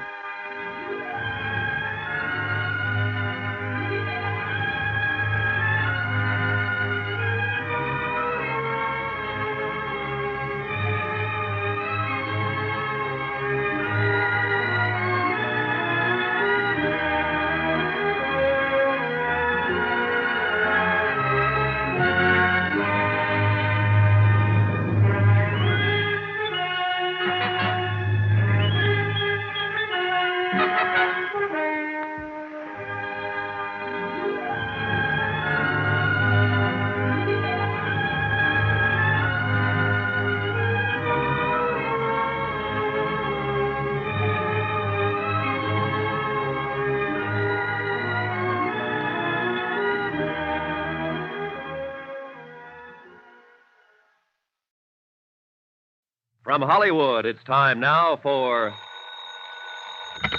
Johnny Dollar. Don Wilkins, Johnny. Tri-Mutual Limited. Oh, hi, Don. Thanks for the Christmas present. Well, just don't take out the cork near an open flame. Yeah.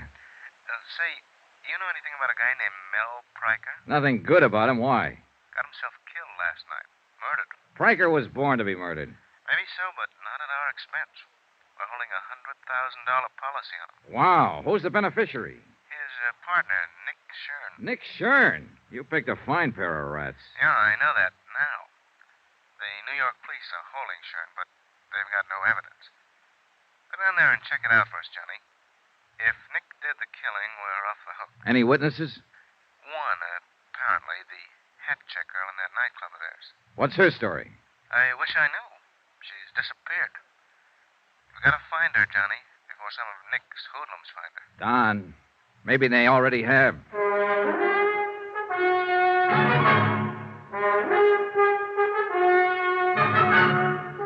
Tonight and every weekday night, Bob Bailey in the transcribed adventures of the man with the action-packed expense account, America's fabulous freelance insurance investigator. Yours truly, Johnny Dollar.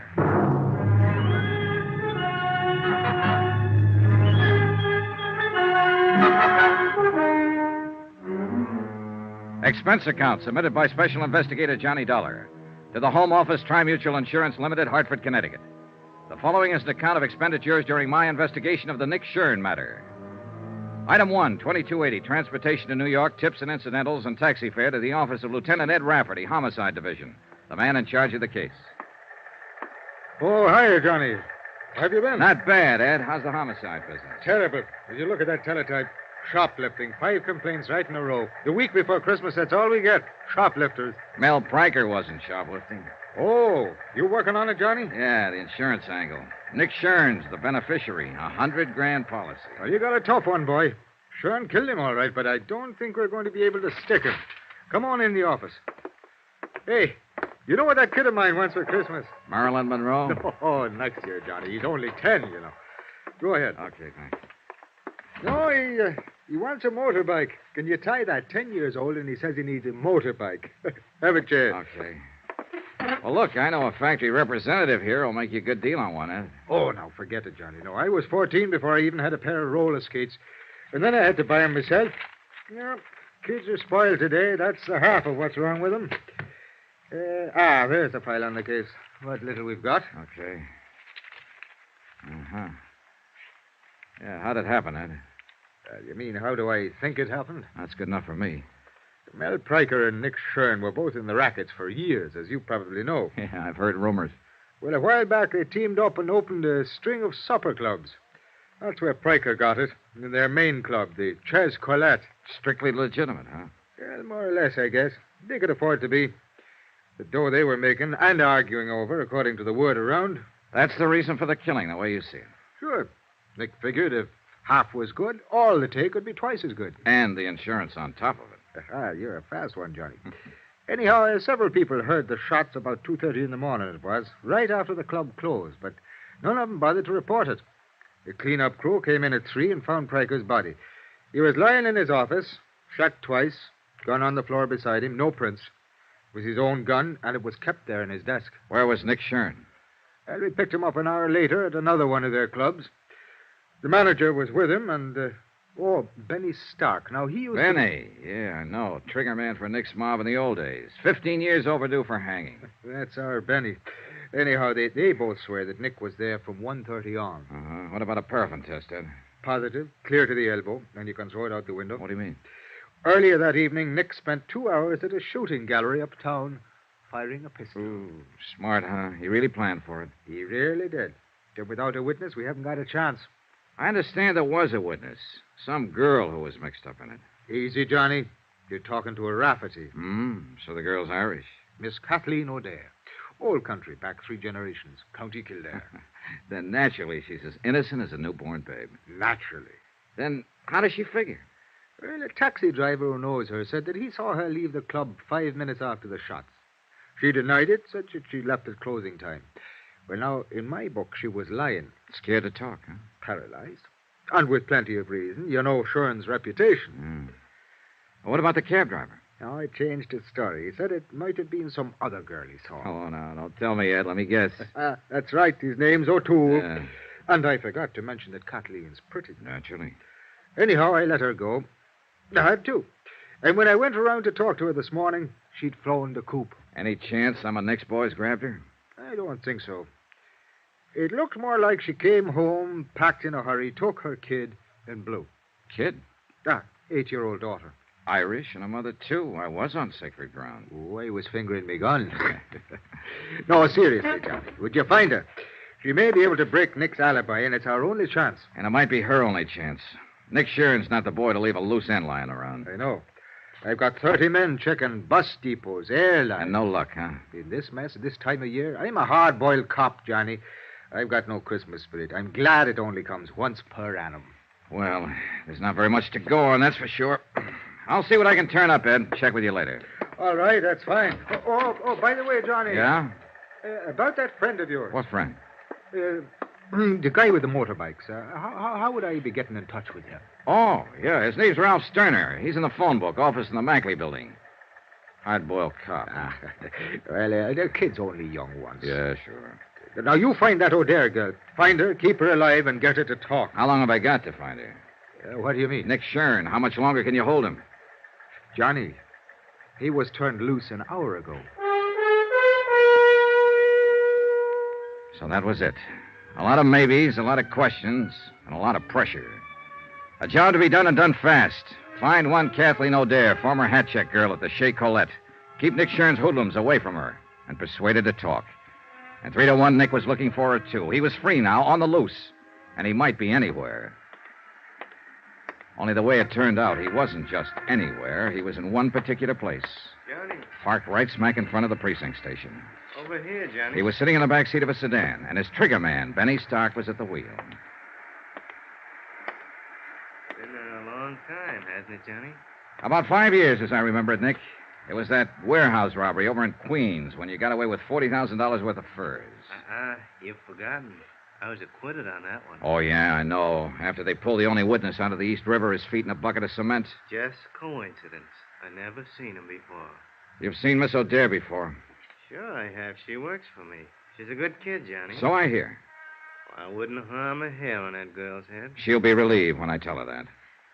Get in. I want to talk to you. No. Sorry, Nick. I like it fine just the way it is. In the car, I'd be outnumbered. You got me all wrong, Johnny. I don't play that way anymore. What about Benny? Has he reformed, too? Well, if that's what...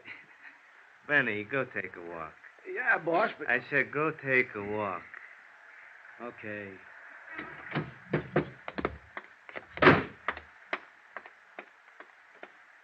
Get in, Johnny. Well, what's on your mind, Nick? You working on this case? Yeah, I'm on it. Why? That's what I figured. I was talking to my lawyer in there and saw you go to Rafferty's office. I guess the insurance company's going to try to welch on that claim. It's your Is party, that it? Nick. You talk. I got a better idea. What's that? You know, it's real nice out in Las Vegas this time of year, Johnny. A man could have a lot of fun out there for the next month with maybe $10,000 to play with. What man are you talking about? You. I don't have $10,000. You will. 30 minutes from now, if you say the word. Oh, Nick, you're lucky we're not standing out there on the sidewalk. In a car seat, I haven't got room to swing. Still a fool, huh? I don't know. Why don't you write me about it? You'll have plenty of time. Up there in the death cell. Suppose I didn't make any claim on that policy. Then you wouldn't have any reason to stay on the case. No sale, Nick. $100,000 is a lot of money. I'd want to find out why you didn't make a claim. You know why. You're out to pin this on me, and so are the cops. A man with a record hasn't got a chance. You should have thought of that before you killed Mel Pranker. Want to know something, Johnny? I didn't kill him. Well, I'm betting you did. What do you care who killed him? You're not shedding any tears over it. No, but I'd sure hate to see you get away with it. And I'd hate it even more if anything happened to that girl. Kathy O'Dare? Now, what could happen to her? She just might fall in the river. She probably thinks she's safe as long as she hides from the police and refuses to talk. She doesn't know you very well. You had me all wrong, Johnny. You know, you hear a lot about peace on earth, goodwill toward men around this time of year. Well, I don't have much goodwill toward the kind of rat you are. And I figured there'd be more peace on earth if you weren't on it. Push me, and maybe that's what'll happen. Well, at least that's fair warning. Yeah, it's fair warning. I'm going to tag you for this, Nick. You can count on it.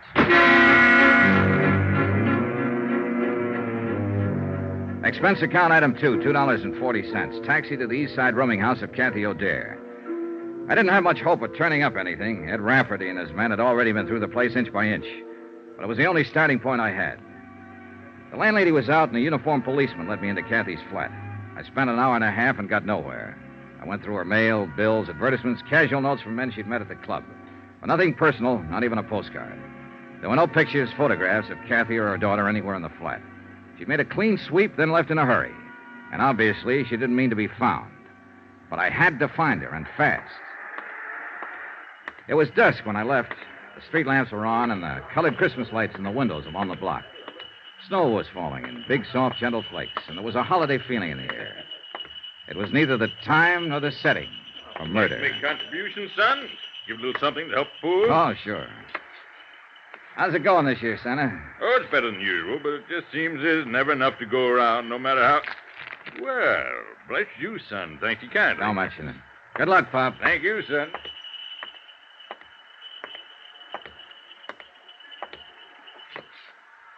Well, the city ought to clean the streets better. I've been waiting for you. Sorry, Benny. It's not my day for punks. Got some friends who want to talk to you. Start walking, Johnny, down the alley. It's dark down there. Start walking. This ain't just my hand in my pocket. It better be, Benny, with 2 cops standing up there on the porch watching. What are you talking about? There ain't no cops. I smashed him in the mouth and knocked him flat. Followed it up and kicked his gun. Got it. He rolled over, came to his feet, and rushed me. I was All right, hoping he all would. right,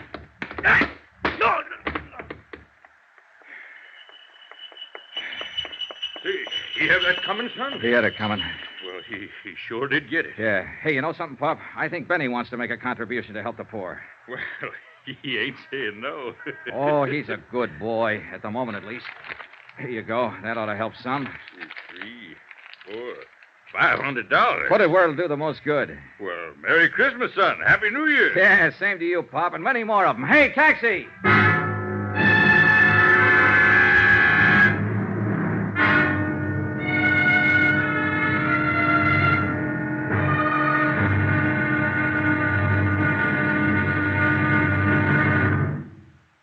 There'll be another intriguing episode in our story of the Nick Shern matter tomorrow. Tomorrow, an old lady with a broken arm, a shivering girl, and bullets in the snow. Join us, won't you? Yours truly, Johnny Dollar.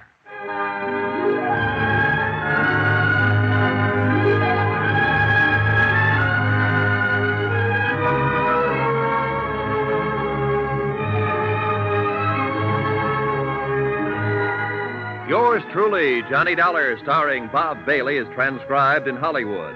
Written by Les Crutchfield, it is produced and directed by Jack Johnstone. Be sure to join us tomorrow night, same time and station, for the next exciting episode of Yours truly, Johnny Dollar. This is Roy Rowan speaking.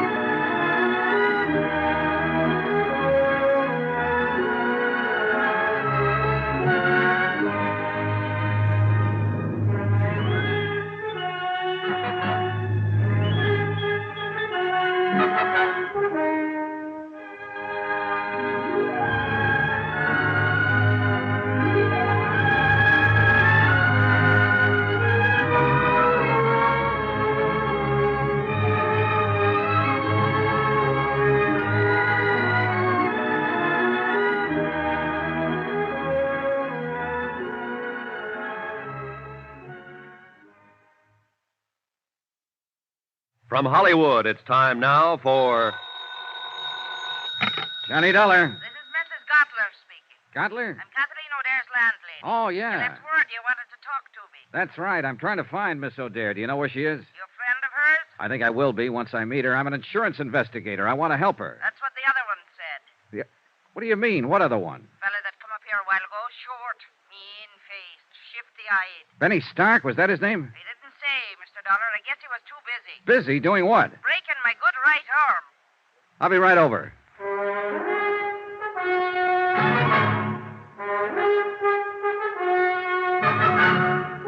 Tonight and every weekday night, Bob Bailey in the transcribed adventures of the man with the action-packed expense account, America's fabulous freelance insurance investigator. Yours truly, Johnny Dollar.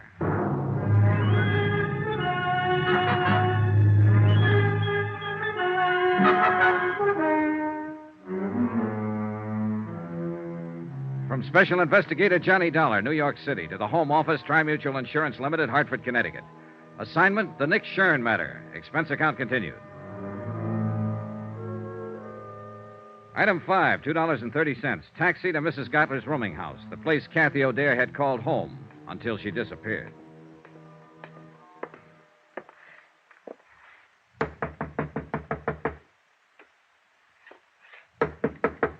Come in. Get your hands up. Mrs. Gottler. That I, Well, look, I'm Johnny Dollar. I talked to you on the phone. It's all right. You can put that gun down. Well, I guess it's you, all right. I'm sorry, Mr. Dollar, but I've only got one good arm left, and I'm aiming to keep it. Pull up a chair. Thanks. Oh, kind of rough boy, huh? I'd have showed him who was rough if I could have got a hold of my gun. I'd have blasted him, Christmas week or not. I'd have blasted him, Mr. Dollar. Yeah, I know how you feel. And me with all these presents to wrap. How can you wrap presents with one arm? Bad as being a paper hanger.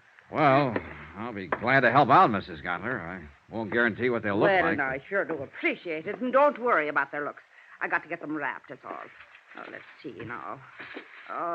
This paper goes on that one. Oh, all right. It's a water muffler for my nephew over in Brooklyn. You know them terrible winters they have over there. Oh, yeah, they're frightful. Of course, it may be better this year. The Dodgers won the pennant. Nothing but luck. It won't happen next year. You never know. Hey, tell me something, Mrs. Gottler. How come Benny worked you over? Why did he break your arm? Here. Stick this card on it as soon as you get the ribbon tied. Oh, okay. No time of year like Christmas, Well, he wanted to know where Kathy went. When I said I didn't know, he jumped onto me. Said I was lying. If I could have got hold of that gun... Where did she go, by the way? You aiming to break my other arm, Mr. Dollar? With all these packages to wrap? Here, hold your finger on that knot. Tie it tight now. Them postmen in Brooklyn are always busting things open. Yeah, no. There. Well, that's one down. Where did you say she went? Oh, I didn't. No, this one I'll deliver myself, so it don't need to be wrapped so careful. All righty. Kathy lit out of here in the middle of the night. You think I'd sit up 24 hours a day spying on my roomers? You might, if the roomer happened to be one of your special favorites. Who told you that? What's the difference? She was, wasn't she? Kathy was everybody's favorite. Anybody that ever met her.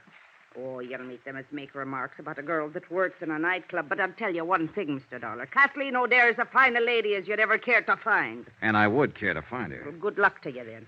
And if you do, let me know where she is. You helped her pack, didn't you? Now, how did you know that? Here. That's about as good as I can get it. Be careful when you deliver it, though. It's not tied very tight. I didn't know, Mrs. Gottler. I was guessing, but it figured. Kathy was scared half to death when she packed up and left here. All she had on her mind was to run and hide. She wouldn't have thought of stripping that flat, taking out every bit of personal identification. Somebody had to help her. Now, where'd she go? I don't know. Look, you don't get the idea. I'm on her side. She's up against a rough deal and doesn't even know it. You've had a sample of the way those boys play, and that was only a sample. With Kathy, it'll be a whole lot worse. They're looking for her, and sooner or later they'll find her. Her only chance is for me to get to her first, so you... I'm not lying, Mr. Dollar. I don't know where she went, and that's the truth to help me. I tried to get her to tell me, but she wouldn't. She said if I knew it would be dangerous for me. I helped her pack, yes, but I don't know where she was going. Well, that's sad, I guess. I don't know where to turn next. She apparently didn't have any other close friends. I don't even know what she looks like. I've never even seen a picture of her. I was hoping you Well, if that'll do you any good, I've got one right here in my sewing basket. One what? A picture. What did you think? She gave it to me about a year ago. Said she'd never had many taken, but here it is. Thanks. Real pretty girl, don't you think so? Yeah, she's lovely. Well, at least I'll be able to When was this taken, Mrs. Gottler? Now, how should I know? 3 or 4 years ago, I guess, before she come here to the city. This photographer's address, the name of the town, is that where she came from? Branbury, Michigan? Why, yes, that's her hometown, Branbury. I'd forgotten the name of it. And she was just talking about it a week or so ago. She wanted to go home for Christmas, but she said she couldn't see. Mr. Dollar, do you think she might? Maybe. It's the most likely place a scared girl would run to, home. Anyway, it's worth a chance. Mrs. Gottler, I love you. Why, Mr. Dollar. Why, Mr. Dollar. Expense account item 6, $88.35. Hotel and incidentals in New York and transportation to Branbury, Michigan. Branbury turned out to be a lumber village, half hidden among the pine-covered hills. It was a little bigger than a wide spot in the road, but not much bigger. A foot of new snow had fallen within the past 24 hours. A fluffy white blanket lay softly on the trees and the housetops and filled the deep hollows in the frozen ground. Men in bright red flannel shirts drove horse-drawn logging sleds through the forest trails, and their shouts sounded sharp and clear, a crystalline tinkle in the icy air. Branbury looked like the place where Christmas was invented. It was beautiful, and very quiet when it came to putting out information. I found it out first when I tried the local telephone operator.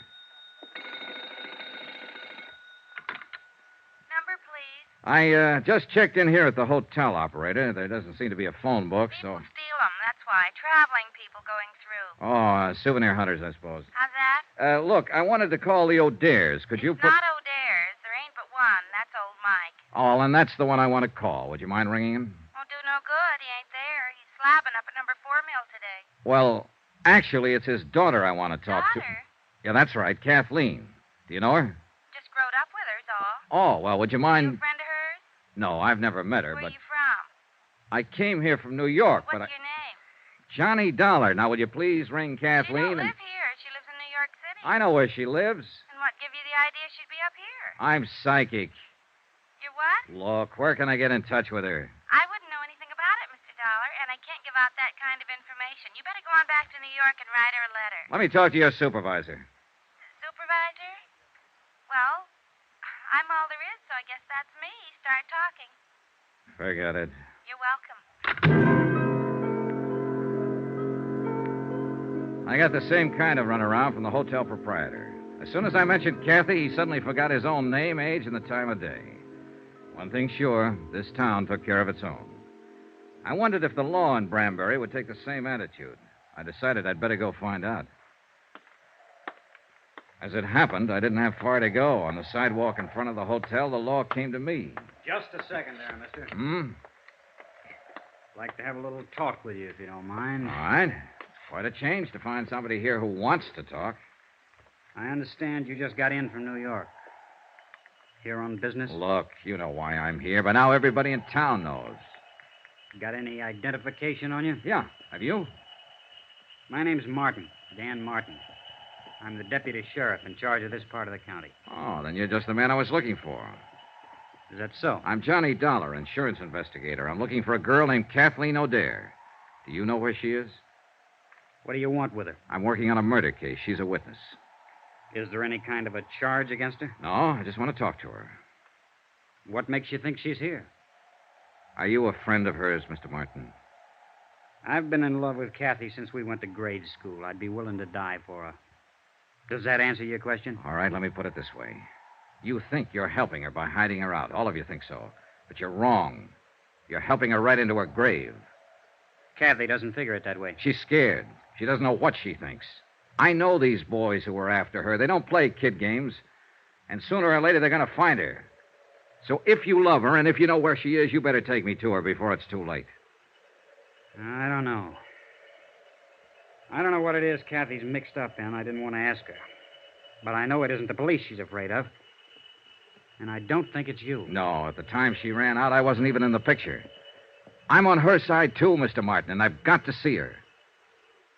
Go talk to her father, old Mike. See what he thinks. He's not at home right now. Yeah, I know. He's out at number 4 Mill. How do I get there? The county pickup truck is parked down the block.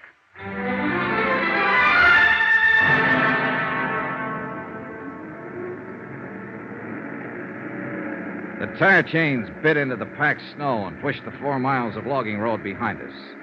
It was late afternoon, and the sun had dropped behind the timbered slopes, throwing a pale sheet of cold yellow against the western sky. Here and there, a few scattered lights were coming on, in the windows of the village and the bunkhouses of the lumber camps. Bright white sparks against the darkening shadows. Emptiness, loneliness, and somewhere in it a frightened girl in hiding.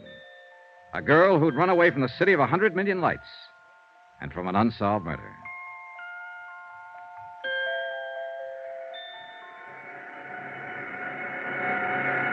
Mike O'Dare was winding up a job working at the big slabbing saw, and I stood by and waited for him to finish.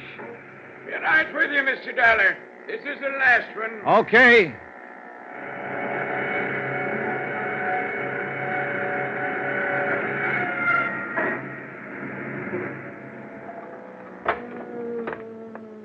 Well, that's the last of it now till after Christmas. Yeah, I'm sorry to keep you waiting. That's all right, Mr. O'Dare. My name is Johnny. Never mind. I know all about you. Dan Martin phoned.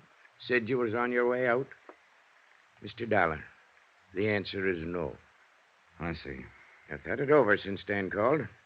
Before I'd have anything happen to Kathy, I'd rather see 10 murderers going home. Now, look, hiding out won't help. As long as Nick Shern is free, Kathy's in danger. He can't hurt her if he can't find her. I found her, Mr. O'Dare. Just by luck. There's not one chance in a million of... Sounds like a car. Ooh, the tarnation would drive out here this time of the evening. We walked over to the big doors. The car had stopped about 20 yards away. A man got out and turned toward us. I was standing under the dock light, so he recognized me before I got a good look at him. He jumped back in the car and went for his gun. Benny Stark. Get back, Mr. O'Dare. It was too dark to get a decent shot. I tried once more. and missed, and the car disappeared behind the trees. Mr. Dollar, who was it? Was that one of them? That's right, Mike. They found her.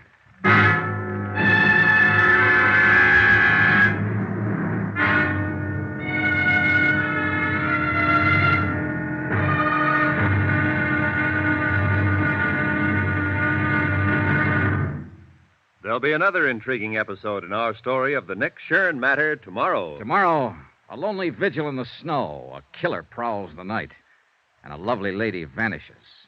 Join us, won't you? Yours truly, Johnny Dollar.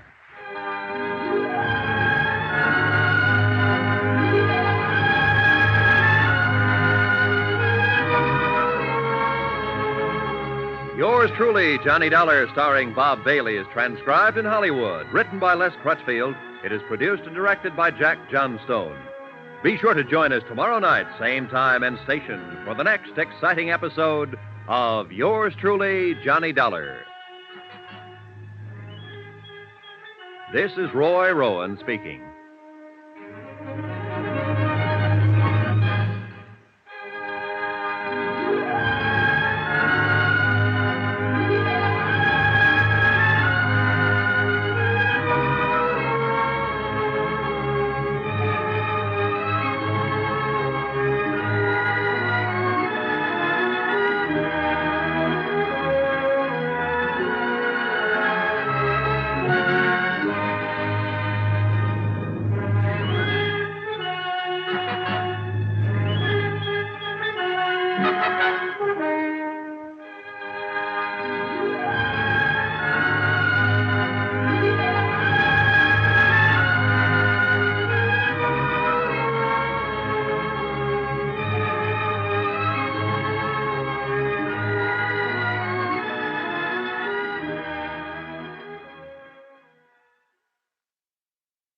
From Hollywood, it's time now for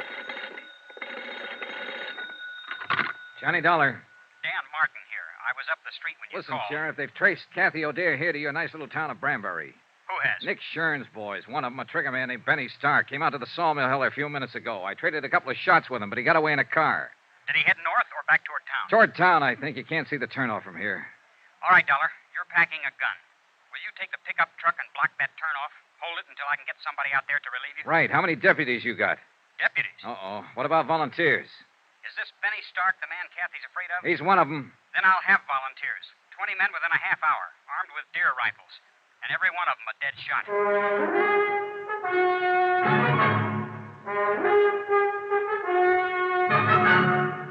Tonight and every weekday night, Bob Bailey in the transcribed adventures of the man with the action-packed expense account, America's fabulous freelance insurance investigator. Yours truly, Johnny Dollar.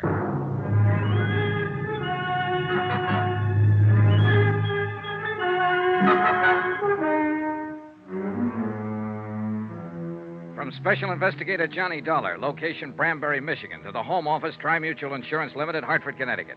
Assignment, the Nick Shern matter. Expense account continued. Item 8, $3.60 for 2 packs of cigarettes and a pint of Applejack, borrowed from the foreman's locker at the sawmill. I figured these as standard equipment for holding down a roadblock at 10 degrees above zero. And Mike O'Dare agreed with me 100%. Well, I'll tell you one thing. They can make it out of corn, rye, barley, make it out of gold if they want to. But they'll never come up with anything better than what they make out of apples. Here, have a short one, Johnny. No, thanks. I'll save it for later. Well, I'll just, It's got the taste of Indian summer in it. You ought to see this country around that time of year, Johnny. Breaks your heart, it's so beautiful. Well, it's beautiful now with the snow on. And it would be more so if there wasn't a killer running loose in it. Johnny, I want to ask you something about my daughter. And I want you to answer me honest. All right. It's no use trying to fool you. She's here, all right. I know. But she hasn't told me what it was that happened in New York. What she ran away from. And somehow I figured it was just as well not to ask her. Your sheriff, Dan Martin, said practically the same thing. Dan's been in love with Kathy since he was 12 years old. He's a good man. Solid. So I figured. Anyway, she was scared. Scared half to death. And she'd come home for help, so we tried to help her. What was it you wanted to ask me, Mr. O'Dare? You mentioned a murder case, Johnny. You didn't give any of the details, just said that Kathy was a witness. Is she mixed up in this murder? And you wanted an honest answer. All right, I'm not sure. I see. That's why I wanted to talk to her, get her story, the truth. I realized from the start she might be guilty. I don't think so, but it's a possibility. You may as well know about it. I guess you realize it wouldn't make any difference. Not to me or to Dan. Oh, yeah, I figured. In other words, you're with me as long as I'm trying to protect her. But you'll fight me if I find reason to think she's guilty. That's about it, Johnny. Well, at least we know where we stand. And I hope it won't come to... What's the matter? Car coming. Light on the trees there at the bend. Yeah. Do you suppose maybe... Probably not, but you can't tell. Better get behind the truck just in case. They'll have to shift into low to edge past us. And let me get that spotlight on. I guess I'll just have another quick one. That wind cuts right through your bones. It's a dark-colored sedan. It might be him. Funny. I'd been hoping for 2 months that Kathy'd come home for Christmas. And I didn't figure I'd be out here in the woods, hiding behind a truck, waiting to shoot it out with somebody that wanted to kill her. It's a crazy world. Keep your head down, Mr. O'Dear. Yeah. Just the driver by himself, wearing a dark hat. I don't know. You know, that kind of looks like... Huh? By golly, it is. What? That's Ted Perkins, all right. No doubt about it. All right, you better wave him out past. He probably thinks we need help. It's all right, Ted. It's Michael there. Go ahead. We don't need anything. Yeah, we're all right. Thanks anyway. Well, there's one thing about people around here. They mind their own business and don't ask no questions. And they don't answer them often either. How's that Applejack holding out?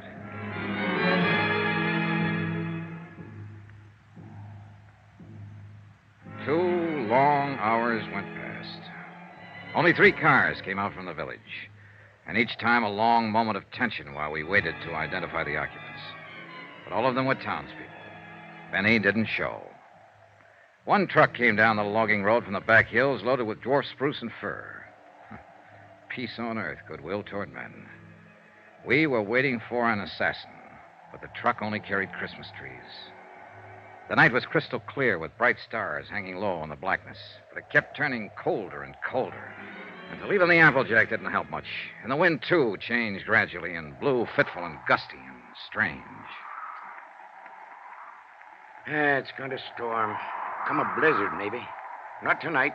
Tomorrow sometime or tomorrow night. I know this country. Know the signs.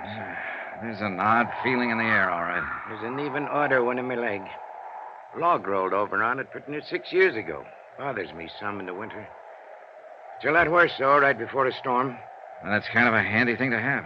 Well, that's one way of looking at it, I guess. Like one time when Kathy was little. When her ma was still alive. God rest her soul. We had a big measles epidemic here in Branbury, and every night Kathy used to add a line to her prayers. She'd say, "And please let me catch the measles so I can stay out of school like the other kids." Now she's wanted as a witness in a murder case. And somebody's prowling out there in the dark trying to find her and kill her. Little Kathy, who never harmed anybody in her whole life. Some things just don't make sense, Johnny. Some things never have. There was another time once when men like Benny were prowling in the dark, trying to find a little child and kill him. And he hadn't harmed anybody either. That was nearly 2,000 years ago. Yeah, so it was. I like you, Johnny. Kathy'll like you, too, and little Jill. Oh, now there's a pair for you. That kid looks more like her mother did at her age. Another car coming, Mr. O'Dare. Yeah, so there is. And this just might be the one. Maybe. I sure wish that Applejack hadn't run out.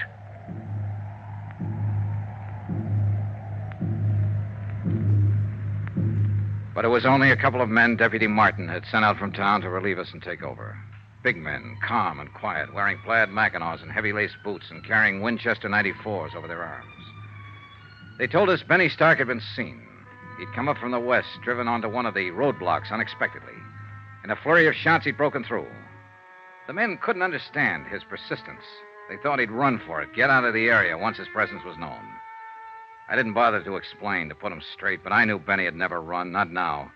He was a trigger man, a professional killer with a reputation at stake.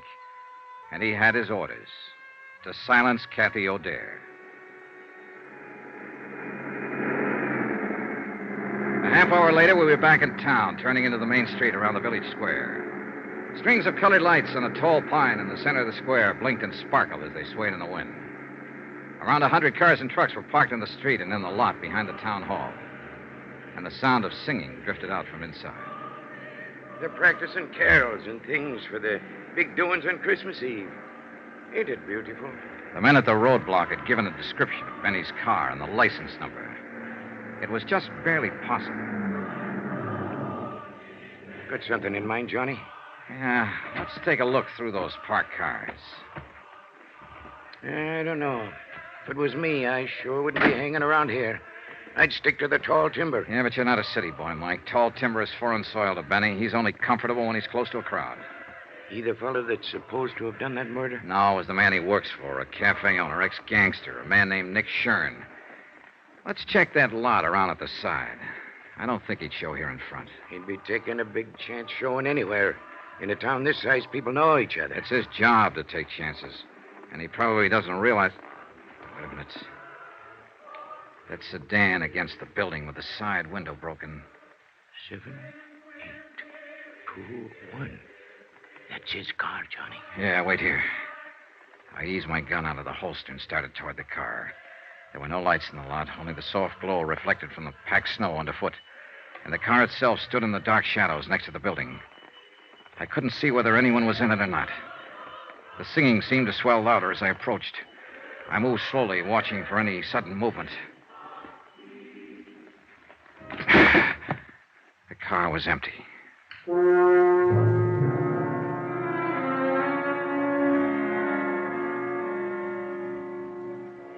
It was time, past time, to talk to Kathy O'Dare. And with the pressure tightening, the danger close to home now, her father was ready to take me to her. We drove over to Dan Martin's house, where it turned out Kathy and her daughter were staying. Dan's mother had been looking after her. Dan was there when we arrived, busy on the phone. Yeah, I know the car all right. The one Jed bought last spring down in Bay City. 7392. Where was it parked? All right, keep an eye out, Charlie. So long. Benny Stark has stole himself another car. Huh? Took Jed Wharton's station wagon. Well, what for? That was a better one he had. Charlie says the steering gear was sprung. I guess it happened when he crashed that roadblock. Well, how's Kathy and the young'un? Oh, fine. They're asleep upstairs. Mom's next door helping Mrs. Barton stuff a turkey. Johnny, you figure it could wait till morning. I'm sorry, Mr. O'Dare. I've got to talk to her tonight. All right. I'll go wake her up.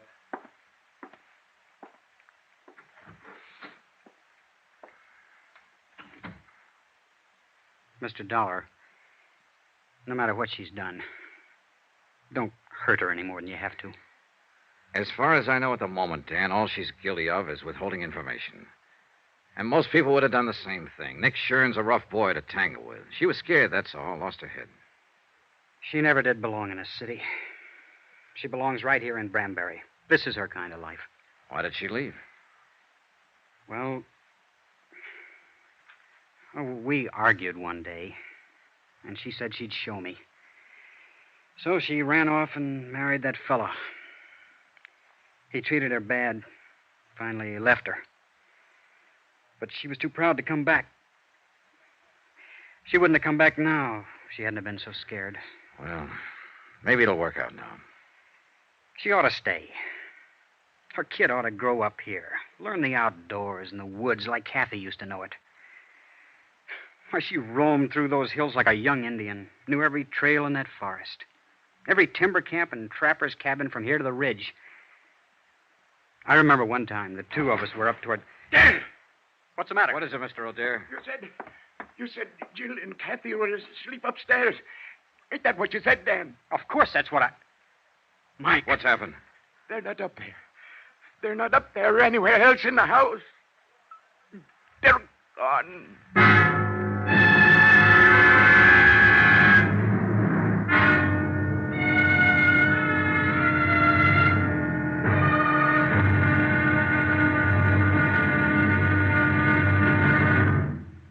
There'll be another intriguing episode in our story of the Nick Shern matter tomorrow. Tomorrow, a little girl who believes in Santa Claus, a big girl who believes in very little, and both of them facing death.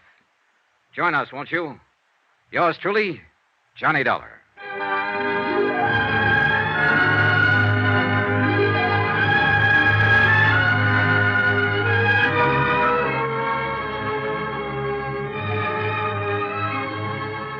Yours truly, Johnny Dollar, starring Bob Bailey, is transcribed in Hollywood. Written by Les Crutchfield, it is produced and directed by Jack Johnstone. Be sure to join us tomorrow night, same time and station, for the next exciting episode of Yours truly, Johnny Dollar. Roy Rowan speaking.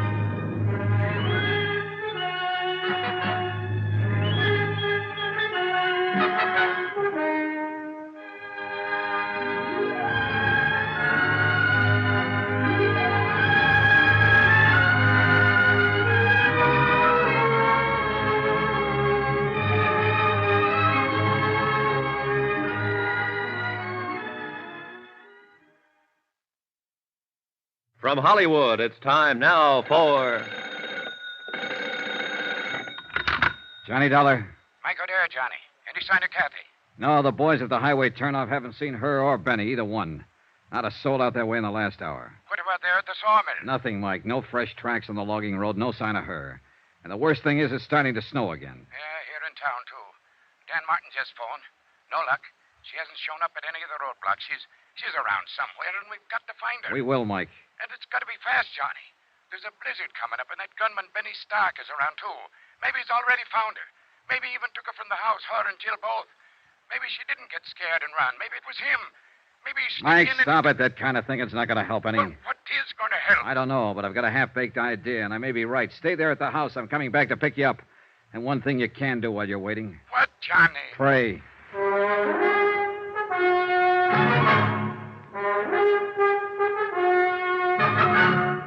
Tonight and every weekday night, Bob Bailey in the transcribed adventures of the man with the action-packed expense account, America's fabulous freelance insurance investigator. Yours truly, Johnny Dollar.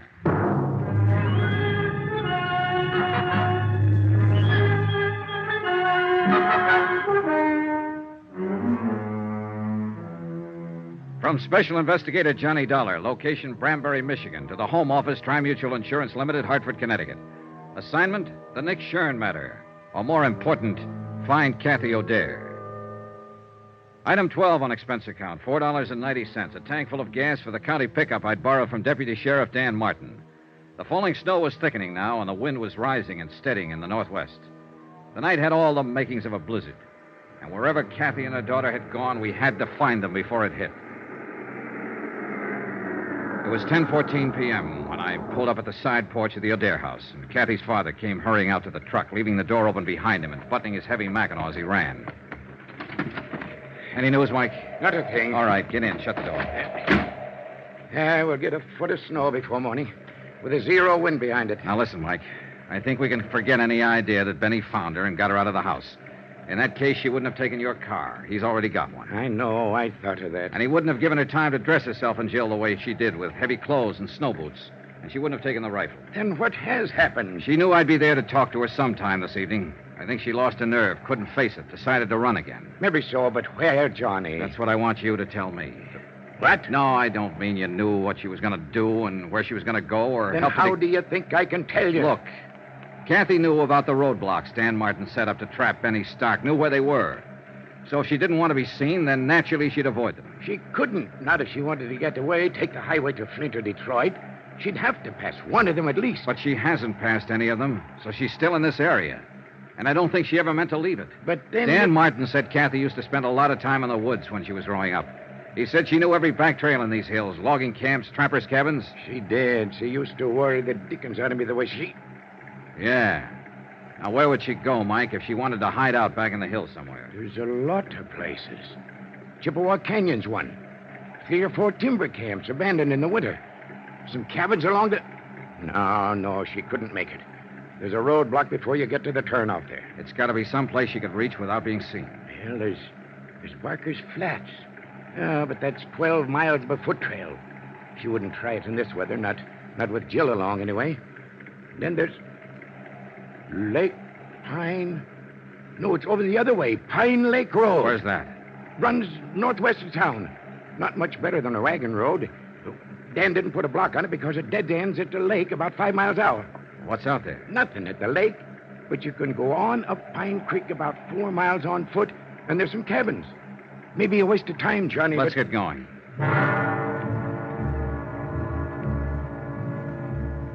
Expense account, item 13, $6.90. 1 dry cell electric lantern, an extra pair of batteries picked up at the Branbury Hardware Company on the way through town. The falling snow, driven by a bitter cold wind, formed a dense curtain in front of our headlights. And from the turnoff all the way up the narrow, twisting road to Pine Lake, I had to keep the truck in second gear. There were car tracks in the road, all right, several of them. But they were covered now by the new blanket of snow. And it was impossible to tell whether they'd been made earlier tonight or a week ago. The road ends a couple of yards past this next turn. And we'll soon know. There's 4 or 5 side turnoffs. Clearance where you can park. We'll have to check all of them, I guess. All right. That draw there on the right. That break there in the trees, that's where the Pine Creek Trail starts. Well, we'll swing in it. Mike, I guess we won't have to check those turnoffs. Huh? Is that your car over there under the trees? Yeah. That's it. I left Mike waiting in the cab while I went over to look inside the car. It was empty, abandoned.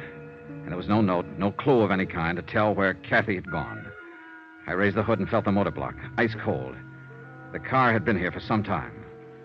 I flashed the lantern on the ground and followed the faint tracks made by 2 pairs of snow boots.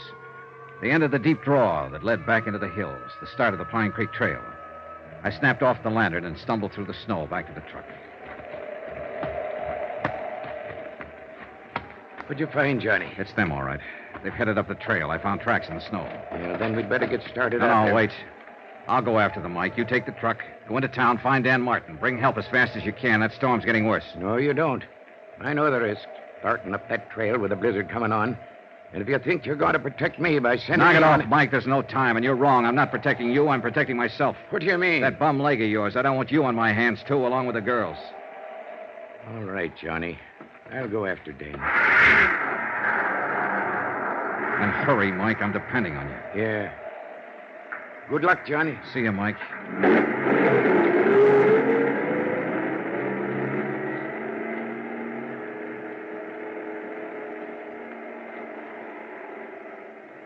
I stood there in the snow watching the headlights of the truck move away. Finally, they swung around the bend and disappeared. And I suddenly felt more alone than I ever had in my life. I'd gotten rid of Mike deliberately, sent him away on purpose, because I hadn't told him everything. I could see no point in tearing his heart out. There was another car parked on beyond Kathy's, nearly hidden by the trees. Jed Wharton's station wagon. The car that had been stolen by a killer named Benny Stark.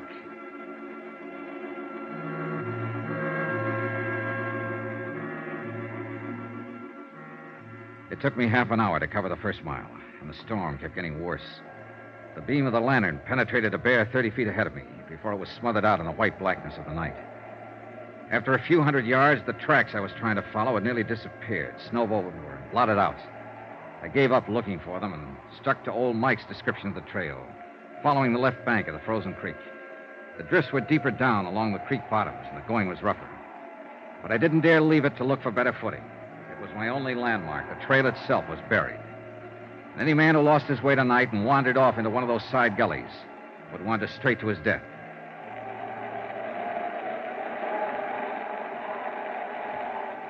An hour passed. Then an hour and a half, or 2 hours maybe. I lost all track of time and distance. The wind cut through my clothes, and the numbing cold crept into me deeper and deeper. Gradually, the walking, stumbling, breathing, even thinking became automatic and without feeling. The world itself seemed to narrow down to a tiny circle close around me, And all beyond was chaos, blackness, and roaring storm. I tripped over fallen logs and floundered back to my feet, dropped my lantern and recovered it, broke through the crusted drifts and struggled for footing, and kept on moving.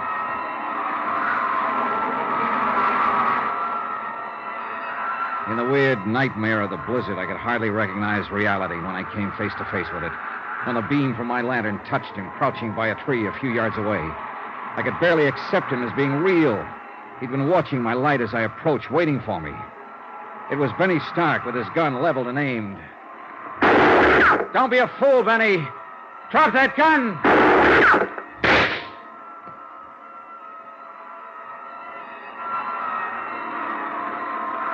A curtain of snow swept between us then, blotting out the sight of him, and I was grateful. I turned and stumbled on into the storm, moving in pitch darkness now, except for the ghostly glow from the snow-covered ground.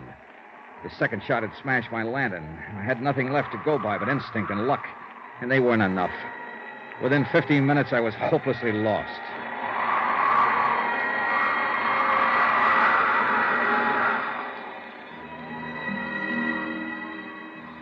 That's when I started hearing the music. Miles from no place where there couldn't be any music, except inside my head. The cold and fatigue were finally doing their work. I knew the signs.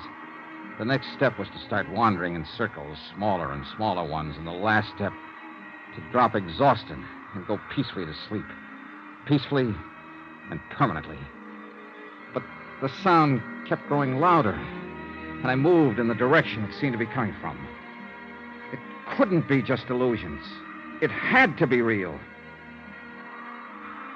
Hello! Hello there! Then suddenly, only a few yards away, a brilliant blaze of light exploded from the darkness. And it seemed that a golden-haired girl was standing in the middle of it. And for a moment, my sanity tottered. Who's out there? My golden vision was wearing blue jeans and a flannel shirt and was holding a rifle. She looked exactly like the photograph I'd seen of Kathy O'Dare. And the blaze of light came from an open cabin door. Who is it? Speak up or I'll shoot. Oh, thank heaven. Hold it, Miss Dare. It's Johnny Dollar.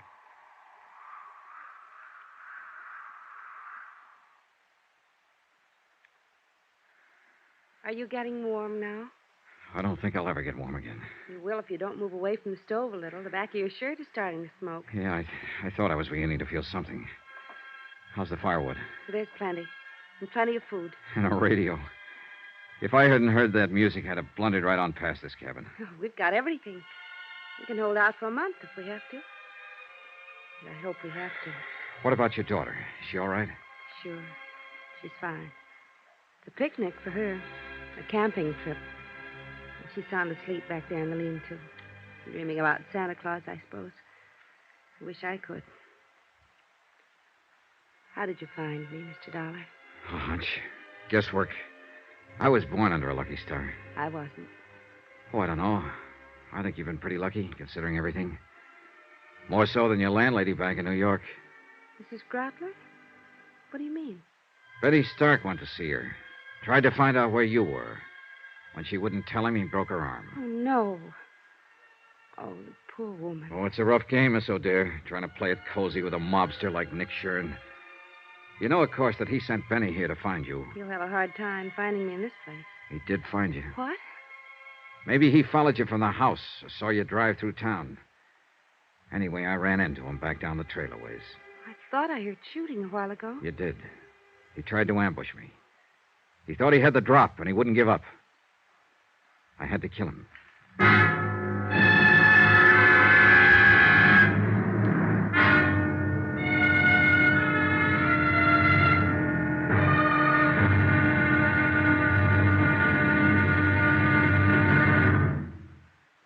There'll be another intriguing episode in our story of the Nick Shern matter tomorrow. Tomorrow, the showdown. Victory, and then disaster. When a visitor to the little town of Branbury turns out to be death. Join us, won't you? Yours truly, Johnny Dollar.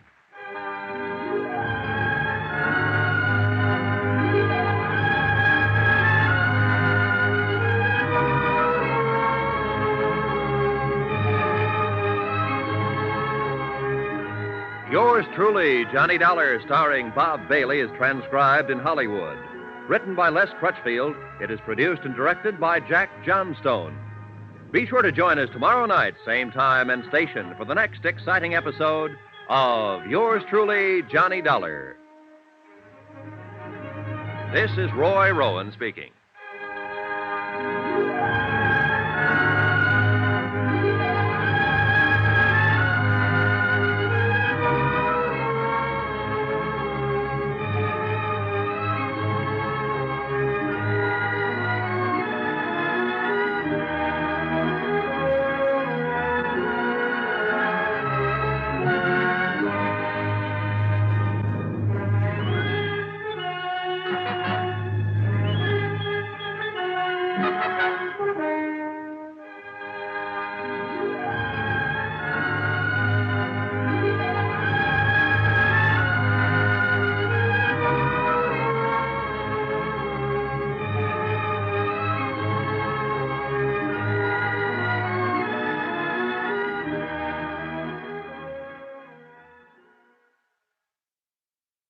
From Hollywood, it's time now for Johnny Dollar. Johnny Dollar? Spell it. JOHNNYDOLLAR.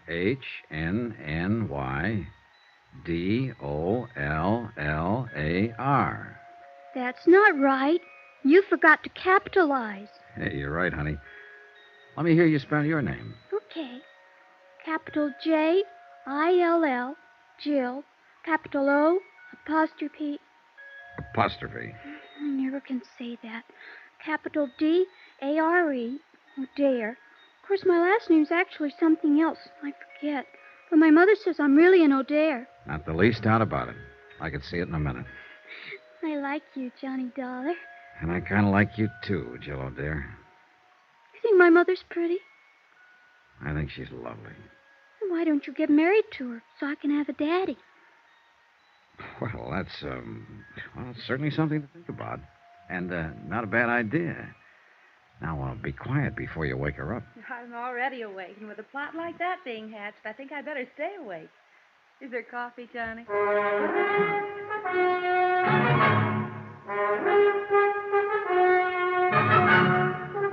Tonight and every weekday night, Bob Bailey in the transcribed adventures of the man with the action-packed expense account, America's fabulous freelance insurance investigator. Yours truly, Johnny Dollar.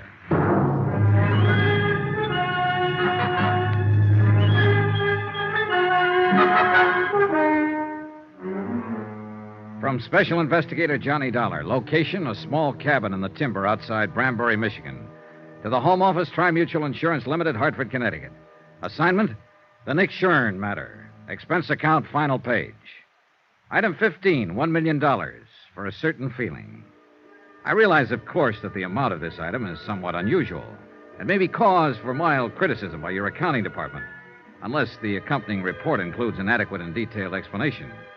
Therefore, to avoid unnecessary correspondence and delay, I am attaching said explanation herewith. Here's your coffee, Kathy. Thanks. How long did I sleep, Johnny? Oh, a couple of hours. It's around 4 in the morning. The storm hasn't let up at all, has it? Oh, it's worse, if anything. Jill, honey, it's 4 o'clock in the morning, and your eyes are just about to fall out. Now, you go back there and go to sleep. Do I have to, Mommy? You have to. Run along now. Mr. Johnny Dollar and me were having a lot of fun till you woke up. Well, that's life, sweetie. Night now. Good night, Jill. Good night. Proud of her? I'm crazy about her. That's what you mean. She's a great little girl. She's the only thing I ever did in my whole life that turned out right. That bad, huh? Johnny, it's no good. I know why you're here. I know what you expect from me, and the answer's no. You're jumping the gun. I haven't asked you anything. You will. You haven't done all this for nothing. You're going to ask me to come back to New York and testify against Nick Shern. I might ask you to tell the truth. Is that just another way of wording it?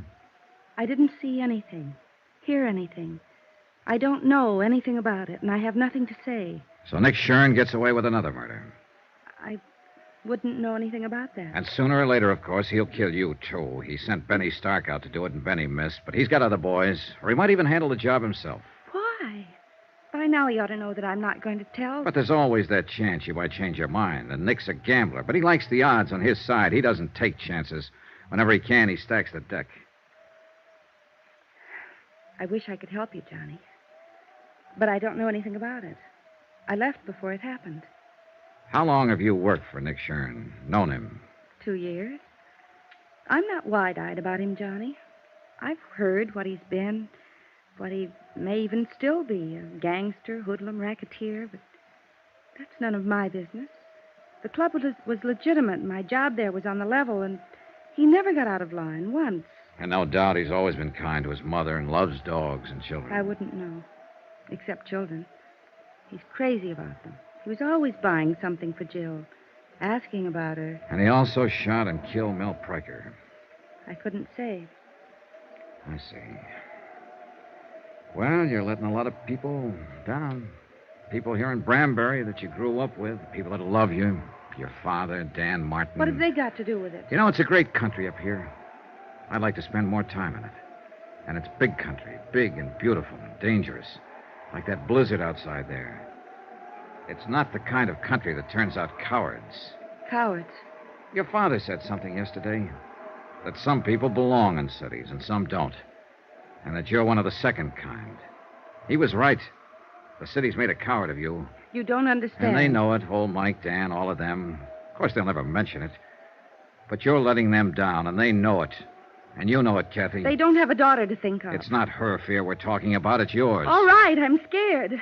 I've got reason to be. It's easy for you to talk. You don't know what fear is, what it can do to you. I don't. It can push you and drive you and make you do things you hate yourself for. And it can destroy you. How would you know? How would any of them know? Who haven't felt it, who haven't been there. Kathy, you're not alone. We've all been there. It's not the fear that's important. It's the courage you bring up to fight it. I've tried. I've nearly gotten crazy trying to think it out. But it always comes back to one thing. Jill.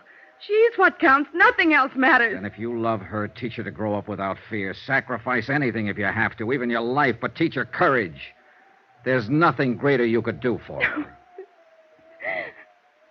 It's all right, Kathy. It's all right. It's all right. I knew what was right, Johnny. I knew all the time. Sure. Of course you did. All you needed was a little push. Want to tell me about it now? I was there at the club that night. When it happened, I stayed after closing. I had some presents for Jill, and I wanted to wrap them before I took them home. Nick and Mel Pryker were upstairs in the office. Nick was there? Yes. I could hear them arguing. They didn't know I'd stayed, and then... Go on. I heard Mel yell out. He said, "No, Nick, no." And then I heard the shots. Yes? I didn't even think. I ran up to the office. Mel was lying on the floor, and Nick was standing there with a gun. He told me to get out and to keep quiet if I wanted to keep on living. That's it, huh? Yes. Will you make a statement to the police, testify at the trial? Yes. Oh, good. Will you help me, Johnny? Will you stand by me? You know I will. You've got to, because I'm scared. I'll be scared all the way, but I'll do it if you'll help me. I'll help you, Kathy, all the way. Why don't you curl up here and get some sleep? Come on. Maybe now I can sleep. It's going to be all right. Thanks, Johnny, for giving me the push. Oh, sure, honey. You know something, Johnny? I'm with Jill. I like you, too. She went to sleep with her face against my chest. And after a while, little Jill came tiptoeing in and curled up on the other side. And I sat there holding them both, thinking and waiting for the dawn. So that's what I mean about $1 million feeling. True, it wasn't my little girl, or my big girl either. But for the moment at least, well, that item still goes. I'll still tag that feeling at $1 million. And I was sorry when the storm was over and a rescue party came out from town. Because I felt I'd had one moment in a lifetime that I'd never find again. Good King Wenceslas looked down on the feast of Stephen when The big event of the year in Branbury was the Christmas Eve show in the town hall. There was music and a pageant and singing, and everybody took part in it, from the youngest kid in town to the toughest old grizzled lumberjack from the back hills. Jill was in the children's chorus, and old Mike was to operate the spotlight, so they went on ahead. I took Kathy. And since she wasn't quite ready to face people yet, we made a point of getting there late. I didn't care when we got there, as long as I was with her. We slipped in quietly and took seats at the back of the room. The string group from the high school orchestra was playing, and no one noticed us. Not even old Mike, Kathy's father, who was working the spotlights. I hope Jill does all right. She hasn't had any time to practice with Oh, them. she'll do all right. We'd been there about 10 minutes when somebody else came in and slid into the one seat between us and the door. I didn't look around until I felt Kathy stiffen beside me. Oh, no. It was Nick Shern. Nobody gets excited now or makes any sudden moves. We just sit here quiet like. He slid his hand over to feel inside my coat under my arm. Now packing around, huh? Perfect. I'd left my gun at Kathy's house. Old Mike had been dubious about it, but with Benny dead, I'd seen no reason to carry it. And after all, it was Christmas Eve. All right, now we're going to ease out of here now without attracting no attention from anybody. You're crazy, Nick. You're crazy. Shut up. And just don't forget one thing, now. I'm not holding this gun on you. It's aimed right at the middle of Kathy's back. Let's go. Johnny. No choice, Kathy. Come on. The back of the room was dark. Nobody paid any attention. Somebody was always leaving or coming back in.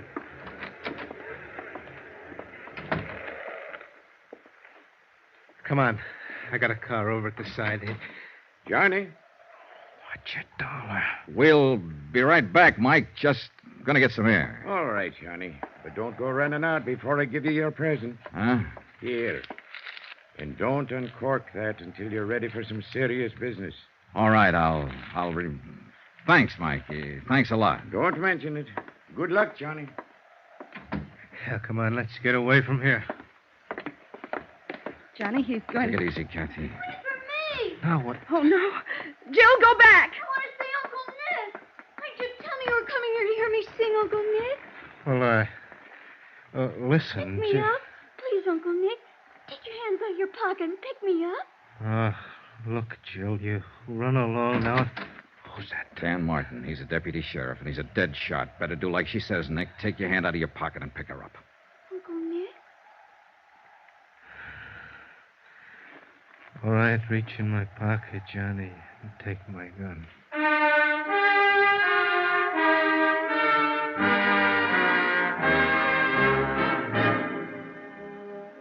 Later, Kathy and I walked around outside. We could still hear the children's chorus singing inside.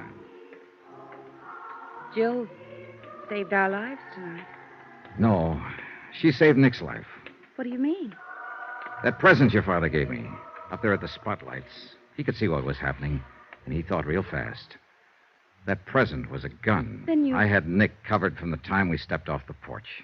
I'm glad he didn't move. I'm glad it happened like it did. Yeah, so am I. I thought we'd never see those stars up there again. You kept hold of yourself, Kathy. You showed a lot of courage. No. But maybe I can learn to show it. I was just thinking, Johnny, looking at the stars up there. There was fear in the world then. 2,000 years ago. And he had courage.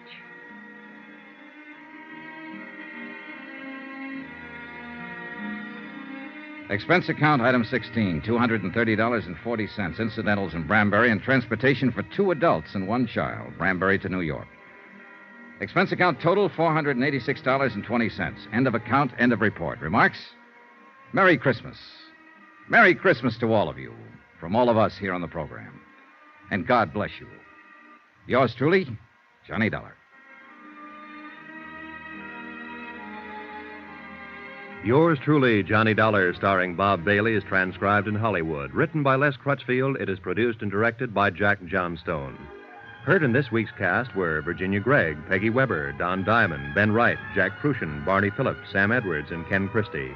Musical supervision by Amerigo Marino. Be sure to join us on Monday night, same time and station, for another exciting story of yours truly, Johnny Dollar. Roy Rowan speaking.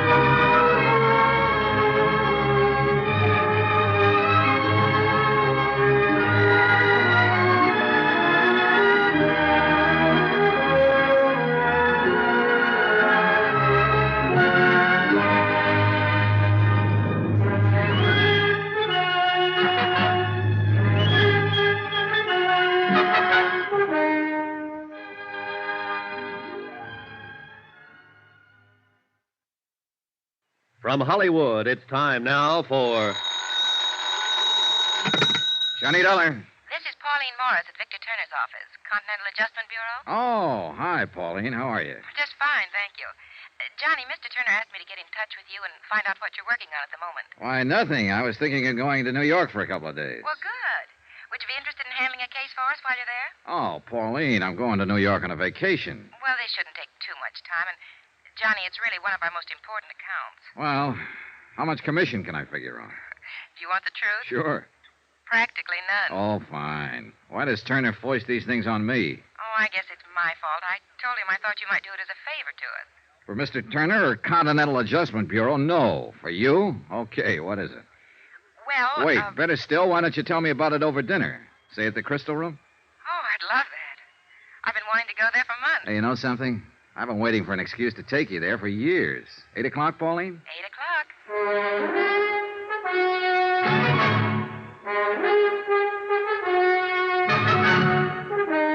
Tonight and every weekday night, Bob Bailey in the transcribed adventures of the man with the action-packed expense account, America's fabulous freelance insurance investigator. Yours truly, Johnny Dollar.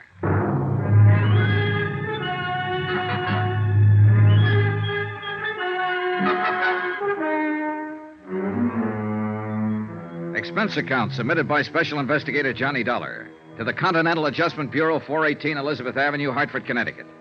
The following is an accounting of expenditures during my investigation of the Forbes matter. It started quite pleasantly.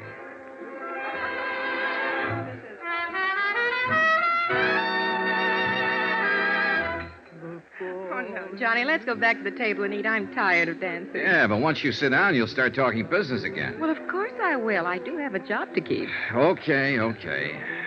Frustrating girl. Besides, the sooner you clear up this case, the longer you'll have for a vacation in New York. I said okay. There you are, sit down. Thank you.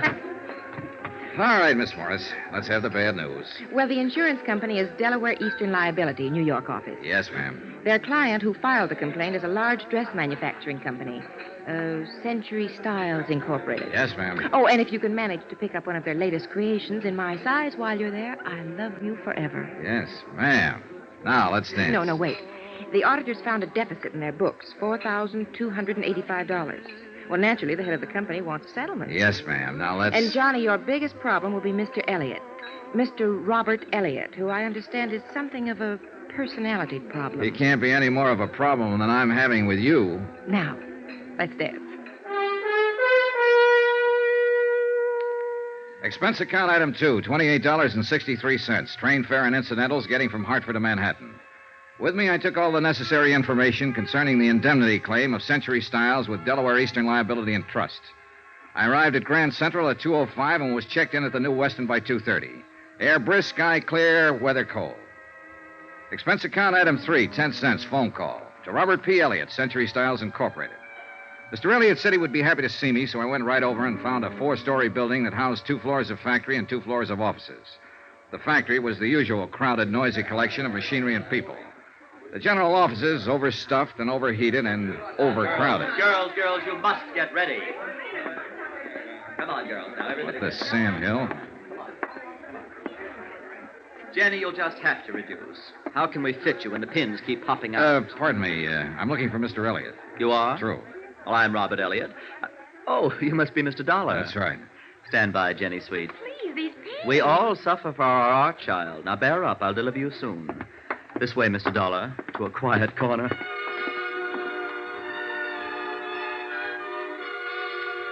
Mr. Elliott was small and wiry, wearing white huaraches, green slacks, a corduroy jacket, and a flower print shirt of no identifiable color. As I followed him across the large and elegant showroom floors, I couldn't help stealing glances at the merchandise, animate and inanimate. Everything I saw was strictly high class, a group of goddesses. Mr. Elliott led me through a pair of swinging doors into an office with a carpet so thick I couldn't see my shoe tops. A desk in Russian gray sprawled in one corner. My office, Mr. Dollar. Mm-hmm. I can't tell you how grateful I am that you're here, that the insurance company heeded my call. Well, I hope we can help you straighten this matter out. Well, it's scandalous. It's truly scandalous. $5,000, really. The complaint said $4,285, Mr. Elliott. Well, that's almost $5,000. Besides, I like to deal in round figures. Stratton Arnby to my auditors, and they said that you are the very important investigator in insurance circles. Well, I'm flattered. Did they happen to leave a copy of their findings? Yes, they did. They most certainly did. But before I give it to you, I must explain how awful this situation is. Please do. Well, you've no doubt heard of Patricia's things. No, I don't think. Patsy's things? Why, of course. Oh, you're just joking. I am Patsy's things. In fact, I made Patsy's things. It's our highest priced line, you know, evening dresses. Oh, you don't say. I definitely do. Oh, the nights of thankless work that go into creating just one gown, one supreme gown for the season. Oh, I'm sure. I'll tell you, Mr. Dollar, it's a thankless task in one respect. But that's a different story. What I'm trying to say is that this loss is devastating me. I mean it. I simply must have an adjustment immediately. Well, the insurance company sympathizes with you, Mr. Elliott. We'll try to adjudicate it as quickly as possible. Oh, that's comforting. That's very comforting. Oop. Rob Elliott here. In my opinion, hats are just not important this year. Yes? No. Positively no. No advance layouts on the new line. Not until later. No, not tomorrow. No, I can't. I simply cannot. Anything wrong? Well, that's what I mean. That's what I'm trying to explain. This matter simply must be handled with all dispatch, Mr. Dollar. You see, my firm operates on a... Shoestring? Well, Spider's hair would be more apt. $5,000. Mr. Dollar, that comparatively small loss is stopping me from showing my new line of Patsy's... The evening dresses? Yes. I must show them before month's end, or I'll lose my entire opportunity for profit. So, you see, I must have compensation for the loss. I think I get the picture, Mr. Elliott. Now, there. That was the newspaper calling, and it's terrible. They all want advance viewings of my new line, and I simply can't afford to. I can't afford to pay my help to produce the models. Mr. Dollar, for 3 agonizing months I worked. Frantically, I drew, I cut, I stitched. And not one warp or woof of my creation can be exhibited, unless this matter's settled. Then suppose we get down to business. Well, the business is that some ruthless brigand pussyfooted off with my company's money. Well, do you have any idea? I don't have... No, not so much as a footprint or a strand of hair. And, Mr. Dollar, if you don't find out who it was and return my money, I'll be cremated. Professionally cremated, that is. Why, I might even have to join the Foreign Legion. Well, don't worry, Mr. Elliott. If your loss is verified, and apparently a reputable auditing firm has already done that, I can assure you that the insurance company will reimburse that loss in the time it takes to get a check made out and in the mail. Oh, good. I'll be forever grateful. Well, while you're in this mood, would you mind me having a little closer rundown on what happened? Well, the auditors simply uncovered a shortage, that's all. I know that much, Mr. Elliott. May I see their report? Yes, of course. There. Isn't that binder an atrocious green? Well, if you say so. I'd like to keep this, Mr. Elliott, to verify my report. Of course, Mr. Dollar. Anything at all. Just save me. I left Mr. Elliott in a fainting condition, went back to my hotel, and studied the auditor's report. The obvious conclusion after an hour's reading was that the funds had been embezzled by someone in the bookkeeping department. A series of crude erasures and bad fumblings indicated that whoever had done it had been something less than expert. In fact, he or she had been almost idiotic. The next morning, I confirmed my own findings with Mr. Brett at the auditor's office. We uncovered the loss 2 days ago and advised Mr. Elliott to contact his insurance company first. Sure. Dollar, any reservations on your part? No. Elliott's got a legitimate loss here. I'm sending in my report today. He should be compensated in another 2 days. He'll be relieved to know about that. I know. I met him. Well, what's your next step? Well, we'll pay off Elliott so he won't have heart failure. But, of course, we'll try to make recovery. I noticed the losses were in book series F6 through G10. Yes. Did you talk to personnel over there at his place? Mm-hmm. A fellow by the name of Forbes handled that series for them. In the accounting office, of course. Oh, yes. Been with Century Styles for 5 years. Where is he now? He's still there. Huh? Mm-hmm. I thought it was kind of funny, too. A fellow pulling a crude job like this and not trying to run out. No, he's still working for them. Well, maybe he isn't the one at that. Forbes was in charge of those books. I don't see how it could possibly be anyone else. No, neither do I, Mr. Brett. May I use your phone? Oh, sure. Help yourself. I noticed all the money was stolen in the last 4 weeks. Yes. You'd think he'd at least have strung it out. Greedy, I guess. Yeah, I guess so. Hello. District Attorney's office, please. My name's Dollar. I want to talk to someone about a warrant. Embezzling funds, grand theft. Oh, hold it, please. Forbes. What's his full name? Sheldon Thomas Forbes. Thanks. Sheldon Thomas Forbes, bookkeeper at Century Styles Incorporated. Good. I'm on my way. Expense account item 4. $3. Cab fare to the offices of John L. Gregory, Deputy District Attorney. I explained the situation to Mr. Gregory and furnished him with the auditor's report. An hour later, I was back at Century Styles with our friend, Mr. Elliott. Well, if it has to be, it has to be.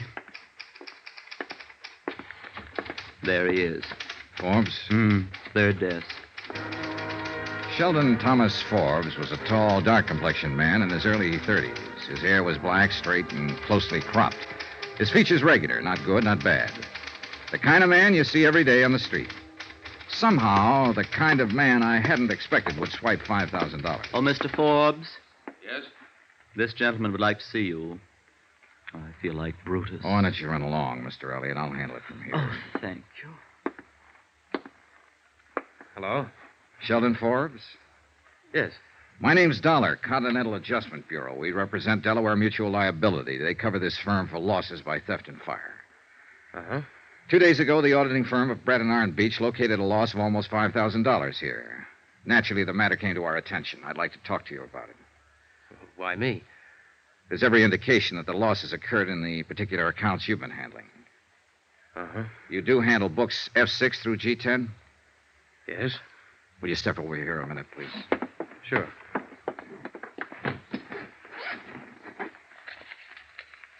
Would you look at this, please? Your figures? Yes. Your handwriting? Uh-huh. Your entries and your initials? Yes. Well, what do you have to say? Nothing.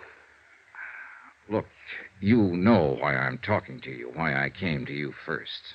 Yes. Still nothing to say? Nothing. Well, aren't you being a little silly? Why? I stole the money. You've proved it. What am I supposed to say? You admit it. How can I deny it? Okay, we've got that much covered. Well, look, my company's interested in recovery of $4,285. Do you understand? I think so. Oh, now, Forbes, come to your senses. What do you want to do? Go to jail, or do you want to give the money back? Oh, that's funny. Well, no, I don't think it's funny. I doubt if you will. I've got 16 cents in my pocket. Will that help? Where's the money? I haven't got it, Mr. Dollar. You'll have to take me to jail. Shall we go? Okay.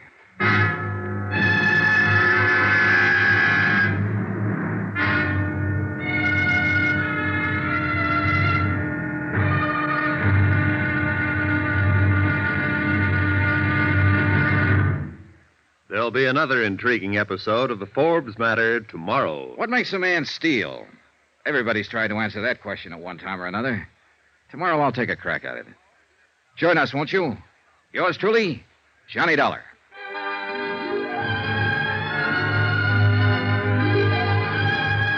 Yours truly, Johnny Dollar, starring Bob Bailey, is transcribed in Hollywood. Written by John Dawson, it is produced and directed by Jack Johnstone.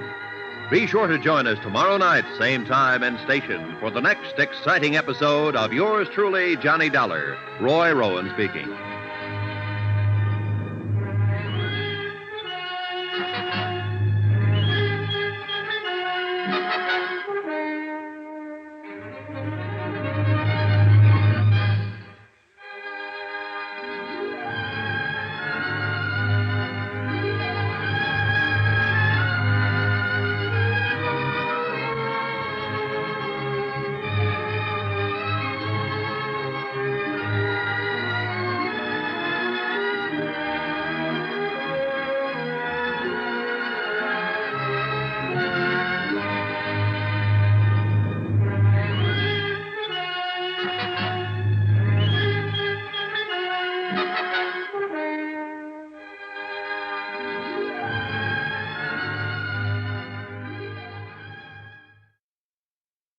From Hollywood, it's time now for Johnny Dollar.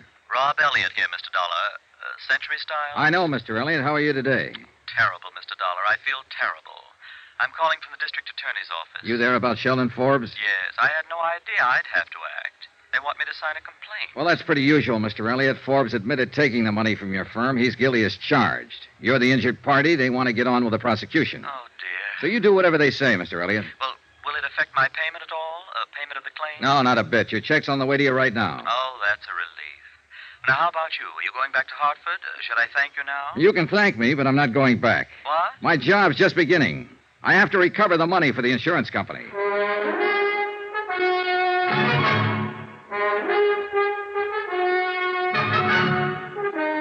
Tonight and every weekday night, Bob Bailey in the transcribed adventures of the man with the action-packed expense account, America's fabulous freelance insurance investigator. Yours truly, Johnny Dollar.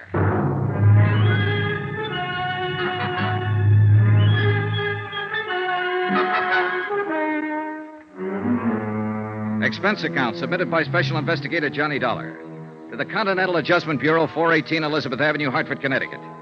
The following is an accounting of expenditures during my investigation of the Forbes matter theft of nearly $5,000. Expenses continued. Item 4, I think it is, $10, deposited on a rented car. First stop, Central Division Headquarters, where I was informed that Sheldon Thomas Forbes had been formally arraigned and was being held in the city jail.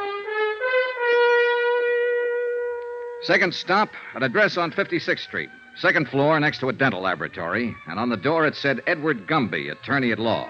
And below it said, walk in. So I did. Hello out there. Mr. Gumby? Yes, sir. Come on in. It's warmer in here. Edward Gumby was standing in front of a gas heater in the inner office, which consisted of nothing more than a telephone, a desk, and a dozen law books.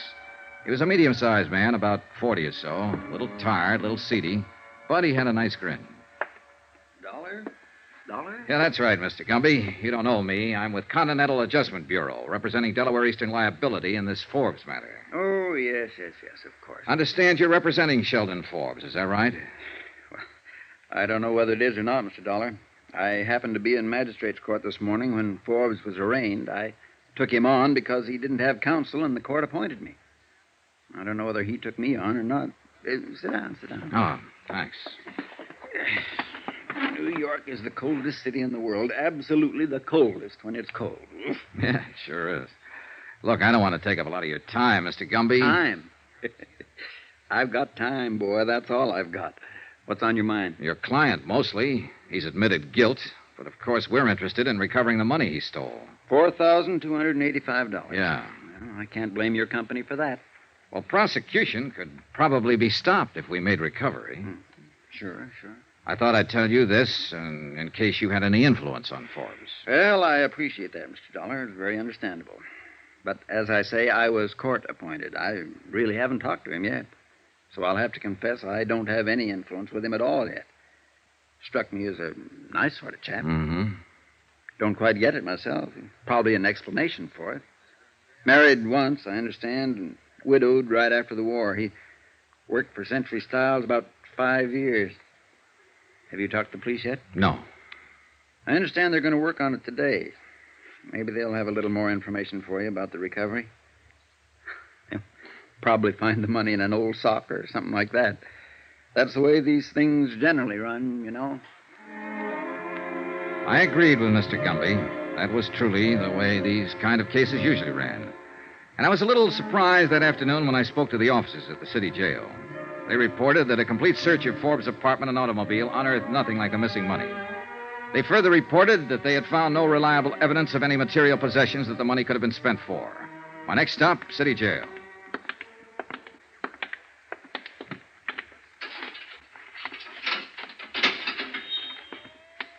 He won't tell you anything. Kept his trap shut all the time he's been in here. As far as we've been able to find out, no previous record, no background. Been checking his prints with Washington. I don't know about this one. You know, ex-cop wise. Know what I mean? Won't give a police officer the time of day. That means he could have been in before. On the other hand, it could mean he's just scared. That too. Well.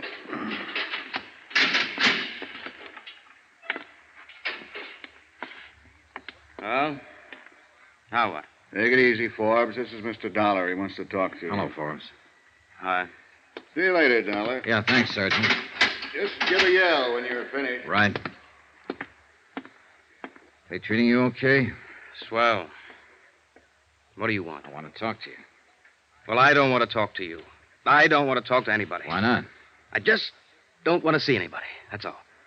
Now, you're acting like a baby, Forbes. You'll have to talk to somebody. Don't lecture me, Mr. Insurance Investigator. I've had all the lectures I want from myself. I don't know why you're here. I thought we settled our business yesterday. The whole thing's just a technicality. I've been arraigned, they've got my confession. I'll go into court, and they'll give me the business. What are you doing in here, anyway?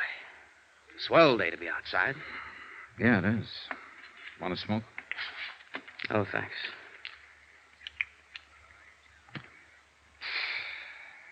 Well, why are you here? To help you out of this mess, if you'll let me. That's funny. Not a bit. Why should you want to help me? Well, it's not because I have any use for you, mister. You're nothing to me but a guy who stole a pile of money. My job is to get it back. $4,285. Oh, that. Yes, that. Now, how about it, Forbes? Isn't it enough that I'm in jail? That I'll go to prison? That's enough for the police, but not for my insurance company.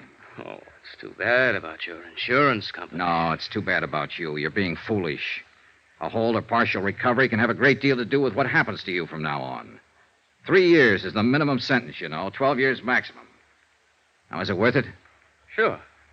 Sure, it's worth it. And I don't want to be foolish anymore. But I have been foolish. I took it and I spent it. Every dime of it.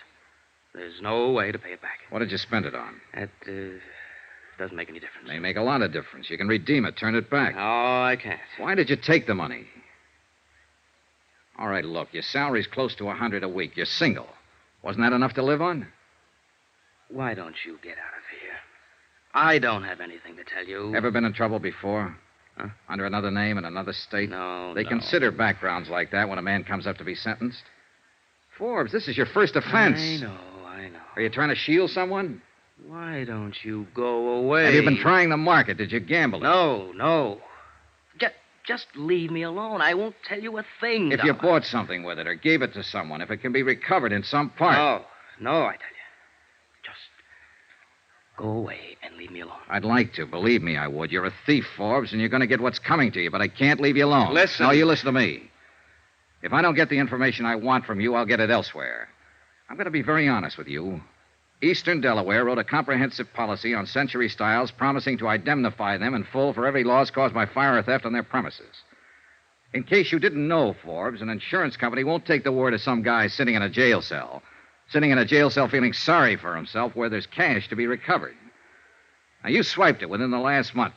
You have something to show for it somewhere, somehow. Whatever you spend it on, or whoever you spend it on, remember that money is the same as stolen property.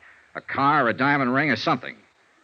Now, if you give it to someone or spend it, when it wasn't yours, it's still redeemable, and we mean to redeem it. All right, now, what do you have to say? This won't do you any good. Don't try to bulldoze me. I'm no punk caught crawling into a drugstore window late at night. I'm a college graduate. I've been in the business world 10 years or better. I know what I want to tell you and what I want to keep to myself. And I don't want to talk to you about this. You or anybody else. I can't make it any clearer than that. Do you understand? And there's no way or no person who can make me talk about it. I took the lousy money. I've admitted that. I did a bad job of it. You caught me. I confessed. And you've got me. Now, what more is there? That's the whole story. Okay. Have it your way, Forbes. Go away. Just go away.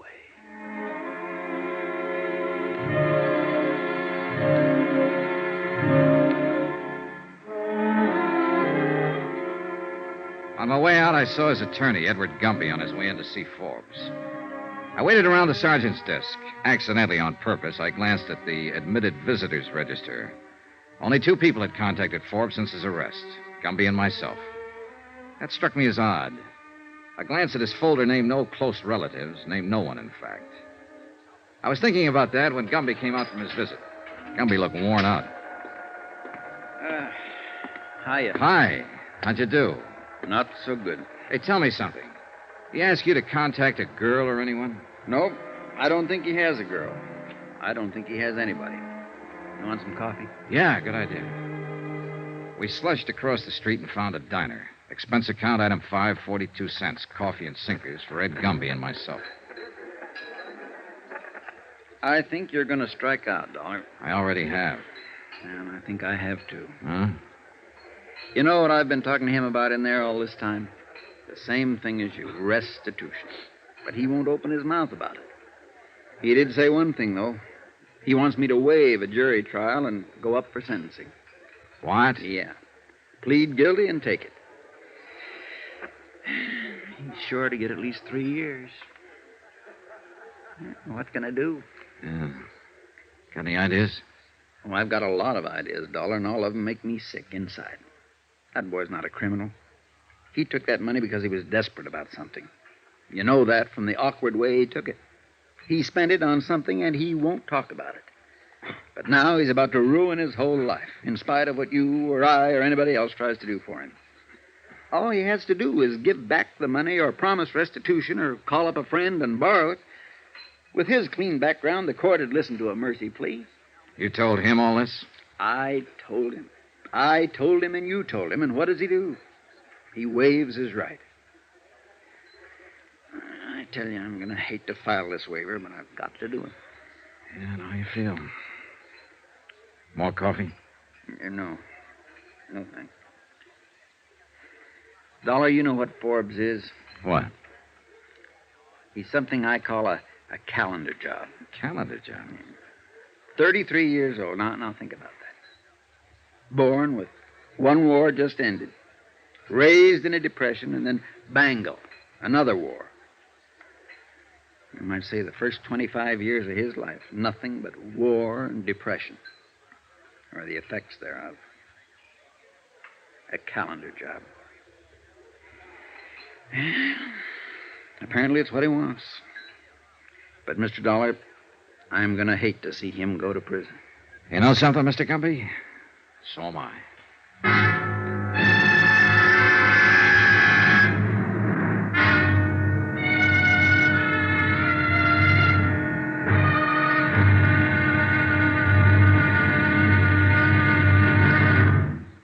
There'll be another intriguing episode in our story of the Forbes matter tomorrow. Tomorrow, a sudden twist in the case that throws all the usual theories right out the window. The unexpected. Join us, won't you? Yours truly, Johnny Dollar.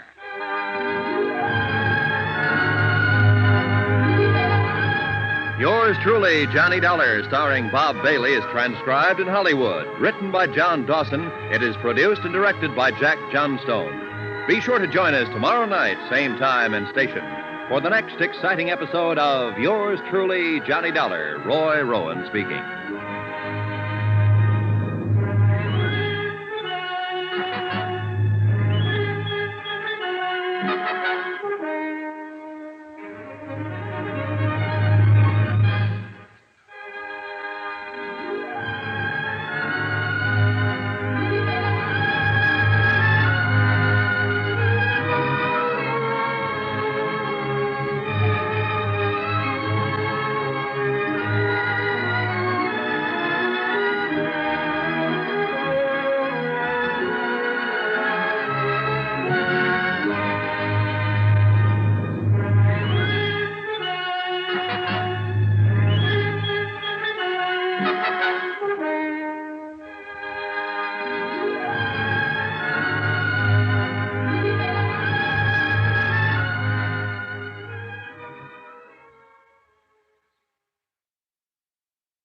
From Hollywood, it's time now for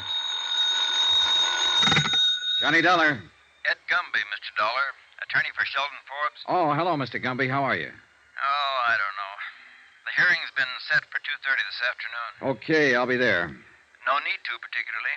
As I told you yesterday, he requested me to waive trial and plead guilty. Well, won't he be sentenced today?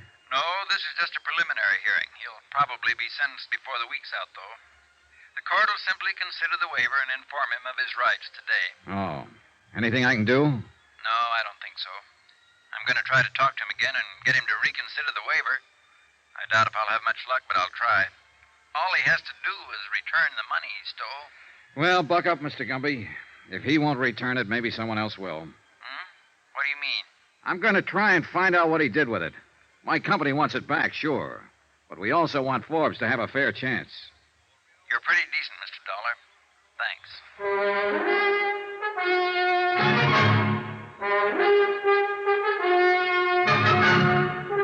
Tonight and every weekday night, Bob Bailey in the transcribed adventures of the man with the action-packed expense account, America's fabulous freelance insurance investigator. Yours truly, Johnny Dollar.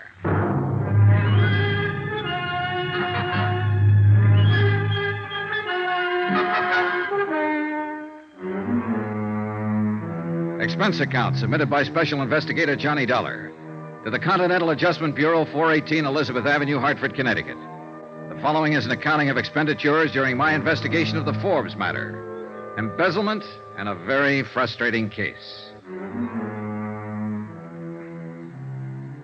Expense account continued. Item 6, $3.50, lunch.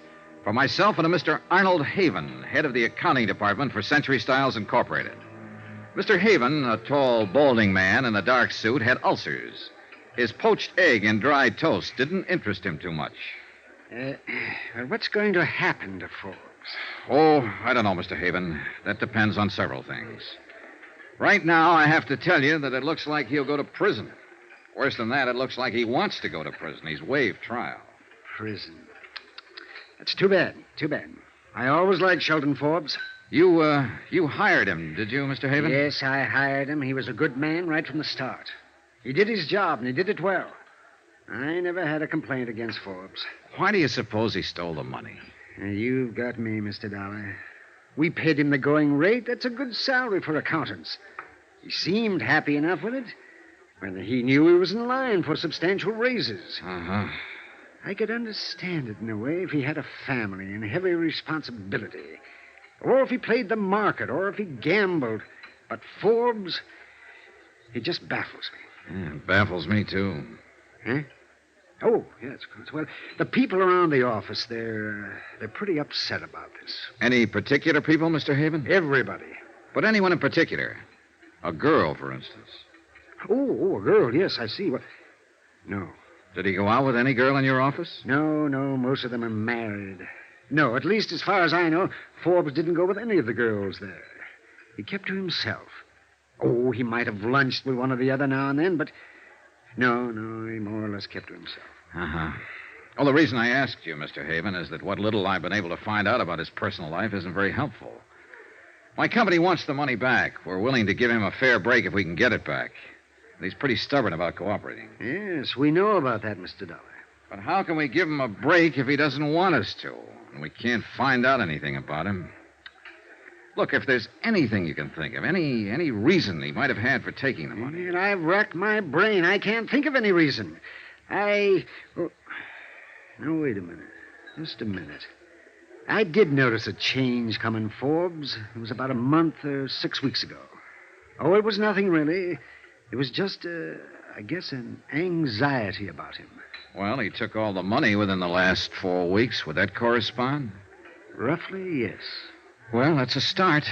I hope.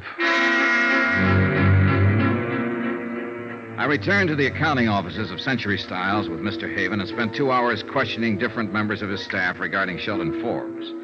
His habits and his personality were pretty much the same as Haven himself had described them. Expense account item 7, $4, gasoline. I put a tank full of gas in my rented car and went over to an apartment on 59th Street where Sheldon Forbes had lived. According to the penciled note above the first door to the right of the entrance, Mrs. Anastasia Konopka was the manager.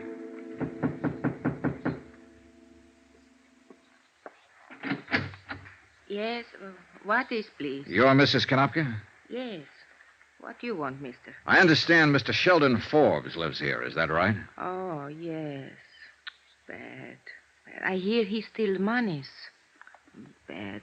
He not in jail, I think. Yes, I know about that, Mrs. Konopka. I'm from the insurance company, and we're involved in this case. We're trying to recover some of that money if we can. I wonder if you'd help me. I fixed dinner for my husband. He's come home from work. It won't take long. What I do? Well, I want to know about Sheldon Forbes. What? The works, Mrs. Konopka. Did he drink, gamble? Did he stay in nights or go out? Did he pay his rent? He always pay his rent. You are policeman? An insurance investigator. Please, sometime else. Maybe you speak to my husband. He speak much better than me. But it's important now. I talked to Mr. Forbes on telephone. He called me from jail. He say I no have to answer any questions. No, you don't have to answer any questions, Mrs. Konopka. But I'd sure appreciate it if you would.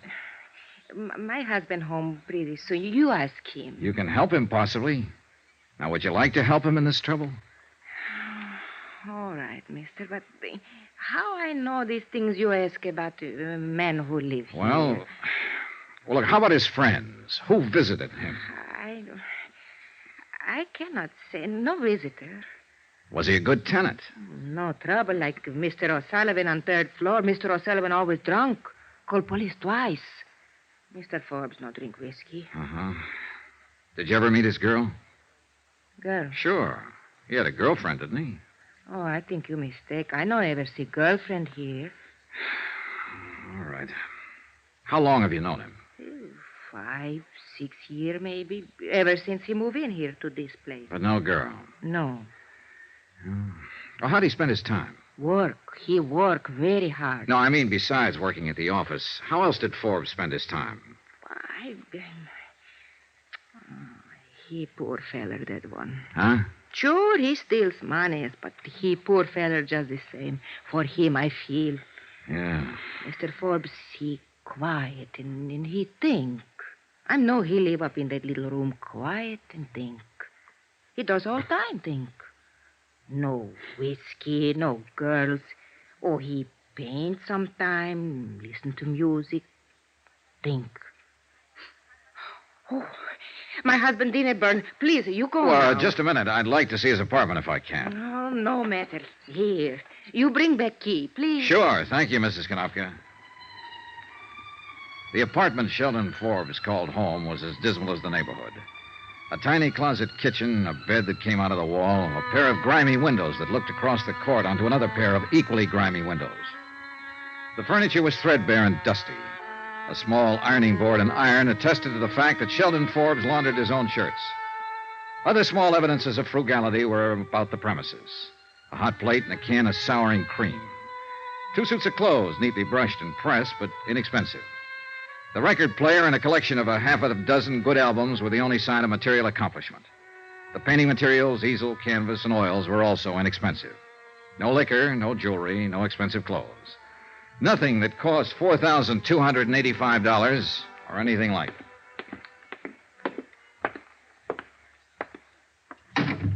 Oh. Here's your key, Mrs. Konopka. Thank you very much. Thank you.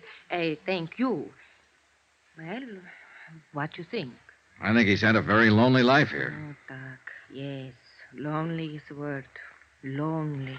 Oh, wait. Has he got a car? In back, through alley. Thanks.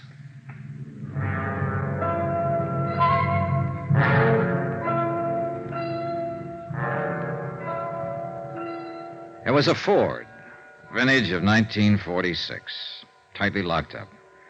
The paint was scaling away, the tires worn down, the mileage 77,000 miles. He certainly hadn't blown the money on a fancy car. Now I felt completely frustrated. Expense account item 8, 79 cents, dinner. I had it in a neighborhood restaurant called the 79er, a place I learned where Sheldon Forbes frequently took his evening meal. The restaurant manager, a man named Alexander Dupulis, remembered Forbes and he liked him. A woman who ran a bakery shop across the street also remembered him as the young man who bought a roll there every night. Probably the roll to go with a lonely cup of coffee in his room the next morning. She liked him, too. All in all, I was getting a composite picture of Sheldon Forbes that didn't look quite right. Whatever he was to the people who knew him casually, he wasn't a man who ever had any money to spend. I dropped in at the city jail about 7:30, and I was surprised to find lawyer Edward Gumby sitting on a bench, briefcase in hand. Dollar? Hello, Mr. Gumby. Nothing new, huh? Well, that's the way it goes, I guess. We had some action today. Oh? Yeah. The hearing was this afternoon. Man from the district attorney's office took about 15 minutes to lay out the evidence against Forbes and make the charges. Uh-huh. I spent the whole time pleading with Forbes not to go ahead with the waiver. Did I miss anything? No, he wouldn't open up at all. Just said he'd spent the money. I couldn't talk him out of the waiver, so it went through. When will he be sentenced? They set the date for Friday. I don't know whether they'll get around to it or not. I'd like to talk to him again. Has he been moved yet? No. I thought he'd be transferred to the sheriff's office. Well, ordinarily he would, but since he waived trial, they announced bail. It's proper procedure in cases like this. Gives him a couple of days to straighten out his affairs. What? Somebody bailed him out? I did. Oh. Has he left yet? Won't get out till 8. That's when the shift changes. Think it's worth trying to see him? Yeah, I think I'll stick around, Mr. Gumby. I gotta find out something about this case. An hour later, when Sheldon Forbes emerged from the doorway and turned right, I was following him. When he caught a cab and headed uptown, I caught one and stayed right with him. When he got out at the Empress Theater and walked around to the stage door, I was standing by the alley entrance. 10 minutes later, he came back out, hailed a cab. Once more, I followed. This time, I followed him to his apartment on 59th Street. I waited 15 minutes before I went in.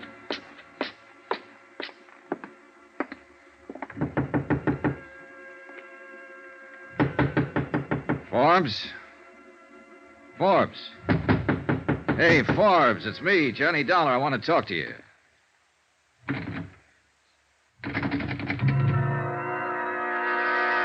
It took me a few seconds to understand what it was. I got a couple of whiffs of it coming from under his door. Forbes!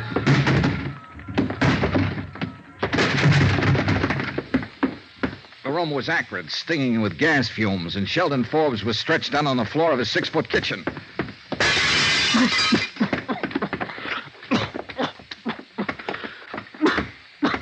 When I picked him up and carried him out, I didn't know whether he was alive or dead.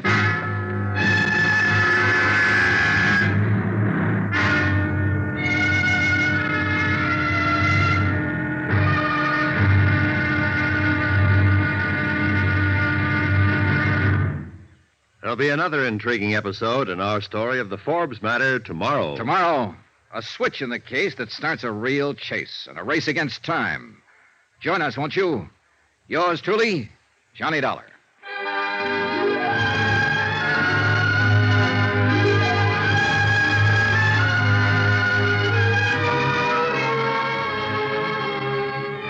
Yours truly, Johnny Dollar, starring Bob Bailey, is transcribed in Hollywood. Written by John Dawson, it is produced and directed by Jack Johnstone.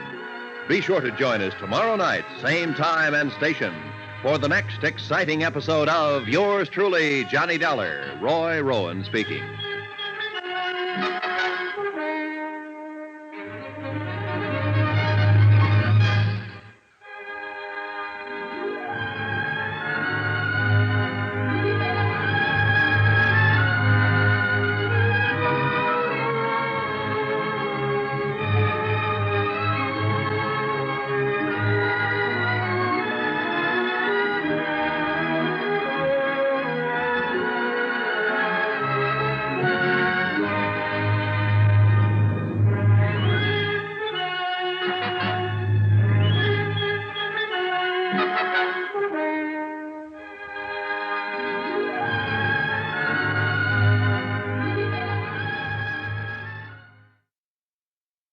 From Hollywood, it's time now for Johnny Dollar. This is the police operator. Are you the party who called for an ambulance? Yes, didn't you get it? It's on the way, sir. I'm calling to verify the circumstances. Attempted suicide by gas. Yes, sir, we have that.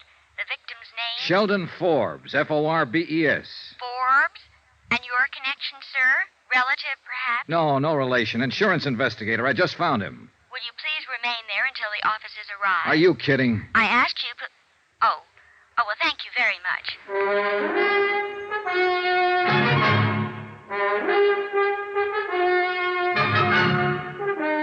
Tonight and every weekday night, Bob Bailey in the transcribed adventures of the man with the action-packed expense account, America's fabulous freelance insurance investigator. Yours truly, Johnny Dollar.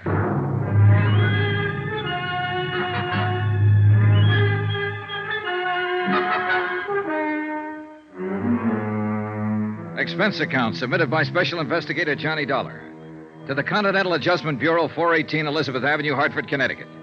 The following is an accounting of expenditures during my investigation of the Forbes matter.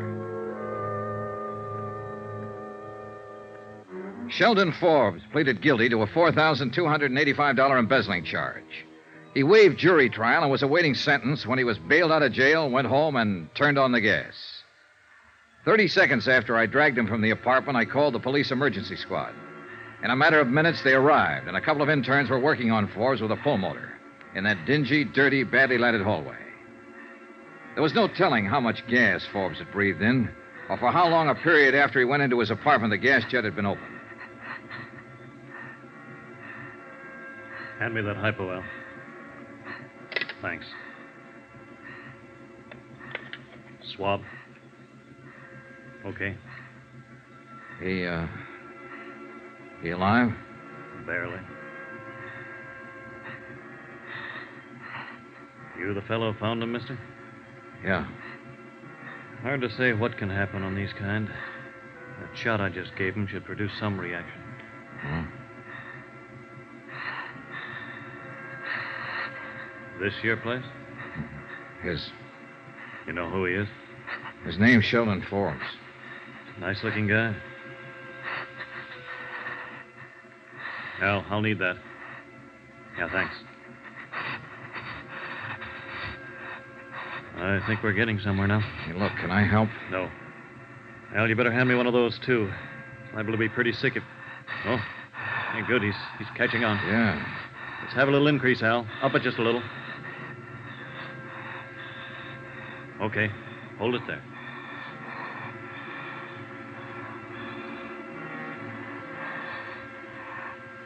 The intern and his assistant worked quietly and methodically. There was nothing I could do but stand and watch. After about a half an hour, the color of Forbes' skin seemed to me a little more close to normal. His eyes were still closed, though, and he showed no signs of movement. I waited.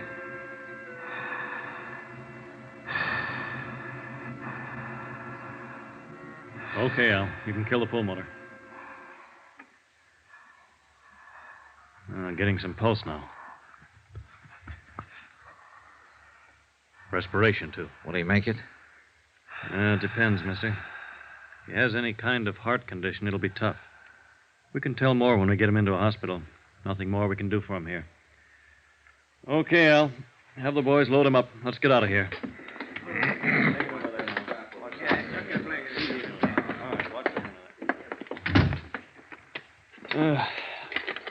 Now, mister, you say he's a friend of yours? Just someone I knew. He's got you to thank, in case he makes it. Where'll he be? We'll take him over to Bellevue. All attempted suicides get over there. Mm-hmm. I'd like to talk to him when he comes around. Any idea when that'll be? No telling. Better phone in first. Police will want to talk to you. You give identification to headquarters when you called in? Yeah. Yeah, that's the third one tonight. What is it, the weather? Not for him. My job is to handle him, but I wonder why they do it. Oh, this guy's got a problem. He's out on bail, goes into court Friday to be sentenced. Embezzling charge. Oh. Seemed like a nice guy to look at. I think he probably is a nice guy. But I thought you said he was an embezzler. I did. Well, be sure and call in. Yeah, sure, Doctor. Thanks. Good night. The uniformed officers outside the apartment house questioned me thoroughly regarding the circumstances of the attempted suicide. I told them what had occurred and gave them my business address for reference. They asked me to ride over to the station with them and verify the facts. I did. All of that took about 2 hours. When I was finished, I put in a call to Bellevue. No change in Sheldon Forbes' condition. Expense account item 9, $280, 1 theater ticket. That's what it cost me to see the last 15 minutes of a fairly bad musical play at the Empress Theater. When it was over, I walked around to the stage entrance. Didn't quite get that, mister. $1. Dollar? Oh, Mr. Dollar. Uh-huh. Well, what can I do for you? Between 6:30 and 7 o'clock tonight, a man came here to the stage entrance and talked to you. A lot of people talk to me here. That's my job, talking to them. One man in particular. His name is Sheldon Forbes. I don't remember nobody named Forbes. Well, maybe he didn't give his name. He was a tall man, about my size, 30 or so, dark hair, clean cut. Wore a tweed suit. Beats me. Did he come here to see somebody in the show? Is that it? He might have, I don't know. Well, how do you know he came here? I followed him. I saw him. Huh? It's a business, my business. I'm an investigator. Oh. Oh, wait now. Did he have a hat on tonight? No, I didn't. A short haircut? Yeah, do you remember him? Sure. What's he done? Struck me as a nice young fella. He's been around here a lot of times. Sheldon Forbes, yeah. I didn't recognize the name at first. Would you mind telling me why he comes around here? Comes here to see Betsy Walker, one of the girls in the show. Betsy Walker. Is she his girlfriend? No, don't think so. It's like this. He comes here asking to see her, and she never sees him. You get it? Yeah, I suppose so. Well, who is she? Oh, she sings here. Dances a little. Pretty girl. Have you ever seen her with Forbes? Well, I can't say. I guess not. Is she still here? Huh? Betsy Walker, is she still here? I'd like to talk to her. Well, she wouldn't be here this late. She finishes her bit in the second act. Could you tell me where she lives? No. I'm sorry, boy. I can't tell you that. All right. Well, where can I phone her? Can't tell you that either. Now, why don't you drop around tomorrow? It's important tonight. Hey, look, would you do me a favor? Depends. What is it? Would you telephone Betsy Walker? Tell her my business and ask her if she'll see me. Well, suppose I can do that all right, Mr. Dollar. Take a chair there. I'll see what I can do for you.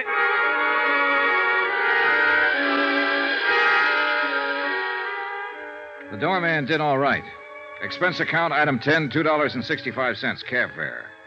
I gave up my rented car and had the cab driver find the address Betty Walker had given. It was a rather nice apartment in a rather nice part of town, and was almost 1 a.m. when I got there. She met me at the door, wrapped in a chenille dressing gown with cold cream on her face. Miss Walker? You must be Mr. Dollar. Yes. Now, just wait a minute. Do you mind if I see some kind of identification or something like that? Oh, no. There you are. Hartford, Connecticut. Oh, you'd be surprised at some of the things some men will try. Come in, please. Thank you. I didn't quite understand Frank on the telephone. Frank? Oh, the doorman at the theater. Yes. I didn't know quite what to make of it. Goodness, are you really an insurance detective? Yes, and I'd appreciate you letting me see you tonight, Miss Walker. Sit down. Can I fix you a drink? No, thanks. Frank mentioned something about Forbes. You're here because of him? Yes, Miss Walker. I understand that you know Forbes. No, not exactly. That is. There's some reservation in the way you say that, Miss Walker. You know his name. Yes, I know the name. Can I ask you what this is all about? Routine investigation. I'm curious. How did you get my name? How am I connected with Sheldon Forbes? That's what I'd like you to tell me. Well, first about my name. Forbes was at the theater earlier tonight asking for you. I understand he's been around there quite a bit. Yes. I really don't know how to tell you this, Mr. Dollar. I've only seen that man once in my life, honestly. He's really quite impossible. Oh, dear, this is so embarrassing to try to explain this. Maybe I can save you some embarrassment then, if you'll answer one question. Sure, why not? Did Sheldon Forbes ever give you any presents? Yes. What? Well, that cigarette box on the table there. And the lighter to go with it. Tiffany's. Pretty, aren't they? Yeah, very. Also expensive. What else? Well, let me think. Oh, no, that wasn't from him. Oh, that was the lamp over there. Mm-hmm. And a fur stole. May I see it? I'm afraid I gave that away. You did? I gave it to my kid sister who was visiting me last week. I already had one. Oh, I see. What else did he give you? I think that's about it. Except for orchids that used to come every night. 12 orchids every night for the last month. You only saw him once, and he gave you all these gifts? Dear, I know how that must sound. Look, it started a month or so, I guess. I got a card in my dressing room one night asking me to dinner. It was signed Sheldon Forbes. So? Well, I'd never heard of anybody named Sheldon Forbes, and I just tore the card up. But every night after that, I kept getting orchids and the card. And then the gifts started to come. the cigarette box first. That's when I saw him. Uh-huh. I didn't even dine with him, Mr. Dollar. We had one drink, and I told him I had a headache. I see. But the gifts still kept coming. Flowers, invitations. I ignored them. I tried to send the things back, and I didn't know where to send them. Some I gave away, and some I've kept. I didn't want his gifts. He was nice, but I just didn't want anything to do with him. When I did meet him, he was so different than what I had imagined. I mean, well, gee, I've had my share of stage door Johnnies, but this man was, well, he just couldn't say a word without stumbling. He had no poise, no sophistication, nothing. All he had was money. He told you that? He didn't have to. Those gifts. Well, he didn't have money, Miss Walker. He worked for $82 a week as a bookkeeper. You must be mistaken. I'm afraid not. He stole the money to buy you all these things. Well, for heaven's sakes. For heaven's sakes, and you caught him? Yeah. Forbes tried to commit suicide earlier this evening. Suicide? Oh, no. I'm sorry I had to come to you to get this information. He's refused all along to tell anybody what he did with the money. Will he go to prison? I'm afraid so. Oh, but it's crazy. We had nothing. He's just a name to me. He means nothing to me. Yeah. But apparently you mean something to him.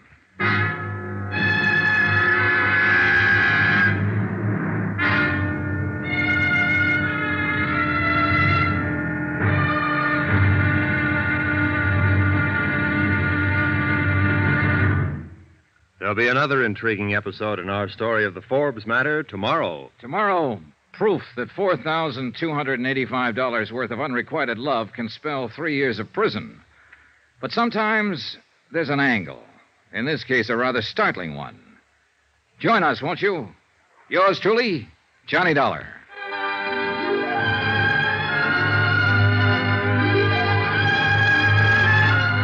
Yours truly, Johnny Dollar, starring Bob Bailey, is transcribed in Hollywood. Written by John Dawson, it is produced and directed by Jack Johnstone. Be sure to join us tomorrow night, same time and station, for the next exciting episode of Yours truly, Johnny Dollar.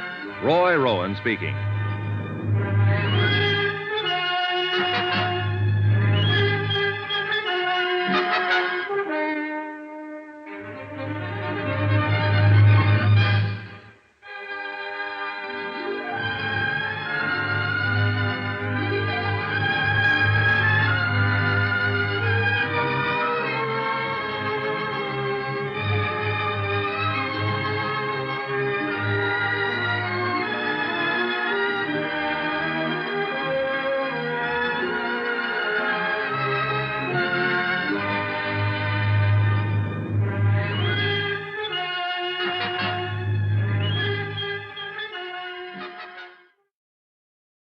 From Hollywood, it's time now for Johnny Dollar. This is Betsy Walker, Mr. Dollar. I'm up and around. Yes, thanks for calling. Have any time this morning? I think so. If possible, I'd like to come over to your apartment again and take an inventory of the gifts that Sheldon Forbes sent you. That'll be all right, sure. About an hour? Sure. I couldn't sleep much last night thinking about all this. I mean, he stole that money because of me. You mustn't feel that way, Miss Walker. He knew what he was doing. You had no part in the theft. I have the gifts. Well, we may have to take those away from you. I don't mind that. You said he tried suicide. How is he this morning? I just talked to the hospital. He's going to be all right. But he has to go to prison? Yes. Funny world, Mr. Dollar. Yeah.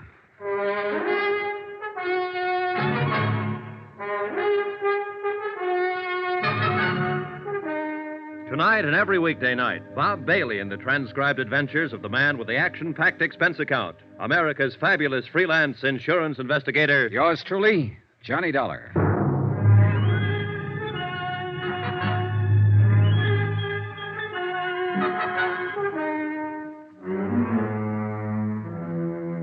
Expense account submitted by Special Investigator Johnny Dollar to the Continental Adjustment Bureau, 418 Elizabeth Avenue, Hartford, Connecticut. The following is an accounting of expenditures during my investigation of the Forbes matter. More expenses, items 11 to 16. $78.40. Cab fares, meals, accounting services, legal services, cab fares, and more cab fares. I made a comprehensive inventory at Betsy Walker's apartment and spent the rest of the day tracking down the places where the items had been purchased and ascertaining their retail values.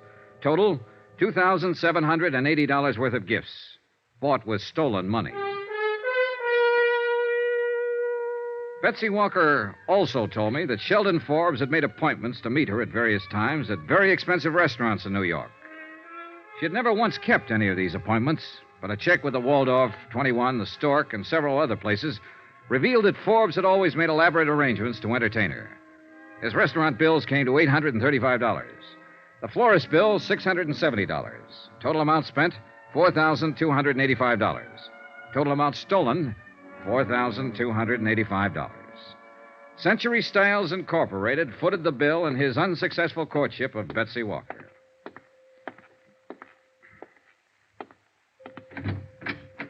Hello. Hi. Remember me, Forbes? Sure, insurance man. Well, what now? How do you feel? Okay. You saved me, didn't you? I suppose so. Why? Same reason you'd save a man who was dying. You know what I've been doing? What? Answering the questions you wouldn't answer. I met Betsy Walker. What? My job, Forbes. I had to. How did you know about her? I followed you night before last. When you got out on bail, I saw you go to the theater. Listen, you had no right to go to her. You have no right to involve her in any of this. Why didn't you think of that a month or so ago? It's the company's money you've been spending on her. I had every right, as unpleasant as it is. I suppose she knows all about me now. That's right, all. Boy, I sure must look like the prize sucker of all time. Must have handed her a laugh. She didn't think it was one bit funny. And Forbes, I don't think it's funny either. Then what are you standing here for? Lording it over me? I'm not doing that at all. I'm just here to let you know how things are at the moment. All right. How are things? Well, first off, we took back all the gifts you gave her. Dirty scum. Don't get mad at me, Forbes. Get mad at yourself. I didn't steal the money and try to impress her. You did. Why didn't you leave it alone? What difference does the money make to you? Nothing to me, but it means something to my insurance company. They still want it back. And they'll get as much back as they can. Well, swell. Good for them. What do you want now? Your signature. Hmm? I think I traced most of it down. You want to look this over? Go ahead. Those figures about right? I suppose so. I didn't keep track. Approximately? I suppose so. You're pretty thorough, aren't you? We have to be. Will you sign this? No. It'll help to clear up our bookwork a little. What difference does it make now? We've got you cold. Okay. What difference does it make? Give me.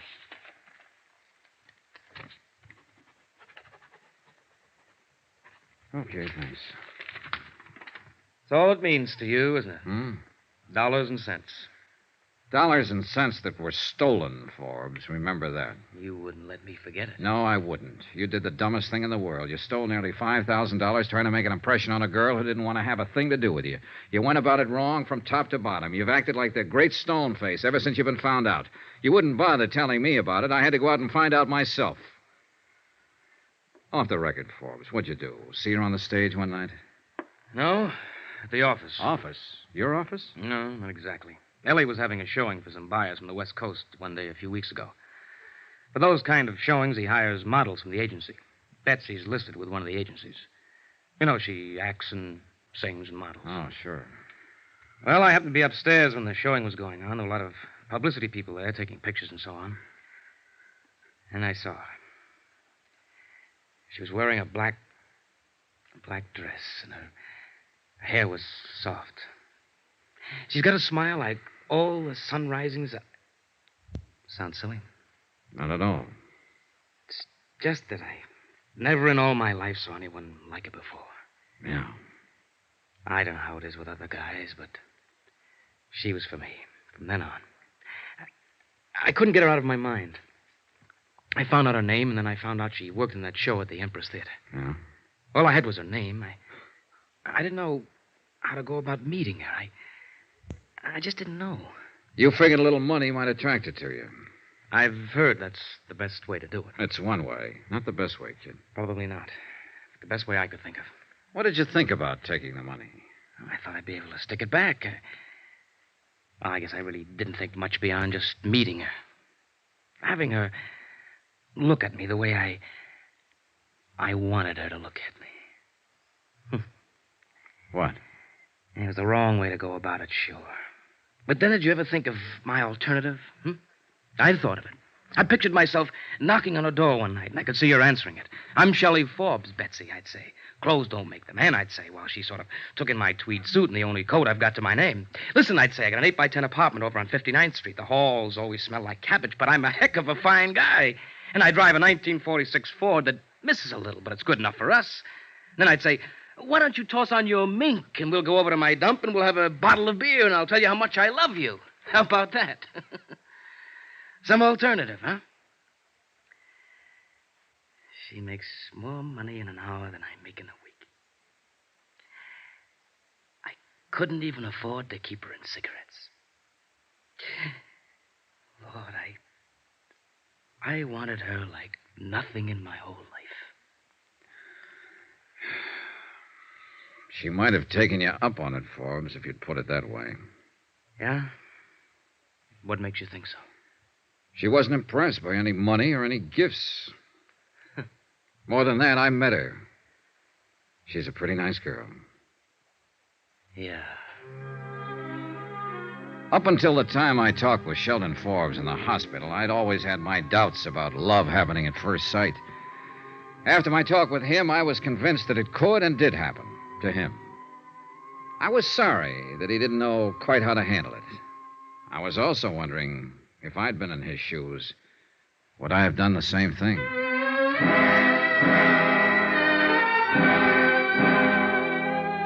Expense account item 17, $4.90. I sent a wire to my home office telling them that the recovery would be in the amount of something like $2,500, obtainable on the redeemable gift items recovered. After that, I went back to my hotel. I was surprised to find Betsy Walker waiting in the lobby. Hello, Mr. Dollar. Why, hello. I was afraid you might leave town. I wanted to talk to you. Sure, you just caught me. I was going upstairs and pack. What is it? Could we have a drink or something? Sure.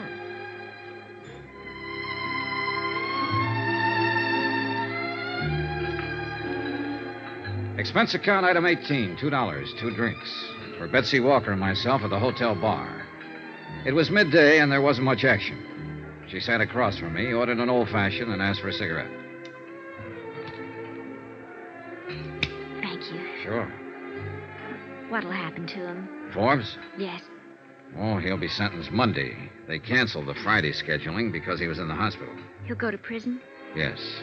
Have you seen him since he tried to kill himself? Just left him.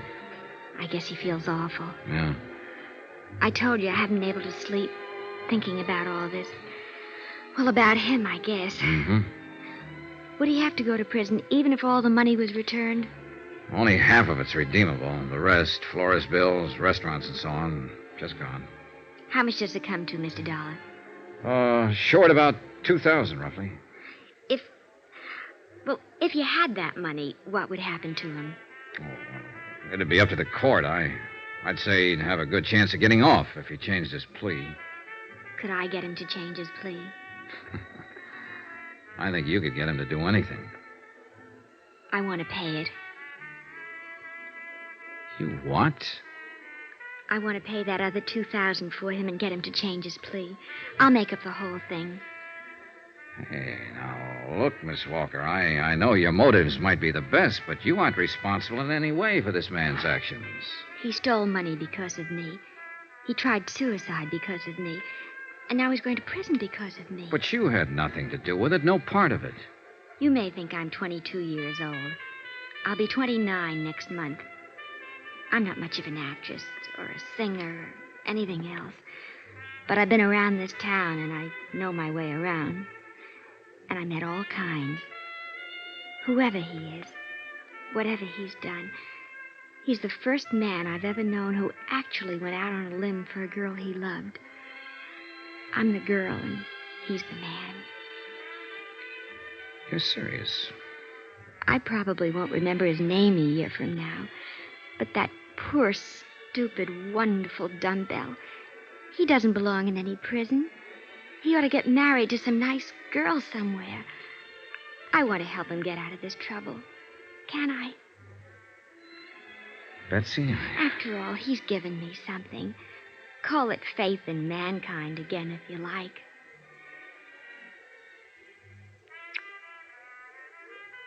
What's the kiss for? What you just gave me, Betsy.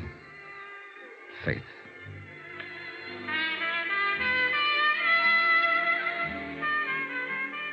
Expense account item 19, $48, hotel. Item 20, $37, meals. 21, $15, miscellaneous. 22, same as item 1, $28.63, fare back to Hartford. Total cost of investigation, $363.51. Remarks? She got Forbes to change his plea. She paid back the additional money. He comes to trial next week. He might get a suspended sentence. Yours truly, Johnny Dollar.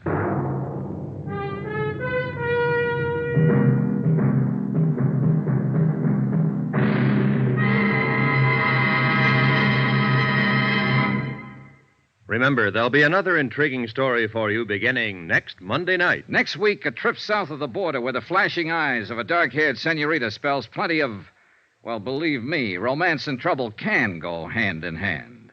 Join us, won't you? Yours truly, Johnny Dollar.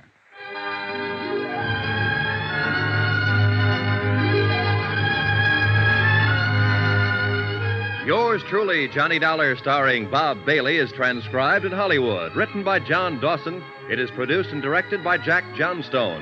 Heard in this week's cast were Lillian Baeff, Sandra Gould, Jack Edwards, Herb Ellis, James McCallion, Parley Bear, John Stevenson, Howard McNair, Bob Bruce, and Junius Matthews.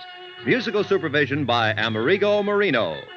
Be sure to join us on Monday night, same time and station, for another exciting story of yours truly, Johnny Dollar. Roy Rowan speaking.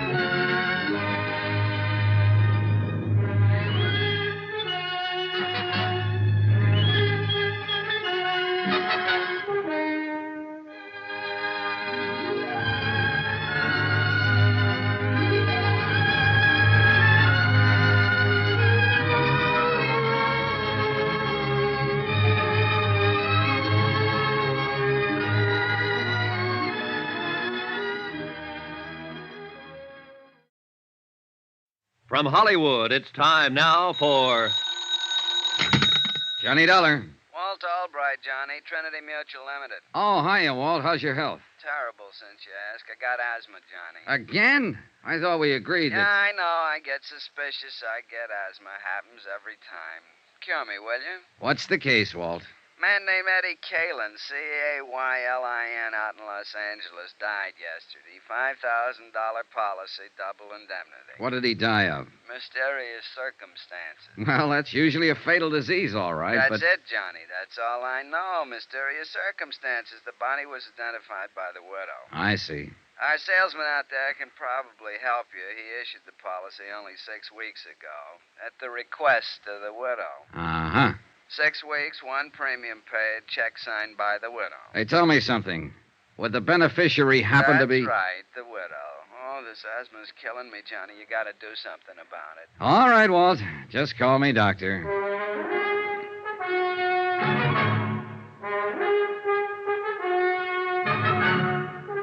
Tonight and every weekday night, Bob Bailey in the transcribed adventures of the man with the action-packed expense account, America's fabulous freelance insurance investigator. Yours truly, Johnny Dollar.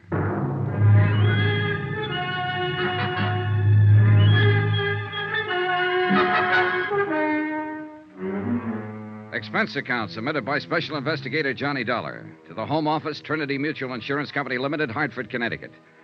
The following is an accounting of expenditures during my investigation of the Kalin matter. Item 1, $198.20, airline fare and incidentals, Hartford to Los Angeles.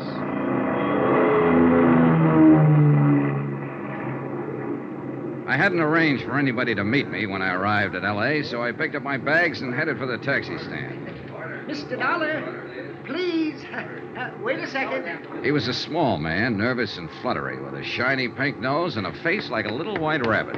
I was watching for you out on the ramp, but somehow you must have slipped by. And you are Mr. Dollar, aren't you? Yes, I'm Johnny Dollar, but I don't think I... Welch. Presley Welch. I'm the... Oh, yes, you're the district salesman here for Trinity Mutual. That's right. Well, how are you, Mr. Welch? Well, I'm out of breath at the moment. From running, you understand. You see, I'm troubled occasionally by asthma. You too? Oh, do you have asthma, Mr. Dollar? No, it's a friend of mine in Hartford. Oh, Oh, well, you don't say. Yes, in fact, I came out here just to cure it for him. Out here? Oh, this is the worst place you could have come. Oh, you see, the smog here is so bad. Oh, no, I do believe you're joshing. I guess I am at that. Come on, let's add to my expense account with a cup of coffee. Oh, do you really think we should? Oh, why not? Let's be daring. All right, let's. I always say if the company can't afford it, come on. If Presley Welch sold insurance the way he answered questions, it was amazing that he hadn't starved to death years ago. He skidded around the field, flip-flopped overhead, and buzzed the tower, all verbally, of course, and for 15 minutes he didn't touch a wheel to the ground. But when he did finally land, he came in with a swoop. I do hope you'll accept my apologies, Mr. Dollar, for causing all this trouble, because the whole thing is my fault, of course. Oh, I don't see how, unless you murdered Eddie Kalin. Why, I scarcely knew him. A perfect alibi. Oh, no. You misunderstand. Well, I'm just joshing. What I meant was, I wrote the policy, and I knew better right when I did it. Oh? What do you mean? Well, Mr. Kalin was quite facetious about the whole procedure. When I tried to point out the retirement security factors in our multiple endowment plan, he actually laughed. You don't say. Yes. He said all the security he'd asked for was 2 aces up and 1 for the kicker. Well, what about Mrs. Kalin? What was her attitude? Well, she was quite serious about it. Wasn't she the one who actually applied for the policy? Well, not technically. The beneficiary can't, you know. It's against the rules. Yeah, I know, but didn't she... Well, she was the one, yes, that called me and asked me to come out and talk to her husband, and he finally signed the application, but he seemed to regard it as a joke. He only did it as a favor to her, something of that sort. And now it's turned out to be a $10,000 favor. What kind of a woman is she, Mr. Welch? Well, she's quiet, well-mannered, quite charming, I thought. I must confess I felt a good deal of sympathy for her, in view of her husband's incessant flippancies. A real happy fellow, huh? Oh, positively frivolous, Mr. Dollar. And I should have been warned by his attitude. You know, insurance is a serious business. Oh, sure. But Eddie Kalin didn't laugh himself to death. Oh, my. Oh, he died in the fire when his automobile caught fire. Oh, laugh. Oh, I see what you mean. Say, tell me, how well did you get to know the Kalins, Mr. Welch? Oh, hardly at all. I saw Mr. Kalin twice, once at his apartment the evening I sold him the policy, and then 2 weeks later at my office when he came in to sign the paper. And Mrs. Kalin? Only once, that evening at their apartment. She phoned me earlier in the week. And you haven't seen her since her husband's death, huh? No. I phoned to express my sympathy, but she wasn't available. She hasn't filed a claim yet. No, but I knew she would, so I took it on myself to notify Hartford. I just can't help feeling guilty about this, you know. Yes, so you mentioned. Not that I really am, of course, but, well, you understand. It's Oh, sure, I understand. Well, I'll keep in touch. Watch out for comedians, Mr. Welch. Watch out for whom? Oh, comedian, watch out. Expense account item 3, $6.35. Taxi fare to the Beverly Wilshire Hotel, and a second taxi to the West Los Angeles Precinct Police Station. The case wasn't being handled by any of the usual departments, Bureau of Homicide, Missing Persons, and so on. The man in charge was Detective Sergeant Jose Reynosa, unattached, working out of the Central District on special assignment. Pull up a chair, Mr. Dollar. When I talked with him in his office, Reynosa told me the reason for it. Yeah, it's a funny deal, Mr. Dollar. The facts in the case could point a lot of different ways. But the way it stands right now, they just don't add up in any direction. At least not quite. Do you mind filling me in on some of those facts, Sergeant? I'll be glad to. Last Thursday morning at 4:20 a.m., we got a call relayed through the fire department to investigate a burned automobile out on the Palos Verdes headland, up in the hills above the harbor. The car was lying in the bottom of a ravine below the road, and it was a total loss. Apparently, the gas tank had burst and flooded the whole interior. Oh, what do you mean, apparently? Well, the upholstery may have been deliberately soaked with gas. The arson squad isn't sure. I see. That's why this case doesn't quite fit into any niche, Mr. Dollar. It might be homicide, might be arson, missing person, or only an accident. We're not sure yet. Anyway, there was a body in the driver's seat, burned to a cinder, unrecognizable. But we did recover a few personal effects. A signet ring, keychain, wristwatch with the strap burned off, a wallet badly scorched. I noticed the keychain has a metal tag with the address stamped on it. Yeah, that and a part of the driver's license were the only leads. Eddie Kalin, Argus Terrace Apartments up on Sunnyway Drive above the Strip. So we went up there and we ran into a second surprise. What do you mean? Nobody home. We attained access, found the place in a mess. There'd apparently been a fight, a chair and a couple of lamps were broken, and there were bloodstains in the living room. What about Mrs. Kalin? Located her the next afternoon. She'd been spending a few days at a friend's cabin up at Arrowhead. Does the friend confirm it? She was there alone, had her own car. Yeah, she might have come back to town that night, but we got nothing to prove it. Or disprove it. Right. Just another one of those maybes. That's all this case is, a collection of maybes. Yeah, I see what you mean. Tell me, Sergeant, just who was Eddie Kalin? Eddie Kalin, male, Caucasian, height 5'11", weight 175, complexion olive, hair medium brown, eyes gray, age 34, birthplace Chicago. What was he? What did he do? He called himself a promoter. Done a lot of things. Small-time agent for a while, handled a few singers and dancers, vaudeville and nightclubs. Been a bookie off and on, but mainly he was a gambler. Oh, and there's another maybe for you. Now, how's that? According to rumor, Eddie was in an all-day poker game. It broke up only a few hours before we found the car. The game was supposedly run by a big-time gambler named Topo Leanley. And the word has it that Eddie cleaned up something over $60,000. And there was no money found on the body? Nope. Have you talked to this Topo? Sternly. We had him in here for 4 hours this morning. He never heard of Eddie Kalin. Wouldn't know a poker deck if he saw one. Spends all his spare time raising petunias and driving his dear old mother to church. Like that, huh? Like that. So there's another one for you. Maybe Topo didn't like the idea of losing $60,000, decided to get it back. Or maybe the widow wanted the insurance, or it could be that somebody else took a crack at him. And it's possible, of course, that Eddie mailed the $60,000 to a blonde in Milwaukee and just ran off the road by accident. Yeah, it's possible. But I don't think so. I don't think it was an accident. I'm always getting cases like this. It's the kind they always put me on. Officially, it's because I'm a college man and majored in criminology, but actually, it's because I'm a Latin, Mexican ancestry, and they know I get certain feelings about a case, hunches. Oh? And how do you feel about this one? It's hokey. Real hokey. And it's murder, not an accident. But beyond that, can't savvy. Why don't you poke into it a little, see what you can find? Then maybe we can talk it out some more over a bottle of Muscatel. Yeah, good idea. Where can I find Mrs. Kalin? Oh, the widow? Well, that's a good starting point. She's out at their apartment. There's the address. Okay, thanks. Oh, just one other thing, Sergeant Reynosa. When you gained access to the apartment, I assume the door was locked. Yeah, it took a little effort. What kind of a lock? Automatic night latch? Spring cylinder? No, it was an old-fashioned Warden bolt. Had to be locked with a key. Mm-hmm. What are you getting at, Mr. Dollar? Oh, a hunch of my own, Sergeant. Let's save it for the Muscatel. See you later. Expense account item 4, $2. Taxi to the Kalin apartment in West Hollywood. It was shortly after dusk by now, and the lights were coming on all over the city. It was a cool, clear night. Los Angeles at its best.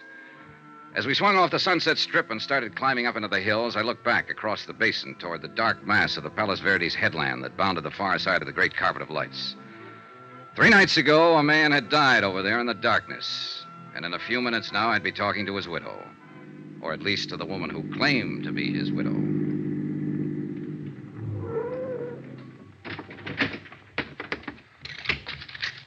Keep the change.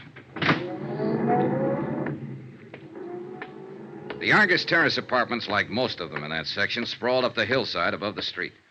6 or 8 apartments on as many different levels, all opening onto a central patio filled with walks, steps, and banks of tropical plantings. The Kalin's apartment was at the top, and I was still 50 feet from it when the door opened and a man came out and hurried toward me. I stepped back against the shrubbery and waited for him. Good evening, Mr. Welch. Oh, my. Oh, it's you. Your second visit to Mrs. Kalin? Second? Oh, yes. Yes, it is. I imagine you've been notified, too. Notified? Well, yes. I got a wire from the Home Office in Hartford this evening. That's why I'm here. Well, Mrs. Kalin has filed under the double indemnity clause of the policy. A claim for $10,000. She has, huh? She hopes it can be paid immediately and without any trouble. Well, I don't like to dash a lady's hopes, Mr. Welch, but I've got news for the widow. News? The claim won't be paid immediately. And before this is over, there's going to be a lot of trouble. Oh? In fact, Mr. Welch, if my hunch is right, this claim is not going to be paid at all.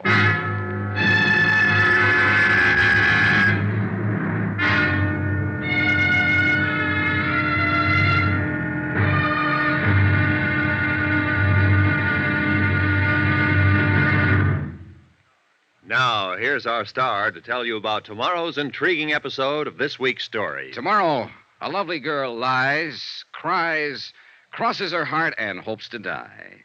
And a killer fires from the dark. Join us, won't you? Yours truly, Johnny Dollar.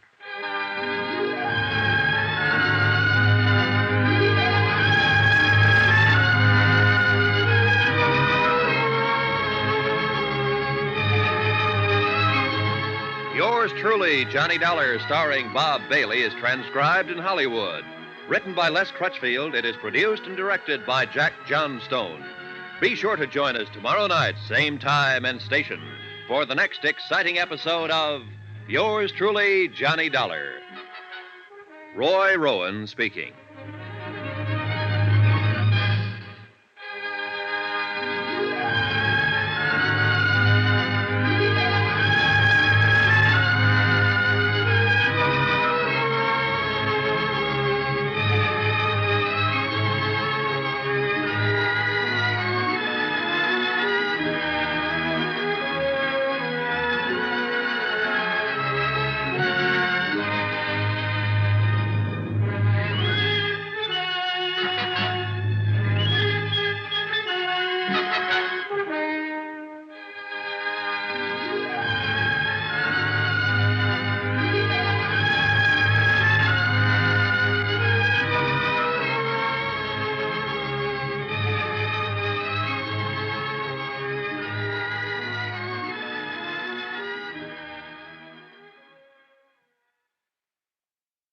From Hollywood, it's time now for... Johnny Dollar, Mrs. Kalin. I think Mr. Welch told you I'd be around to see you. Oh, yes. You're the special investigator the insurance company sent out. That's right. Mind if I come in? All right, Mr. Dollar. Thanks. In through here. Your company didn't waste any time, did they? Sending you out here, I mean. No more than you did in filing your claim. I have a right to it. With Eddie gone now, I need the money. I see. Sit down. Thanks. How many keys are there to that door? Keys? What do you mean? Your front door. How many keys do you have? Just one. And of course, Eddie had one. Why? What difference does it make? Just about enough difference to hang somebody. Cigarette, Mrs. Kalin?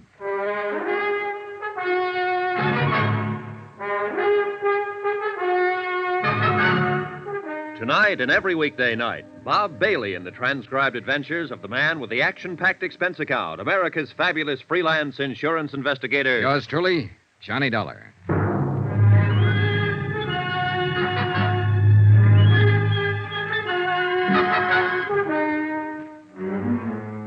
From Special Investigator Johnny Dollar, location Los Angeles, to the home office, Trinity Mutual Insurance Company Limited, Hartford, Connecticut. Assignment, the Kalin matter. Expense account continued. That's quite a dramatic statement, Mr. Dollar. Are you prepared to name that somebody who may get hanged? Not at the moment. Could it be that you don't have a name? That's possible, of course. That you're just fishing, so to speak? Bluffing? Now, why would I do that with you?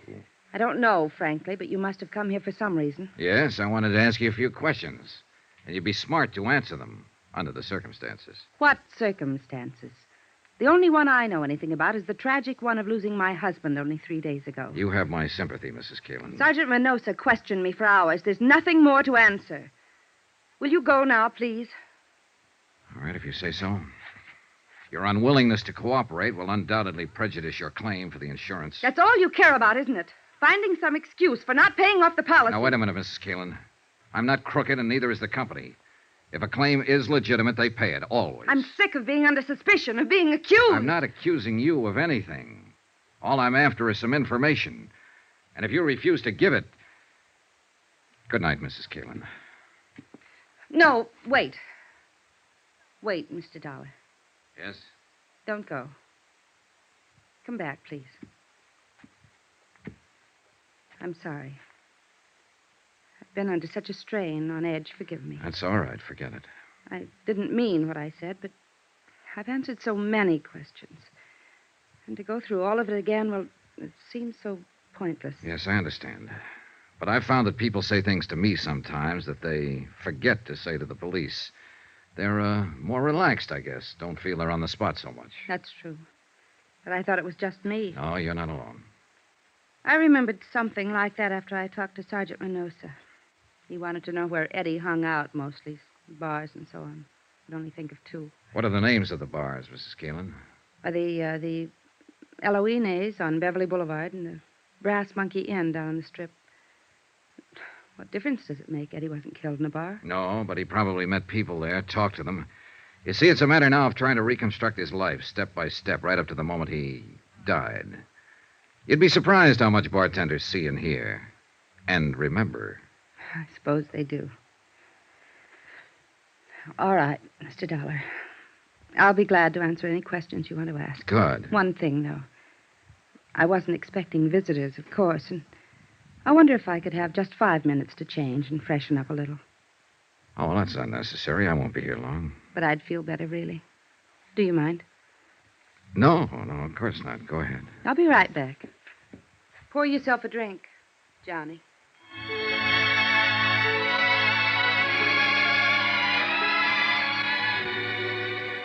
I had the drink and waited and got ready to brace myself. I've been through this before. Attack plan number 2, a common garden variety. When you can't beat 'em, join 'em. And when the joiner is a lovely woman, the maneuver usually starts with some paraphrase of, slip into something more comfortable. Why don't you have a drink? And a sudden switch to first names. And it always ends up with, you and I against the world. And, couldn't you forget just one little mistake? The little mistake being something like arsenic in a husband's coffee. Yeah, an old familiar pattern. And a first resort just as often as a last. She was gone 20 minutes, not 5, but it was time well spent. A carefully casual touch with the hair. Makeup skillfully softened. Perfume. And one of those frothy nylon jobs designed for that special evening in. Bugle call, charge. Like another drink, Johnny? Thanks. I still have some. I think I could use one. Would you mind? Sure. What do you have? Scotch and soda, please. Thanks for being so patient. I feel better now. More, comfortable, huh? Something like that. Easy on the soda. Right. There you are, Mrs. Keelan. Thanks. Would you do something else for me? Oh, I'd be happy to. But I don't know your first name. Touché. All right. What are your questions? How do you think it happened? I don't know. Not some enemy, because Eddie didn't have any. Just friends. Too many friends. Who are some of them? There's only one who really fits the definition, who's really lasted. His name is Pete Steimer. Pete Steimer. Where can I find him? You can't. Or at least the police haven't been able to. Nobody's seen him since that night. He's had nightclubs off and on, and in between he makes books. What about those other friends, the ones who don't last? They drift in, drift out, depending mostly on whether Eddie had any money at the moment. Of course, there were women. Oh? Showgirls, mostly dancers, strippers, so on. Know any of them? Hardly. Ever hear any of their names? Always made a point not to. Otherwise, I'd have killed him long ago. Did you kill him, Mrs. Keelan? No. Did you love him? That's a good question. I think I'll have to pass it, though. I don't really know. I feel all hollow, smashed up inside over what happened. And yet there were times I'd have killed him myself if I'd had a gun. But there were other times, too, when it was so crazy sweet you wanted to die. because you knew it'd never be like that again. Yeah, that's the way it was with Eddie. Mad, mixed up. Like watching a 10-ring circus from the front seat in a roller coaster. That's why women flocked around him. That's why they always ran from him later. You didn't run. Could I have another drink? Oh, sure. Were you trying to run when you went up to Arrowhead by yourself? Maybe. We'd had a fight. I ran out and told him I wasn't coming back. And only 3 days later, over the radio, I heard where he'd been found dead. Burned up in his car. Here you go. I guess they call it shock. I still can't really believe it, even though I know it's true. Well, I guess you should know. I understand you're the one who identified the body. I identified a wallet, burned black, a wristwatch, a ring. All of them things I'd bought for him.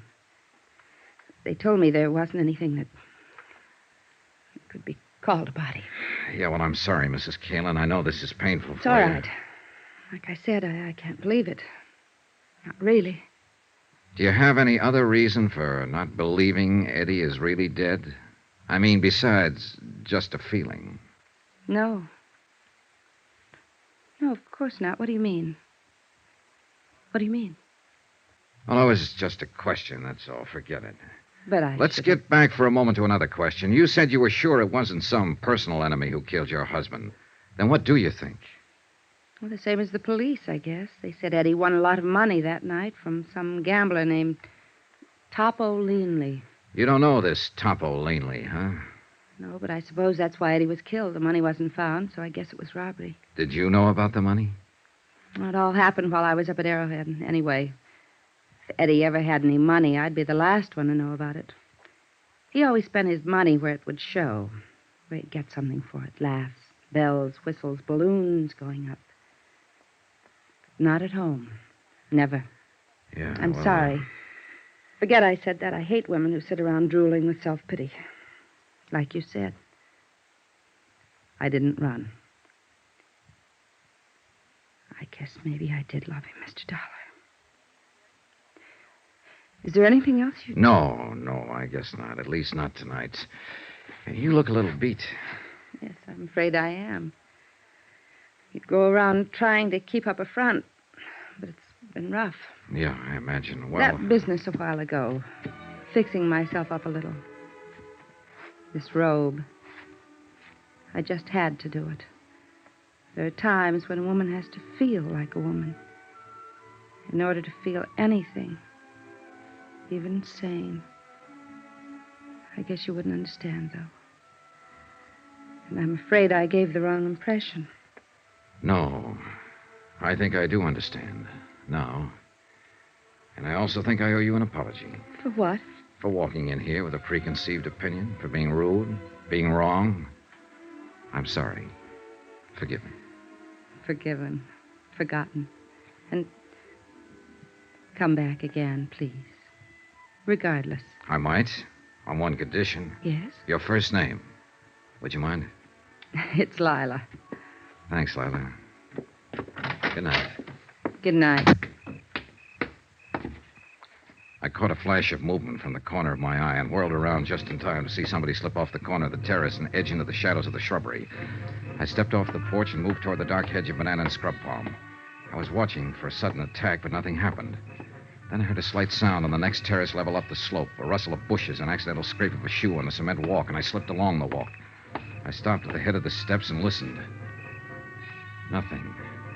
The only way out of the patio to reach the street was to come past me. I started searching. But even though I was on guard, when the attack came, it caught me off balance. All I could see was a dark shape and the glint of metal in an upraised fist. I grabbed the arm and twisted and drove my left into his stomach, and again.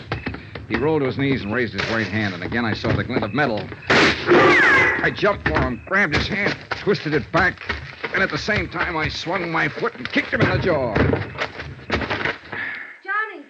Johnny, are you all right? Yeah, I'm all right. Call Sergeant Reynosa, will you, Lila?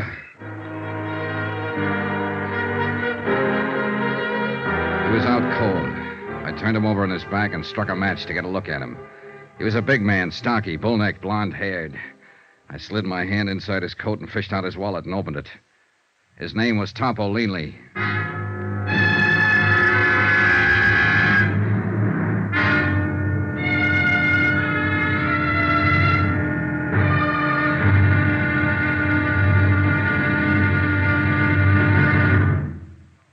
Now, here's our star to tell you about tomorrow's intriguing episode of this week's story. Tomorrow, we meet a Latin doll from Santa Monica, an erudite bartender, and a terpsichorean ecdysiast. And they're all in the cast. Join us, won't you? Yours truly, Johnny Dollar.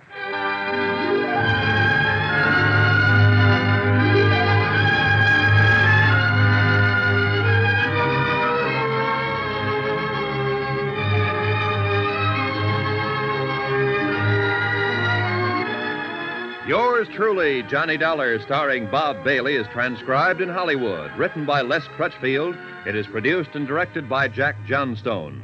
Be sure to join us tomorrow night, same time and station, for the next exciting episode of Yours truly, Johnny Dollar.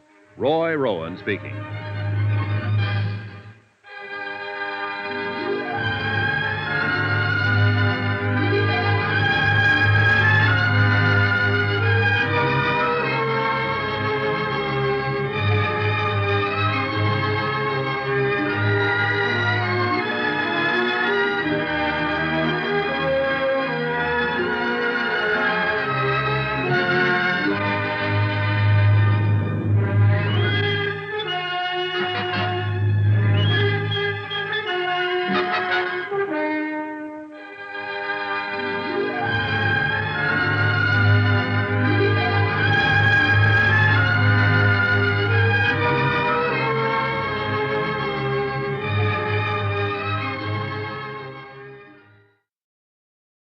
From Hollywood, it's time now for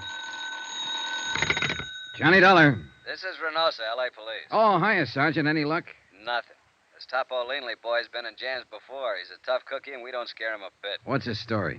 Says he was walking through the courtyard of the apartment house when you jumped him from the bushes. Oh. Claims he thought it was a stick-up and fired that shot at you in self-defense. What was he doing there in the first place? Calling on a girlfriend, only she'd given him the wrong address. Sure. Well, we can hold him overnight for carrying a concealed weapon, but that's about all, Johnny. He'll make bail in the morning. Well, fine. Let him. Things aren't adding up, and it's got him worried. He's afraid he's being double-crossed, and he's fighting mad about it. On the loose, maybe he'll be a help to us. How? Maybe he can find Eddie Kalin. What are you talking about? Eddie Kalin's downtown in the morgue on a marble slab. Sergeant, want to bet?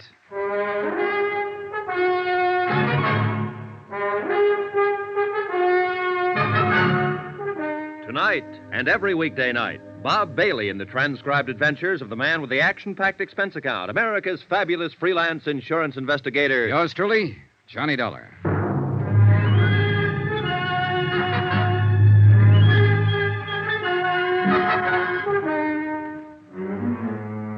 From Special Investigator Johnny Dollar, location Los Angeles, to the Home Office, Trinity Mutual Insurance Company Limited, Hartford, Connecticut.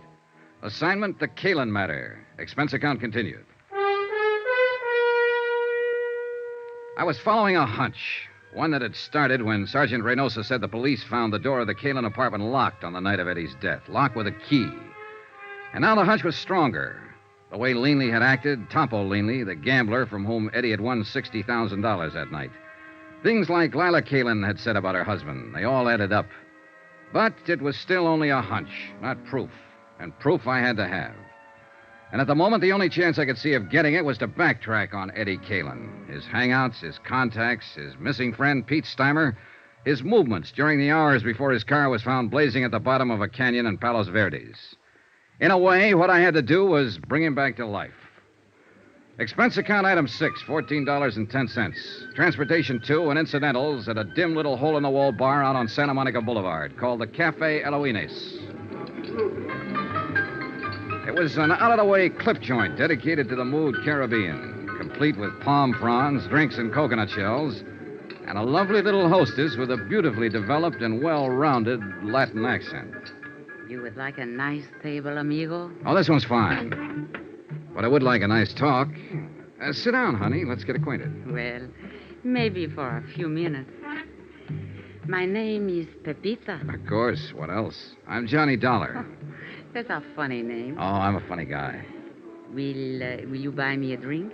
Is that the gimmick here? Gimmick? Well, what do you order? A champagne cocktail? See. For which I pay $2. It's made with 10 cents worth of sauterne. You get a $1 kickback. Isn't that the way it's played? Are you with the Vice Squad? No, forget it. Relax. Hey, look. I'll do better than buy you a drink. What are you doing after you're through here? No dates. When I quit work here, I go straight home, amigo. And I live with my mother. Oh, well, that's a very good arrangement. Cheaper that way for both of you. But here's $10. What I want from you is some information. About a customer who comes in here a lot, or used to anyway. Eddie Kalin. You know him? You are not the police, or you would not give me $10 just for talking. Sure, I know Eddie. What you want to know about him? When did you see him last? On Thursday, the day before he was killed. How did he act? What did he say? Anything out of the ordinary? He said he loved me madly, passionately, devotionally. And if I do not love him too, he will kill himself. Just like ordinary. He was lying, of course. But he always was such exciting to listen. Then he buy me champagne cocktail and borrow from me the money to pay for it. Quite a boy. Que hombre. He was, how you say, he was the most. Yeah. How long was he in here that night? Quien sabe? 1 hour, perhaps? By himself? No. With his amigo, with Pete. Pete Steimer, huh? Yes. Have you seen Pete since then? No. I do not think nobody has seen him. What do you think's happened to him? Who knows? Maybe he's too sad for Eddie dying. So he is hide out someplace, all by himself. Well, it's a theory. Did Eddie seem worried that night? No. Scared? No, not scared. Nothing special on his mind, apparently. No, just like always. Just like Eddie. You know. No, I never met him. Oh? Then why you ask this question? Oh, just a routine business matter. What about women? Women? Yeah, other girlfriends of Eddie's. Next to you, of course. Oh, next to me. With Eddie, every girl was first. Well, what about the nightclub here? Any of them come in here, work here? Oh, Eddie was too smart for that. In each one place, only one girl. That way, no trouble. Eddie was smart. Yeah, he was the most. See. What about girls in other places around town? Do you know any of them? No, I do not know any, but... But you've heard rumors. Well, there is a place which is called the Brass Monkey. Ah, yeah. They have girls there which, how you say it, they take off some clothes and go jump around with the music. Strippers? Well, strippers. Well, somebody has always make jokes with me about one of those strippers. They say Eddie has had the big thing with her. They think to make me mad, but there's no difference to me. I know how Eddie is. Do you know the girl's name? The very silly name, which she has make up, is Marty Midnight. Marty Midnight. She has black hair like me, but mine is natural black. Oh, yeah, sure. I figured as much. It's very beautiful. Muchas gracias, Johnny. Well, thanks for some pleasant conversation. You are leaving now? Yeah, why? But maybe you will come back. No? I wasn't planning to. At 1 o'clock, I am through working. If you will come back... No? No. We wouldn't want to worry your poor old mother, would we? Keep her waiting up. What are you talking about? My mother is living in Havana, Cuba. Expense account item 7, $23.40. More transportation and some more of those incidentals. This time at the Brass Monkey Inn. That name had come up twice now. Eddie Kalin's widow had mentioned it first. So I figured I'd better have a look at it. The Eloines had been a fairly quiet place, dimly lighted, with a big play on that mystery of the jungle routine. But the Brass Monkey was a pony of a different tint. At the Brass Monkey, they let down their hair and really lived. The chorus line was on and at it when I arrived, and strangely enough, the girls were all dolls, pert, young, lively. 7 of them from left to right. But not one of the 7 had midnight black hair. I leaned against the service bar and waited for the bartender to come down out of the clouds and notice me. And he finally did. Oh, sorry, Buster. Just couldn't see you for looking at you. Oh, that's all right. Who'd bother with a customer at a time like this? Another art lover. Man, I'll tell you true, there is the cream of the crop.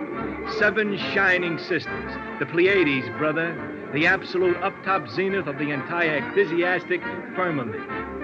What'll you have to drink? Scotch over ice. Checo. I read a lot. That's where I get all them big words.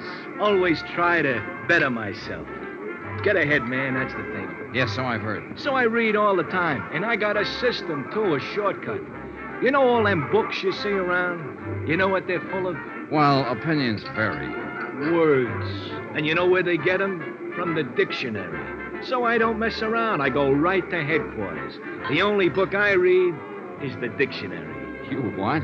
Sure. Read it through twice, and now I'm clear up to J on the 3rd time around. You know what a joss house is? Yeah, it's a Chinese temple. I think I need that drink now. Oh, I'm sorry, Buster. Here you are. Say, you're pretty smart yourself. Oh, I'm a pedant. Pedant. That's with a P. Nah, I won't get to that for another 3 months. That's $1 even for the drink. Here you go. Keep the change. Well, thanks. Hey, this is a 20 you give me. Yeah, I know. Oh, I see. Well, Buster, the answer is no. I can't fix you up with one of the girls. All I want is some information. Like what? Like, where is Marty Midnight this evening? Oh, that I wouldn't know. She hasn't been around since, well, not for the last 4 or 5 nights. Since Eddie Kalin was murdered? Is that what you're about to say? Police? Insurance investigator. The company I represent issued a policy on him. Eddie Kalin with insurance? Yeah, he took it out about 2 months ago. Who's the beneficiary? His wife. Well, I never met the gal, but I guess she's got something common. She must have took quite a beating off of Eddie. Man, that cat could really operate. So I gather. You happen to know where Marty lives? Nah, she moved a few weeks ago, after she took up with Eddie. I don't even know her real name. Hey, is the manager here? I'm the manager, Buster. I hired him, fired him, and in between, just look at him. Oh, man, what a life. Do you know a friend of Eddie's named Pete Steimer? Sure I know. He hasn't been around either. Disappeared that same night, huh? Yeah, that was a bad night all around. There was another guy dropped out of sight, too, a hood named Mike Kelso, one of Topo Leanley's boys. Do you know Topo? He comes in all the time. He's, Hey, wait a minute. You must be the cat that broke his arm. Well, congratulations, felicitations, and happy days. I'll have a drink myself on that. Real popular boy. Huh? Oh, the most. I understand he got his start by leaning out of his baby carriage and shoving his mother under a car. Was he in here that night? Well, sure. That's where Eddie met him. I told Eddie to stay clear of that game. And was I right? And you think that's why he was killed, for the $60,000 he won that night? Buster, that's the type of question I never answer. And that's exactly why I stay so healthy. Well, you don't have to answer. That's where all the logic points. Eddie met Topo Leanley in here that night and was invited into one of Leanley's big-time poker games. Eddie was lucky, plenty lucky, and Leanley got hit hard. He decided he wouldn't stand still for it, so he and his muscle man, Mike Kelso, went around to Eddie's apartment, beat him up, got the $60,000, took Eddie out to the Palos Verdes Hills, ran him off the cliff, and set fire to his car. Any reason why it couldn't have happened like that? No. But there are a lot of loose ends. Like what has happened to Pete Steimer and Marty Midnight? Scared silly, hiding out. Mike Kelso. Same thing. He's sweating it out, waiting to see which way the wind blows. Or there's whispers around that he double-crossed Topo and ran out with the dough. Could be. But I keep remembering that door. What door? To Eddie's apartment. It was left locked with a key. So what's it got to do with everything? Uh-oh, the police. I'm raided again. Hey, Red, dump that water, bar, whiskey down a sink. Jackie, get back there and tell the girls to cover up. Take it easy, you cats. Just keep your seats. Everything is copacetic. Relax. It's not a raid. That's Sergeant Reynosa. He's handling the Kalin case. Buster, a cop's a cop no matter what he's handling. Now shake it up, Red. Turn on that water in the sink and dump it all in. What the devil are you doing here, Johnny? Having a drink? What's up, Sergeant? I'm looking for a girl who's supposed to work here named Marty Midnight. So am I. What's your reason? Suspicion of murder. What? The guy was killed in her apartment about an hour ago. The neighbors heard the shots. And it's real crazy, Johnny. It just can't be, but it is. We got a fast check on the fingerprints. You know who the guy was? Sure. It was Eddie Kalin.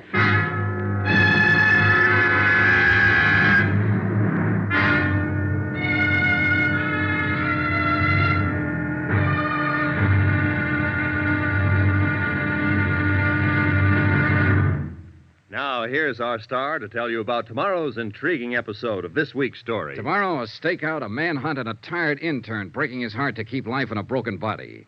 Join us, won't you? Yours truly, Johnny Dollar.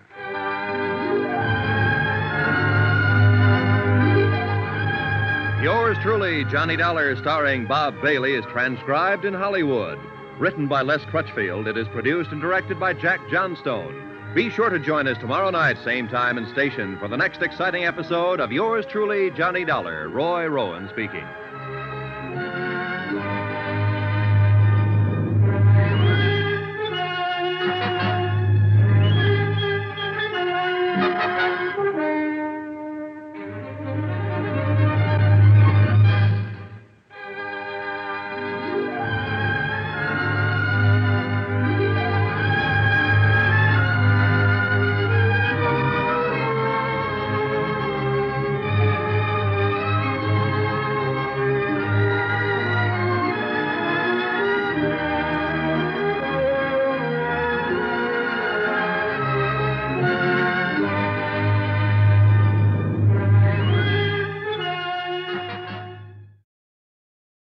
From Hollywood, it's time now for...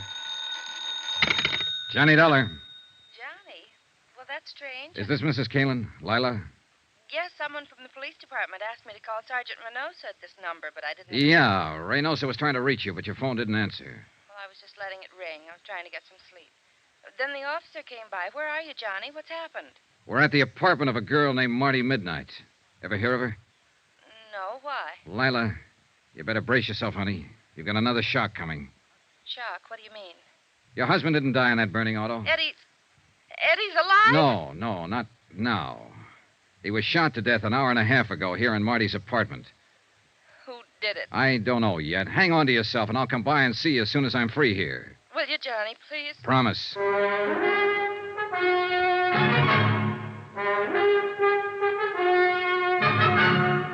Tonight and every weekday night, Bob Bailey in the transcribed adventures of the man with the action-packed expense account, America's fabulous freelance insurance investigator. Yours truly, Johnny Dollar.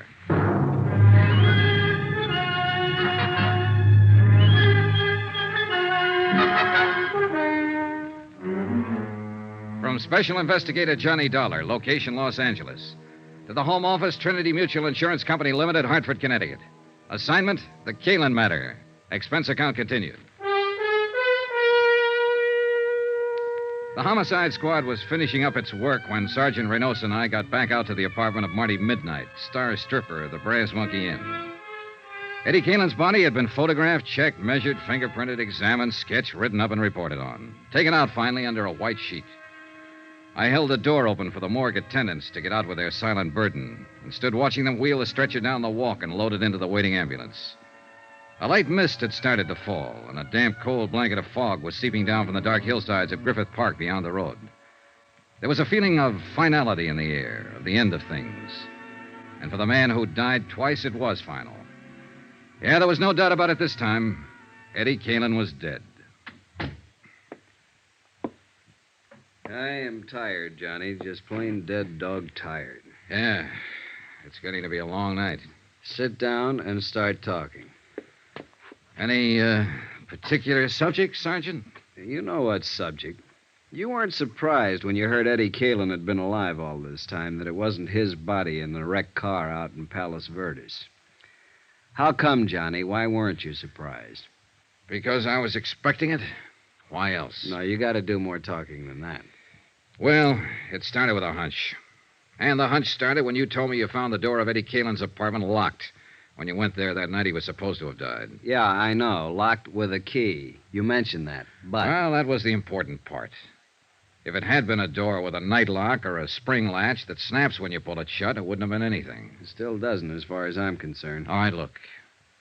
There was evidence there'd been a fight in that apartment that night. We assumed that somebody had knocked Eddie unconscious or killed him there in the apartment, Then taken his body out to his car, driven it out to the Palos Verdes headland, and set fire to it. That's right. Then at the time that somebody left the apartment, the heat was on. Mm-hmm. They had a body on their hands. Maybe someone had heard the fight, called the police. They had to get out fast. Yeah, sure, but... Under those circumstances, can you imagine anybody taking the time to go through Eddie's pockets to find his door key and bothering to stop and lock the door behind them? Nah, it's illogical. Except for one person, Eddie himself. How do you figure? With him, it would be just a matter of habit, locking the door as usual when he left home. All right, Johnny, I see your point. Then how do you call the play that night? About the way we were tagging it, up to a point. Eddie won $60,000 in that poker game with Topo Leanley. He went home, either alone or with that friend of his, Pete Steimer. So Topo had no intention of taking that kind of a loss. So he sent his trigger man, Mike Kelso, to recover the money. The fight was between Eddie and Mike. Only Mike was the one who lost, not Eddie. Then you figure Eddie put Mike Kelso's body in his car and drove it out to Palos Verdes and set fire to it? Sure, with Pete Steimer's help, probably. Well, it's possible. Body was practically destroyed. All we had for identification was the wallet, watch, keychain, and so on. They could have been planted. I think they were. It was a sudden idea, spur of the moment. But Eddie was ripe for it. There he was, with $60,000 in his pocket, but a dead man on his hands. And as far as his wife was concerned, I think the chance of shaking her and not sharing the money was just an added inducement. So he and Pete arranged for the body to be identified as his, and Eddie just disappeared. And holed up here in his girlfriend's apartment. Why not? He and Pete both. Apparently, the three of them were planning to jump the country, judging by that forged birth certificate you found in there on the breakfast table. Only it didn't work out that way. Well, Eddie's dead. Really dead now. Pete and Marty have disappeared again, and the $60,000 is missing. Find them, and you find the money. Johnny, it sounds like the same old story. Big money, big temptation, and a falling out among friends. That's the most likely. Of course, there is one other possibility. What's that? Topo Leanley. Was he out? Yeah. How come? It's a rough combination, Johnny. Good lawyer on his side and a poor case on ours. He was sprung 2 hours before the neighbors reported the shooting here, the anonymous neighbor. Well, it could be, then. But I'm still betting it was Pete Steimer or Marty Midnight. I'm not betting anything anymore. The way things stand now, it's anybody's guess. His own gun, no prints on it. You pays your nickel and you takes your choice. Well, at least the field narrows down. Well, seems like we got a visitor. Probably one of the uniformed boys on duty outside. Yes? The policeman outside say for me to come to you. I am Jeannette Dubois. Oh? Well, what can I do for you? I am the person who reports the shooting on the telephone. Come on in. Merci, monsieur. How come you refused to give your name when you phoned the police? You are Captain? Sergeant Reynosa. This is Johnny Dollar, Miss Dubois. Oh, he is also police? He's working with us on this. Now, why wouldn't you give your name when you reported the shooting? I am very sorry, monsieur. You see, I have not been in this country too long, and I am afraid that I will be implicated. So I do not give the name at first. But finally, I think it over, and I call my friend the consul, and he say I must come to you immediately. And he's right. So you heard the shooting, huh? Oui, monsieur. I was walking past in front. I live 3 places down from here. All of a sudden, there is bang, bang, bang, and I am scared to pieces. I can imagine. Then the door of this place is slam open very quick, and I jump in the shadow behind a bush. A girl start to come out, and then she stop in the door. What did she look like, Miss Dubois? Well, it is too dark for telling good, but I have seen her before. I know from her hair. Very long, black. Marty Midnight. Was that the one, the girl who lives here? Oui, monsieur. I did not know her name. All right, what happened then? She stand in the door for a second. She is wearing a how you say it, a white raincoat. She is holding something in her hand. This thing she wipes with the raincoat all over. Then she throws it back into the room. Was it a gun? I think so. Then she pulls the door shut and runs down the street. I am too scared to think what to do for a minute. Then I hurry home very fast, and I telephone to the police. You didn't see anybody else around the place or in the street out in front? No, Monsieur Dollar. I watch from my window until the police have come. Nobody else has come out or go in. I see. Well, Sergeant? She won't get far. Girl with her looks draws too much attention. We'll pick her up before morning. Thank you for your information, Miss Dubois. In view of your cooperation now, I think we can forget about you not telling us all this sooner. Does that mean I can go now? Yes, just leave your name and address with the officer outside. Oh, merci, monsieur. Au revoir. It kind of surprises me. I could figure the two of them together ganging up on Eddie. But apparently it was just Marty Midnight, all on her own. Been done before, Johnny. They're not the weaker sex, no matter what the book says. I know. But the fact never fails to amaze me. It shouldn't. You must have been on some of the same kind of cases. The devil. Come on! The patrolman stationed at the back entrance of the apartment house told us what had happened. He'd surprised somebody, a man, he thought, lurking in the bushes beside the house. The prowler fired a shot and ran. He paid no attention to the order to halt. The patrolman had fired twice, missed. The fugitive had escaped into the dense underbrush of Griffith Park just across the street. Sergeant Reynosa spotted men quickly along the edge of the brush, set up a portable spotlight from the squad car, sent his other car up an access road to block off the ridgeline, radioed for reinforcements. Within 5 minutes, a 15-acre area of the slope was surrounded and blocked off. Well, what do you say, Johnny? Shall we go in after him? Looks like we'll have to. He seems to be the shy type. Call it. Who do you think? I'm putting my money on Topolini. Good bet. Let's go. Keep that crowd back out of the way. All right, let's get back here now. Couldn't be any darker in here. Oh, wetter. Hey, shoot your flash over there toward the right. No, it's an old stump. All right, we've got you surrounded. You better come out with your hands up. If you try to resist, you'll only make it tougher on yourself. You hear something, then? No. It was over to the left, I think. Let's take a look. Watch yourself, Johnny. He's thrown lead once already. Yeah. There. Back of that tree. Hold your flash steady. There. I see him. Come out with your hands up. Straight back! It's your last chance. I'm warning you. You got no choice, Johnny. He's down. Come on, Sergeant.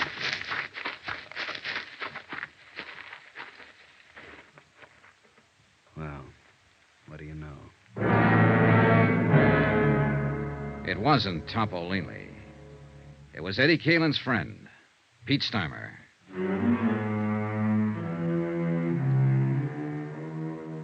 Expense account item 9, $1 for a newspaper, 2 packs of cigarettes, and a cardboard carton of hot coffee purchased from an all-night diner across the street from the Queen of the Angels Hospital. I took them up to the police emergency ward, room 612, pulled a chair up in front of the window, and sat down to wait. Pete Steimer was still unconscious. Still hadn't been able to speak a word since he dropped to the ground with Sergeant Reynosa's bullet in his chest. So I waited. Outside, the cold mist was still coming down steadily. The night was pretty far gone. It was less than 3 hours before dawn. A nurse sat silently beside the bed. The only sound in the room was the hoarse, slow breathing of the wounded man.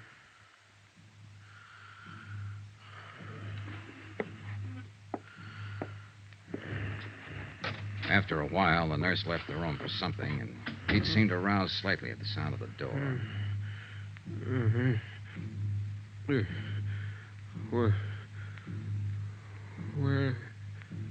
Where am I? Take it easy, Pete. Don't try to talk. Eddie. Is Eddie here? No, he's not here. He ought to be here. It's always been like this. Relax now. It's all right.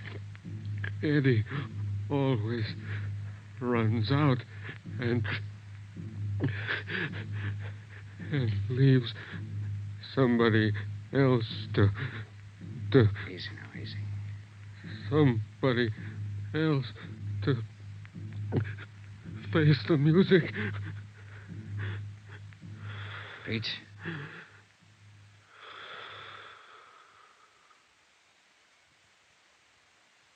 And those were his last words before he went to face the music.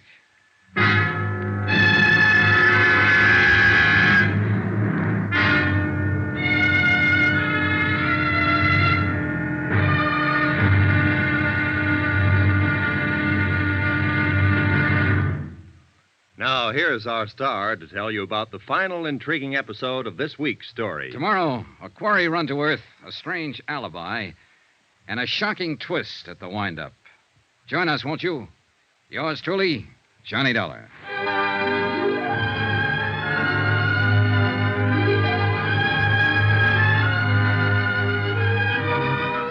Yours truly, Johnny Dollar, starring Bob Bailey, is transcribed in Hollywood. Written by Les Crutchfield, it is produced and directed by Jack Johnstone. Be sure to join us tomorrow night, same time and station, for the next exciting episode of Yours truly, Johnny Dollar. Roy Rowan speaking.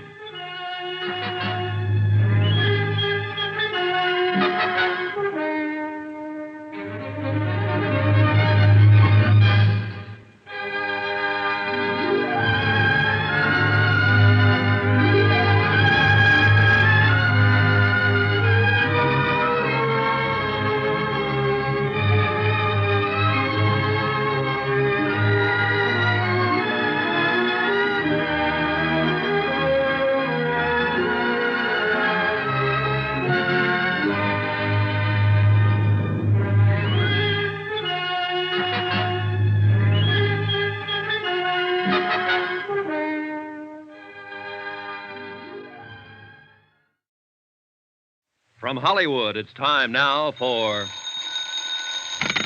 Johnny Dollar. Sergeant Reynosa, Johnny. Oh, I was just going to call you. Has he talked yet? Pete Steimer is dead. When? A few minutes ago. He almost regained consciousness for a few seconds, and that was all. There's no chance to question him. It's too bad. Yeah, he might have been able to clear it up for us. I think maybe it is cleared up, Johnny, or will be at least in the next hour. What do you mean? We picked up Marty Midnight. When? Where? A few minutes ago at the bus depot with a ticket for San Diego in her hand. I haven't talked to her yet. They're holding her downtown headquarters. Why don't you meet me there? Fine, right away. Looks like the wind-up, Johnny. I hope so. I really hope so.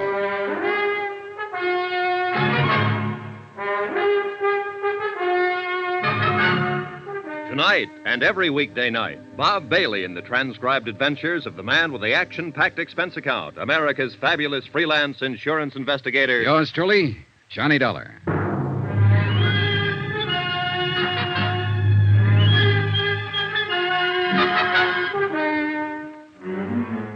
From Special Investigator Johnny Dollar, location Los Angeles, to the home office, Trinity Mutual Insurance Company Limited, Hartford, Connecticut. Assignment, the Kalen matter. Expense account, final page. Item 12, $1.60. Taxi from Queen of the Angels Hospital to police headquarters and interrogation room 9. The police clerk showed me to the observation anteroom and left. I paused for a moment and looked in through the one-way mirror window. Sergeant Reynosa was already there, and the girl, Marty Midnight, sat facing him across a plain wooden table. He was glancing through the arrest file and apparently hadn't started to question her yet. She was younger than I'd expected, not over 22 or 23, and she was obviously scared. But her face was set and ready, sullen, defiant. I tapped on the door, and the jail matron let me in. Oh, come on in, Johnny. Take that chair, if you will. Thanks. When do I get to see a lawyer? You go under the name Marty Midnight? That's right. I said What's your real name? How long have you been in Los Angeles? Where'd you live before that? You see we got hold of here, Johnny? Yeah, I see. One of those wise ones, or so she thinks. If you're ever arrested, keep your mouth shut. Somebody told her that back along the line. She thinks it's good advice. I want a lawyer. Don't talk. They can't pin anything on you. She believes it. She'll probably still believe it right at the door of the gas chamber. I haven't done anything. You've got to let me see a lawyer. It's a law. You'll see one at the usual time. I know that law, too, Marty. And you're not being deprived of any of your legal rights. What's your real name? Well, then I guess we'll have to contact your folks and see if they have any influence. Contact my folks? Who are they? Go on, tell me. Well, let's see. Oh, yes, Mr. and Mrs. John R. Jackline of San Diego at 426... How did you find out? And your name is or was Jean Luann Jackline. Don't let my folks know, please. I'll talk, Sergeant. I'll answer anything you want to know. If you just won't use my real name. If you won't let my folks find out, please. Suddenly, she was just a frightened kid, not a hard-boiled little chorus pony, a nightclub stripper, but only a scared girl who didn't want her folks to find out. She kept her head down, and she answered Reynosa's questions, her eyes lowered like a repentant school kid who had been caught playing hooky. Then I remembered. The charge here was murder. Did you know that Eddie Kalin was married when you started going around with him? Not at first. And later you found out, but you kept on going with him. Well, he said he was getting a divorce. He said he'd been trying to get free of his wife for 6 months, but she wouldn't let him. Did you believe that? Well, yes. I don't know. I didn't until he came here that night. He said we were going to run away to Mexico together. The night he killed Mike Kelso? Yes, but I told you I didn't know about that until 2 days later. And it was self-defense, honest. Mike was trying to hold him up to get back the money Eddie won in that poker game. It was self-defense. Then why did Eddie go into hiding? Well, I told you that, too. It was his chance to get away from Lila and... Where were you going when the police arrested you over there in the bus station? San Diego. To my folks. Nobody here ever knew me by any name except Marty Midnight. I didn't think you could trace me. And you didn't want to be traced? Well, of course not. I came back and saw the police car at my apartment, and then I knew you'd found Eddie. I didn't want to be mixed up in it. Why'd you kill him? Marty? Kill who? Eddie. It wasn't Eddie. It was Mike Kelso. Eddie's the one who killed him in a fight. I told you that. It was... Oh, but you know it wasn't Eddie. You picked him up at my apartment, didn't you? Yeah, sure. We picked him up. In a basket. What? He's across the street from the morgue. Why'd you kill him, Marty? I didn't kill anybody. I didn't know Eddie was dead. I was coming home and I saw the police car. I thought you'd found him, that's all. I didn't know he was dead. I didn't kill him. You gotta believe me. I didn't know anything about it, honest. Honest. Marty Midnight. Sharp, hard, tough. A striptease dancer who'd been around, knew all about it. Marty Midnight. A scared, sobbing little child. Honest. Cross my heart and hope to die. Well, maybe she would. I left a few minutes later, and Sergeant Reynoso walked out with me to get a breath of air. It was a cold, gloomy night with a gray dawn just ahead. 3 people were dead. And in the great stone building we walked out of, the machinery was grinding away, getting ready to take the life of a 4th one. Well, I guess I better get back inside, Johnny.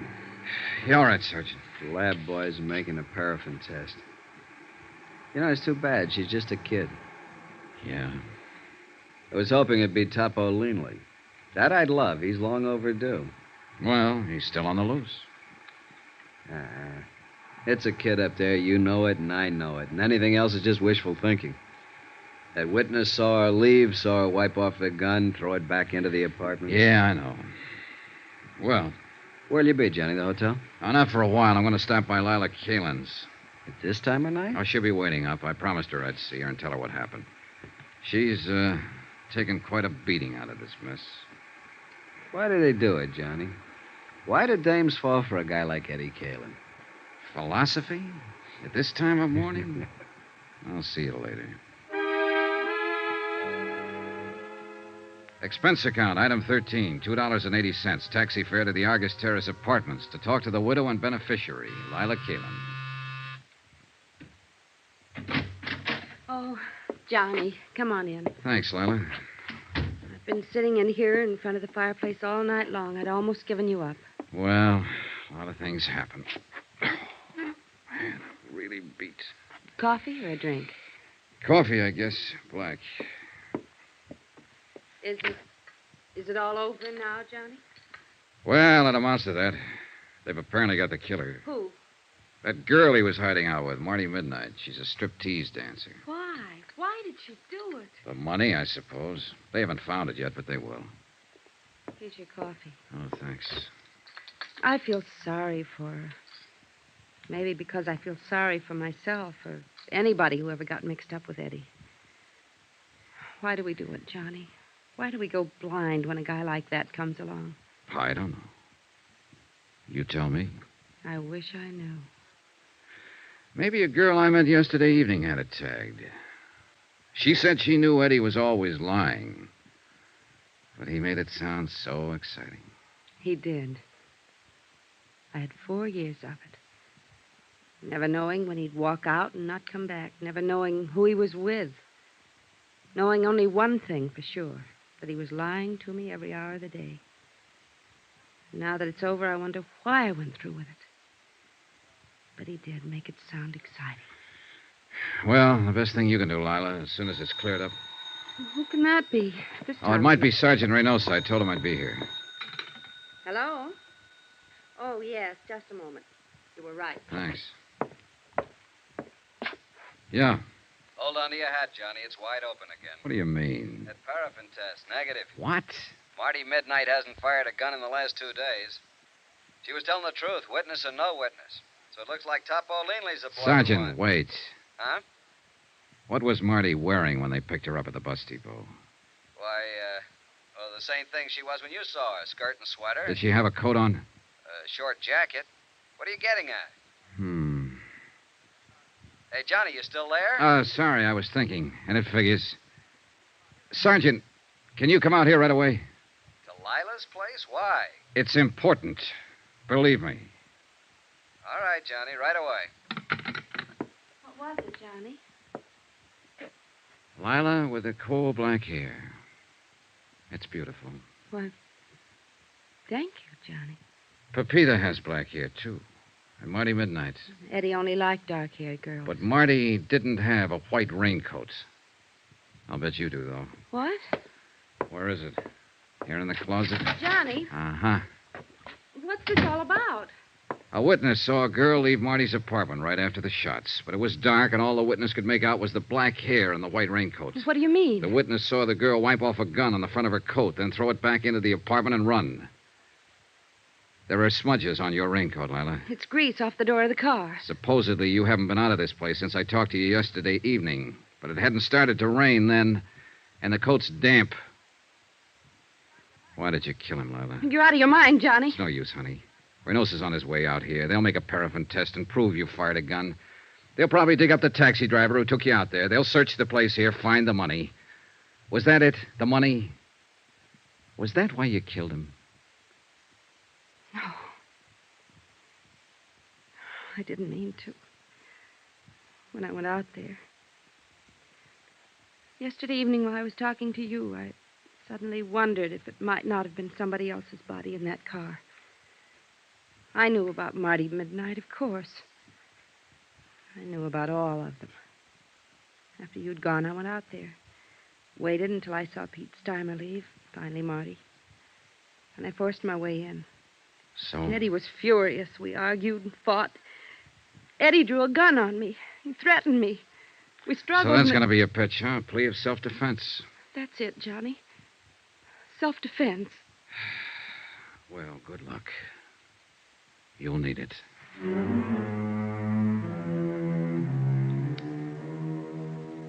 Expense account item 13, $263.35. Incidentals, etc., in Los Angeles and plane fare back to Hartford.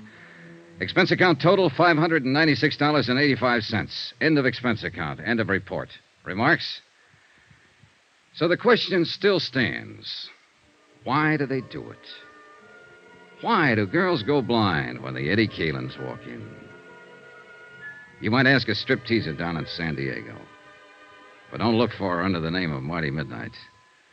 She's Jean Luann Jackline now, a quiet kid. Lives at home with her folks. Yours truly, Johnny Dollar.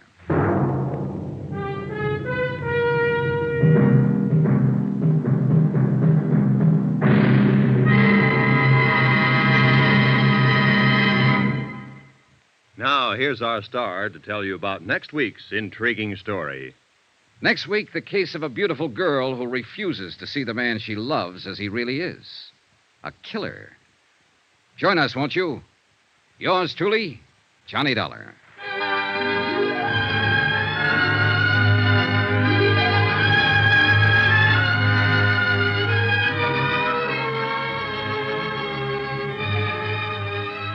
Yours truly, Johnny Dollar, starring Bob Bailey, is transcribed in Hollywood. Written by Les Crutchfield, it is produced and directed by Jack Johnstone. Heard in this week's cast were Virginia Gregg, Lucille Meredith, Alma Lawton, Gloria Blondell, Howard McNear, Harry Bartell, Peter Leeds, and Byron Kane. Musical supervision by Amerigo Marino.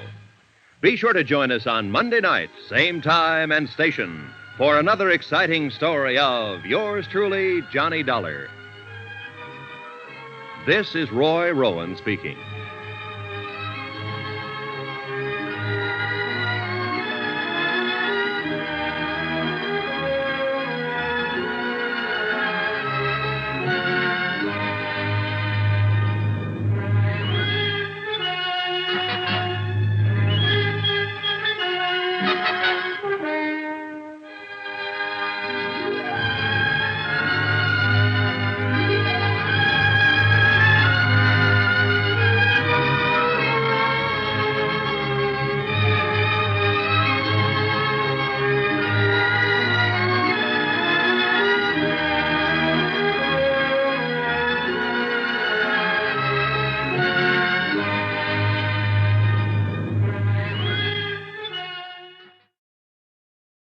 From Hollywood, it's time now for Johnny Dollar.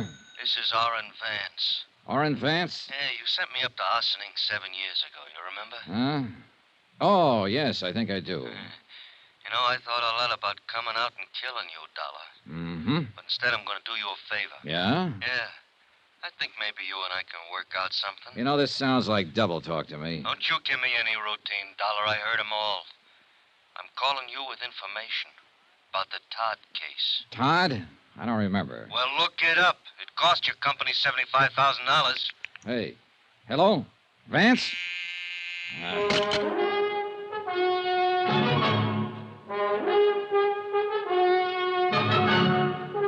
Tonight and every weekday night, Bob Bailey in the transcribed adventures of the man with the action-packed expense account, America's fabulous freelance insurance investigator. Yours truly, Johnny Dollar.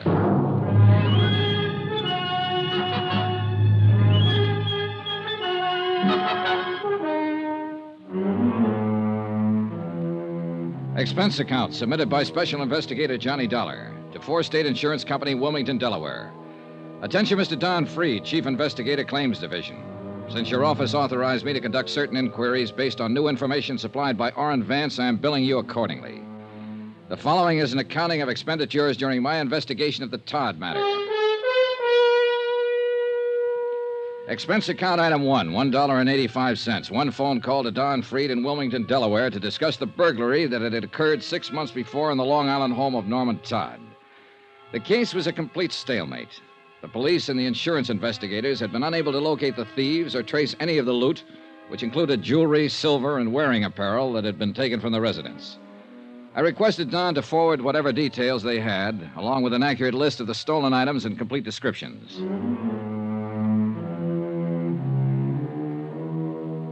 Expense account item 2, $2, cab fare.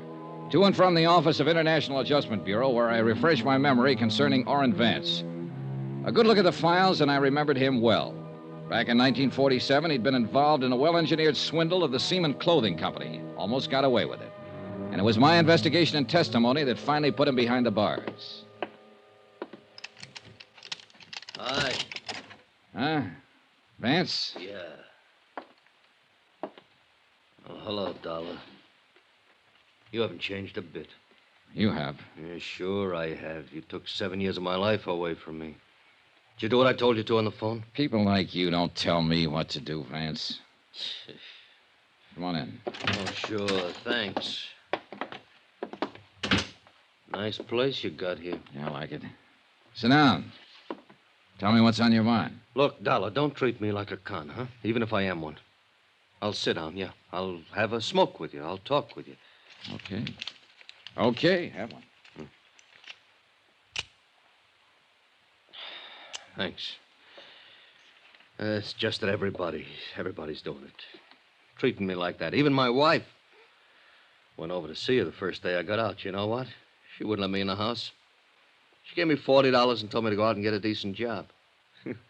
Work hard, she said, and in 6 months, if everything is okay and you're not in any trouble, you can come home to me and the kids.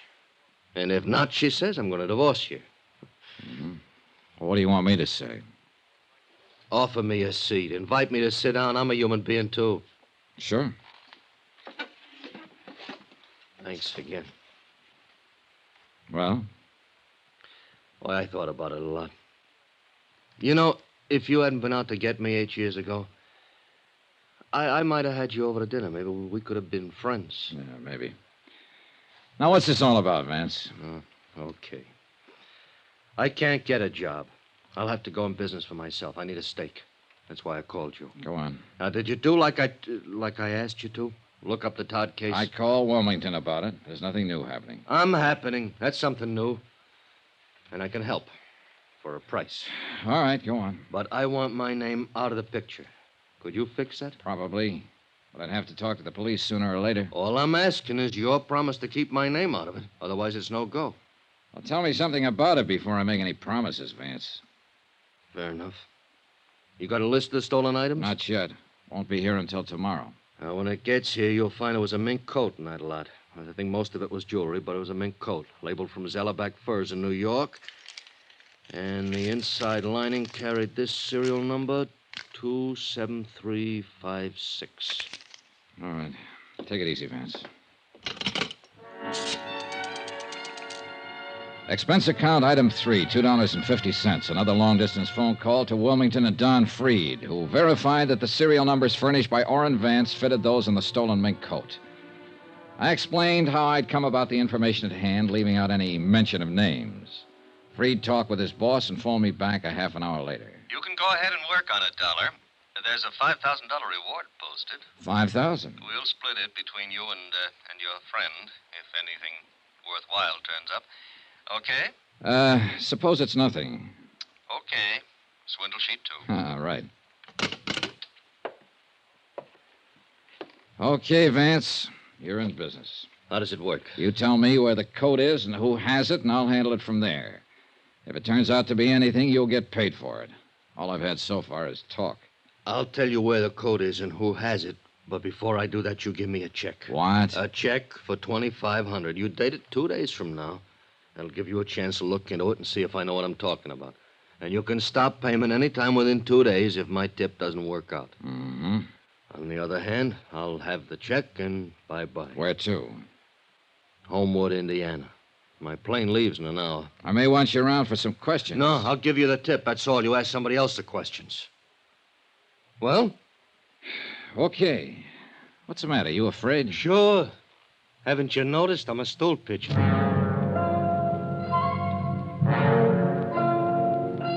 I noticed, and it worried me. But I arranged for him to have the post-dated check in return, for which he gave me a name and an address. Gloria Tierney, 1231 East 57th Street, New York City. Expense account item 4, $3, cab fare to the airport.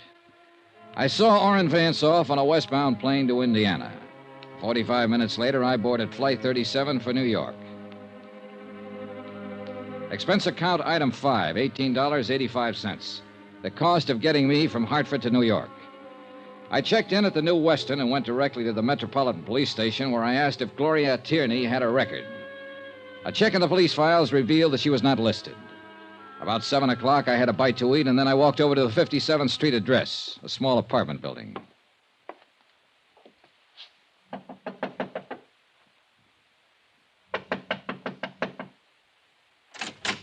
Yes? Hello. I'm looking for Gloria Tierney. Oh, you have the wrong apartments right across the hall. I was over there. No one answered. Well, she must be out. I'm the manager here. Would you like to leave your name? I'm Johnny Dollar, but I wonder if you could tell me where to find her. No, I can't, but I'll be glad to give her your name and ask her to call you. Well, that sounds fair enough.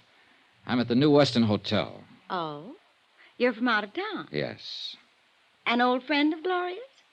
No, I'm just on business. Well, I'll tell her you came by. Good, fine. By the way, how long has Miss Tierney lived here? About a year. Why? Oh, just wondered, thank you. Johnny Dollar, New Weston Hotel? That's right. Wait a minute. Here, take my card. Insurance? Sort of. The apartment house manager, it said Ethel Stromberg on the mailbox, smiled politely and closed the door. I went outside the building and took a plant across the street. I waited around for about 3 hours and saw no one go in or out of the building. I went back to my hotel. About midnight, the phone rang. Johnny Dollar. Hello, Mr. Dollar, please. I'm Mr. Dollar. You left word for me. I'm Gloria Tierney. Oh, yes, Miss Tierney. I intend to leave town, possibly in the morning, so I thought I'd better call you tonight. I hope it isn't too late. Not at all, Miss Tierney. What's it all about, Mr. Dollar? I'm an insurance investigator. I'd rather tell you about it in person. As I said, I expect to leave town tomorrow. Is it important? I think so, yes. Could I see you tonight? Well, I don't know. I could be there in 15 minutes. I don't understand. I'll come right over. Well, all right. I was there in less than 15 minutes, but things weren't all right. As a matter of fact, things looked all wrong. Gloria Tierney's apartment was darkened. She didn't answer when I knocked on the door. I tried it. The door was locked. You who? Hmm? Now, look here. I don't think you have any right to bother Gloria. Oh, it's you. Hello, Mrs. Stromberg. Well, where's Gloria? I don't know. You don't know? She was waiting to meet you. Huh? Well, out here in the hallway. She came in tonight, and I gave her your message. And then she went in and called you, and then came back out and said you were coming by. Yeah, well, she's gone. Well, that's funny. Hey, tell me, did you hear anyone out here? No. Well, maybe she went down to the drugstore. Drugstore's closed. Well, yes. She'll probably show up. Yes, probably. You look worried, Mrs. Stromberg. I am. Gloria didn't seem like herself when she came in. Oh, what do you mean? Well, she was nervous and upset. I think she'd been crying. I don't know. Uh-huh. Oh, I hope she's all right. Yeah, so do I. You're sure she isn't outside waiting for you? No, I didn't see any. Well, I'll look again. Do you see her? Not a soul. Had she been drinking? No, of course not. What was she wearing, Mrs. Stromberg? Oh, she had her coat on. Her mink coat? Yes. Well, how'd you know about her mink coat? A friend of mine. I'll take a look around out here. All right. Oh, wait a minute. I'll come with you. You know, of course, she might have Hey, got... wait a second. Look, is that Gloria? Why, yes, I think so. Something's wrong with her. Yes. The girl crossing the street in the mink coat weaved slightly from side to side. As I got close to her, I could see she was a pretty girl in her late 20s, blonde hair, dark eyes. She hardly looked up as I came up to her, just stopped and stood there, weaving slightly. Miss Tierney? Yes. Yes. Well, can I help you? I'm Johnny Dollar. Please. Oh, come on, we better go inside. Yes. What is it? He struck me. He what? He struck me. And I... Oh, Mr. Dollar. There, come on. Careful now. Sure. Oh, Easy. Easy now. thank you. Thank you very much. You okay? Yes. Look out, that car! What? That car! No! All three slugs had hit her, and she fell back into my arms. By the time I could reach for it and get my gun out, the black Cadillac and whoever was driving it were out of sight around the corner. And there'd been no light on the rear license plate. Oh. Easy now, easy. Mr. Dollar, those were shots. What... Mr. Dollar. Call the police, quick. But Yes, right away. You know, let's see if we can... Mr. Dollar. Mr. Dollar. Don't try to talk, Gloria. Don't try to move. We'll have help here in a minute. Oh.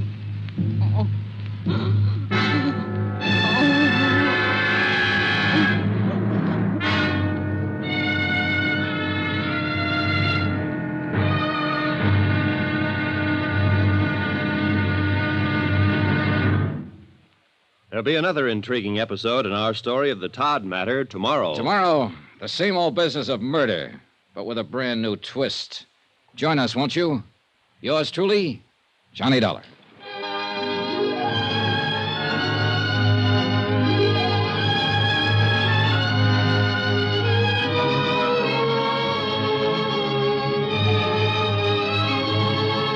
Yours truly, Johnny Dollar, starring Bob Bailey, is transcribed in Hollywood. Written by John Dawson, it is produced and directed by Jack Johnstone. Be sure and join us tomorrow night, same time and station, for the next exciting episode of Yours truly, Johnny Dollar. Roy Rowan speaking.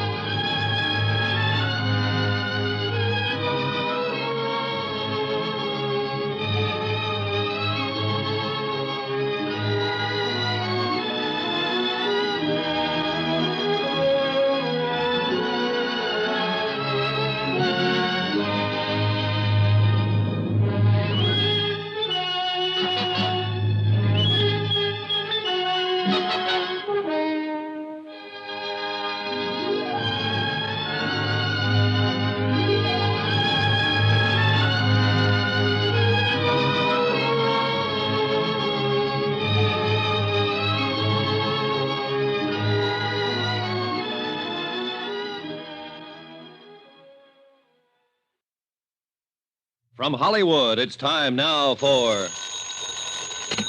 Johnny Dollar. Dan Mapes, New York Police Department, Mr. Dollar. Oh, hi. I just went over your statement to the officers who went to the scene of the shooting. Pretty rough business. Yeah. How's the girl? She hasn't regained consciousness. We've got to get on with this, Dollar.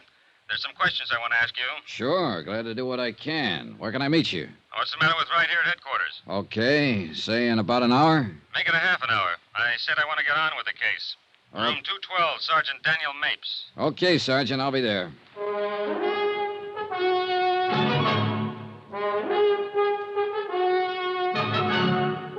Tonight and every weekday night, Bob Bailey in the transcribed adventures of the man with the action-packed expense account, America's fabulous freelance insurance investigator. Yours truly, Johnny Dollar.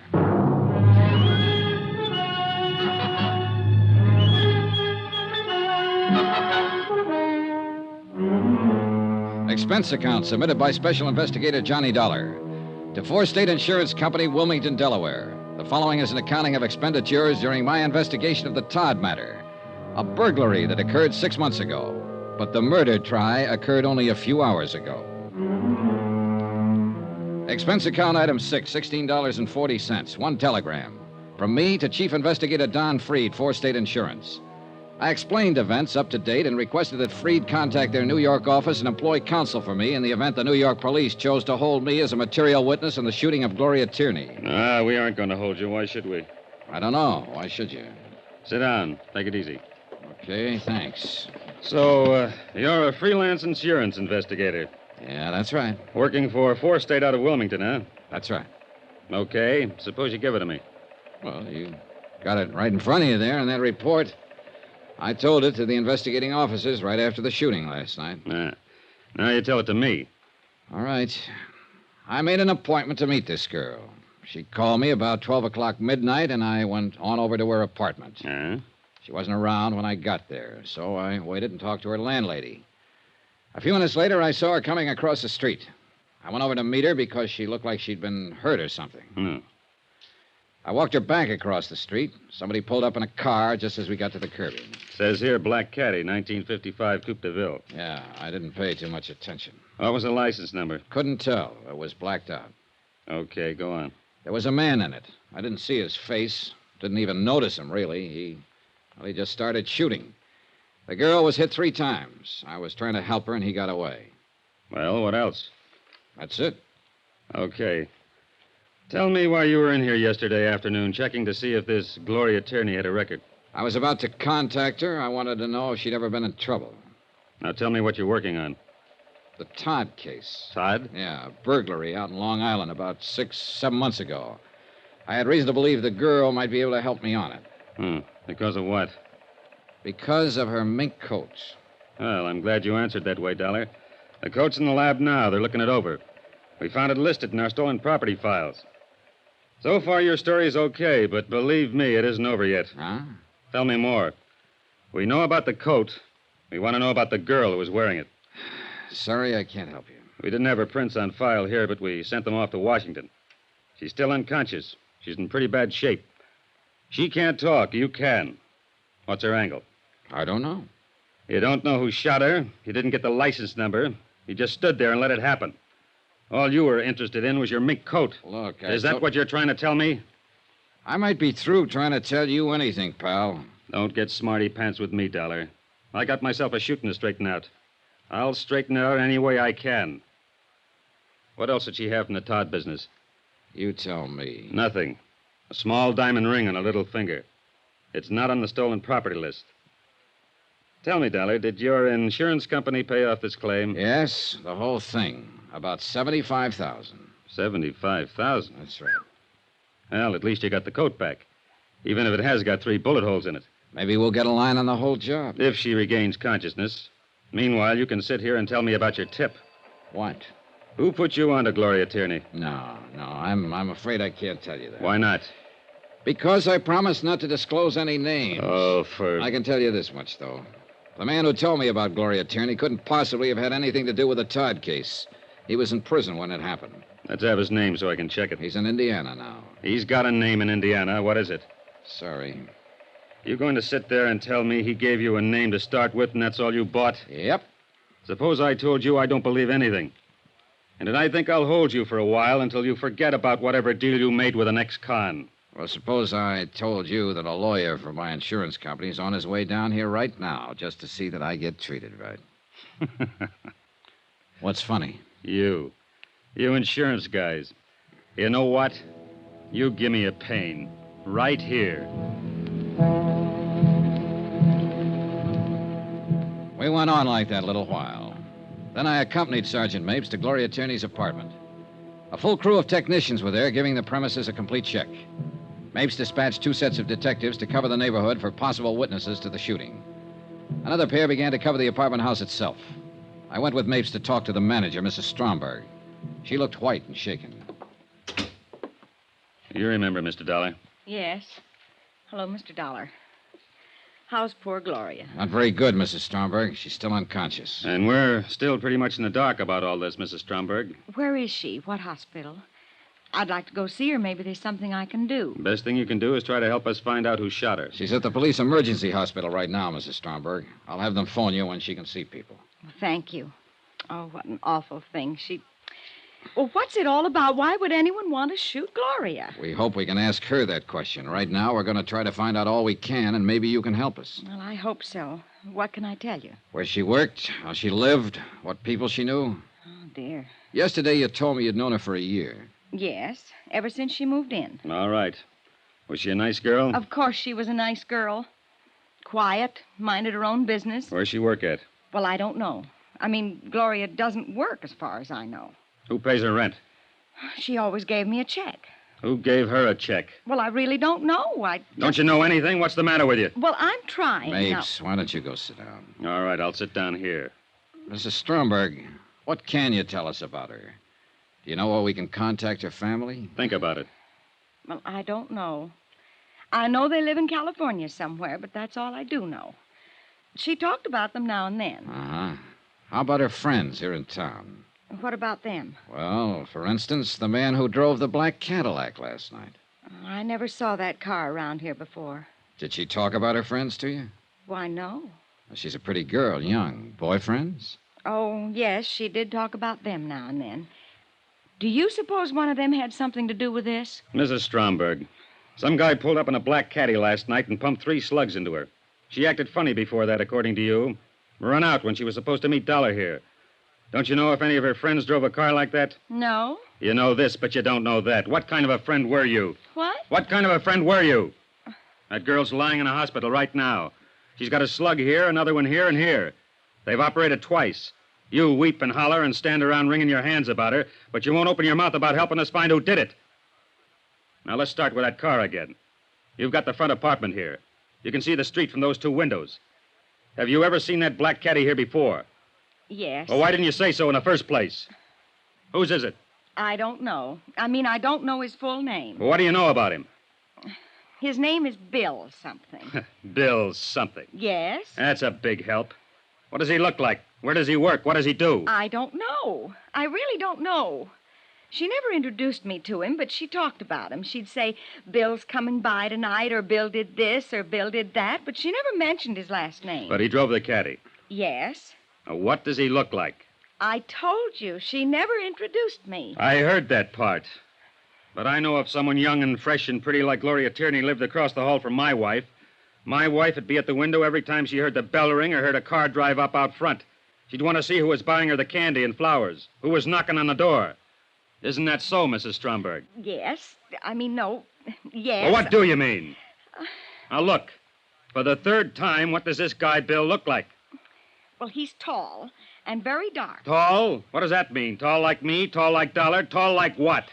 Like Mr. Dollar. How old? How'd he dress? What kind of build? Easy, Mapes. Why don't you go through that offering me to sit down part now? All right. I was wrong about you, Mapes. I admit it. Well, maybe I was kind of wrong about you, Dollar. Hardly anybody ever admits anything these days. Okay. I'm sorry I'm raising my voice, Mrs. Stromberg. But tell us about the man. All you can remember about Bill. Heavy? Light? A husky fella, and he dressed very nicely, too. What color was his hair? Dark, I think. He always wore a hat. How about his eyes? I don't know. Uh-huh.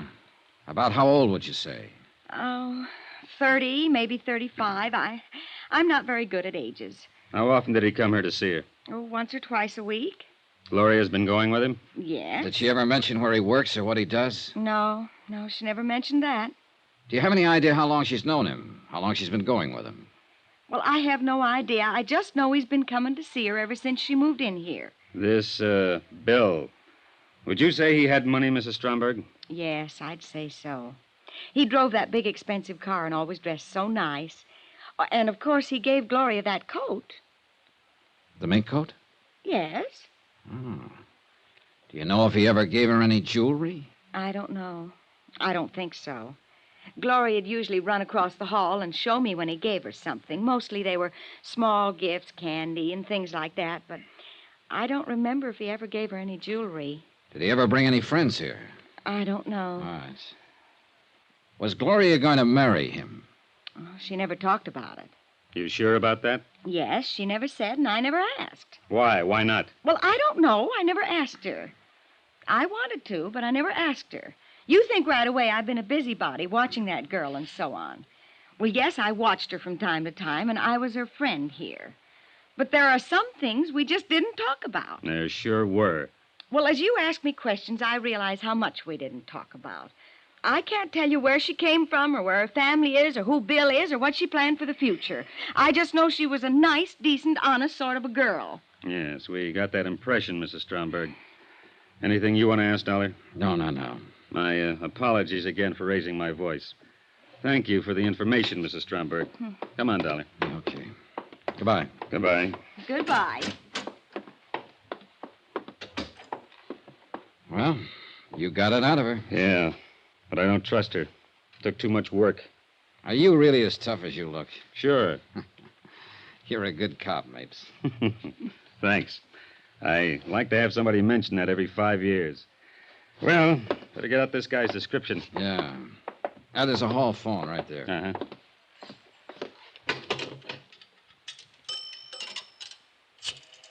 Well, we sure haven't got much to go on. Communications, please. Yes, Dan Mapes. I want an APB out on... What? Oh, I'll give it to you later. Johnny, the hospital phoned in 2 minutes ago. Gloria. Yes. They think she's dying.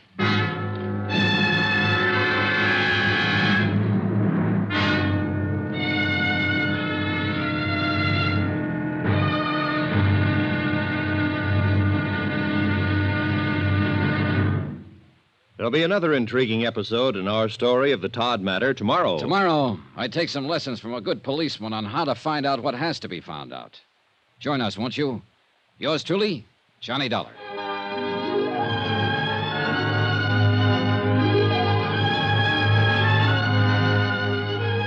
Yours truly, Johnny Dollar, starring Bob Bailey, is transcribed in Hollywood. Written by John Dawson, it is produced and directed by Jack Johnstone. Be sure and join us tomorrow night, same time and station, for the next exciting episode of Yours truly, Johnny Dollar. Roy Rowan speaking.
From Hollywood, it's time now for...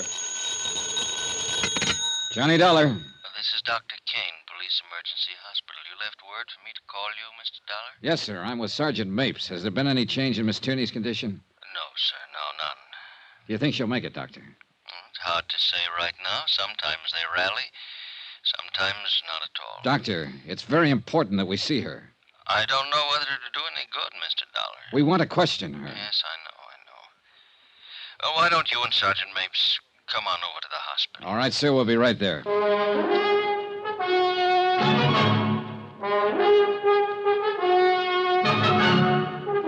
Tonight and every weekday night, Bob Bailey in the transcribed adventures of the man with the action-packed expense account, America's fabulous freelance insurance investigator. Yours truly, Johnny Dollar.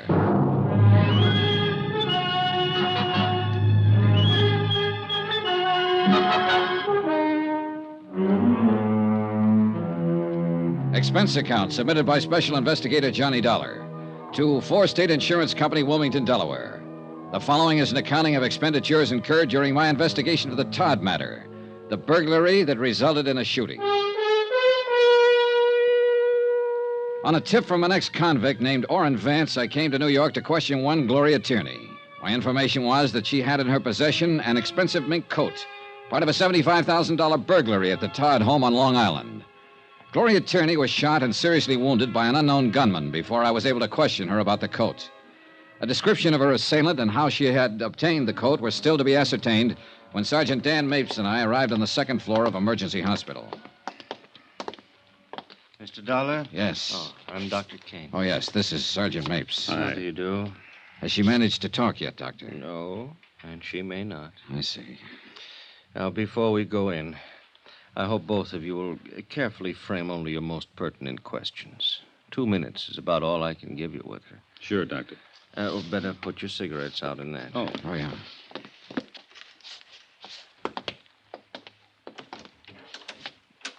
Ego facultate mihi ab apostolia sede tributa indulgentiam plenarium et remissionem omnium peccatorem tibi concedo. Father Deering wanted In his nomine word. Patris et Filii et Spiritus Sancti. Amen. All right, Father? Yes. Is she conscious? Just a minute. Yes? She can hear you, I'm sure. You want to go ahead? I suppose so. Has to be official. Are you Gloria Tierney? Is Gloria Tierney your name? Yes. Do you understand that you're seriously hurt? Do you understand that? Yes. Can you tell us how you came about these injuries, Miss Tierney? Miss Tierney. Bill.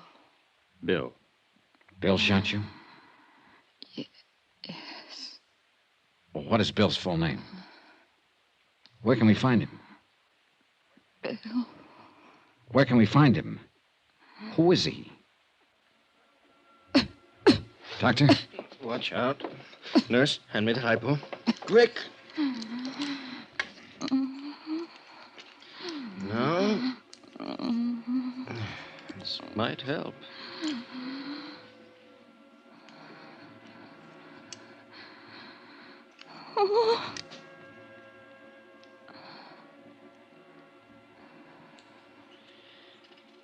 Sorry, fellows.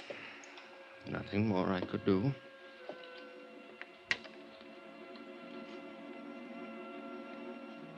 Gloria Tierney died at 3:35 in the afternoon without revealing the full name of the man who had shot her the night before. Expense account item 7, $6. Drinks. Myself and Sergeant Mapes. Well, we're sure of 2 things. Are we? Yeah. His name's Bill. And this is the worst whiskey I ever tasted. There ought to be a law. I think there is, Sergeant. I'm going to ask you something, baby. Outside of the fact that that girl up there died a few minutes ago and was wearing a stolen mink worth $11,000 that you've been wanting to get your hands on, what about her? How does it strike you?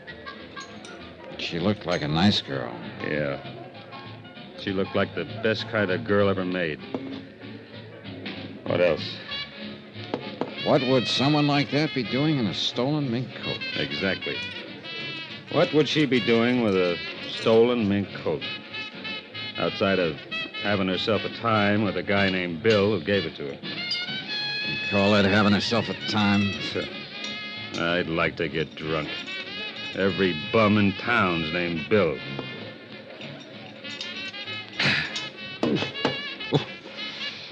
This is bad. Terrible. Worst stuff I ever drank. You can say that again, baby. Worst stuff I ever drank. Waiter, Yes, sir. Yes, sir. bring us 2 more of the same. Only make them double. Yes, sir. Right away, sir. I'm glad to see you aren't fussy, Dolly. Not a bit. Not a lousy bit. You know, I looked at you when you came in my office, and I said to myself, I got a wiseacre on my hands. I got a wheeling, dealing wiseacre who's got himself a little tip, and he's going to keep it all to himself. I said, why do I have to put up with this kind of trouble? Why don't I just toss this bum in the cooler and go about my business? I'm a copper. I got work to do. Why fool with an insurance stick, I said. But I'm very happy to see you aren't a fussy fella, baby. Very happy. All right, you made a speech, now I'll make one. Go ahead. Well, I stood in a hospital room and I watched a human being die. Oh, it's part of my job, part of your job, too. But for myself, I don't like it. If I have to go into why every man's death diminishes me, I'm going to fall all over myself because I never could go into that kind of stuff. Yeah, I know what you mean. But I'll say this. That girl that died in there was... Well, she was the kind of girl I could have kept right on seeing. Yes, I'd like very much to have knocked on her door almost any old night. Sergeant, I would have liked that more than I can tell you. She wore a stolen mink coat, remember? I remember. But I can sit here and feel bad about it, can I? You sure can. I'll feel bad with you. Look at them early eaters, Dollar. Coming in to drink their dinners. Don't change the subject. I have to. We got work to do, pal. Yeah. Here we are, gentlemen. As long as it's here. Yeah. Cheers. Cheers yourself. Oh, there ought to be a law. You said that.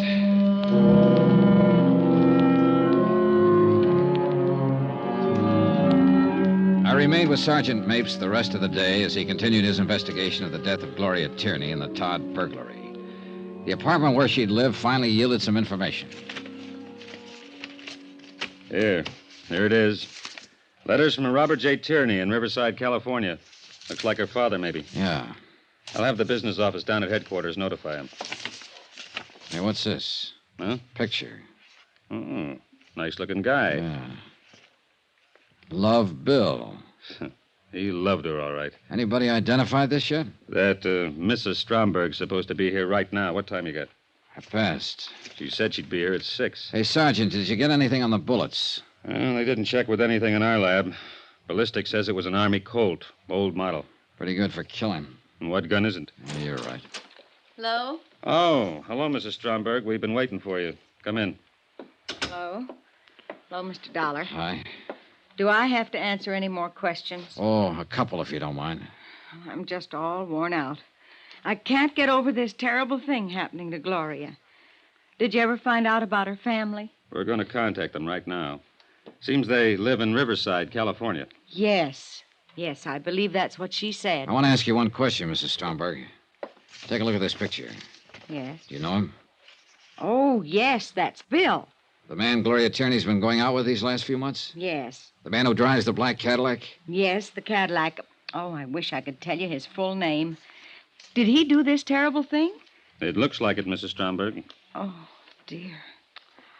Have you arrested him yet? We haven't found him yet. Well, I hope you do. I hope you clear this up. I left word for the office to get me here. What about her things? Hello. Her family will probably take charge as soon as they're contacted. Oh, that poor girl. That poor girl. So alone now. Yeah. Mrs. Stromberg, did Gloria Tierney ever mention to you that she'd been married? Married? Gloria? Yeah.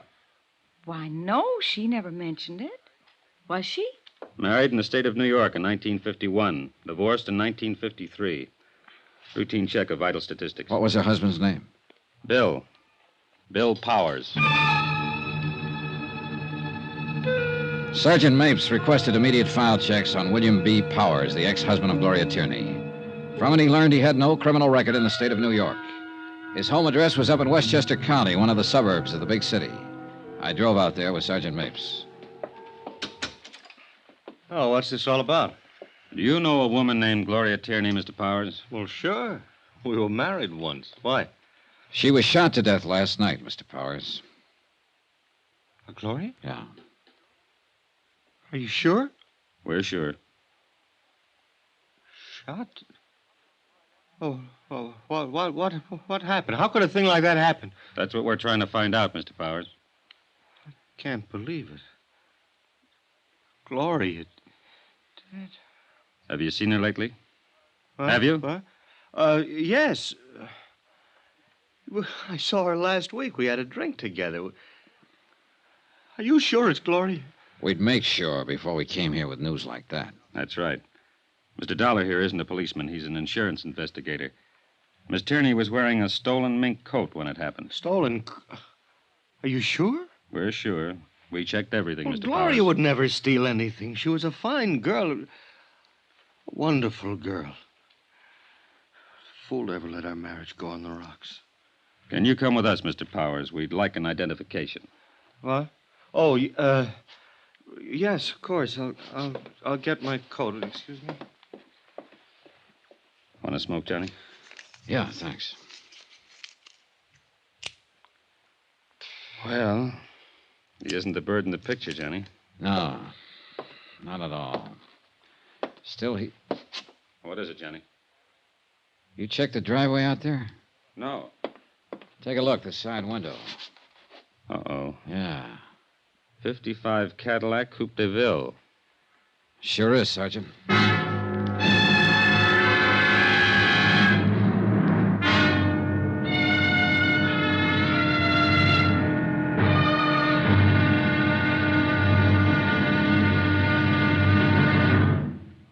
There'll be another intriguing episode in our story of the Todd matter tomorrow. Tomorrow? Well, you find one killer and you find them all. And then you have to start all over again. Join us, won't you? Yours truly, Johnny Dollar.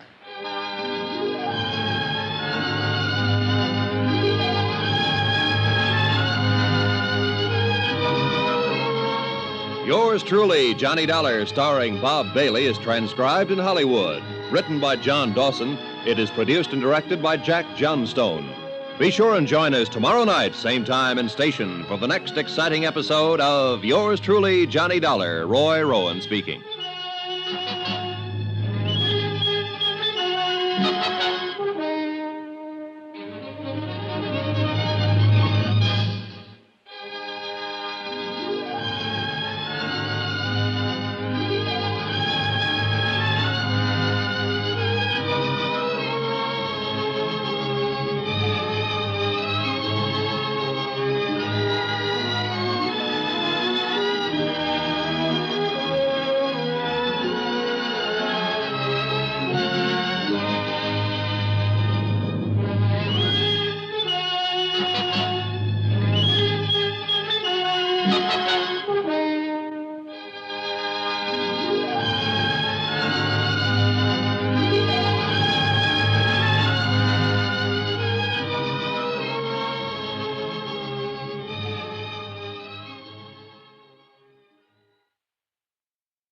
From Hollywood, it's time now for... Johnny Dollar. Long distance operator, Wilmington, Delaware is calling you. Okay. Go ahead, please. Johnny? How do? Well, this is Don Freed. What's happening there? Your expenses are running away up, and we haven't gotten a report from you. I've been too busy. What's that supposed to mean? That's supposed to mean that the tip I got was good and it was bad. Yes, Gloria Tierney, 1231 East 57th Street, had a mink coat that was stolen from the Todd estate. No, she didn't tell me much about it because she got herself shot down on the street last night. Yes, I'm working with the police here trying to find out how she comes by the coat. But what I want... Listen, an hour ago I went out to see an ex-husband of hers. His name's Bill Powers, and he seems to be the bird we're looking for. You know what he did? He cried and blubbered all the way down to the morgue. And he's in there right now making a positive identification. I don't blame him for crying. So what's new with you, Mr. Expense Account? Boy, you're a real man-eater today, aren't you? I sure am. Bye.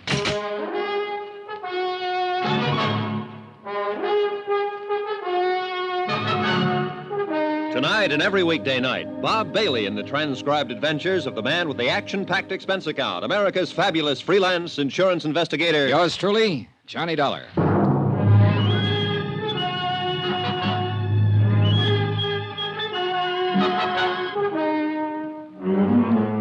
Expense account submitted by Special Investigator Johnny Dollar to Four State Insurance Company, Wilmington, Delaware. The following is an accounting of expenditures during my investigation of the Todd matter. Expense account item 8, 20 cents, aspirin. I bought them in a drugstore across the street from the morgue. I figure I needed them. On the way down in the police car, the ex-husband of Gloria Tierney gave us very little information about her activities up until the time of her death. After he made the identification, we all walked across the street. Expense account item 9, 30 cents, 3 cups of coffee. Sergeant Mapes, Bill Powers, and myself. Powers cried a while, then straightened out somewhat. I hope you get whoever did this terrible thing, Sergeant. I hope you'll get him real fast. You sure want to, Mr. Powers. Why would anybody do that to Gloria? Why? Maybe you can help us answer that. We hope you can, Mr. Powers. Oh, you. You're just interested in that coat she was wearing. Well, mister, I don't believe she was wearing a stolen coat. What do you think of that? I think that's a pretty fair way to think right now.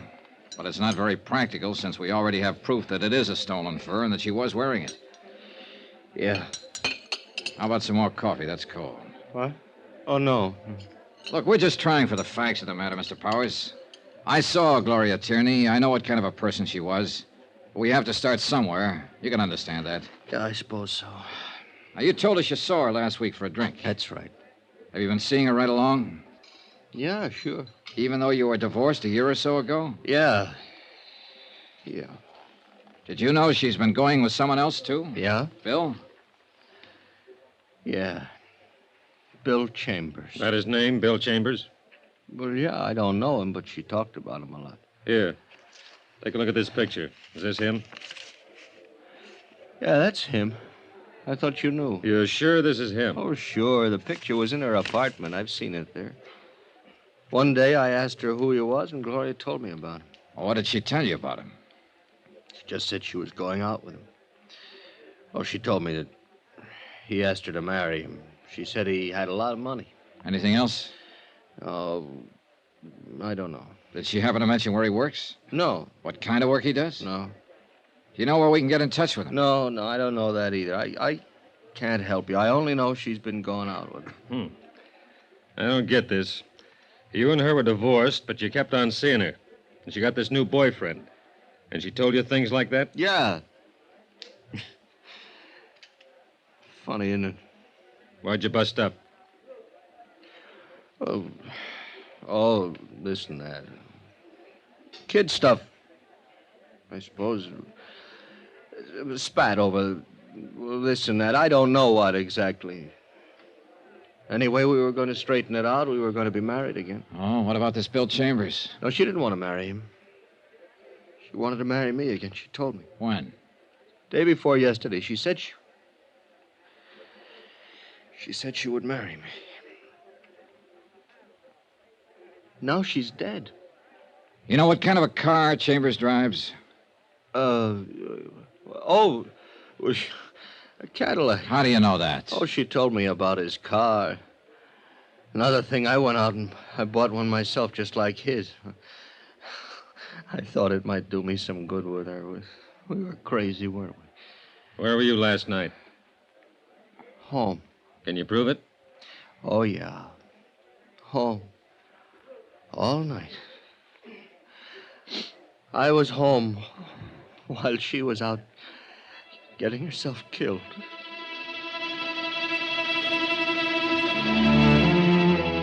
The name William Chambers was checked through the New York police files. 24 persons more or less fit the general description of the suspect. It took 2 days for Sergeant Mapes and his men to track down all the leads. Neither Mrs. Stromberg or Bill Powers could identify any of them. An all-points bulletin was issued describing the suspect in his car. Same results, nothing. On the third day, the pawn shop detail turned up 2 items that had been taken in the Todd burglary. There they are, Johnny. Uh-huh. Watch and a ring. Todd lost a watch and a ring with a lot of other stuff. Base numbers in the watch check out. The ring's engraved. Uh-huh, yeah. Where were they picked up? Shop on 3rd Street. The proprietor bought them yesterday. A man who signed the buy book used the name James Agenian. Phony? Yeah. Gave an address on Polk Street. That was phony, too. We got a good description from the proprietor. Fits Chambers right down the line. Oh, then he was still in town yesterday. Yesterday, yeah. But this stuff's been on the hot sheet for a long time. If he's had any experience at all, he knew he was taking a chance trying to unload it. Probably trying to raise money to get out of town. What I was thinking. Well, if he keeps on trying to raise money and unload all these things, I'll have all the loot back. If he keeps on trying, we'll keep on trying. Johnny, we're going to get this, baby. Sergeant Mapes. Where? Okay. He does need money. Huh? They found his car. Used car lot up in the Bronx. He sold it at 10 o'clock this morning.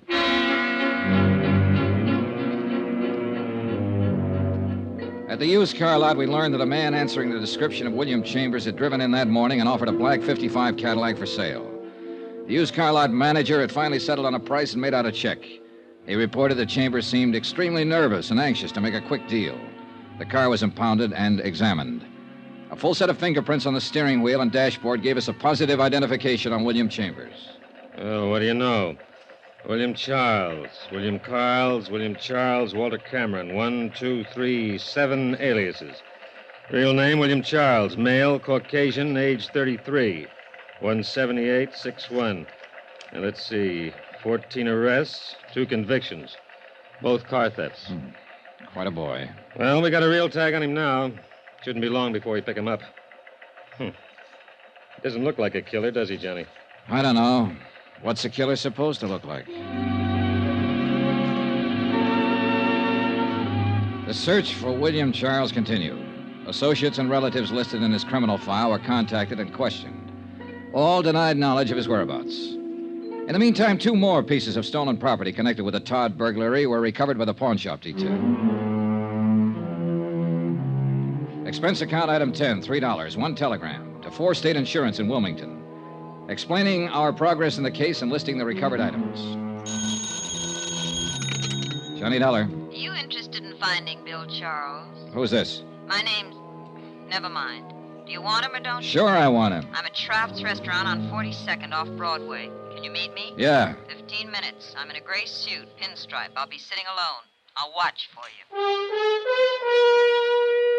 Expense account item 11, 75 cents cab fare from my hotel to Shraft's Restaurant. A small, pretty brunette woman in nice clothes was seated at a table all alone. She looked more like a housewife on a shopping tour than someone who might be connected with a bandit and a killer. Sit down, Mr. Dollar. Okay, sure. There's a reward posted for William Charles, isn't there? For that Todd matter? That's right, $5,000. Well, I get it if I turn him over to the police. Not all of it. Half of it goes to an ex-convict who tipped me off in the first place. Half? Yes. You don't seem very anxious to get him. Oh, we're anxious. But that's the way it is. This other half of the $5,000 is spoken for. I want to get something else straight. What happens to me? What do you mean? I've known he had a part in that Todd matter for a long while. I haven't said anything. Does that make me a party to it or something? I don't know. Well, this is going to get me in trouble. If I have to spend the money for lawyers to keep out of jail, I don't want any part of it. All right. My company will cover that part. Now, where's Charles? Not so fast. I better have something in writing. Something that says your insurance company will pay me a reward and give me help if I get in trouble. I'll talk to them. I'm thinking of the future. I'm going to have one once this is over. Are you? Yes. Yes, I am. Now, how long will it take you to arrange this? Oh, about an hour. I can do it by phone, I guess. That'll be fine. Who are you? Melva Charles. His wife? Yes, that's right. $2,500. Not much for a husband. He's not much of a husband. He was once, but then he had to give away a mink coat and spend time away from me. I see. I doubt it. You people hardly ever see anything. We try. You make the arrangements. I'll meet you again in, say, 2 hours. 2 hours. I gave her a 50-second start before I left the table. When I got out on the street, I was just in time to see her climb into a cab. I was trying to hail one to follow her when a black coupe pulled up to the curbing. Come on in, baby. Hey, Mapes. Get in, the light's changing. That is Melva Charles in that cab up there. Yeah, that's who she said she was. She wants to sell you her husband for the reward, doesn't she? Yeah. What's the delay? She wants to be sure she'll be handled right, the money and all. Say, how did you get in on this? Very dirty trick, baby. Everybody my men questioned about Charles mentioned your name, where you were staying, and what interest the insurance company had in this matter. Somebody was bound to look you up, especially Mrs. Charles. So we've kept an eye on you. Now, where are we, Sergeant? Her name was Melva Thaler before she married Charles. Her old man had a pot of money back in Minnesota. But she couldn't keep out of trouble and got herself disinherited. Money's always been her problem. Isn't it everybody's problem? Not the way it is with her. You should see her record. How much you offer her? Half. The other's spoken for. $2,500. Well, Charles is no good to her now. If he sticks his head out, he'll get caught. So she might as well cash in what she can on him. Nice people, huh? Swell. Uh-oh, she's leaving the cab. Get down to the corner and park. Can you see her? She went into the apartment building. Let's go. Which apartment, Johnny? Here we go. Right. Now where? Beats me. Just a minute. Johnny! Now, what?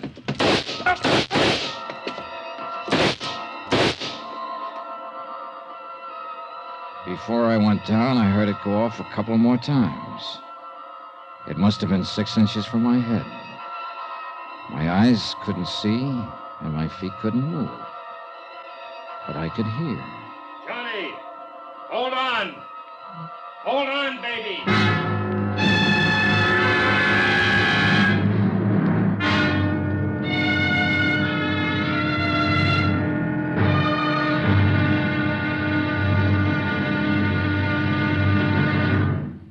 There'll be another exciting episode in our story of the Todd matter tomorrow. Tomorrow? Well, there are times when $75,000 worth of stealing isn't worth a plug nickel. Join us, won't you?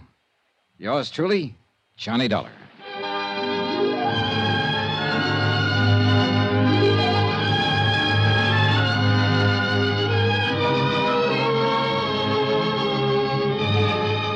Yours truly, Johnny Dollar, starring Bob Bailey, is transcribed in Hollywood. Written by John Dawson, it is produced and directed by Jack Johnstone.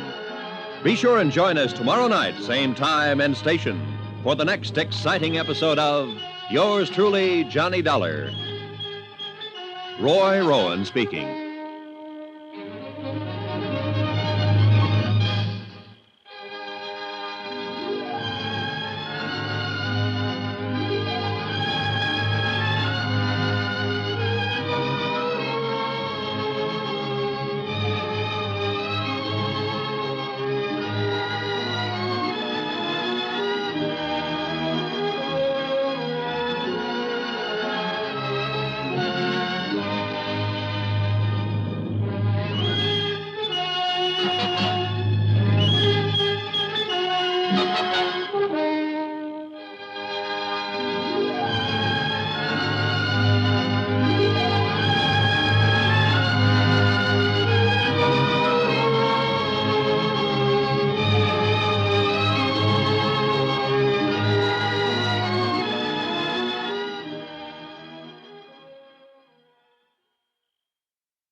From Hollywood, it's time now for...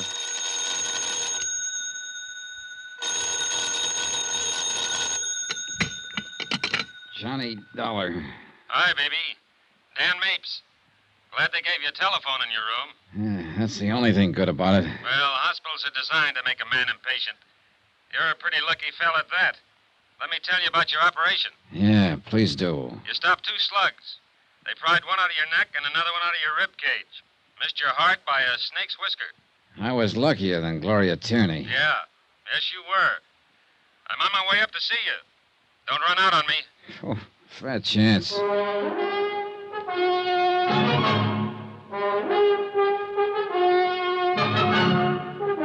Tonight and every weekday night, Bob Bailey in the transcribed adventures of the man with the action-packed expense account, America's fabulous freelance insurance investigator. Yours truly, Johnny Dollar.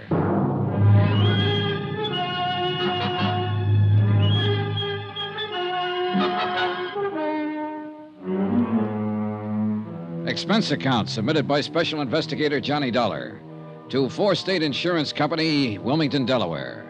The following is an accounting of expenditures during my investigation of the Todd matter. Expense account item 11, $3.05, breakfast. I got mad at the nurse when she brought in a bowl of hot cereal and a glass of milk.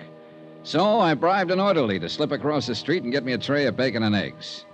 I was just finishing same when up came Sergeant Mapes. He looked haggard and tired and worried. You nearly got it for good, baby. I got enough of it. You sure did. What do you remember, if anything? Well, we tailed Melva Charles to an apartment house. We stepped inside, and somebody began trying to kill me, and that's when I left town. Yeah, it was quite a mess. Coroner had a real job in his hands. Yeah. Hey, how about you? Not a scratch. Coroner, did you say? Yeah. Melva Charles got it. Her husband stuffed a butcher knife in her back. Oh. That was for trying to sell him out to you. Yeah. Yeah, maybe he thought he was worth more than $2,500. Maybe. A man named Henderson, who happened to be walking down the hall at the wrong minute, took 3 in the head.